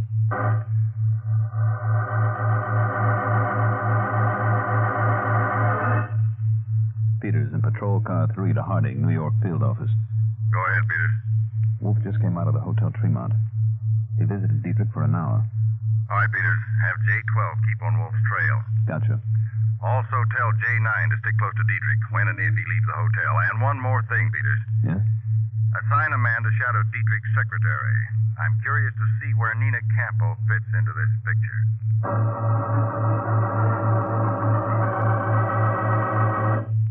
Gratz, I waited for you this afternoon at your hotel. What happened? My work at Wolf's warehouse took longer than I expected. I was going to call you here at your hotel, but I didn't want to take a chance with Dietrich around. Well, he'll be coming out of the living room in a minute. First, I want to know something. Anything, darling. You said last night that after this deal, we'd be free of him. We will, I promise. But he's paying you only $5,000. Darling, that's not enough money for us to get away and live. I have a plan, Nina. A plan that will build that 5,000 into 100,000. Hello, Mr. Dietrich. Sorry to keep you waiting, Gratz.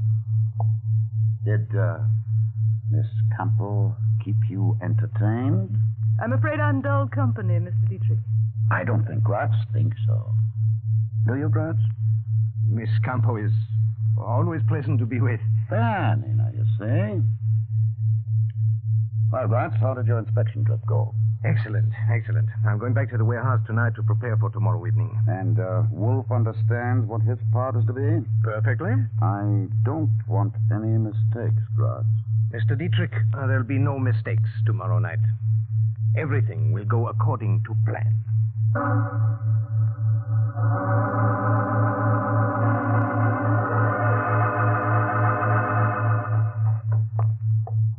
Harding, J12 is on the radio telephone with a report for you. Good. This is Harding. Relay J12 in on Circuit 5.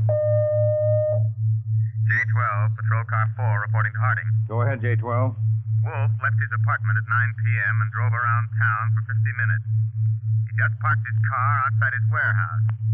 He's been sitting there about, wait a second. What is it? He got out of his car. Now he's opening the warehouse door and going in. Well, stand pat, J12. Don't follow him in. I don't want to scare him. Peters and I are on our way down. This may be it, Peters. You think Wolf's going into his warehouse for his records, Dave? Well, that's the way I expected him to react. If he does take those books out, he may deliver them to Dietrich. Let's go.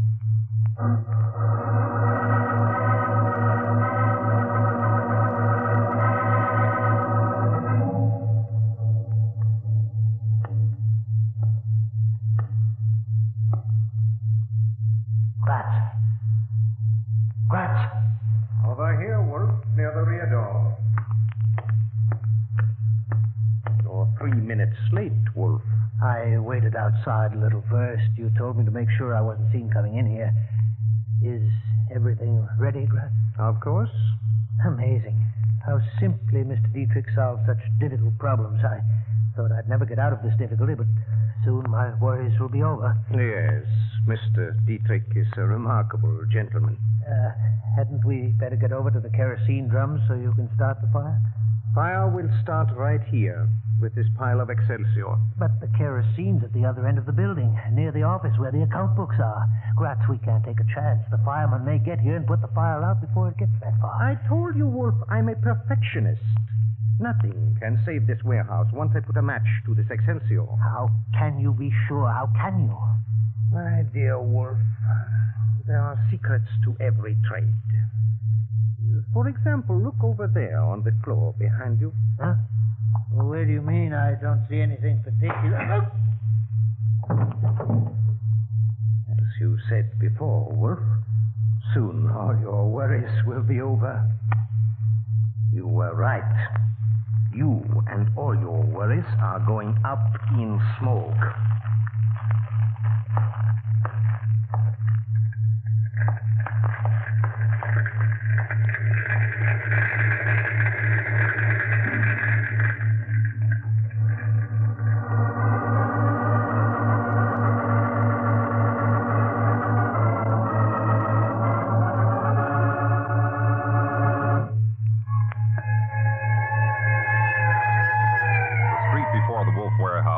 A black mass of people as three fire companies fight the towering flames.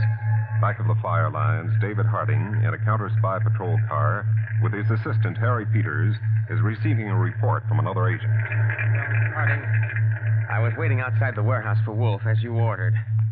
About 5 minutes after he had entered, I saw the flames. I tried to get in there to save Wolf, but no go. You better get those burns on your hands attended to, Edward. Right. Chief, I don't get it. Wolf walks into that warehouse, and 5 minutes later, it goes up like a matchbox. It's got the fire marshal puzzle, too, Peters. That warehouse was equipped with every fire prevention device, including a sprinkler system. The only angle I can see is that Wolf became panicky. He was afraid we were getting too close, so he decided to get rid of his books by faking an accidental fire. But he was trapped in the warehouse. You go along with me?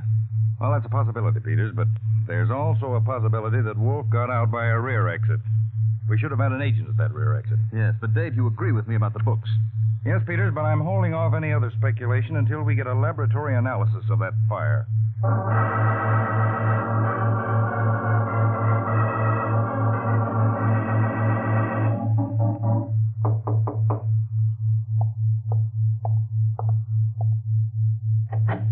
Nina, come in, darling. I can only stay a minute, Gratz.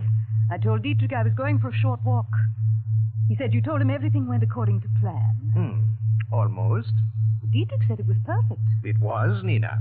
For us. But not for Dietrich. I don't understand you. I told you I'm going to build that $5,000 into 100,000. Remember? Yes. In that fire tonight, Dietrich got only one of the two things he wanted. Wolf's death. Unfortunately, the second thing, the account books, they were not burned in the flames. What do you mean? I removed the account books from the warehouse. They are now right here in my closet. Oh. It would have been a crime to destroy them for only $5,000. After all, Nina, such valuable documents. Really a crime, don't you agree, darling? Yes. Yes. Dietrich could pay anything to get his hands on those books, wouldn't he? 100,000 will be enough. We mustn't be pigs. Oh, Gratz. Gratz, you're wonderful. Nina, I can hardly wait to see Carl Dietrich's face when I tell him the price is $100,000.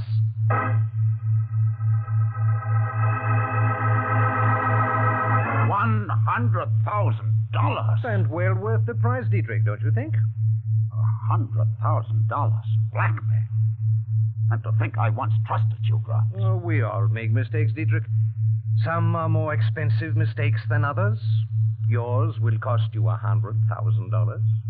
And what if I don't pay? How can you afford not to pay? Your illicit trading business is worth millions of dollars to you. Why should you jeopardize it for a paltry 100,000? The grand jury meets Friday, Dietrich. I shall give you until Thursday to deliver the money.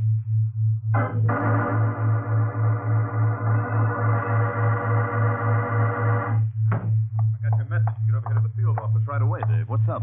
The laboratory analysis on that fire is ready for us, Peter. First, that warehouse was set ablaze by probably the cleverest arsonist in the business. Oh?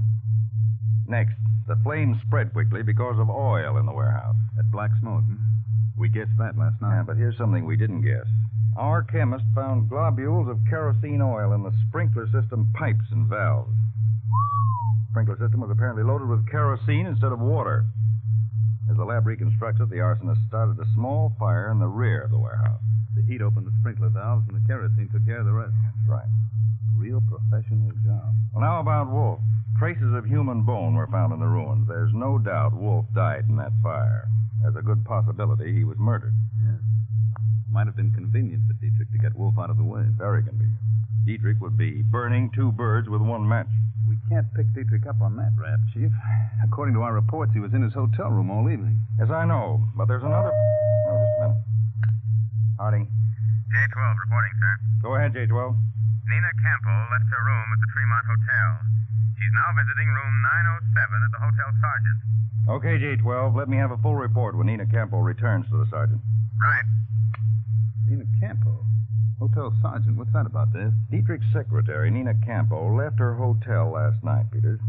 You think maybe she's the one who put the torch to the warehouse? No. Nina Campo walked out of her hotel at 11, almost an hour after the fire began. Where'd she go? The same place where she is now, room 907 in the Hotel Sergeant.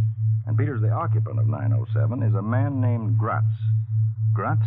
A checkup shows he arrived in New York Sunday on a plane from Argentina. Then maybe Gratz is the firebug. It could be. There's more. J-12 got into the room next to his. He overheard Nino Campo and Gratz making arrangements to meet there this afternoon again. Oh, it's too bad we haven't got a detector phone in there. But we have. I had it installed this morning. Oh, I might have known. Peters, I'm very anxious to hear the recording of the conversation between Gratz and Nina Campo. There's no telling what interesting things those two are saying to each other.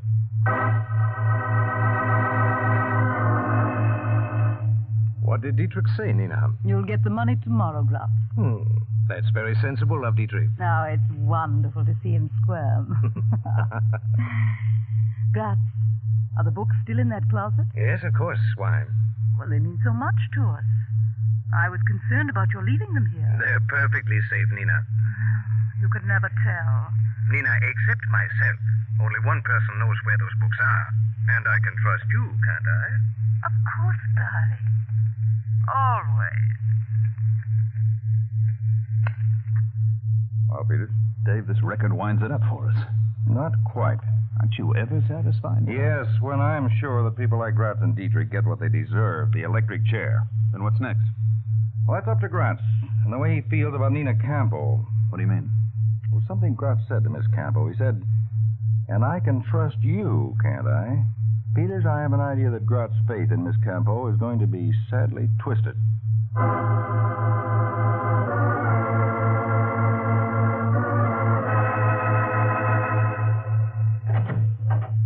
Come in, Gratz.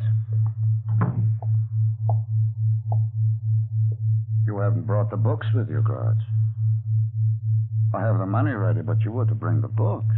I brought this instead. What do you expect to accomplish with a gun? Hold me up? We'll talk about it in the other room. Move along. Very well.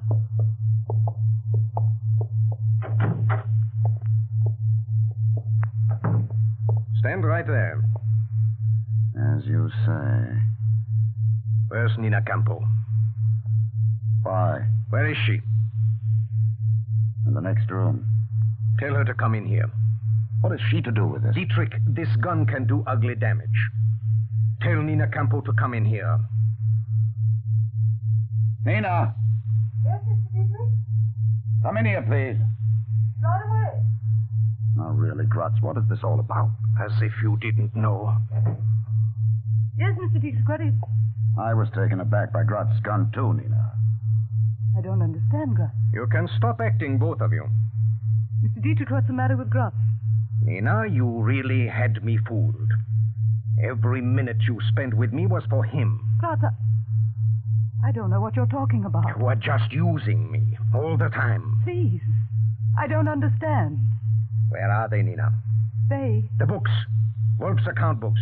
The ones you stole from the closet in my hotel room. I didn't, Graz. You must believe me, I didn't. A nice scheme Dietrich had, Nina. Using you to keep tabs on me. Very clever. Believe me, I didn't steal those books. You were the only one who knew where they were. And that's why you were so worried yesterday. You were afraid I'd hidden them somewhere else. No. And when I was out this morning, you came into my room. That's not true. Ask Mr. Dietrich. Tell him, Mr. Dietrich. Tell him I haven't left here all day. But, Nina, you did. That's a lie. You know I wasn't out of here. Tell him the truth, Mr. Dietrich. Nina left the hotel this morning and was gone for an hour. Mr. Dietrich, he'll kill me. What a pity. Dietrich, it's a pity for both of you. Believe me, Graz, I had nothing to do with this. It's all quite new to me. Evidently, Nina has played us both for fools. It won't work, Dietrich. You're both going to die. Wait, Graz, don't shoot. Oh, I'm not going to shoot. What? I'm a perfectionist, remember. I deal in fire. Dietrich, you and Nina will have the same accident which disposed of Wolf. You see this metal tube? An incendiary. All I do is release the cap, then lock this door from the outside. In no time at all, it will be over for you two. Drop that gun, Graz. Never. Oh, my hand. Get his gun, Peter. Beside that chair. Got it, Dave. He was going to kill us. Thank heavens you arrived. Whoever you are. Dietrich, I don't think you'll like who we are. What? This is David Harding, chief of the United States Counterspies. Counterspies? Those account books of Wolf. They're in the Counterspy New York field office, ready for presentation to the federal grand jury in the morning. What? Yes, Gratz, we got them out of your room, not Nina Campo. I had an idea that their sudden absence would provide the evidence I wanted, and it did. Evidence, Gratz, that will finish both your career and Dietrich's in the electric chair.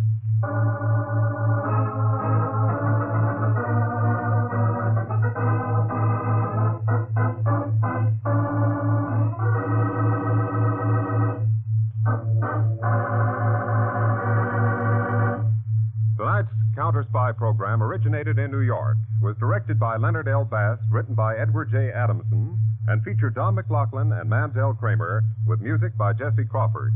Counterspy is a Phillips H. Lord production for Pepsi-Cola.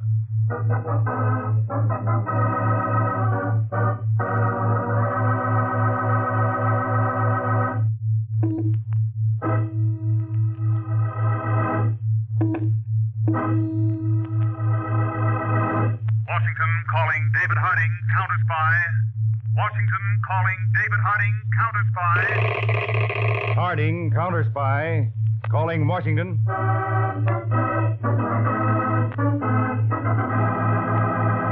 United States Counterspies, especially appointed to investigate and combat the enemies of our country, both at home and abroad.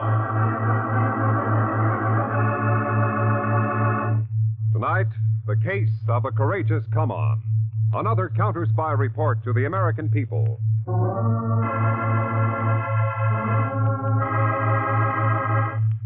It is a scene truly out of the Old West. A dance and gambling hall crowded with hard-riding, fast-shooting men enjoying themselves, but at any moment ready for action. Suddenly, the swinging doors fly open. A tall, languid cowpoke stands framed in them.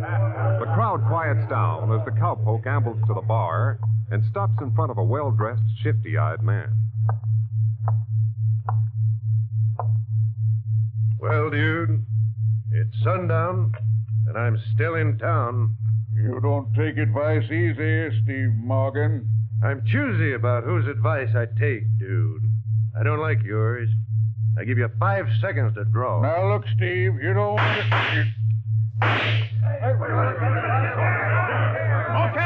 Okay, that's it. Cut! Camera will print that take. All right, boys, clear the set so we can do the fight scene next. Oh, Gary! Well, How did it go, my great director? Okay? Swell. Great strong jaw stuff. Thanks. You've got a visitor, Gary. Dr. Hobart Wayland. This is Gary Marlowe. Steve Morgan in this picture we're shooting. Well, how do you do, Mr. Marlowe? It's quite a thrill meeting you in person after seeing you in so many films. Thank you, Doctor. May I present my assistant, James Dover? Oh, hello, Mr. Dover. Oh, it's all right, Mr. Marlowe. I can shake hands with my left. Get used to it after being without a right arm a couple of years. Oh, I'm sorry. I didn't notice. It's okay. Everyone spots a leg first. Mr. Marlowe, is there somewhere we could talk privately? Why, my dressing room. Just follow me.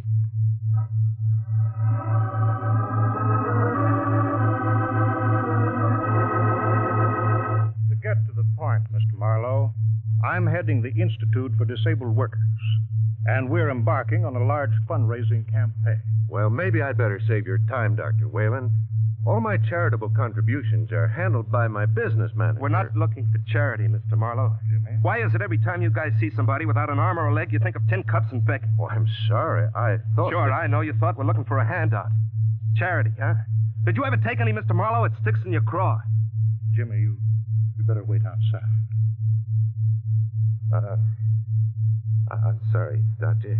Believe me, Mr. Dover, I didn't mean... My fault, Mr. Marlowe. I fly off the handle too easy. Wait outside, Jimmy. I'll finish our business with Mr. Marlowe. All right, Doctor. I'm sorry again. I'm always being sorry.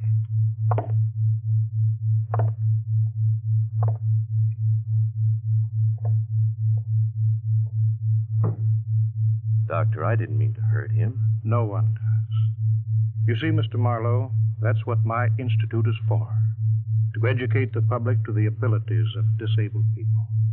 To accept a man, minus an arm and a leg like Jimmy, for instance, as a man, not a cripple. Dr. Wayland, any way I can help you, I will. Well, thank you, Mr. Marlowe. You can by contribution. Not of your money, but of your time. Yes? A month from now, we're holding a benefit in New York City. It's to raise money to set up a chain of industrial and liberal arts schools for the disabled, so they can become self-employed. A month from now, you said? Yes. Now, I'd like you, the famous Western film star, to be our master of ceremonies. We'll have a full program of stars and celebrities.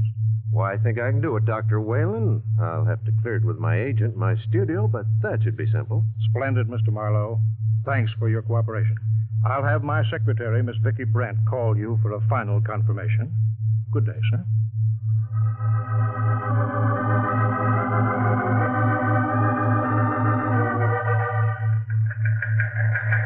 David Harding, United States Counterspies, Washington, from United Stage and Screen Actors Union, pursuant to Tax Bureau Memorandum. This is to notify you that members of our union are being solicited to appear at a benefit performance for the Institute for the Disabled. Dr. Hobart Whalen, Director. We are notifying our members they may appear unless you notify us to the contrary.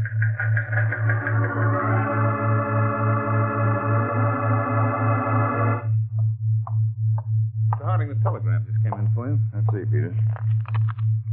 Oh, yes. What's it all about? Oh, that's right. You were out of town on the Horn case when this memorandum was issued. I must have been. I don't know what it refers to. Charity benefit performances. The Tax Bureau has been having trouble with them. Oh? How? Well, in some instances, the tax regulations allow entertainers to deduct contributions of their services to charity just as if they had donated cash.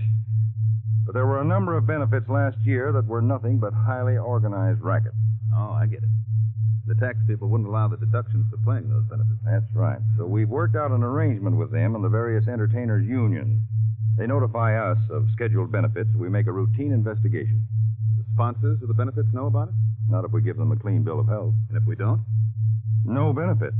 Unless they want to promote one for themselves in the penitentiary. Fine. For once we get a chance to stop a crime before it's committed. That's about it. So put this institute and this Dr. Hobart Whalen through a routine investigation, then we can forget it. Unless, of course, it turns out to be not routine.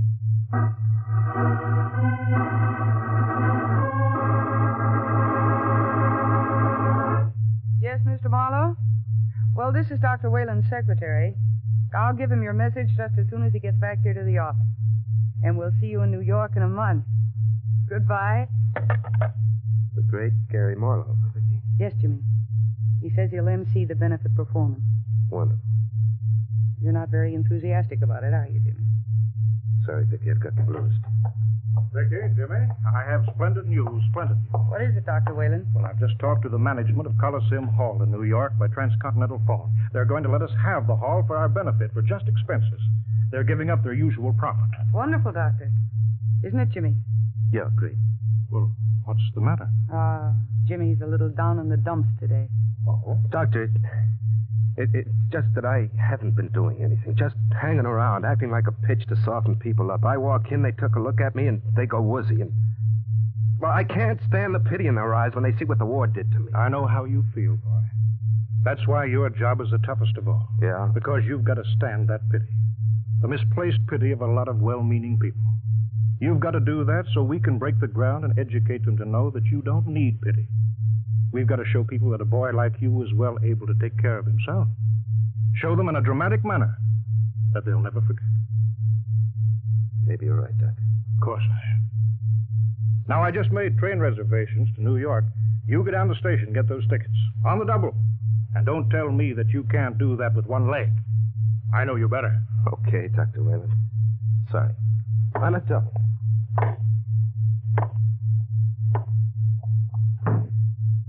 Now, Vicky, think I set the boy straight? No question about it. Funny thing is, every word I said was true. And you didn't mean a single one. The important thing is, he thinks I did. Yeah, he does. Now, what's the matter with you, Vicky? Him. Him? You falling for that half-man? Shut up. No, I'm working this con game with you. That doesn't mean I have to like it. What brought on this sudden distaste? I just got a mental picture of Jimmy when he finds out that you and I are phony. Really? Was he heartbroken? Why don't How you? the tears were streaming down his face. Touching sight. Doc, what do you use for a heart? A pump composed of animal tissue like every other human being. Don't flatter yourself. All right, I'll change that. Like every other animal in the jungle you call civilization. Doc. The survival of the fittest. The strong eat the weak. I'm strong, Vicky. The kid's a sucker. In fact, he's a cripple. Doesn't change that. Simply makes him better bait to lure on the healthy suckers. Okay, Doc. No lectures. Whatever you say, Vicky. Just don't turn into a sucker yourself. It's a little late for me to change sides, I guess. That's right. So snap out of it, Vicky. 2 more days, we head for New York.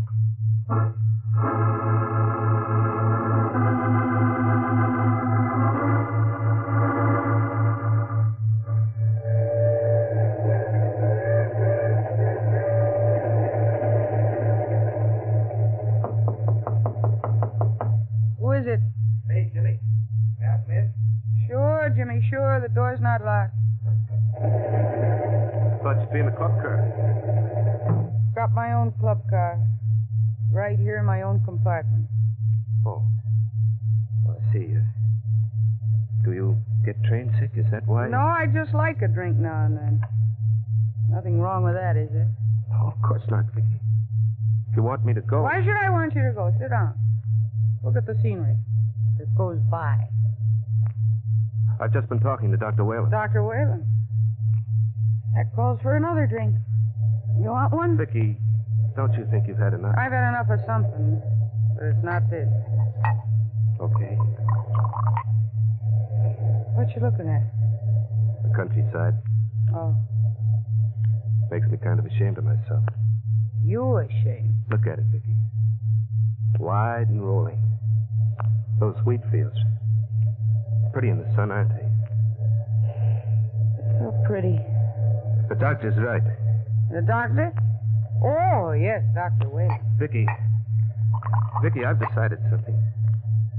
This country's big enough for everything, everybody. The mountains we went through. The plains we'll be rolling over soon.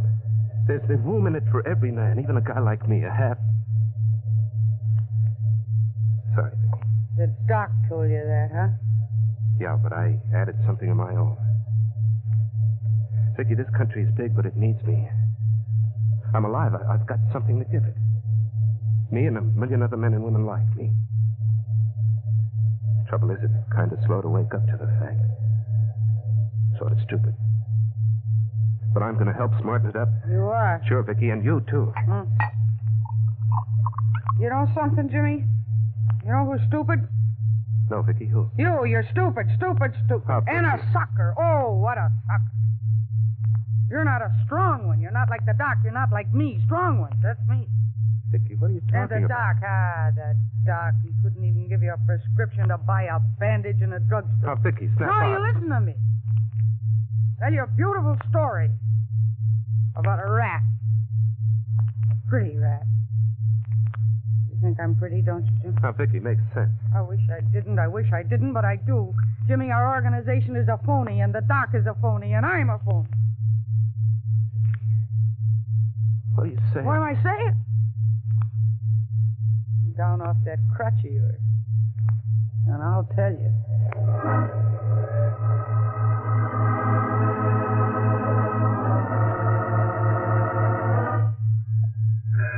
Operator, I'm in a railroad station. I only have 8 minutes. I don't know the number, but I've got to talk to Counterspy headquarters in Washington, D.C.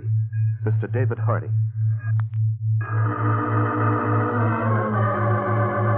Mr. Peters, call Mr. Harding right away. Mr. Peters, call Mr. Harding right away. This is Peters, Dave. Yes, Peters. Has anything come in on the investigation of that benefit for the disabled? No, Chief. You said it was just routine. Well, it's not routine anymore. Bring whatever you've got to my office. We've got to go to work. Fast.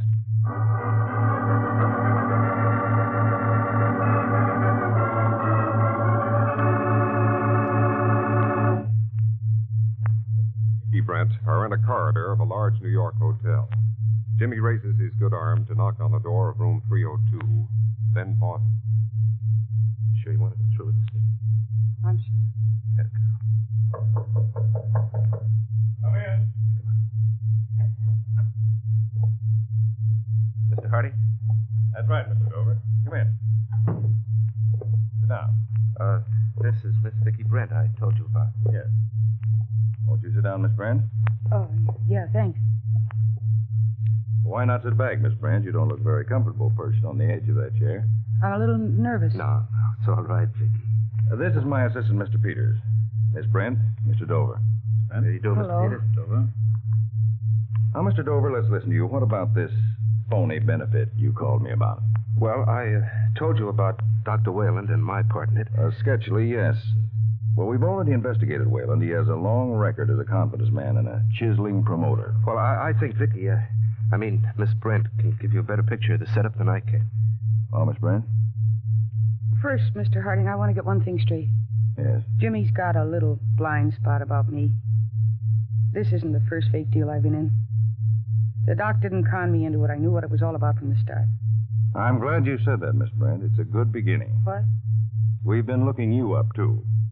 Peters. Victoria Brent, alias Barry, alias Brandon. Indicted for racetrack swindle, suspended sentence. Indicted as suspect in fur theft, probation, and some more. I couldn't have hidden it if I wanted to. Well, the important thing is you didn't want to. Now, will you tell your story? Well, Doc Wayland got the idea to promote this benefit for disabled people. He called me in on the deal, and I went for it. Mm-hmm. Jimmy was hired by the doc, and the doc gave him a song and dance about useful work and what a great project it was. Make the people aware of the ableness of the disabled. And I went for it, hook, line, and sinker. No reason you shouldn't, Mr. Dover. It's a great idea. I'm keeping that in mind. Go ahead, Miss Brent. Well, with Jimmy to go around with them and soften them up, the doc promoted half the big names in Hollywood. They'd... Well... Say it, Vicky. They'd take one look at me and drown in their own pity. I'm sorry, Jimmy. And now we're supposed to pull the same stunt with the Broadway and radio stars, only I'm not supposed to know that's what it is. We'll come back to that, Jimmy. Go on, Miss Brent. The doc set up a phony outfit, the Institute for the Disabled, chartered in some state out west. Yes, with himself as the sole trustee for the Institute. Yes, we've checked that. That's right. He was going to send a check for the proceeds of the benefit to the Institute, all right, and be there himself to receive it. He expected to get away with something that wrong? No, Mr. Peters, but he expected to be out of the country by the time it was found out. Well, how far has the organization gone? All the way. Tickets, advertising. He's even got a Coliseum Hall lined up. Now he just wants to line up some more names. I notice he's scaled the prices on the tickets from $10 up to $1,000. He's no piker. Well, anything else, Miss Brent? No, that's it. I'm glad it's finished. Yeah, and I guess I'm kind of sorry. What? Well, at least somebody was interested in guys like me. Finding out that disabled guys can do lots of jobs as well as they did before they were cracked up. Jimmy, don't say that. You know, it's funny. The only guy interested was a crook. And now he won't be around. Jimmy, I think he may be. For a little while. What? I don't get it, Mr. Harding. When we make an arrest, it's for the good of society. But I'm not sure this case is as simple as that. Why, I don't understand, Mr. Harding. Well, I may be sticking my neck out. But if we plan the how and when of Dr. Whalen's arrest, we'd be doing a lot more for society than we would by picking him up right now. How's that, Mr. Harding? I've got an idea that might work if Jimmy and Vicky will cooperate. Oh, anything you say, Mr. Harding. There'll be some risk. Vicky? I've gone along with you this far, Jimmy. I'll go all the way. Good. Now make yourselves comfortable. I'll tell you my plan.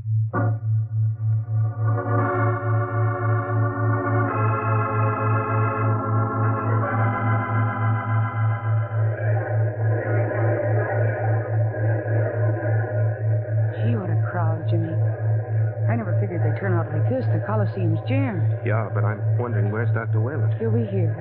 You stop worrying. Well, Mr. Harding's too swell about this. I'd hate for him to get in a jam. So you don't think Doc Whalen's wise, do you? Jimmy, you don't think I tipped him? Oh, no. No, Vicky. I know you couldn't. What I think about you, well, a guy like me shouldn't. Jimmy? Hmm? How do you know I couldn't cross you out? Tell me. Oh, Vicky, Oh, there's Doc Whalen. I guess he just came in. And looking so happy. Hello, Jimmy and Vicky. Splendid crowd. Splendid. Where were you, Doctor? We were getting worried. Just checking up at the box office, Jimmy.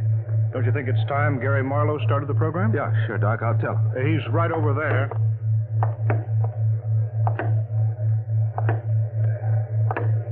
Say, Mr. Marlowe. Oh, yes, Jimmy? You want me to begin? Yeah, right away. Oh, and, Mr. Marlowe, don't forget that first guest. He'll be kind of a surprise for everybody. How could I forget him? Well, here I go. Good luck, Mr. Marlowe.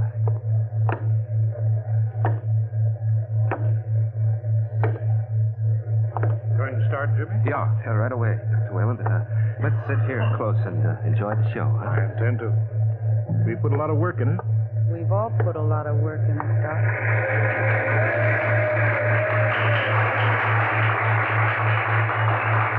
Thank you, ladies and gentlemen.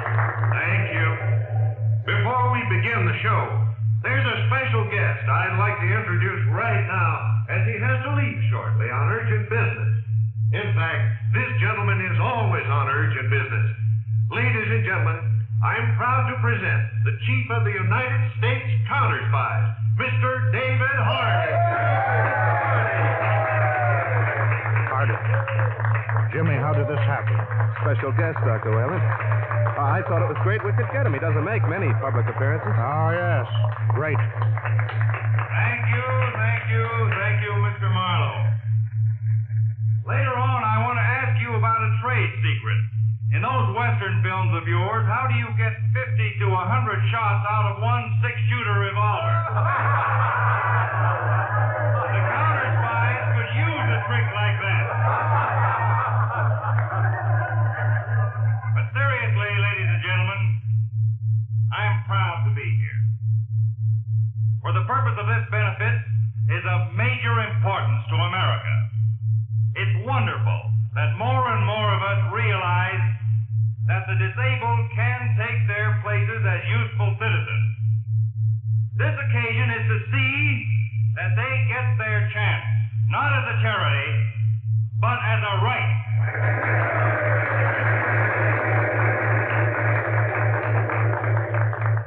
And now, will the organizers of this great event come over here? Both of you. Dr. Hobart Whalen. Thank you, Mr. Harding. And Jimmy Dover.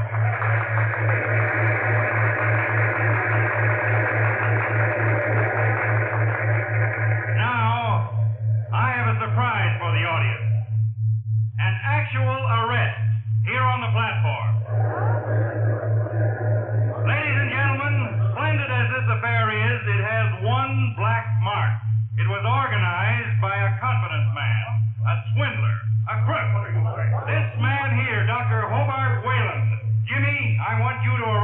getting up. Oh, no, you're not, Doc. This crutch is good for something besides dreaming of it. Okay, Mr. Harding, I'm Restful. Pretty good for a supposedly disabled man, wasn't it?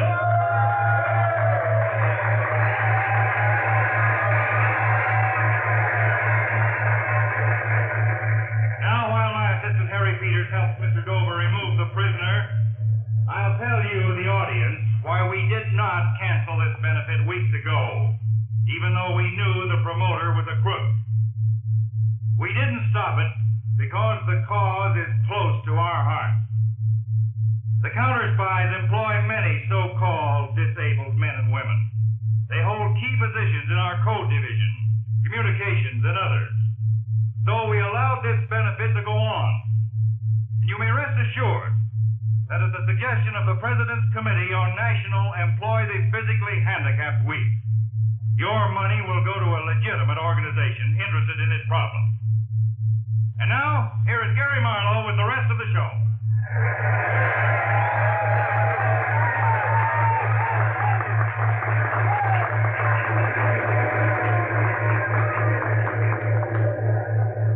Golly, Mr. Harding, that was wonderful, wasn't it? It certainly was. How's Whalen? He's unhappy, Dave. Two of our agents are taking him down to our field office to be booked. Well, then that winds up things, Jimmy. Except for me, Mr. Harding. Yeah.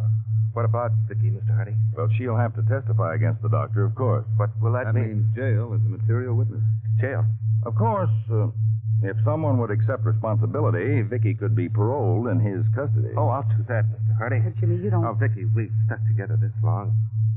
I can stand it a little longer. You can. Okay, Mr. Harding? Okay, Jimmy. In fact, from the sound of things, I'd say very okay. And by the way, when you find time, get in touch with me about becoming a regular counterspy.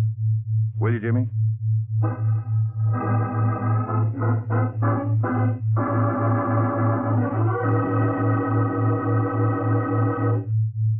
Tonight's Counterspy program originated in New York, was directed by William M. Sweet, dramatized by Palmer Thompson, and featured Don McLaughlin and Mandel Kramer, with music by Jesse Crawford. Counterspy is a Phillips H. Lord production for Pepsi-Cola.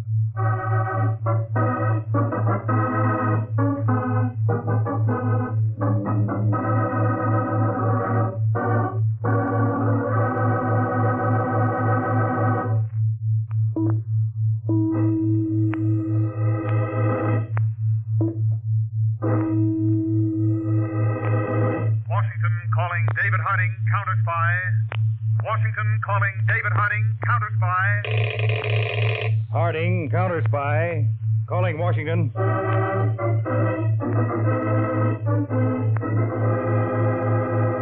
United States Counterspies, especially appointed to investigate and combat the enemies of our country, both at home and abroad. Tonight, the case of the Flatbush Fagin. Another counter-spy report to the American people.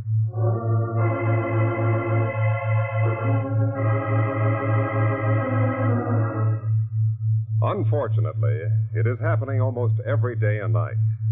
In Detroit, the darkened windows of a store, the stealthy figures of two boys approaching, then hands reaching in among the goods on display, and escape. Or in Los Angeles, late at night, a suburban resident nears his home when suddenly from behind...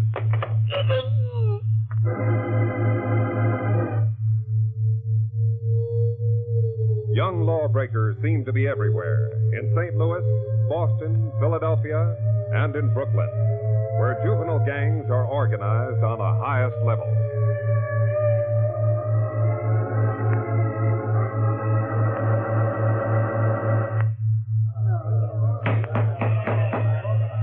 Wait a minute, gang. Hold it. Hold it. Before we go out on the rumble against the Crescent, our president, Whitey Benson, wants to say something to you members of the Blue Jays. Now, Chris told you guys how some of them characters from the Crescents pushed one of our boys around this afternoon again. This is the last time they get away with it, see? Tonight, we're putting them Crescents out of business. Like I told you when I organized the Blue Jays, you leave everything to Whitey Benson. We're going places, see? And we ain't gonna be in this crummy cellar for long, either. Soon we're gonna have a real classy clubhouse, pool tables and all. Us Blue Jays is gonna end up the top dog outfit in Brooklyn. Pipe down, I ain't through yet. Steve? Yeah, Whitey? You and Chris take your boys and brief them for the rumble like I laid it out. Got you, Whitey. Okay. Now, all you guys will get your instructions from my two ace men. We move in on a Crescent's clubhouse at 10:30 tonight.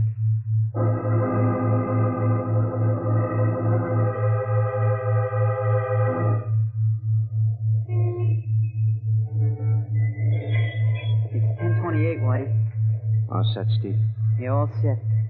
My boys have their bats and axes ready. Be quiet, you guys.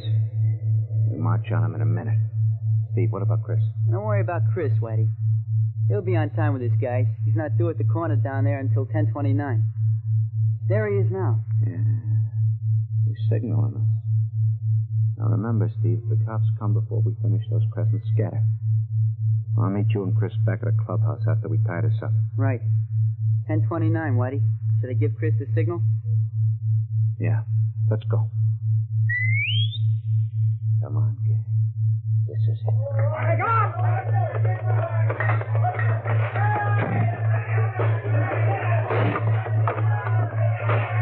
All right, give it on, guys! Show them who our Blue Jays is! Give it to them! Give it on good!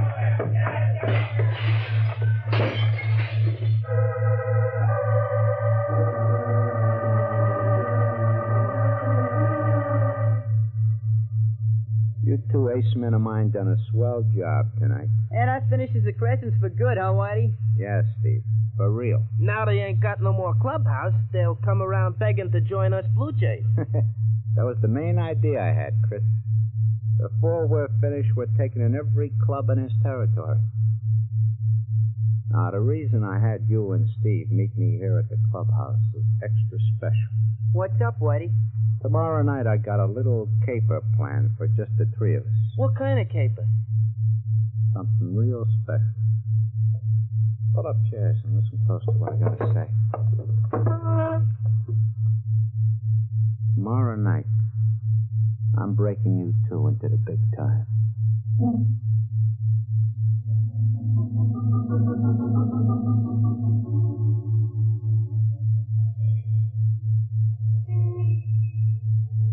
Got everything straight, Steve? Yeah, I think so, Whitey. I stand here in the corner and keep my eyes open. If I see a flatfoot coming, I give the signal to Chris in front of the store. That's it, Steve. Chris, let's go.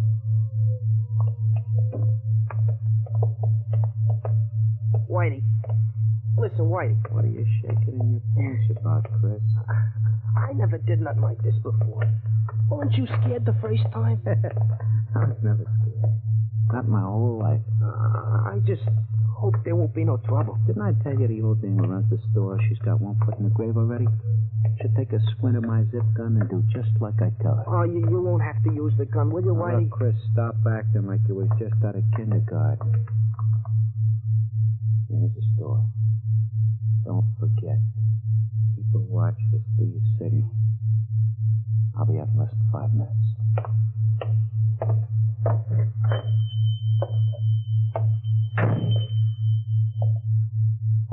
Here, young fella. What can I do Get for back at a cash register and open it. What? This is a stick-up, Mama. Do like I tell you. you? You don't scare me, you rotten little hoodlum. You hoodlum, Mama, you got just 2 seconds to open that cash register. That toy gun you got? I'm not scared. You'll see what kind of toy this 22 is if you don't get started. Go on, move. I'm not moving an inch. I know kids like you. Sneaky cowards, dirty little hoodlums, bluffers. Hoodlum. Bluffer, huh?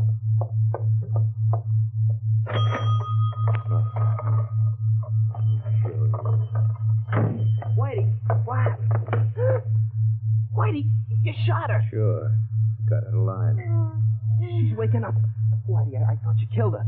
Get out of my way, Chris. What are you gonna do? Why are you loading your gun again? Let go. Your game's got too good a tag on me. You know I'm on probation. They'll send me up for 20. Now look out. Whitey, don't do it, please. Come on.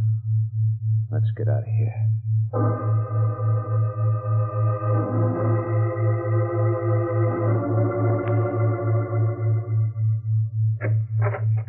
Harding, there's a Miss Catherine Griffin waiting to see you by appointment. Oh, yes. Come in, Miss Griffin. Well, Miss Griffin, nice to see you again. Here, let me move this chair closer. Thank you. Mr. Harding, you recall our talk last year during the National Police Conference in Washington. Oh, of course, Miss Griffin. Are you still attached to the juvenile court in Brooklyn? In charge of the probation section now. Oh, and having a rough time. Very rough. I learned you were here in the New York Counterspy field office, and I realize, Mr. Harding, you're a busy man, but I hoped you could spare me a little time. Well, certainly, Miss Griffin. Of course, Mr. Harding, juvenile delinquency in Brooklyn doesn't come under Counterspy jurisdiction. Well, Miss Griffin, juvenile delinquency has ceased to be a local problem.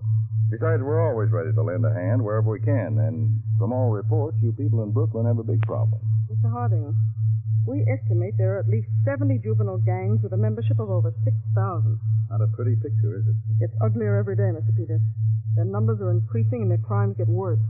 They've gone from gang wars to thievery to murder. Why, just 2 days ago, a store owner in the Red Hook section was shot by 22 caliber bullets. His gun was later found in a vacant lot, a homemade weapon. A zip gun, they call it. Yes, I think we have one of those right here. Sent to us for inspection.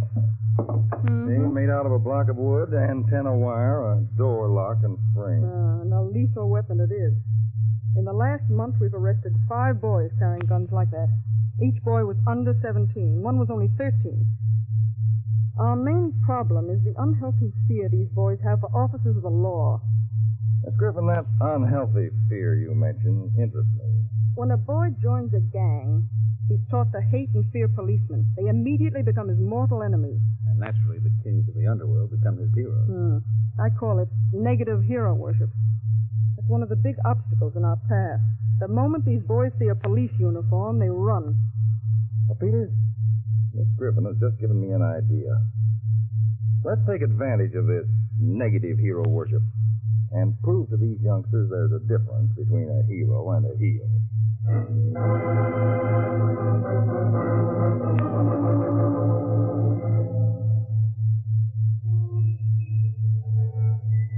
Traffic light check. There's the sucker walking toward us. Get ready, Steve. Right, Whitey. Bump him so hard he takes a good flop. Chris, I'm listening, Whitey. no matter what, you stick here in the doorway. Right. Watch how this sucker is handled.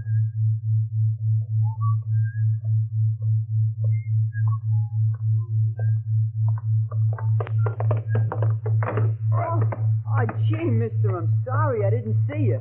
Look, we were gone. You won't have to be sorry. Steve, I told you to watch out, didn't I? Oh, yeah, Whitey, but... Mister, don't mind this jerky pal of mine. He's always bumping into somebody. I told him, man, I was Shut up. sorry. Here, mister. Let me give you a hand. Thanks, kid. You ain't hurt, are you, mister? No. Got to tell your little pal to keep his eyes in front of him. Someday he'll bump into the wrong guy.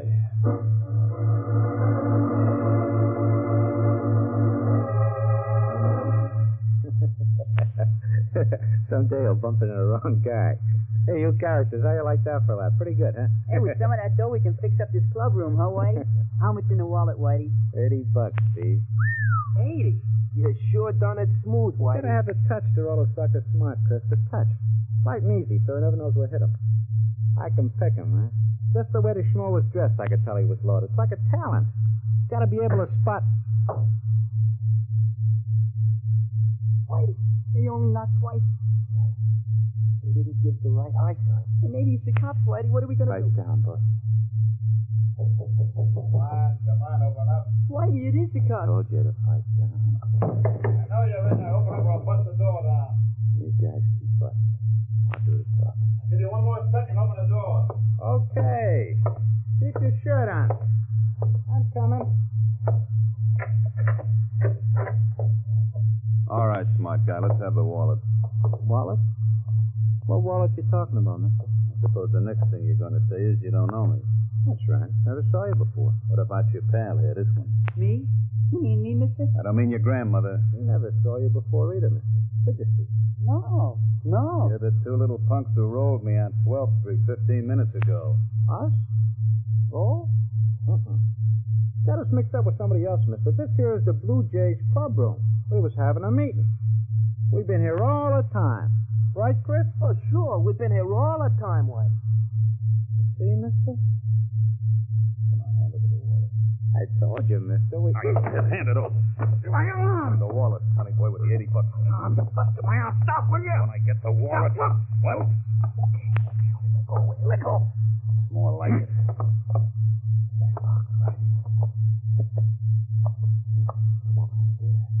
I got it right here in my hand. What? You gotta have the touch to roll a sucker smart, Whitey. The touch. Light and easy, so he never knows what hit him. White, he was outside all the time. He heard. The next time you and your boys try a roll, you better be sure of the mark you pick out. For all you chumps know, I might have been a cop just laying for you. Then you're not a cop? I look like one. No. Who are you? If you looked at the cards in my wallet, you'd know who I am. Dutch Malloy. You the Dutch Malloy from that Chicago mob? Is there another one? Dutch Malloy. Chris, how you like that? Of all the guys that picked Dutch Malloy. Out of everybody walking the streets of Brooklyn, Whitey picks Dutch Malloy to roll. Of all the guys, Dutch Malloy. Cut it out. Help me out. Put your hands in. Matter, Whitey, no sense of humor. So I make one mistake. So what?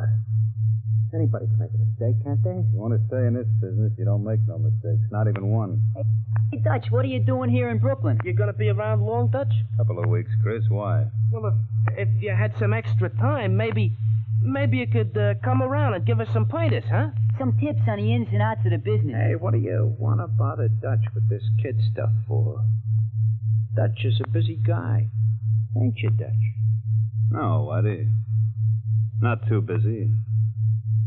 You got a lot to learn, a whole bunch of you. And I'm going to take personal pleasure in teaching each of you how things should be done right. Okay?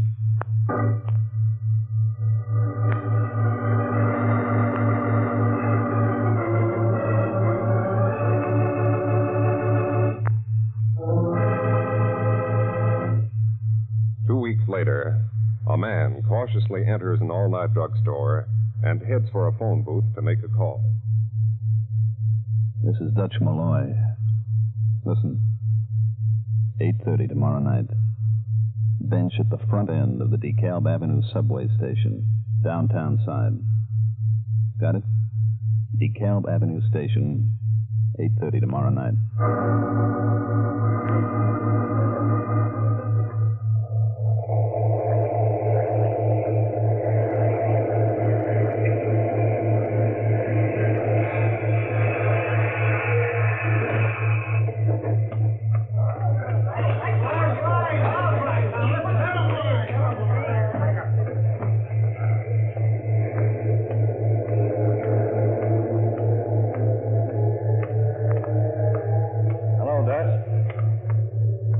Undercover man. Mr. Harding, this is one assignment I'm not enjoying, not the least bit. What's wrong, Peters? Well, it's the way that whole gang, especially those two kids, Chris and Steve, look up to me. Dave, honestly, it makes me sick inside the way they think that Dutch Malloy is such a hotshot. Well, that's why you're there, Peters. I know, but they're not really bad kids. It's the leader of the Blue Jays who's all the way off the track. That Whitey Benson is the rotten apple in the barrel. Yes, our files show Whitey has a bad record. He sold all the other kids a bill of goods. Made them cop haters. He gets the others to follow him either through admiration or strong-arm tactics. Till I came into the picture, Whitey's word was law. But I know the punk is yellow. Well, then your work's cut out for you, Peters. Show Whitey up to the others for what he really is. That's not going to be such a cinch. Well, first you'll have to win the complete confidence of all the other boys. If I can, in time. Whitey has planned a job for them to pull in another day or so. Oh? A bicycle shop on 10th Street. Whitey has it set for them to steal 3 of the bikes that the owner of the shop has displayed on the sidewalk outside. Oh. See the spot I'm in, Dave? I can't let those kids steal the bikes. No, of course you can't, Peters. But maybe there's a way of out-masterminding Whitey Benson's bicycle steering.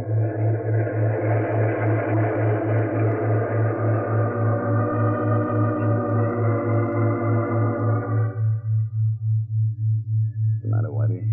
Nothing, Dutch. Maybe you don't like the way I'm handling this operation, No, only me and Chris and Steve could do it without bothering you. Mm-hmm. Well, I'm just lending you guys a hand. Of course, if you want me to step out... Oh, no, Dutch. We don't want you to do that. We're all for what you're doing for us, huh, Chris? Sure, Steve. How many chances do you get to learn from a real professional like Dutch Malloy? Okay. Now remember, watch me through the store window. You know the signal. Yeah. When you wipe your face with your handkerchief, we grab the bikes and start peddling. See you back at the clubroom later.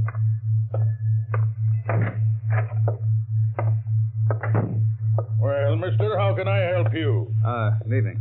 Evening. I'm, interested in some bikes. Oh, yes, sir. Any particular type? I got all types here. Well, I saw those three that you have on the sidewalk outside the store. Hot tonight, huh? Yeah, mighty muggy. Yeah, I guess we'll have some rain. My corns are acting up. Yeah. Soak this handkerchief right through. Yeah. You were talking about bicycles. Yeah. What's the price on all three of them? All three? Well, now I'm trying to clear out my stock, and I can let's have all three for. Hey, those boys out there! What's the matter? They're getting away with my bike. Now hold it, buddy. Hold it. Let go of me! What are they're stealing me bike? Now take it easy. I gotta stop. They're not stealing those bikes. I'm buying them. What? Those kids are friends of mine. I'm buying those bikes for them. What holy junk? How much are they? Oh, how much? That's different. Well, they're 30. $5 a piece. That's $105 for all three, right? Yes, sir, that's right. For 105 skins. 105. Here you are. Thank you, mister. You know, those bikes are a real bargain at that price. I know. They're practically a steal.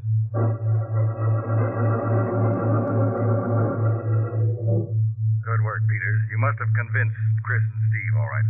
$105 is a high price for being convincing, Dave. Put it on your expense account. Under what? Petty theft? By the way, how is Whitey Benson taking it? Like a slow burn, Dave. If you ask me, I don't think Whitey's going to be satisfied with sitting on the sidelines much longer.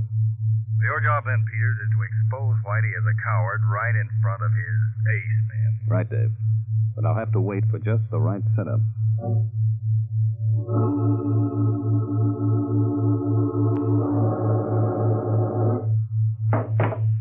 There, you two. Take a look at that. A rod? A real one? Yeah, 38. Where'd you get it, Whitey? From a friend. Picked it up in Germany. I bought it from him. What do you want a gun for, Whitey? For our next job. But, Whitey, Dutch says only a sucker carries a gun. Remember? Dutch says if you're caught with a gun... Dutch says. I'm sick of that Dutch stuff. Oh, but Dutch knows, Whitey. He's been around. Well, I've been around, too. Plenty. And I was okay with you guys before he come in the picture, wasn't I? Now I'm going to show you guys how I can handle a heist as good as he can. Better. Anybody here say I can't? We're not saying you can't. Why do you... Well, button up and listen if you want to stay being my ace man. There's a warehouse across the street from Pier 13. They got a bunch of radios piled up in there, and it's a pushover to get in through a side door. We're pulling that job at 11 tonight. Got it? Yeah, Whitey. Sure. Steve? All right, Whitey. Whatever you say. And get this through your heads, both of you. Dutch is out of the picture. If either of you let on to Dutch about this job tonight, so help me, I'll take this gun, I'll blow your heads off. All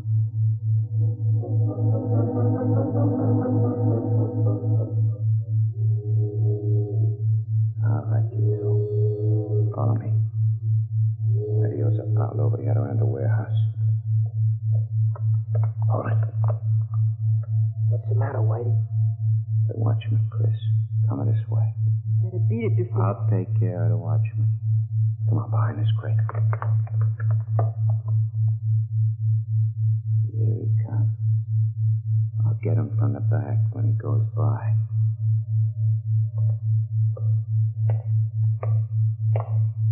You reach, right? Now, fold your hands on top of your head. Keep them full. hold it. Okay. Now turn around. Hello, Whitey. Dutch.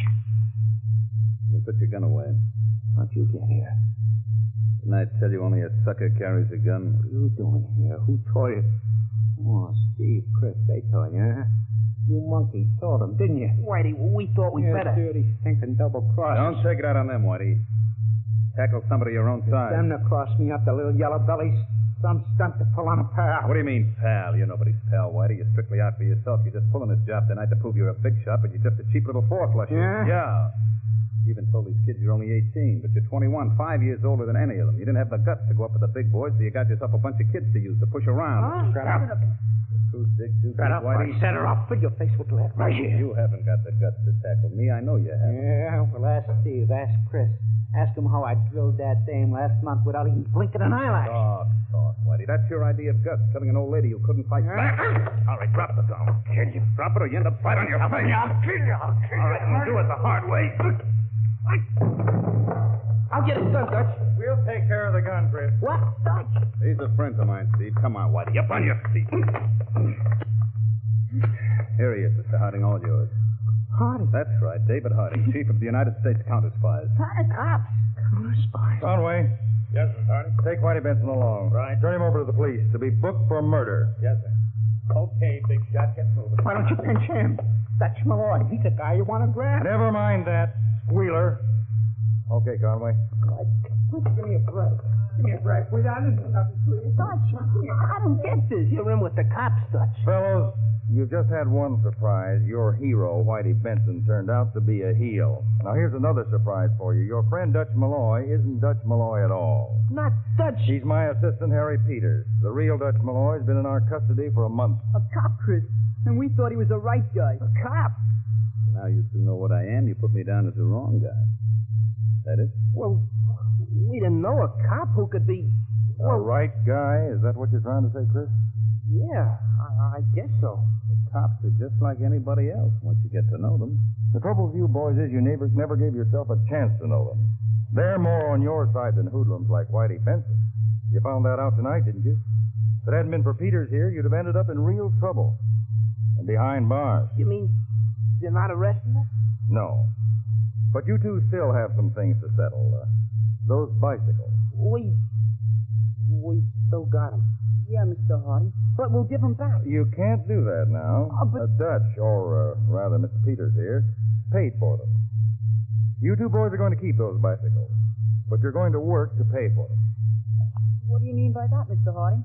You're both going to get straightened away with the law. And then I hope you can prove to other kids like you that a cop isn't such a bad guy after all. Gee, thanks. You're a swell guy, Mr. Harding.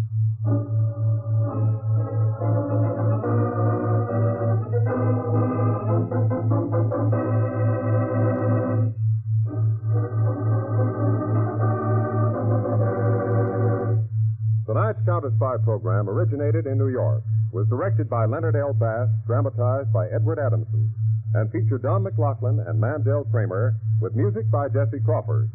Counterspy is a Philip H. Lord production for Pensacola.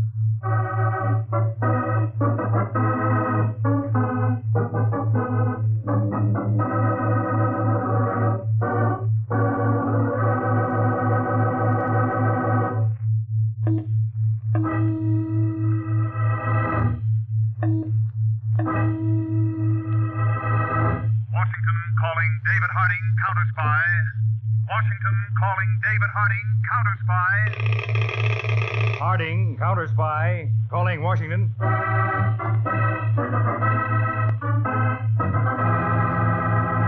United States Counterspies, especially appointed to investigate and combat the enemies of our country, both at home and abroad.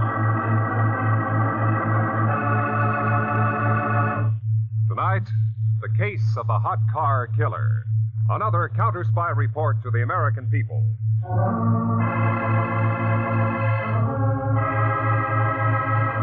A bright, brisk fall afternoon. Around the dirt track roar a dozen low-slung racing cars. Sudden death, an added passenger in every one. Axles brush on the straightaways, tires scream as they skid on turns, then straighten out again.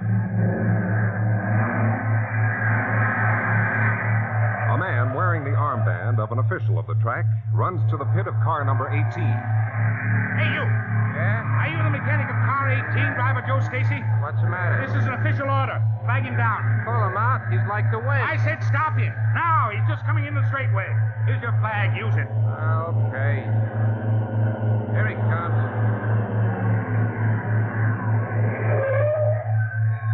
What's the idea of hauling me in? Stacy, this track will not tolerate dangerous, irresponsible drivers like you. We're hereby forbidding you to finish this race. And we're going to see to it that you're barred from every other track in the country. Now get yourself and your car out of here in a hurry. Holy smoke, Joe. What are you going to do now? It's no problem, Mitch. Back in New York, my future's all taken care of. I got a wonderful, beautiful connection there. With red hair.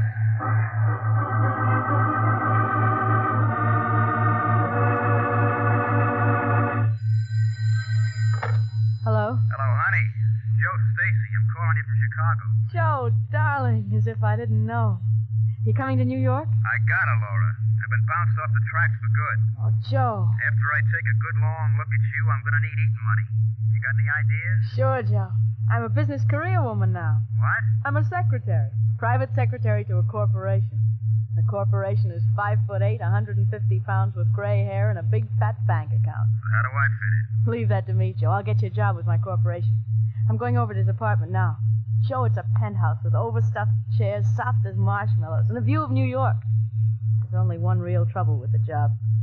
He keeps playing a certain phonograph record again and again and again and again.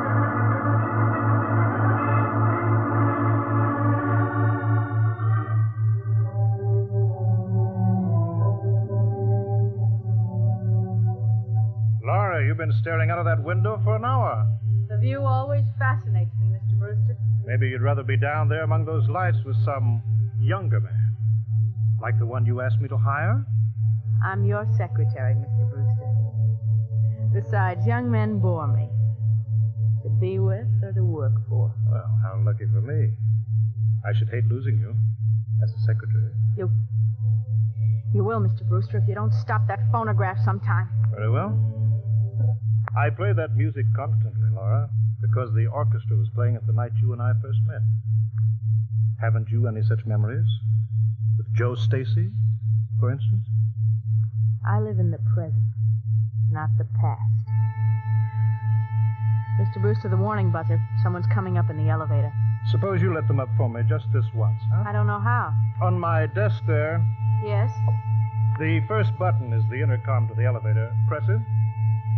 That stops the warning buzzer. Now you can talk to whoever's in the elevator while it's held on the floor below. That intercom box on the left. Yes. Yes? Who is it? George Lesage. Mr. Brewster's expecting you. Oh, yes, Lesage. We're bringing you up. Now what, Mr. Brewster? The button on the right starts the elevator again to bring him here to the top floor. I see. Why is that junk dealer coming here? Because he and I have a little surprise for you. Come in, Lesage. Evening, Mr. Brewster. Hello, Miss Montfair. Hello. Yeah, I brought the latest batch of papers for you, Mr. Brewster. All in good order? Yep, ownership papers of 6 total wrecks I bought in from my junkyard. 2 Buicks, a Chevy, a Ford, 2 Pontiacs, all from the West. Well, all plentiful models and relatively easy to steal. Fine. As soon as the cars come in, I can turn them over to you and your used car salesman. Say in a week, huh? Mr. Brewster, I think it's dangerous to mix all those stolen cars with your ordinary used cars in your sales room. Hey, that's the laugh, Miss Montfair. The smartest cover-up that was ever in this racket. Hot cars cooled off. Okay, Mr. Brewster, that cleans me up here. I'm on my way. Lesage, instead of your going to the ferry now, you go to your garage and wait there. I'll keep that appointment. Ah, okay. Laura, the elevator release button, please. Good night, Miss Montfair. Good night. Good night. Mr. Brewster, you didn't tell me the surprise you and Lesage had for me. I've decided to take your childhood friend, Joe Stacy, into my organization. Bring in stolen cars from other cities. Oh. Oh, then he's the one who's coming in on the ferry. And instead of Lesage, you're going to meet him yourself, is that it? I'm curious about him, Laura.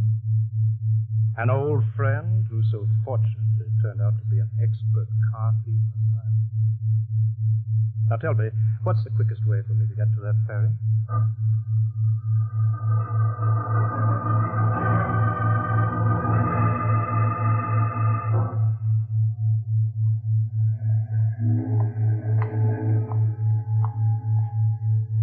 Oh, mister, you got a light? I think so. Stacy? Yeah, Lesage. No. I'm Andrew Brewster. The boss himself. You the car? Second in line. You were instructed to be first. A truck cut out in front of me. I thought you were a former racing driver. Lay off, Brewster. Oh, yeah. Laura Montclair said you were touchy about having been ruled off the track. Well, I am. You'll find we'll get along if you carry out instructions, Stacy. If you don't shoot your mouth off.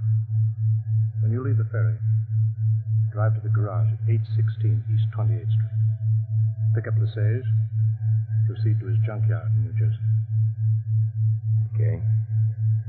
What's Lesage look like? Oh, about your height. With an untidy black mustache. When do I see you again, Brewster? This will be our only meeting. Why this one? Laura talks so highly of you. I wonder why. Curious, Brewster? Or jealous? As you so picturesquely put it, Stacy, lay off. I'm a trifle touchy myself. Goodbye, Stacy.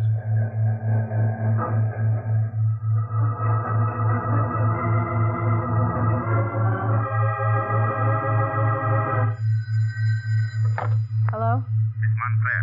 The Sage talking. Give me Brewster. He hasn't returned from his ferry trip. Listen, I went back to my garage like Brewster told me and found my assistant hired a new guy. And I spotted him for a cop. What? I cleared out to make this call. The cop is there now, and you gotta head Joe Stacy off. Can you do it? No, I can't. It's too late. He must be at the garage right now.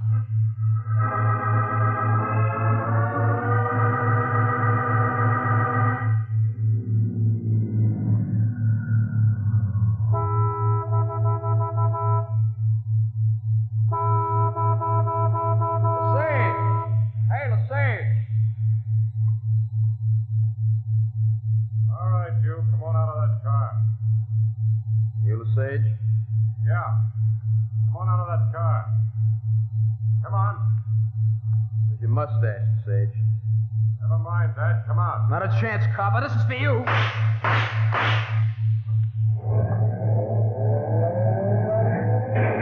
Confound that pillar.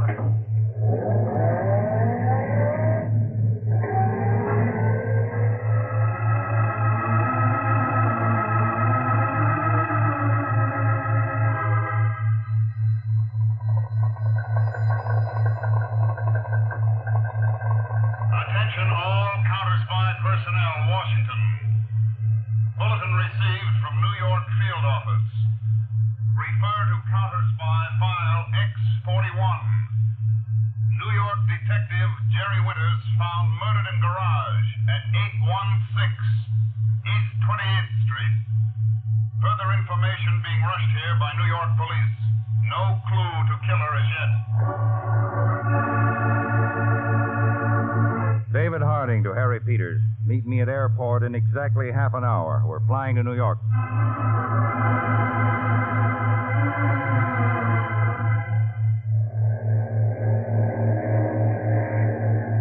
Peters, you saw the message about the murder of Detective Jerry Winters. Yes, Dave, but I didn't know what to make of it. Read this letter, Peters. Winters' division chief. Teletype it in. Dear Chief, I'm scribbling this in a hurry in a cheap boarding house since I may not get a chance to write again. I've made a connection that may get me a job in a garage. That's a transfer point for that interstate stolen car racket we're investigating with the Counterspies. I'll know details tonight and we'll report. Signed, Jerry Winters. When'd you get this, Dave? This morning, right after the notice from New York of his murder. He must have gotten the job. Then been covered so closely he couldn't even make a phone call. Yeah. The New York police are covering every angle they can hit. The first thing we'll do is fine-tooth comb that garage.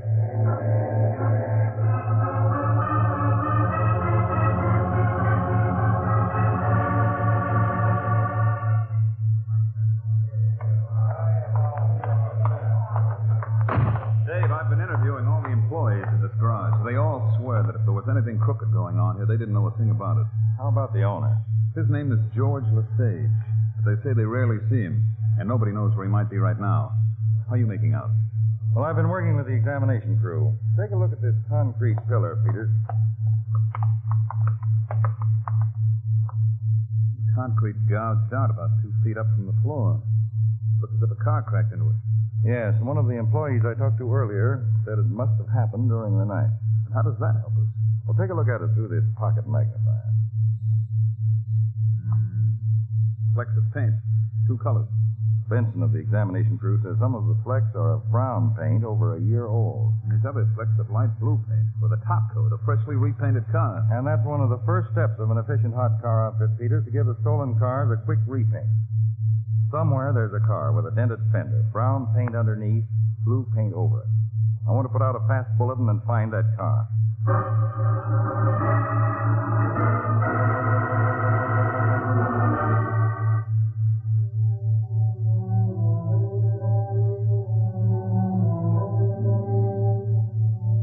Mr. Brewster, I'm waiting for you and Lesage to tell me how you're going to help Joe Stacy. Miss Montclair, Stacy's safe in my junkyard over in Jersey. Besides, Laura, he sounds like a man who helps himself. I introduced him to you, Mr. Brewster. He killed a detective to protect your racket. You've got to help him. On his account? On yours. And mine. I wonder if I can afford to have a cop killer in my organization. What are you getting at? Lesage, remember what happened to Whitey? Driving along a mountain road, his car went over the side of a cliff. Accidentally. Laura. I won't help you, Mr. Brewster. Laura, my dear, Stacy knows and trusts you. You're going to invite him for a ride with the Sage tomorrow. You brought him into our organization. It's only fitting that you help him leave it.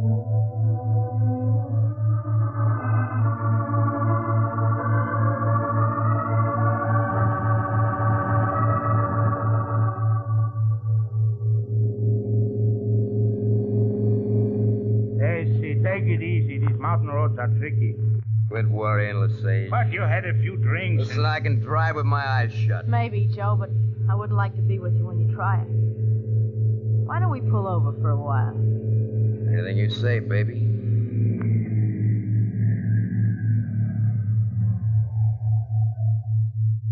What a wonderful view. Doesn't that train look small from up here? Like a toy.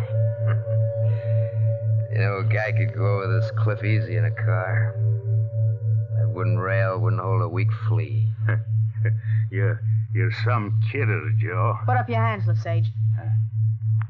What is this? It means you're going to have the accident that you and Brewster cooked up for me. Laura, you're double-crossing Brewster, and he's stuck on you. I'm not stuck on him, Lesage. I take his nonsense now so I can take a lot of his money later. All right, Joe. Listen, give me a chance. Give me a break. Give it to him, Joe. No. Quick, Joe. Put your identification papers in his pocket. Okay, baby. Be sure you get everything that identifies him as George Lesage. Papers. Wristwatch, wallet. Picture of a kid. Never mind that. Pour the whiskey over his clothes.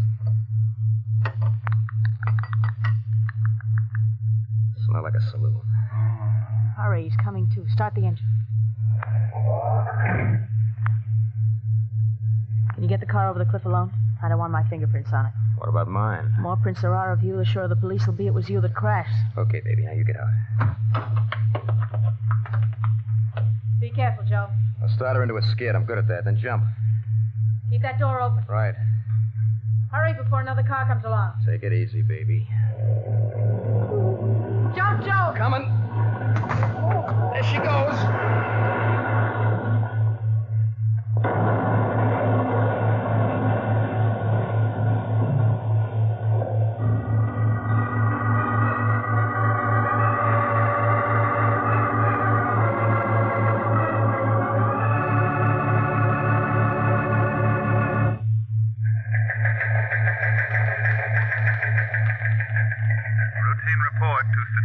Department, Washington. Received from State Police, New Jersey at Counterspy, New York Field Office. Fatal car crash off Highway 6A. Car identified as having been stolen 4 days ago in Baltimore, Maryland. Relay this bulletin to David Harding, now in New York.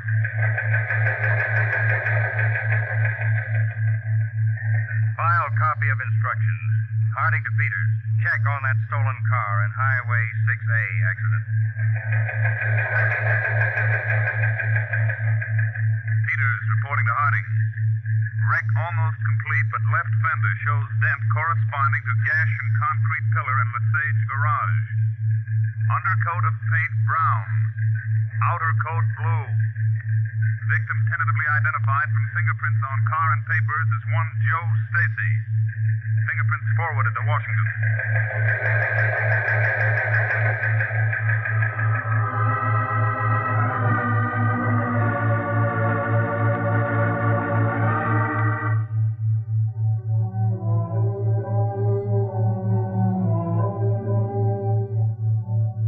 Still interested in the bright lights down there, Laura? There's a ghost dancing among them now, Mr. Brewster. I know it was difficult for you, Laura. But it was Stacy or me. I had no choice. Neither did I. As you so often said yourself, we're in a tough racket, aren't we?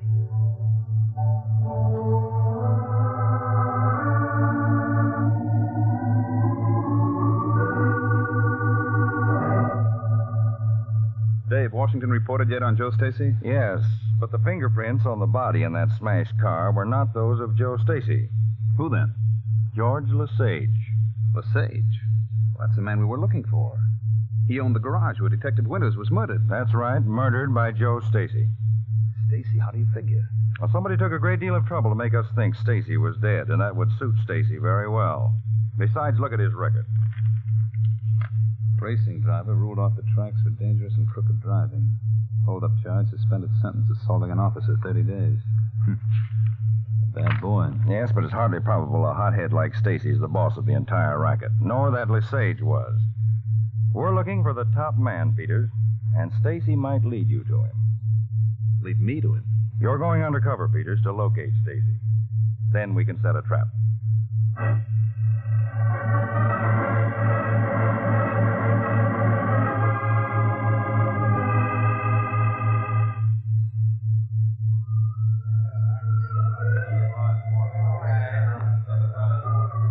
Joe, I'm worried. Well, what about, baby? I don't think it's safe for us to meet in such a public place. I got this tavern in my pocket. Besides, this new mustache is sprouting. And the papers are full of pictures of the wreck. I got killed 2 days ago, remember? Joe Brewster will be wanting to see Lesage soon, and then there are the other men. Hey, Bud. Yeah, Marty. Pete Williams in the back room. He says you expect him. Yeah, that's right. Thanks, Marty. Joe. Who's Pete Williams? He's a guy I met last night right here. At the bar, he started shooting off his mouth about racing drivers. Got in a little argument. It turns out to be an all right guy. He's in the same racket. You sure he's all right? Yeah, he knows a lot of the same people I do out in KC. You're going over to Bruce's apartment, baby. I'll call you later. Okay. So long, honey.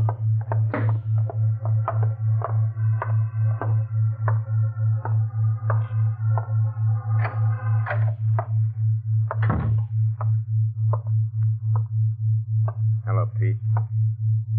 What goes? I got a tip for a guy. What guy? Guy named Joe Stacy. Joe Stacy's dead. I read it in the papers. If he isn't already, maybe he's gonna be. What's the tip? The finger's getting put on him. By? His boss. For what?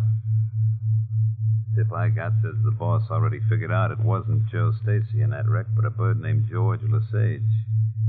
He figures it was Stacy that did it. How do you know? That boss has been trying to contact a couple of trigger men from Chicago. Why are you telling me? I hate hot tips to go to waste. Where can I reach you later? See you in about an hour. Tell me where you want me to be. What's the matter with here? What'll you do, phone me? I'll come back and get you. Keep sober, Pete. Sure.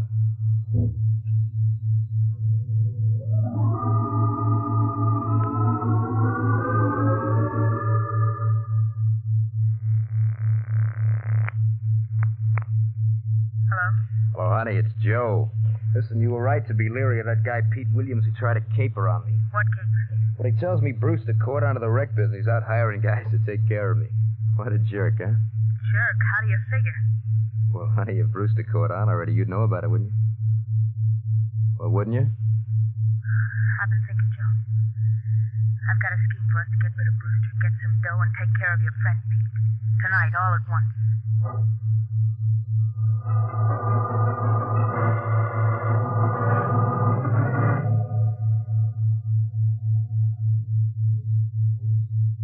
Dave, Peters.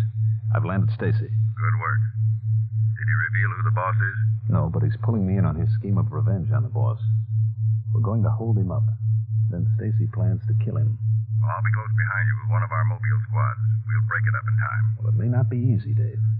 The boss lives in a penthouse and has some tricky system to control the elevator. Stacy's girlfriend is going to double-cross the boss and let us in. Then you'll have to find some way of letting us in. When's the job set for? 11 o'clock tonight.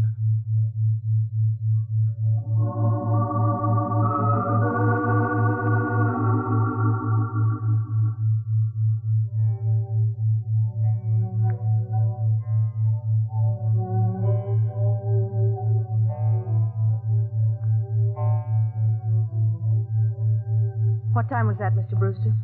11. You seem restless, Laura. Bored with your job? Mr. Brewster, believe me, I was never less bored with it. Someone's in the elevator. I'm not expecting anyone. I'll find out who it is. Brewster, stay away from that intercom. Laura, what's the meaning of that gun? Push the power button. Laura. Push that power button. As you say. Sit down by the desk. Laura, what is the meaning of this? Shut up. Hello, Brewster. Stacy. In the flesh. I thought you were dead. Laura told me. Cut the act, Brewster. I know about the hood you were trying to get to rub me out. Rub you out? I tell you, I thought you were dead. You're lying, Brewster. Stacy, who is this other man? Pete Williams. The guy who put the finger on you for putting the finger on me. Oh, this man is tricking you, I swear. Wait. Maybe Brewster's telling the truth. Maybe Pete is. That's what we're going to find out. Meantime, I'm holding the gun. Pete. Yeah? In the right-hand drawer of the desk, the combination of the safe. Safe? Yeah, Brewster, we're taking a little trip. You're staying here. Laura, you can't leave me for this cheap thug. Quiet. All right, here's the combination. Take it, Joe. Open the safe. Where is it? Behind that picture over there on the wall. Okay. Now I can turn that music off for good. Laura, what's that? The buzzer. Someone's in the elevator. Look out! Brewster's going for the button. Pete, I gotta shoot. Get out of the way. I'll get him. Two ladies pushed it. The elevator's coming up. Laura, how do we get out? Back exit to the roof. Come on, Pete, you too. Now, don't be suckers and run. How do you know who it is? What? He's right, Joe. We'll play innocent. Whoever it is, we invite him, and we put him to sleep. Good girl. Put away your gun, Laura. Yeah. You, Joe, get by the elevator. Right. Now hold everything. There's nobody in the elevator. It's a trick. Hold everything, all of you. Counterspies. Don't move or we shoot. What? All right, boys. Cover every door and window. Okay, boys. You all right, Peter? Yes, Mr. Harding. But I wish I'd known you were coming in from the terrace. Looks like a good haul you made. This is Joe Stacy, murderer. About ready to have a stroke. You lousy... Joe, shut up. And this, I take it, is the girlfriend. Not yours, cop. Take your hands off me. Gladly, after I get these handcuffs on you. And here, out cold behind the desk, Mr. Harding, the big fish. Andrew Brewster. Used car dealer and hot car racketeer. Peters, he looks so peaceful, I almost hate to wake him up and give him all the bad news he's got coming to him. But on second thought, I think it'll be a real pleasure. Let's get to it, Peters.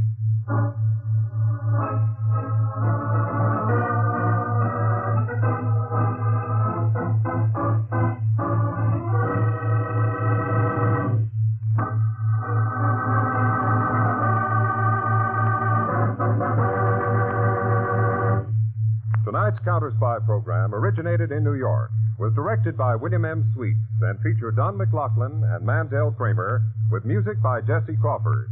Counterspy is a Phillips H. Lord production for Pepsi-Cola.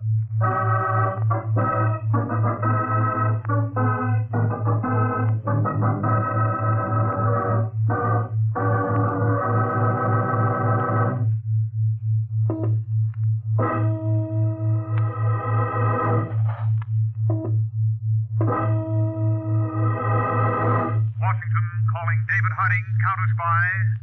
Washington calling David Harding, Counterspy. Harding, Counterspy, calling Washington.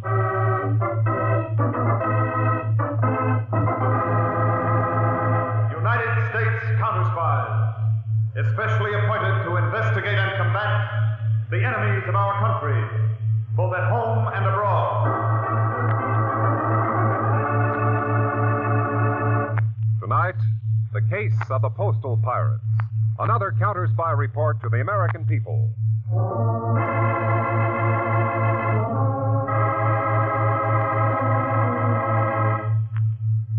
In one of New York City's larger post office branches, it is mid-afternoon and fairly quiet. Then, through the street door, comes a remarkably pretty girl of perhaps 27. Her eyes are surprisingly cold and searching, until they reach window number 5.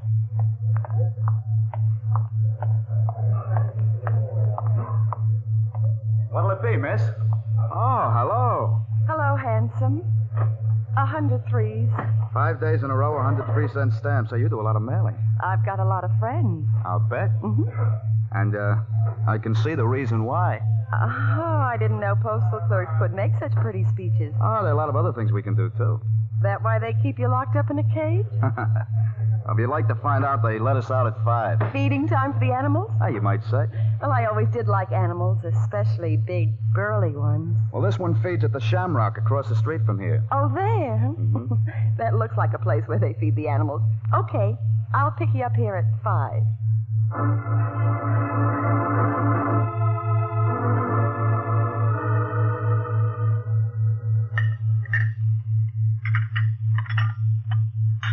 Here's the last of the dishes, baby. Put them in the sink.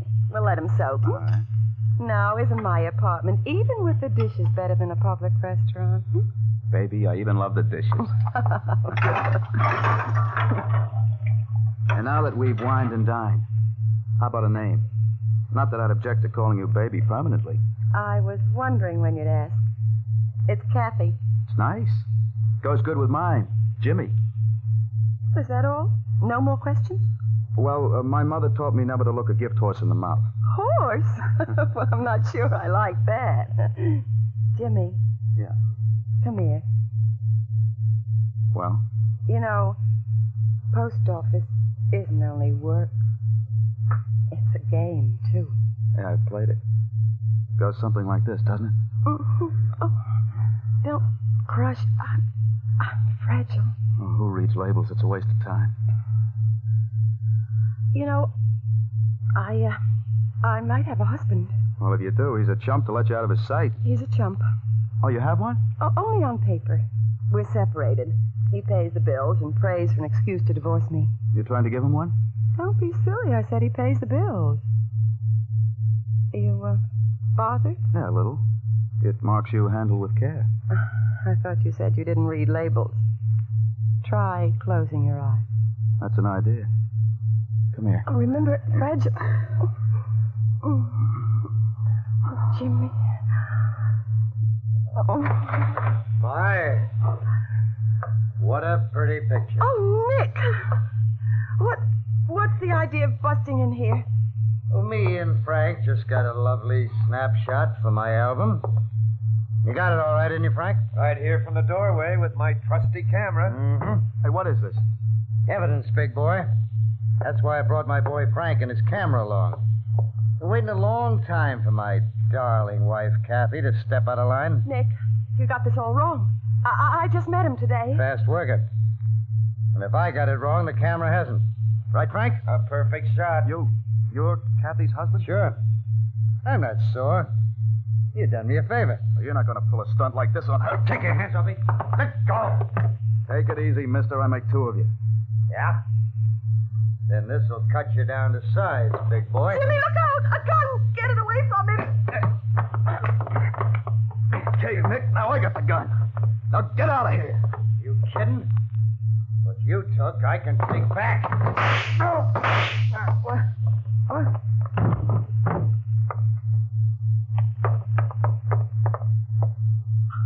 Nick's dead, Jimmy. Holy mackerel. Dead? You're a little late dropping the gun, big boy. But how could... I didn't mean... It's done. He's dead. Oh. Well, we'll have to call the police. Jimmy, don't be a fool. If Nick's body is found here, what do you think this mess will look like to the cops? It was an accident. The cops will love that one. Listen, Jimmy. Nick taught me a lot of things besides what a heel he was. Nick was in the rackets. In the rackets? Yeah, kid. He had a lot of enemies. He's found beside a road. Nobody will ask twice who did it. What are you figuring, Frank? That this sets you up to take over Nick's racket? Yeah. I can get hold of a couple of boys to help me get rid of Nick, and then we'll all keep quiet. I slip into Nick's spot, you two are in the clear. How do you like it, Kathy? Okay, Frank. But, Kathy, it's an awful chance. Look, Jimmy, look, I like your style, and I don't want you wasting it in some jail cell while I'm around. You beat it now and let Frank take care of things. You stay away from me until I call you at home. And that won't be long, honey. That won't be long.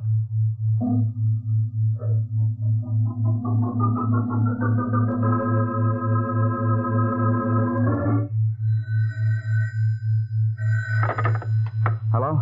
Jimmy? Kathy? Kathy, I've been staying home every night. I thought you'd never call. What happened? Did Frank? He said it's all right, but he wants to see you. Half an hour in front of the Shamrock.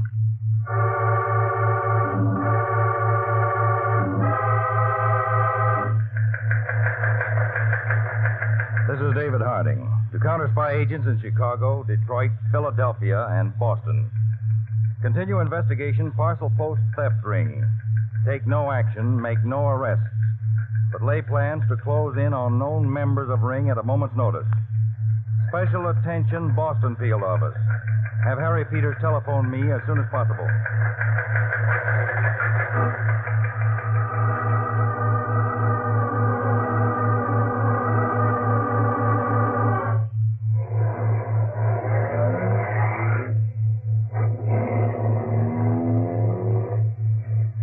Okay, Frank, what did you want to see me for?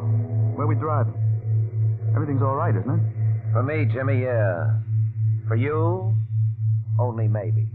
Maybe? Depends on how you play ball. What are you driving at? Photograph I took. Not of you and Kathy, but of you and Nick. Nick? Well, what does it show? Take a look.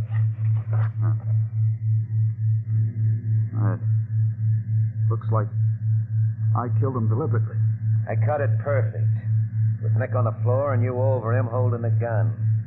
If that picture should show up when Nick is found, boy, oh brother. What do you want? Money? From a postal clerk. Then what do you want? I took over Nick's racket. A racket that's worked in the post office. The post office? Yeah. Nick had guys in post offices, stealing valuable packages. What, just walking out with them? No. After people insure their packages, our guys relabel them. Send them to a special address. That's what you want me to do? Let's say this photo wants you to do it. And, of course, Kathy. You don't want to get mixed up in no murder rap. Kathy. Well, kid? All right, Frank. I guess there's nothing else I can do.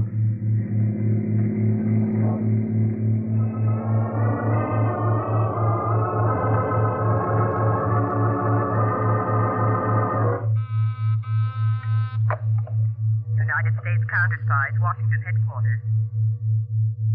Oh, yes, Mr. Peters. Will you hold on just a moment? Attention, Statistical Department. If Mr. David Harding is there, will he please take a rush phone call on extension 61 from Mr. Harry Peters, extension 61.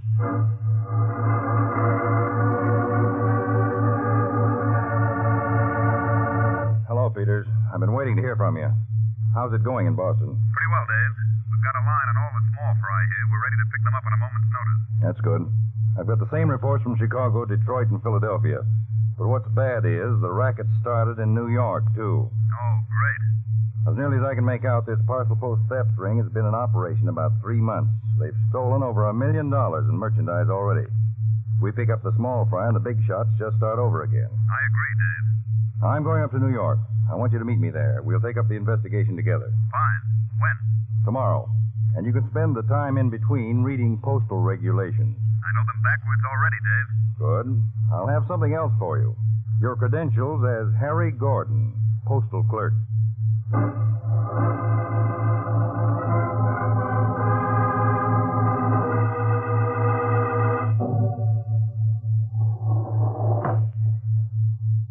Jimmy. Yeah, what now, Harry? My daily stamp reports and registration book. Will you check them to see if they're right? Well, after 3 weeks, you ought to know yourself. I'd just like to make That's sure. my luck, always getting stuck with substitutes. Guy's got to make a living. Yeah, I know. I'm sorry, Harry. Let's see. This post office work isn't so good for a guy's disposition. Forget it. I got trouble. Yeah, your books are okay. Thanks. Customer at your window. Oh, yeah. Yeah, mister? I'd like to have this package insured, please. For how much? Well, they're nylon stockings. You better make it $150. Okay. How are you doing, Peter? Okay, so far, Dave. Penny Arcade, 42nd Street and 8th Avenue at 6 o'clock tomorrow. Here you are, mister. Your receipt. Will it get there all right? Sure. Be right on time. Don't worry about it.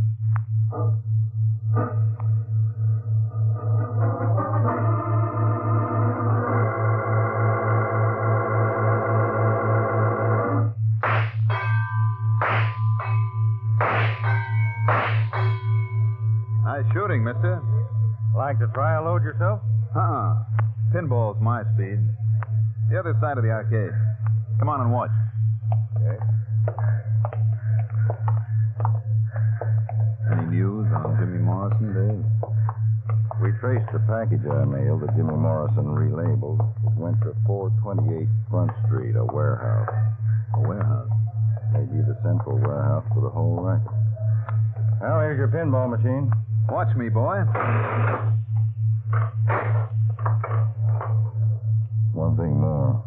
We picked up another outside contact. Your man, Jimmy Morrison, frequently meets a blonde bombshell. 46,000. Yeah. Blonde bombshell. Want me to follow that? She may be the big shot we're looking for. Mm-hmm. Not so good that time. Just watch this one. Morrison has lunch with the blonde in the main dining room of the Shamrock every day. Okay, I'll catch him tomorrow. At the Shamrock.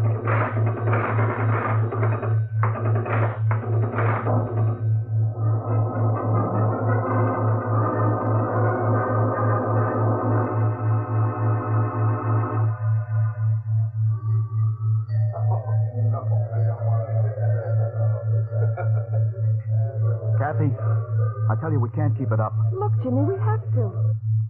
Besides, don't you like spending the extra dough on me? Oh, honey, if it wasn't for you. Why did Nick have... Forget that name, He Jimmy. could have gotten that divorce, then we could have... What's the matter? A guy coming toward us. Well? Harry Gordon. He works with me at the post office. Oh.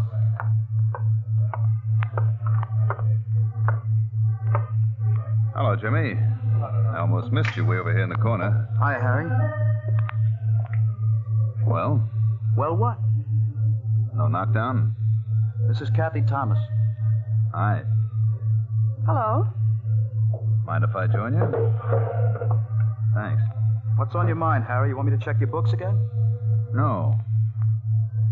In fact, this is kind of private.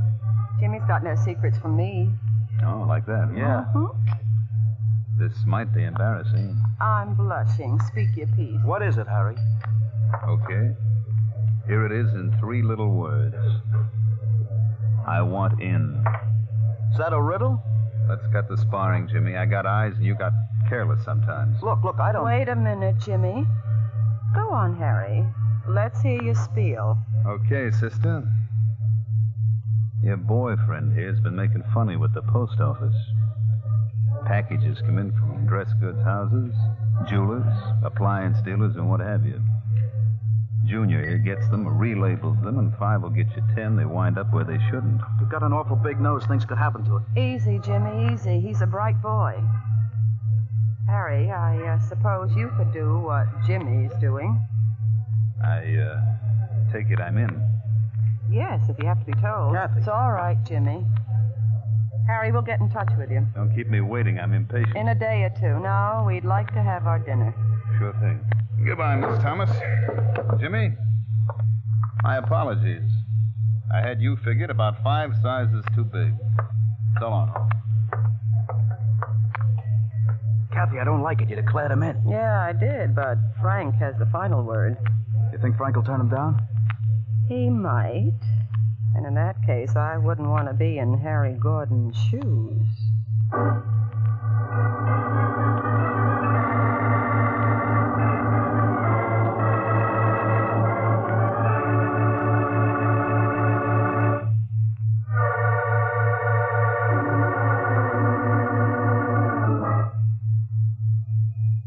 It's just after 5 p.m. in Midtown, New York. From a tall marble building, Peters, alias Harry Gordon, postal clerk, emerges to join the homeward-bound throng. A man sidles up to him. Hello, Harry. What? Who are you? Guy you wanted to see. Kathy told me. Oh. Fast work. I've got my car. We'll go for a drive. That way, conversation's private. Come on.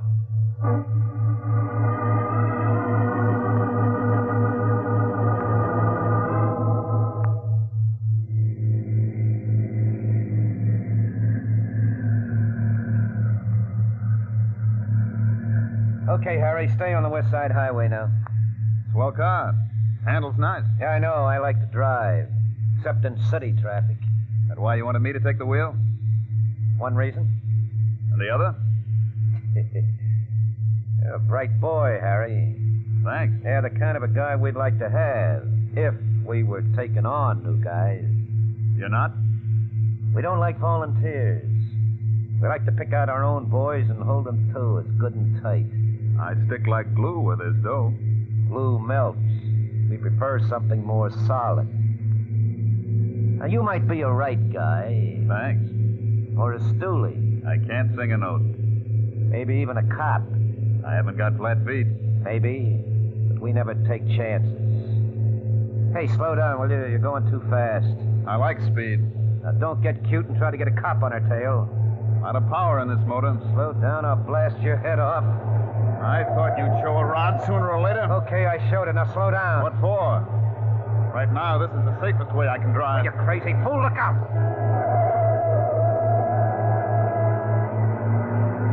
Close, huh? You don't slow down, I'll... Shoot? Then what happens to us both? The needle's pushing 70. 75. 80. You'll kill us both. That's better than you killing me. Look at the needle. 85. There's a car!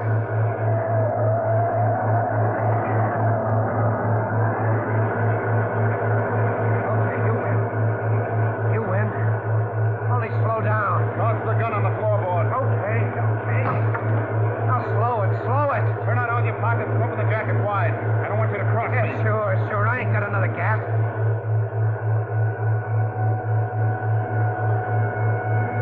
Hey, a police siren a block behind.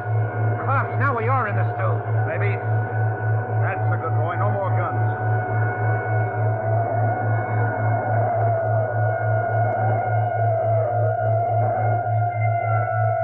Okay, bright boy, we stop, but what are you going to do about those cops coming? You'll see, tough guy.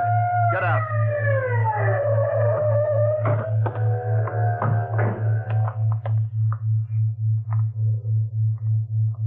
Hey, what is this? Only one plainclothes guy in that patrol car. Peters, I've been tailing you since you got into this car. What a race you staged. He pulled a gun on me, Chief. The only way I could make him drop it was to speed up. Chief, who are you guys? Counterspy. Sorry it turned out this way, Dave. It practically tips our hand. I'd rather have our hand tipped than you dead. We'll move in right away. We'll hand this fellow over to the police and then go right down to pick up Jimmy and the girl.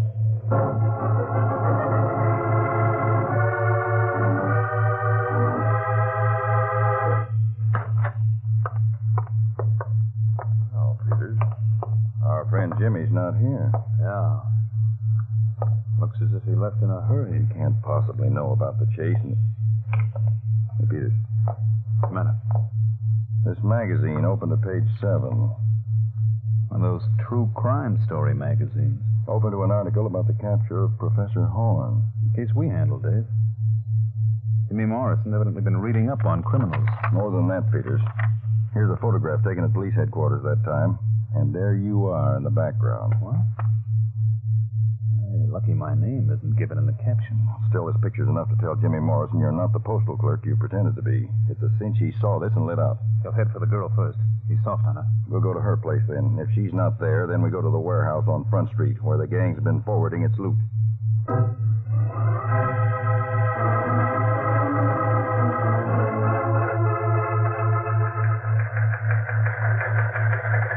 This is David Harding. Attention Counterspy agents, Boston, Chicago, Detroit, and Philadelphia. Circumstances force us to move now in postal theft investigation. Carry out all raids according to plan. Pick up all members of the ring you can lay your hands on. We will conduct raid on main warehouse here in New York. Act on this order immediately.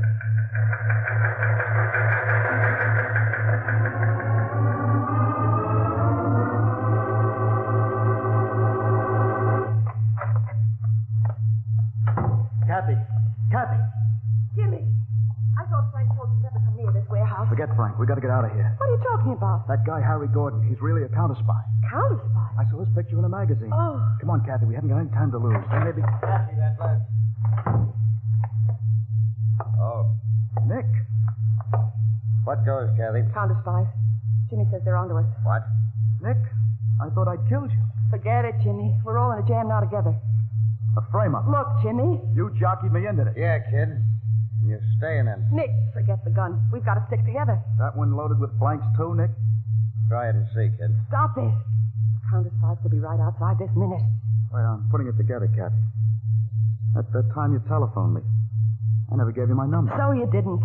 You didn't even know my last name then. That's right. It was a frame. Nick played dead, so you'd be forced into this setup. Your post office is in a nice district. Good merchandise. There, you got it all. But the funny thing is, Kathy, you didn't have to frame me. I'd have done anything you wanted me to. But I'm not doing anything more. Jimmy, we've got to get away from here. The three of us are in this now. Wrong edition, baby. Huh? Just two. You two. What? Get over there. Both of you. He's crossing us, Jimmy, you and me. How does it feel, Kathy? Don't be a sap. Do something. All Jimmy's gonna do is die. Now stand there. I got a letter to type, and I'm strictly a one-finger guy. And I don't want to use it on the trigger. Yet.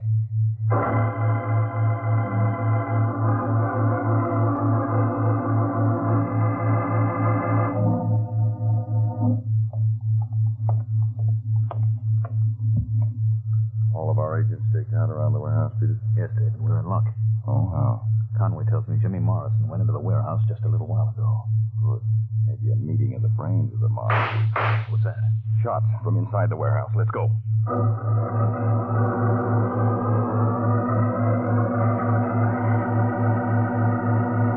While you men cover the main floor of the warehouse, Peters and I'll take the office upstairs.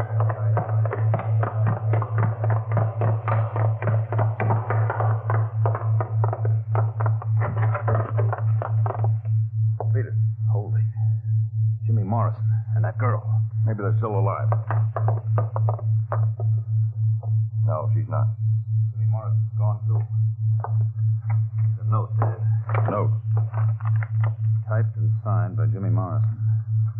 Listen. Kathy was no good. She was poison and poisoned me. She really ran this whole package-stealing racket and tricked me into it.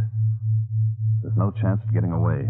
I don't want to, and I won't let her, so I'm going to help her escape the only way she can, by taking her with me.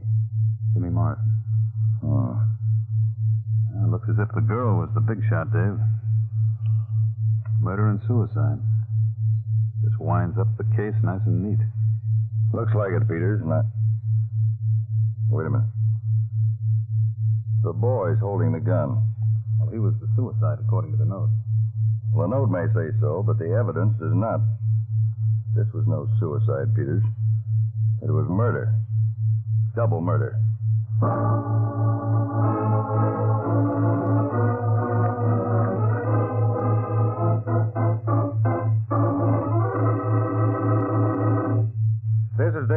Kathy. The deaths of Jimmy Morrison and Kathy Thomas, plus the simultaneous raids we made in Boston, Chicago, Detroit, and Philadelphia, would have ended our investigation of the parcel post theft ring, except for one small mistake. A mistake that turned an apparent suicide into murder. A mistake that led us straight to the criminal boss who tried to buy life insurance with death. For the exciting conclusion of this case, I invite you to listen Thursday night. Case of the Postal Pirates.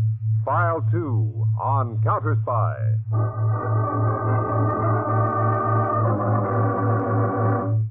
Tonight's Counterspy program originated in New York, was directed by Leonard L. Bass, dramatized by Palmer Thompson, and featured Don McLaughlin and Mandel Kramer with music by Jesse Crawford.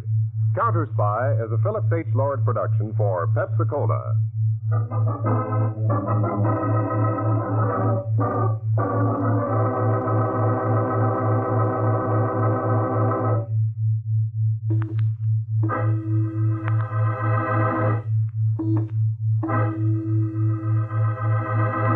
Washington calling David Harding, Counterspy. Washington calling David Harding, Counterspy. Harding, Counterspy. Calling Washington.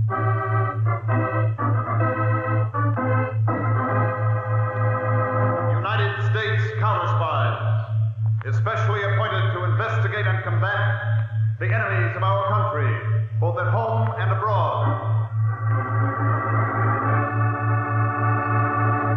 Tonight, more in the case of the Postal Pirates. Another Counterspy report to the American people.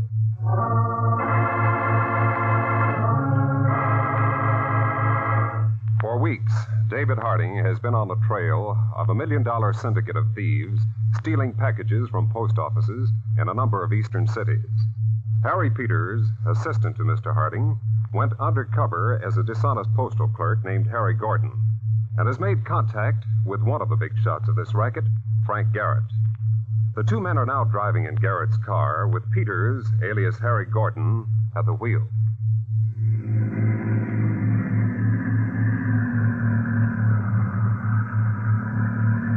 Okay, Harry, stay on the West Side Highway now. Swell car. Handles nice. Yeah, I know. I like to drive, except in city traffic. That why you wanted me to take the wheel? One reason? And the other? You're a bright boy, Harry. Thanks. Yeah, the kind of a guy we'd like to have if we were taking on new guys. You're not? We don't like volunteers. We like to pick out our own boys and hold them to us good and tight. I stick like glue where there's dough. Glue melts. We prefer something more solid. Now, you might be a right guy. Thanks. Or a stoolie. I can't sing a note. Maybe even a cop. I haven't got flat feet. Maybe, but we never take chances. Hey, slow down, will you? You're going too fast. I like speed. Now, don't get cute and try to get a cop on our tail. A lot of power in this motor. Slow down, I'll blast your head off. I thought you'd show a rod sooner or later. Okay, I showed it. Now slow down. What for? Right now, this is the safest way I can drive. You crazy fool, look out!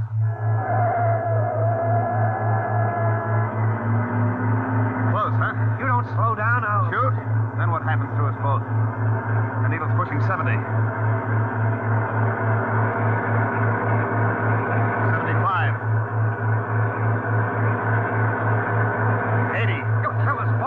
Better than you telling me. Look at the needle. 85. It's a car!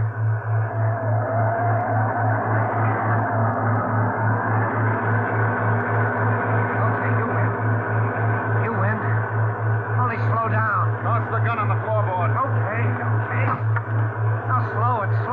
Turn out all your pockets and open the jacket wide. I don't want you to cross me. Sure. I ain't got another gap.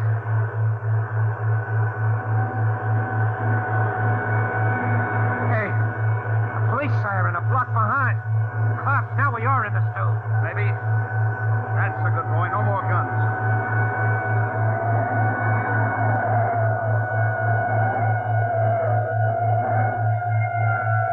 Okay, bright boy, we stop, but what are you going to do about those cops coming? You'll see, tough guy. Get out.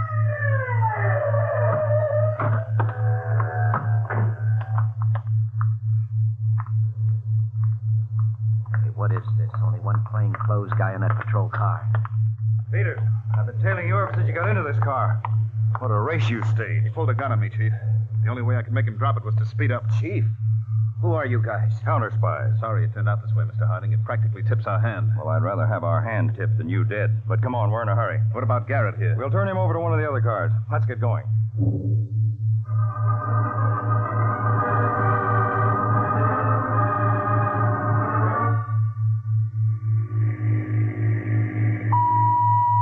There's the signal, Dave. You can go ahead. This is David Harding, calling from New York. Attention Counterspy agents, Boston, Chicago, Detroit, and Philadelphia. Circumstances force us to move in immediately on postal theft investigation. Carry out all raids according to plan. Pick up all members of the ring you can lay your hands on. We will conduct raid on main warehouse of the gang here in New York. Act on this order immediately.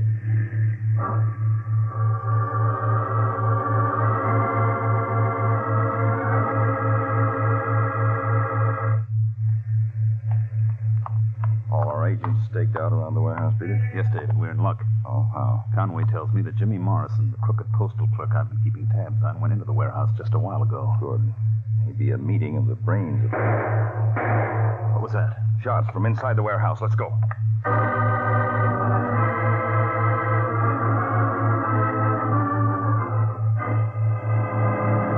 You men cover the main floor of the warehouse. Peters and I'll take the office upstairs.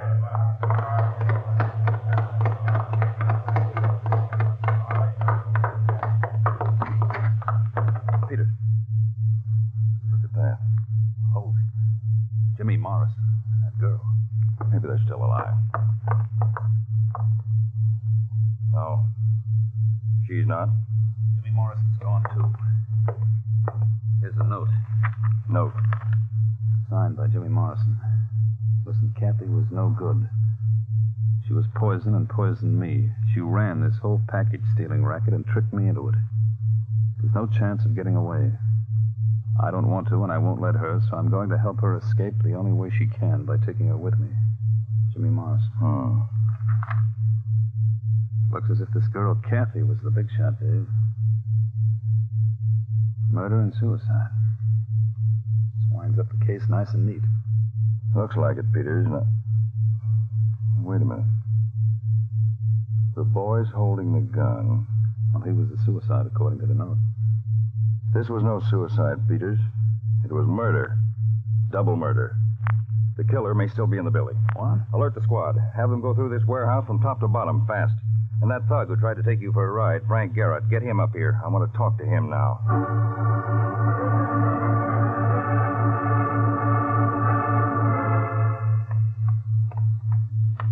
Come on, Garrett. You can climb stairs faster than that. Okay, copper, don't shove. Keep moving. Yeah, sure.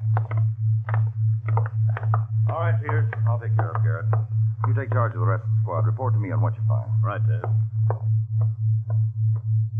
What's this all about, Mr. Harding? You wouldn't know? No. Okay, let's go into this office. Maybe we can find the answer in there. Start moving, Garrett.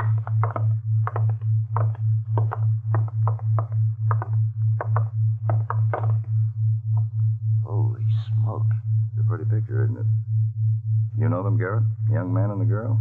Yeah. Yeah is a good enough answer. Maybe you'd like to read this note. Note? Go on. Help yourself.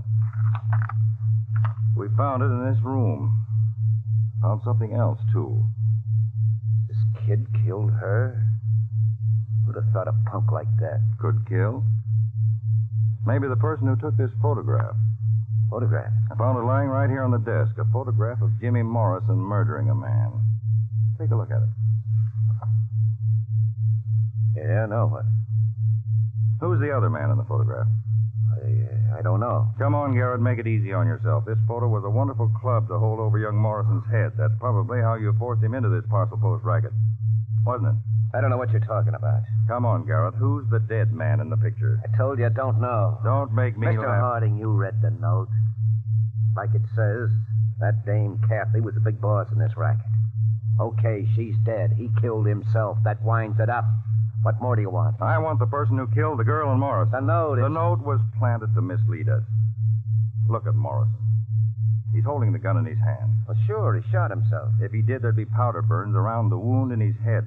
But it's a clean wound. That means he was shot from a slight distance by someone else. Look, I got nothing to do with it. You had your mitts on me when those shots were fired. Right. But you know who that someone else was. I don't know nothing. I ain't saying nothing. You're bright. Figure things out for yourself. Okay, maybe I will. No good, Dave. The boys been through the whole warehouse. Whoever the murderer was, he got away through an abandoned sewer outlet we found in the cellar. I expected that, Peters. What about Frank here? He doesn't want to talk at the moment. Maybe we can change his mind. Maybe. In the meantime, get our fingerprint and photographic details. Go over this office, Peters. We're not closing this case till we've caught a double murderer.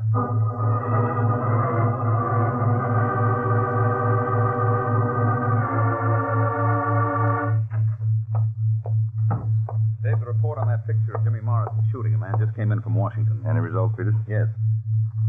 The man on the floor is Nick Bodie, alias this, that, and the other. Here's the Rogues Gallery wire photo they sent. Well, that matches this picture we found in the warehouse, all right. And according to that picture, Bodie's dead. Unless you figure the photograph for a frame-up. That's just what I do. There had to be a photographer. Everything all set up. The way I reconstructed, she and Bodie framed a situation, a fight, so that Morrison could be tricked into this picture.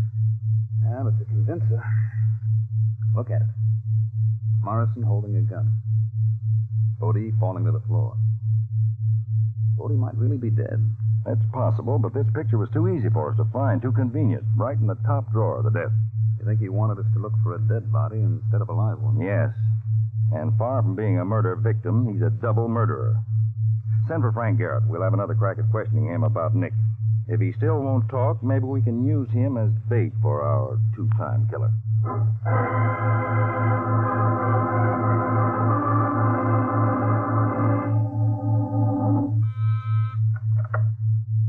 Product Buyers Incorporated, good morning. Mr. Richardson, I'm sorry he's busy. Will you call back later, please? Can I help you, sir? I want to see Mr. Richardson. Who shall I say is calling? Just Nick. Postal sales. Oh, I'm sorry. Mr. Richardson will see salesmen on Tuesdays and Thursdays only. Beautiful. You give him my name, and if he says that too, I'll go away. Right. Just a minute. Mr. Richardson, Nick of Postal Sales to see you. Oh, yes, sir. Go right in, sir. That door. Thanks, beautiful. Hello, Nick. Come in. Surprised to see me, Richie? What are you doing here, you fool? No. Is that any way to greet a partner, Richie? Every time the phone rings, I've been expecting counterspies. Now you're crazy enough to walk in. I knew you'd be worried, Richie. I wanted to ease your mind. Or leave the counterspies to me. Now, why would I do that? Where else would I find such a good partner for selling my goods? Selling? You're not thinking of keeping up this racket. Why not? There's still more millions in it. Not with me, Nick. You can find somebody else. But not with a setup like yours. You buy merchandise for about 2,000 stores throughout the country. We spread the stolen goods that thin, there's not a chance of tracing them. Nick, you read the papers. Counterspies figure they've broken up the parcel post ring. Even tabbed Kathy Thomas for the boss. She's dead. What better setup do you want? What about Frank Garrett? They've still got him under arrest. You think he'll talk? Frank will keep his mouth shut as long as we do right by him. We? He doesn't know about me, does he? No. That don't leave you out. Because if he talks about me, I talk about you. What will we do, Nick? We've got to stop him. Now, take it easy, Richie. You're going to bail him out. Oh, no. I don't want to get into the picture. You won't. Just be ready with the dough. I know a guy who'll handle the whole thing.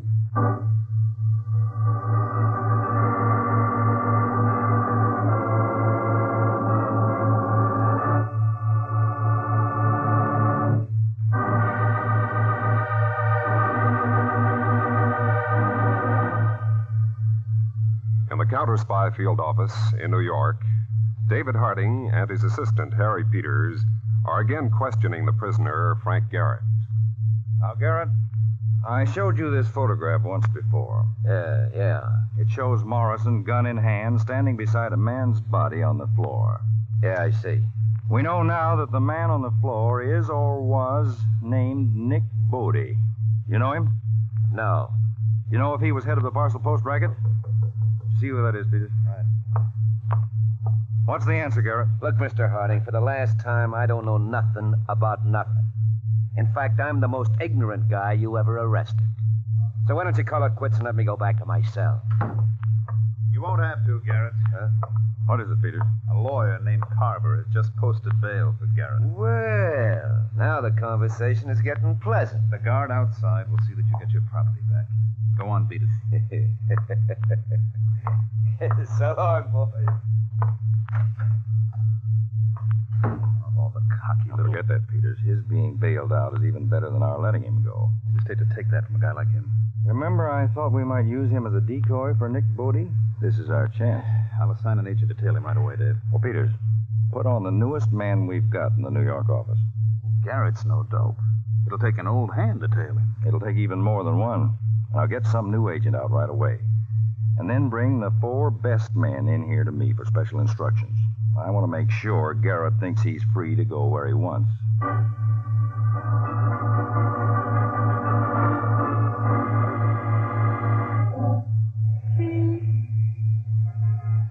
Well, Garrett, feel good to be out? Yeah, sure, Mr. Carver.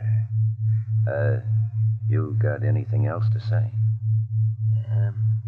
They'll put a tail on you. Tell me something I don't know. Like, who gave you the money to put up my bail?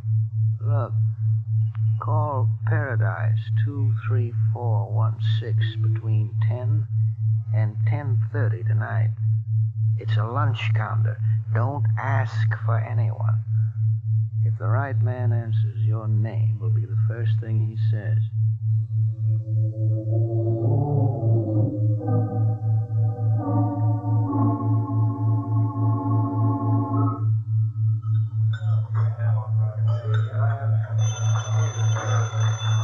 That's okay, Carterman.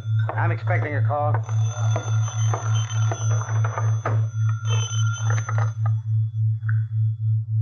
Frank Garrett? Yeah. Hello, Nick. You recognize the voice? Sure. I knew you wouldn't forget me. You do any talking? Not even about the weather. But they got me on 2 counts, Nick. I don't want to stand still for them. You won't have to. I'll get you some dough and you can jump bail. You're being tailed right now, I suppose. Yeah. I got the guy spotted. A crew cut boy, strictly Joe College. Okay. Now, here's how you lose him fast. You know the Cooley building, 32nd and Broadway? Yeah? There's a side entrance with only a revolving door. Right. Let him tail you in there. Then double back and out the same door. When you get outside, step on the doorstop. That'll lock the door so you can get away before he circles the corner of the building. Right. Cute trick. When you're sure you're clear, call me at Mercury 46000. Pick it up from there.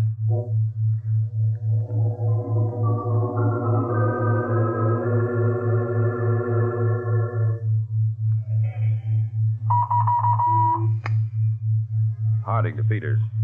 You still with Garrett? Yes, Dave. He just got out of a cab at 32nd Street and Broadway. He's going in the Cooley building. I'm about a half a block behind in my car. Is Steven still tailing him? Yes, kind of overeager, though. Got a hunch Garrett spotted him. Well, keep in touch. Wait a minute. Garrett just came out of the Cooley building. There's some trouble at the door. Stevens is locked in. Good. Garrett's back in his cab. Okay. Stay with him. Keep in touch with the other cars. Just make sure Garrett keeps on thinking he's in the clear.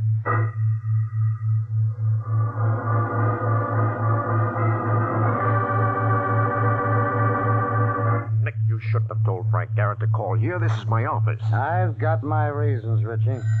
I'll get it. Hello? Listen, Frank. Remember Barney's Tavern? Drop in there for a drink. I'll be there. No, don't talk to me in the tavern. If it looks clear, I'll get up and walk out to the parking lot around the corner, where they rent cars. I'll have one rented. Settle things while we drive. Right. Okay, Richie. You happy now? Oh, for goodness sakes, get out of here. Not without you, Richie. Where I sit, you're too comfortable. Too nice and clean. What do you mean? I'm the only guy who can tie you up in this racket. Something happens to me, you're in the clear. Look, Nick. Besides, there's no reason you couldn't walk out on me. Then I'm out on a limb. I wouldn't do that, Nick. Maybe not. But I believe in insurance. Partnership insurance. I'm going to take some out on you. Frank Garrett's help.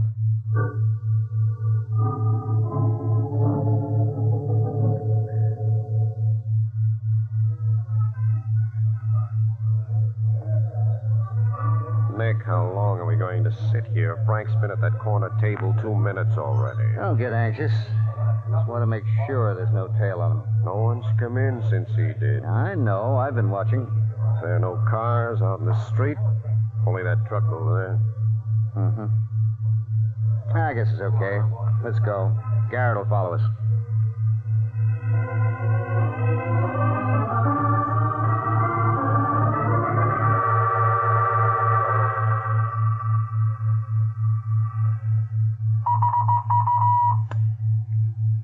Brady in the truck to Harding. Garrett just came out of the bar. No one with him? No, sir. Uh-oh. He's going to the parking lot on the corner. I'll get ready to tail. Peters, how far are you from Brady? The next block, Mr. Harding. Brady, give Peters the direction Garrett takes. You follow Peters. Peters, you pick up his trail. Right, Dave. A car's coming out of the lot now. A blue Dodge sedan. It's Garrett. 2 other men with him. Going east, Peters. You can pick him up 2 blocks down.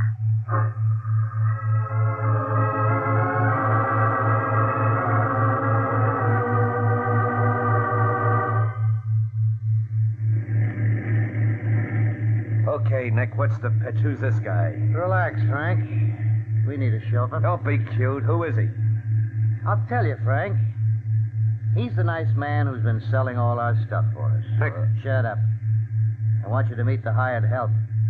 Frank, this is Mr. Richardson, the president of Product Buyers Incorporated. Why, Nick, you've never been so generous with information before.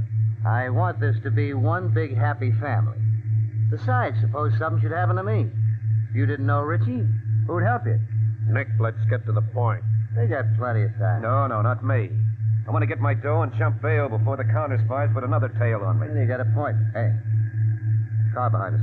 Yeah, I didn't bring no tail with me. Faster, Richie. See if that car stays with us.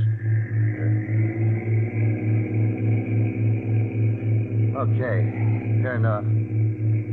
There's a dirt road up ahead at your left. Turn in there, Richie. All right. Anything else behind us, Frank? Just a laundry truck. Let him pass us, Richie.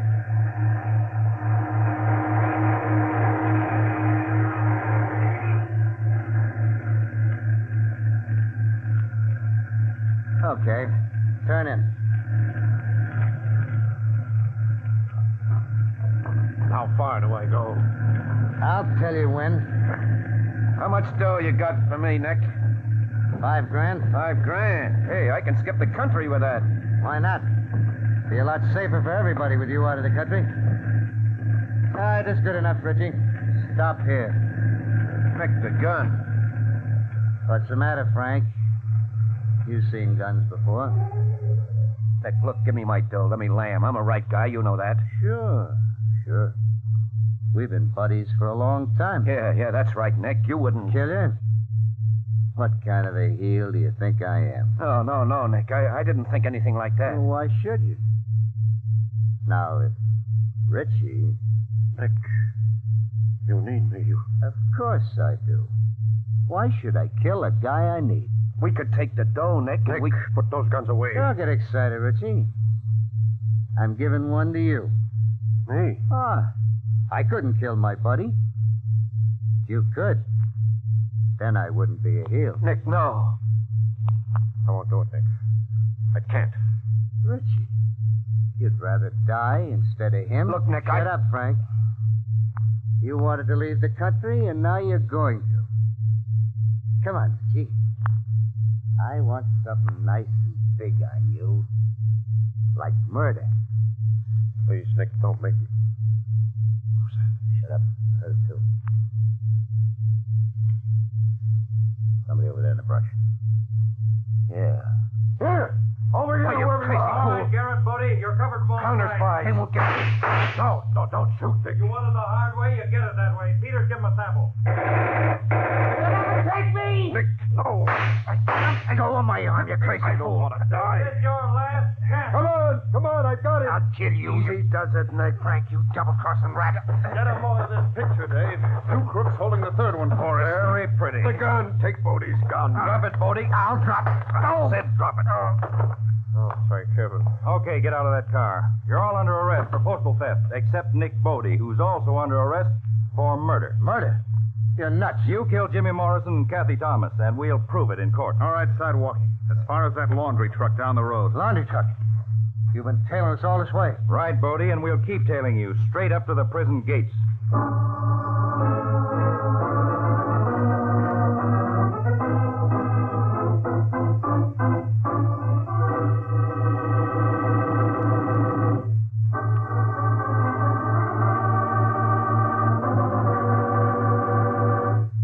Tonight's Counterspy program, in part transcribed, originated in New York, was directed by William M. Sweets, dramatized by Palmer Thompson, and featured Don McLaughlin and Mandel Kramer, with music by Jesse Crawford. Counterspy is a Phillips H. Lord production for Pepsi-Cola.